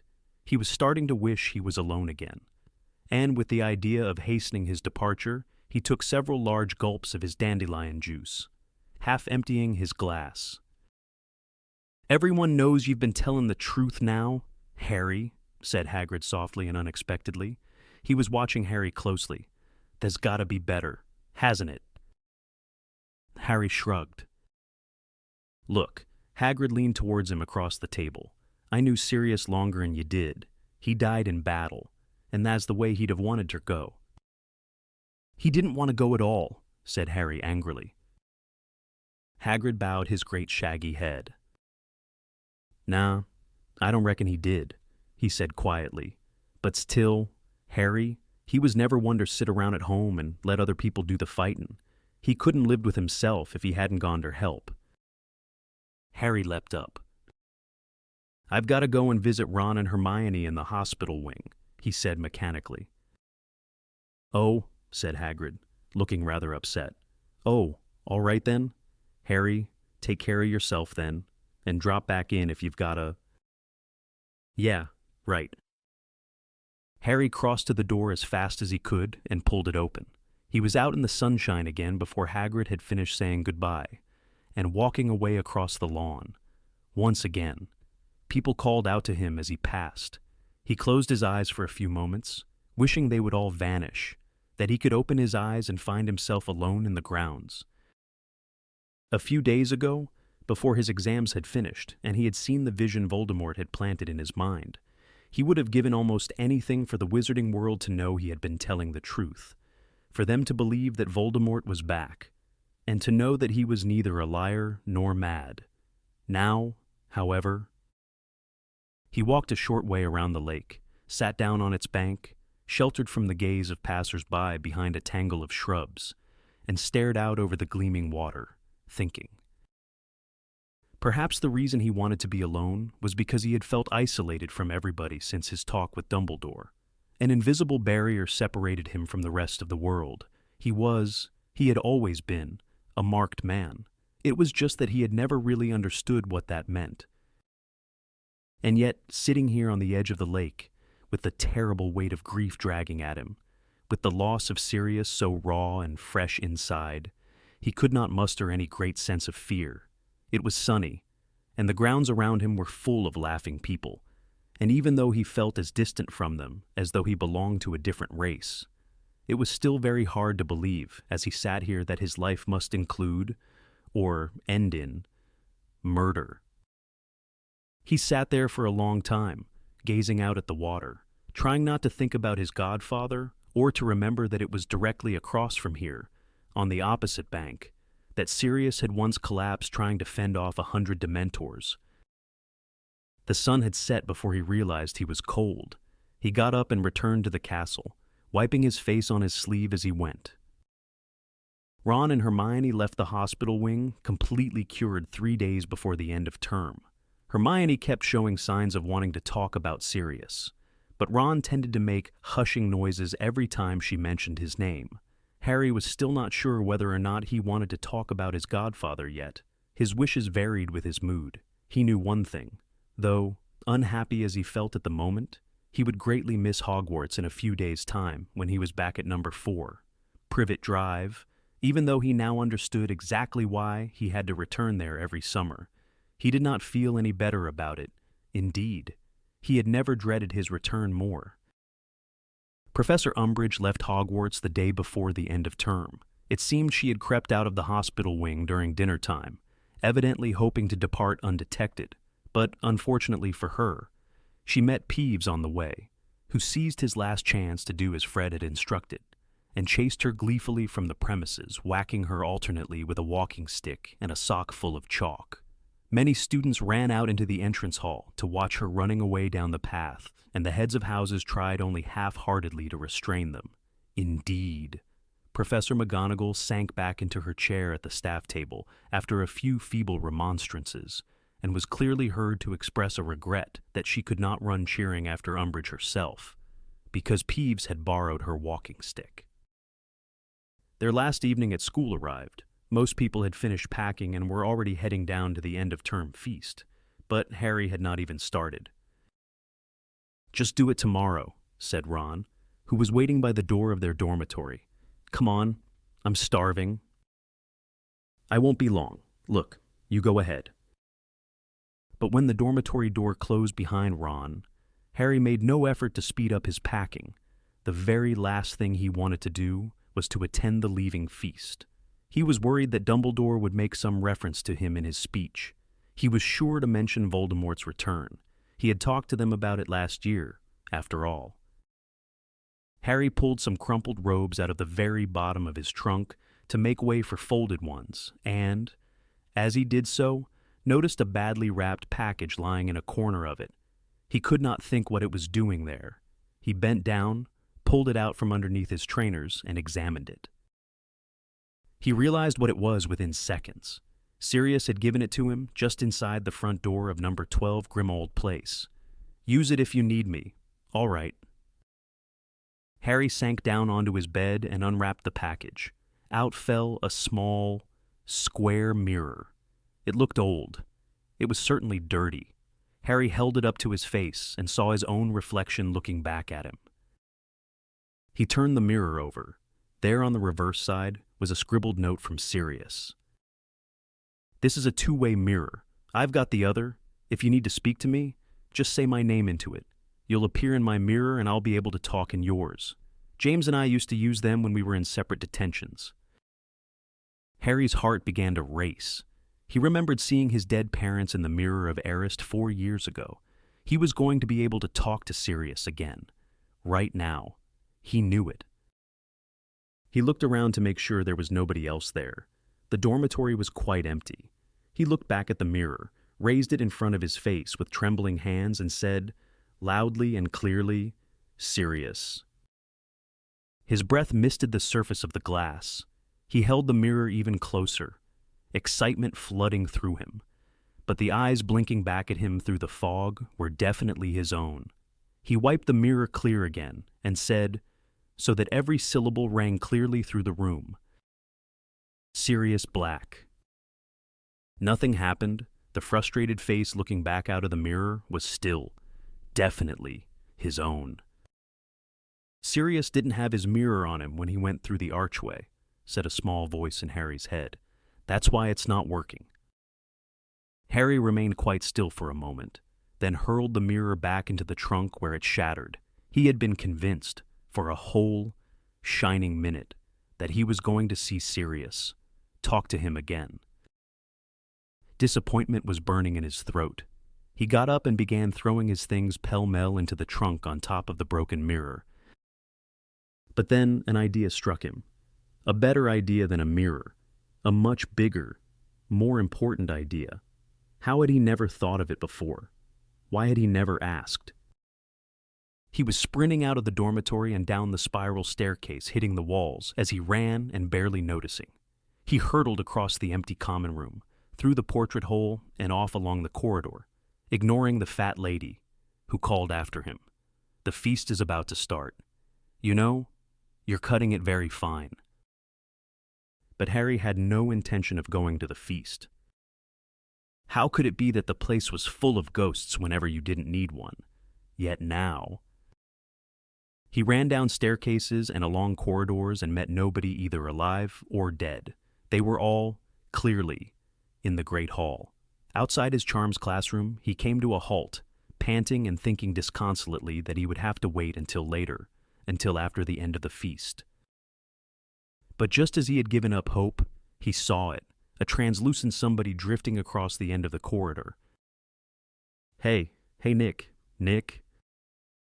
The ghost stuck its head back out of the wall, revealing the extravagantly plumed hat and dangerously wobbling head of Sir Nicholas de Mimsy Porpington.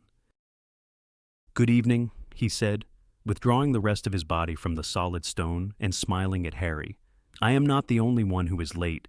Then, though, he sighed, in a rather different sense. Of course. Nick, can I ask you something? A most peculiar expression stole over nearly headless Nick's face as he inserted a finger in the stiff ruff at his neck and tugged it a little straighter, apparently to give himself thinking time. He desisted only when his partially severed neck seemed about to give way completely. Now, Harry, said Nick, looking discomfited. Can't it wait until after the feast? No, Nick, please, said Harry. I really need to talk to you. Can we go in here? Harry opened the door of the nearest classroom, and nearly headless Nick sighed. Oh, very well, he said, looking resigned. I can't pretend I haven't been expecting it. Harry was holding the door open for him, but he drifted through the wall instead. Expecting what? Harry asked, as he closed the door. You to come and find me, said Nick, now gliding over to the window and looking out at the darkening grounds. It happens, sometimes, when somebody has suffered a loss. Well, said Harry, refusing to be deflected. You were right. I've come to find you. Nick said nothing. It's, said Harry, who was finding this more awkward than he had anticipated. It's just, you're dead, but you're still here, aren't you? Nick sighed and continued to gaze out at the grounds. That's right, isn't it? Harry urged him. You died, but I'm talking to you. You can walk around Hogwarts and everything, can't you? Yes, said nearly headless Nick quietly. I walk and talk. Yes. So, you came back, didn't you? Said Harry urgently. People can come back. Right. As ghosts. They don't have to disappear completely. Well, he added impatiently, when Nick continued to say nothing. Nearly headless. Nick hesitated, then said, Not everyone can come back as a ghost. What you mean? Said Harry quickly. Only wizards. Oh, said Harry, and he almost laughed with relief. Well, that's okay then. The person I'm asking about is a wizard, so he can come back. Right. Nick turned away from the window and looked mournfully at Harry. He won't come back. Who? Sirius Black, said Nick. But you did, said Harry angrily. You came back. You're dead, and you didn't disappear. Wizards can leave an imprint of themselves upon the earth, to walk palely where their living selves once trod, said Nick miserably, but very few wizards choose that path. Why not? Said Harry. Anyway, it doesn't matter. Sirius won't care if it's unusual. He'll come back. I know he will. And so strong was his belief. Harry actually turned his head to check the door, sure, for a split second, that he was going to see Sirius, pearly white and transparent but beaming, walking through it towards him. He will not come back, repeated Nick. He will have gone on. What do you mean, gone on? Said Harry quickly. Gone on where? Listen, what happens when you die? Anyway, where do you go? Why doesn't everyone come back? Why isn't this place full of ghosts? Why? I cannot answer, said Nick. You're dead, aren't you? Said Harry exasperatedly. Who can answer better than you? I was afraid of death, said Nick softly. I chose to remain behind. I sometimes wonder whether I oughtn't to have. Well, that is neither here nor there. In fact, I am neither here nor there. He gave a small, sad chuckle. I know nothing of the secrets of death, Harry, for I chose my feeble imitation of life instead. I believe learned wizards study the matter in the Department of Mysteries. Don't talk to me about that place, said Harry fiercely. I am sorry not to have been more help, said Nick gently. Well, do excuse me. The feast, you know. And he left the room, leaving Harry there alone, gazing blankly at the wall through which Nick had disappeared. Harry felt almost as though he had lost his godfather all over again, in losing the hope that he might be able to see or speak to him once more. He walked slowly and miserably back up through the empty castle, wondering whether he would ever feel cheerful again. He had turned the corner towards the fat lady's corridor when he saw somebody up ahead, fastening a note to a board on the wall.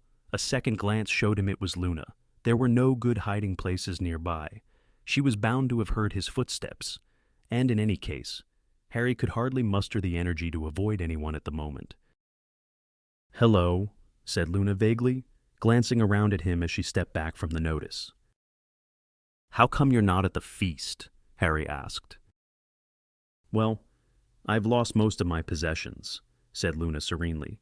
People take them and hide them, you know, but as it's the last night, I really do need them back. So, I've been putting up signs. She gestured towards the notice board, upon which, sure enough, she had pinned a list of all her missing books and clothes, with a plea for their return. An odd feeling rose in Harry, an emotion quite different from the anger and grief that had filled him since Sirius's death. It was a few moments before he realized that he was feeling sorry for Luna. How come people hide your stuff? He asked her, frowning. Oh, well, she shrugged. I think they think I'm a bit odd. You know, some people call me Loony Lovegood, actually. Harry looked at her, and the new feeling of pity intensified, rather painfully. That's no reason for them to take your things, he said flatly. Do you want help finding them? Oh, no, she said, smiling at him. They'll come back. They always do in the end. It was just that I wanted to pack tonight. Anyway, why aren't you at the feast? Harry shrugged. Just didn't feel like it. No, said Luna, observing him with those oddly misty, protuberant eyes. I don't suppose you do. That man the Death Eaters killed was your godfather, wasn't he? Ginny told me. Harry nodded curtly, but found that for some reason he did not mind Luna talking about Sirius. He had just remembered that she, too, could see Thestrals. Have you, he began, I mean, has anyone you known ever died? Yes, said Luna simply. My mother. She was a quite extraordinary witch, you know? But she did like to experiment, and one of her spells went rather badly wrong one day. I was 9. I'm sorry, Harry mumbled. Yes, it was rather horrible, said Luna conversationally. I still feel very sad about it sometimes. But I've still got Dad. And anyway, it's not as though I'll never see Mum again, is it? Isn't it? Said Harry uncertainly. She shook her head in disbelief. "Oh, come on, you heard them, just behind the veil, didn't you?" "You mean, in that room with the archway, they were just lurking out of sight, that's all. You heard them." They looked at each other. Luna was smiling slightly. Harry did not know what to say, or to think. Luna believed so many extraordinary things. Yet he had been sure he had heard voices behind the veil, too. "Are you sure you don't want me to help you look for your stuff?" he said. "Oh, no," said Luna. "No, I think I'll just go down and have some pudding and wait for it all to turn up. It always does in the end. Well, have a nice holiday, Harry." Yeah, you too."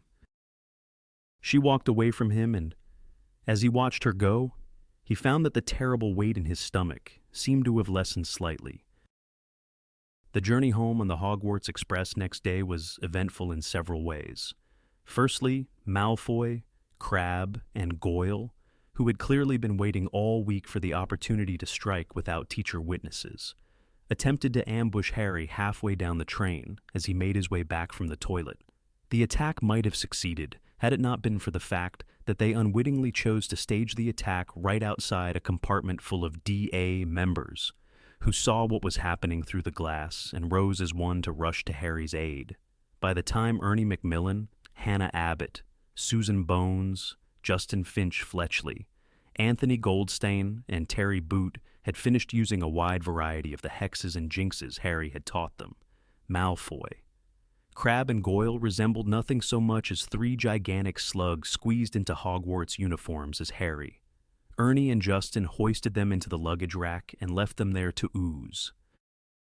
"I must say, I'm looking forward to seeing Malfoy's mother's face when he gets off the train," said Ernie, with some satisfaction, as he watched Malfoy squirm above him. Ernie had never quite got over the indignity of Malfoy docking points from Hufflepuff during his brief spell as a member of the Inquisitorial Squad. "Goyle's mum will be really pleased, though," said Ron, who had come to investigate the source of the commotion. "He's loads better looking now. Anyway, Harry, the food trolley's just stopped if you want anything." Harry thanked the others and accompanied Ron back to their compartment, where he bought a large pile of cauldron cakes and pumpkin pasties. Hermione was reading the Daily Prophet again.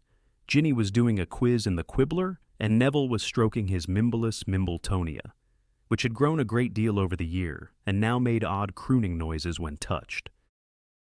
Harry and Ron whiled away most of the journey playing wizard chess, while Hermione read out snippets from the Prophet.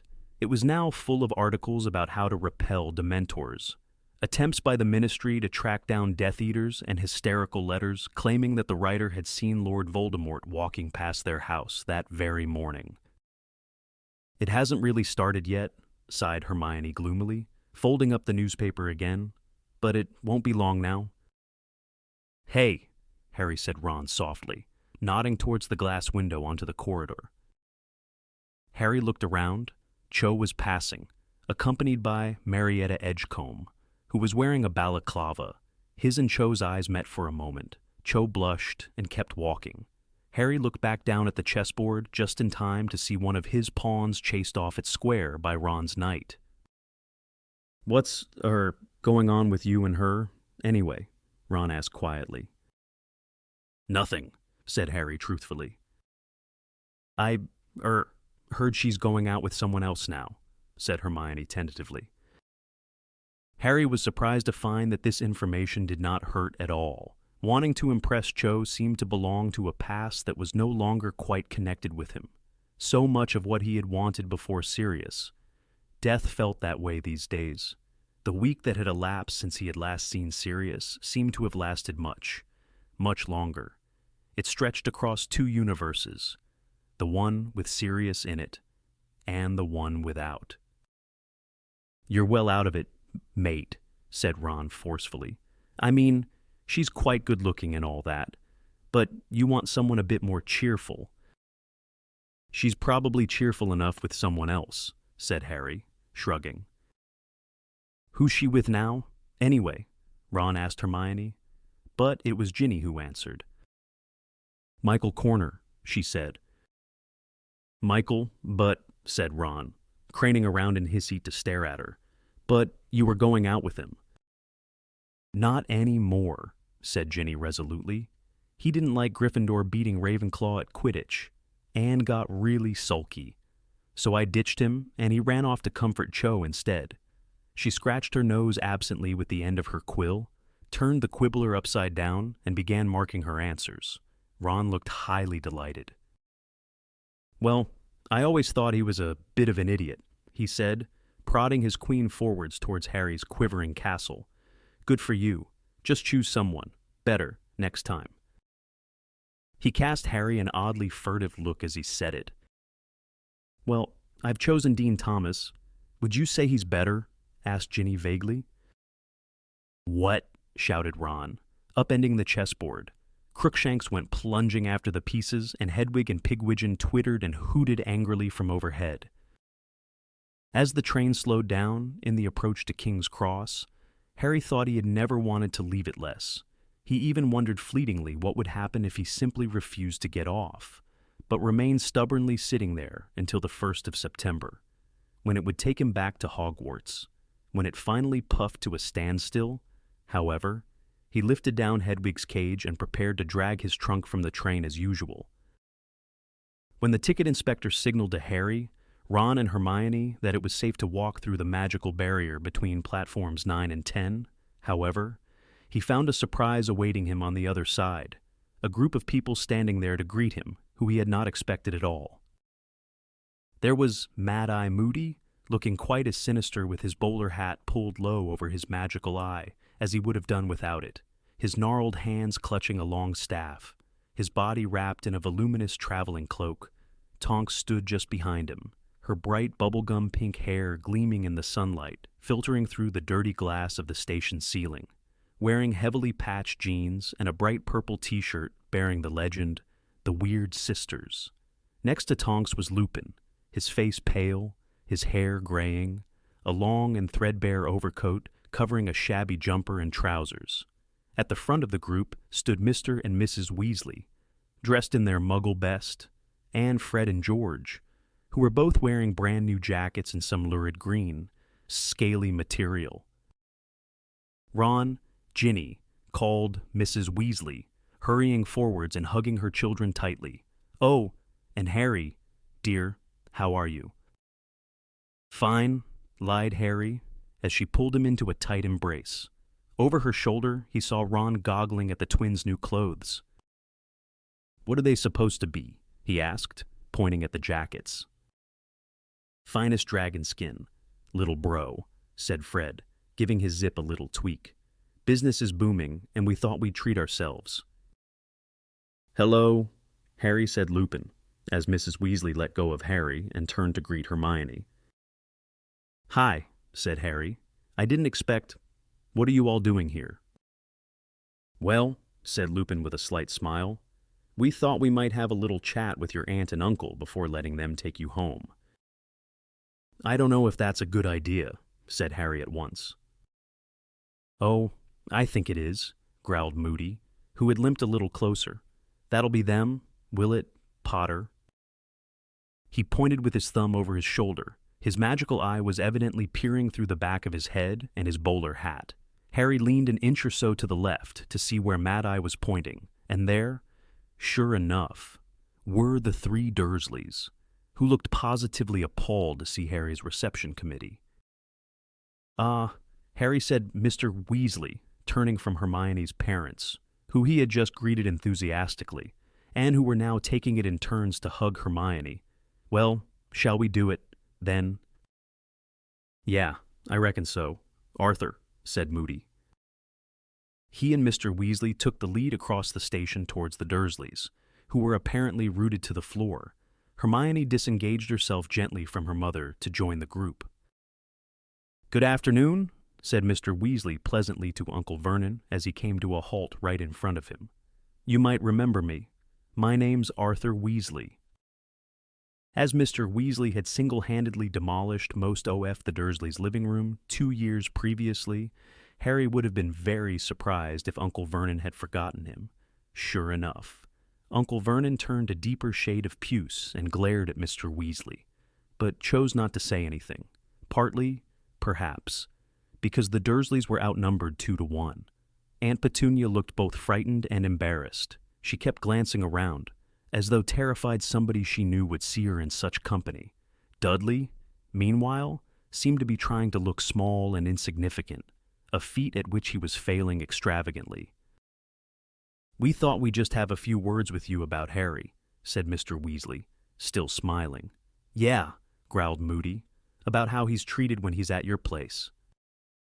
Uncle Vernon's mustache seemed to bristle with indignation, possibly because the bowler hat gave him the entirely mistaken impression that he was dealing with a kindred spirit.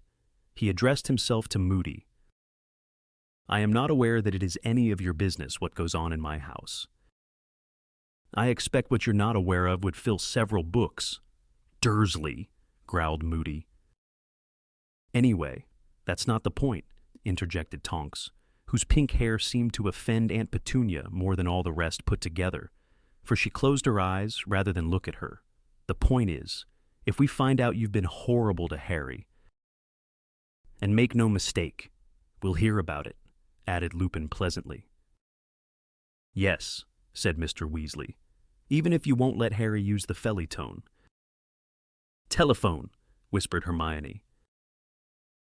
"Yeah, if we get any hint that Potter's been mistreated in any way, you'll have us to answer to," said Moody.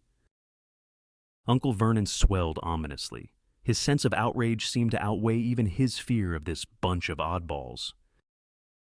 "Are you threatening me, sir?" he said, so loudly T.at passers-by actually turned to stare. "Yes, I am," said Mad-Eye, who seemed rather pleased that Uncle Vernon had grasped this fact so quickly. "And do I look like the kind of man who can be intimidated?" barked Uncle Vernon. "Well," said Moody, pushing back his bowler hat to reveal his sinisterly revolving magical eye. Uncle Vernon leapt backwards in horror and collided painfully with a luggage trolley. "Yes, I'd have to say you do. Dursley." He turned away from Uncle Vernon to survey Harry. "So, Potter, give us a shout if you need us. If we don't hear from you for 3 days in a row, we'll send someone along." Aunt Petunia whimpered piteously. It could not have been plainer that she was thinking of what the neighbors would say if they caught sight of these people marching up the garden path. "Bye, then, Potter," said Moody, grasping Harry's shoulder for a moment with a gnarled hand. "Take care, Harry," said Lupin quietly. "Keep in touch." "Harry, we'll have you away from there as soon as we can," Mrs. Weasley whispered, hugging him again. "We'll see you soon, mate," said Ron anxiously, shaking Harry's hand. "Really soon," Harry said Hermione earnestly. "We promise." Harry nodded. He somehow could not find words to tell them what it meant to him, to see them all ranged there, on his side.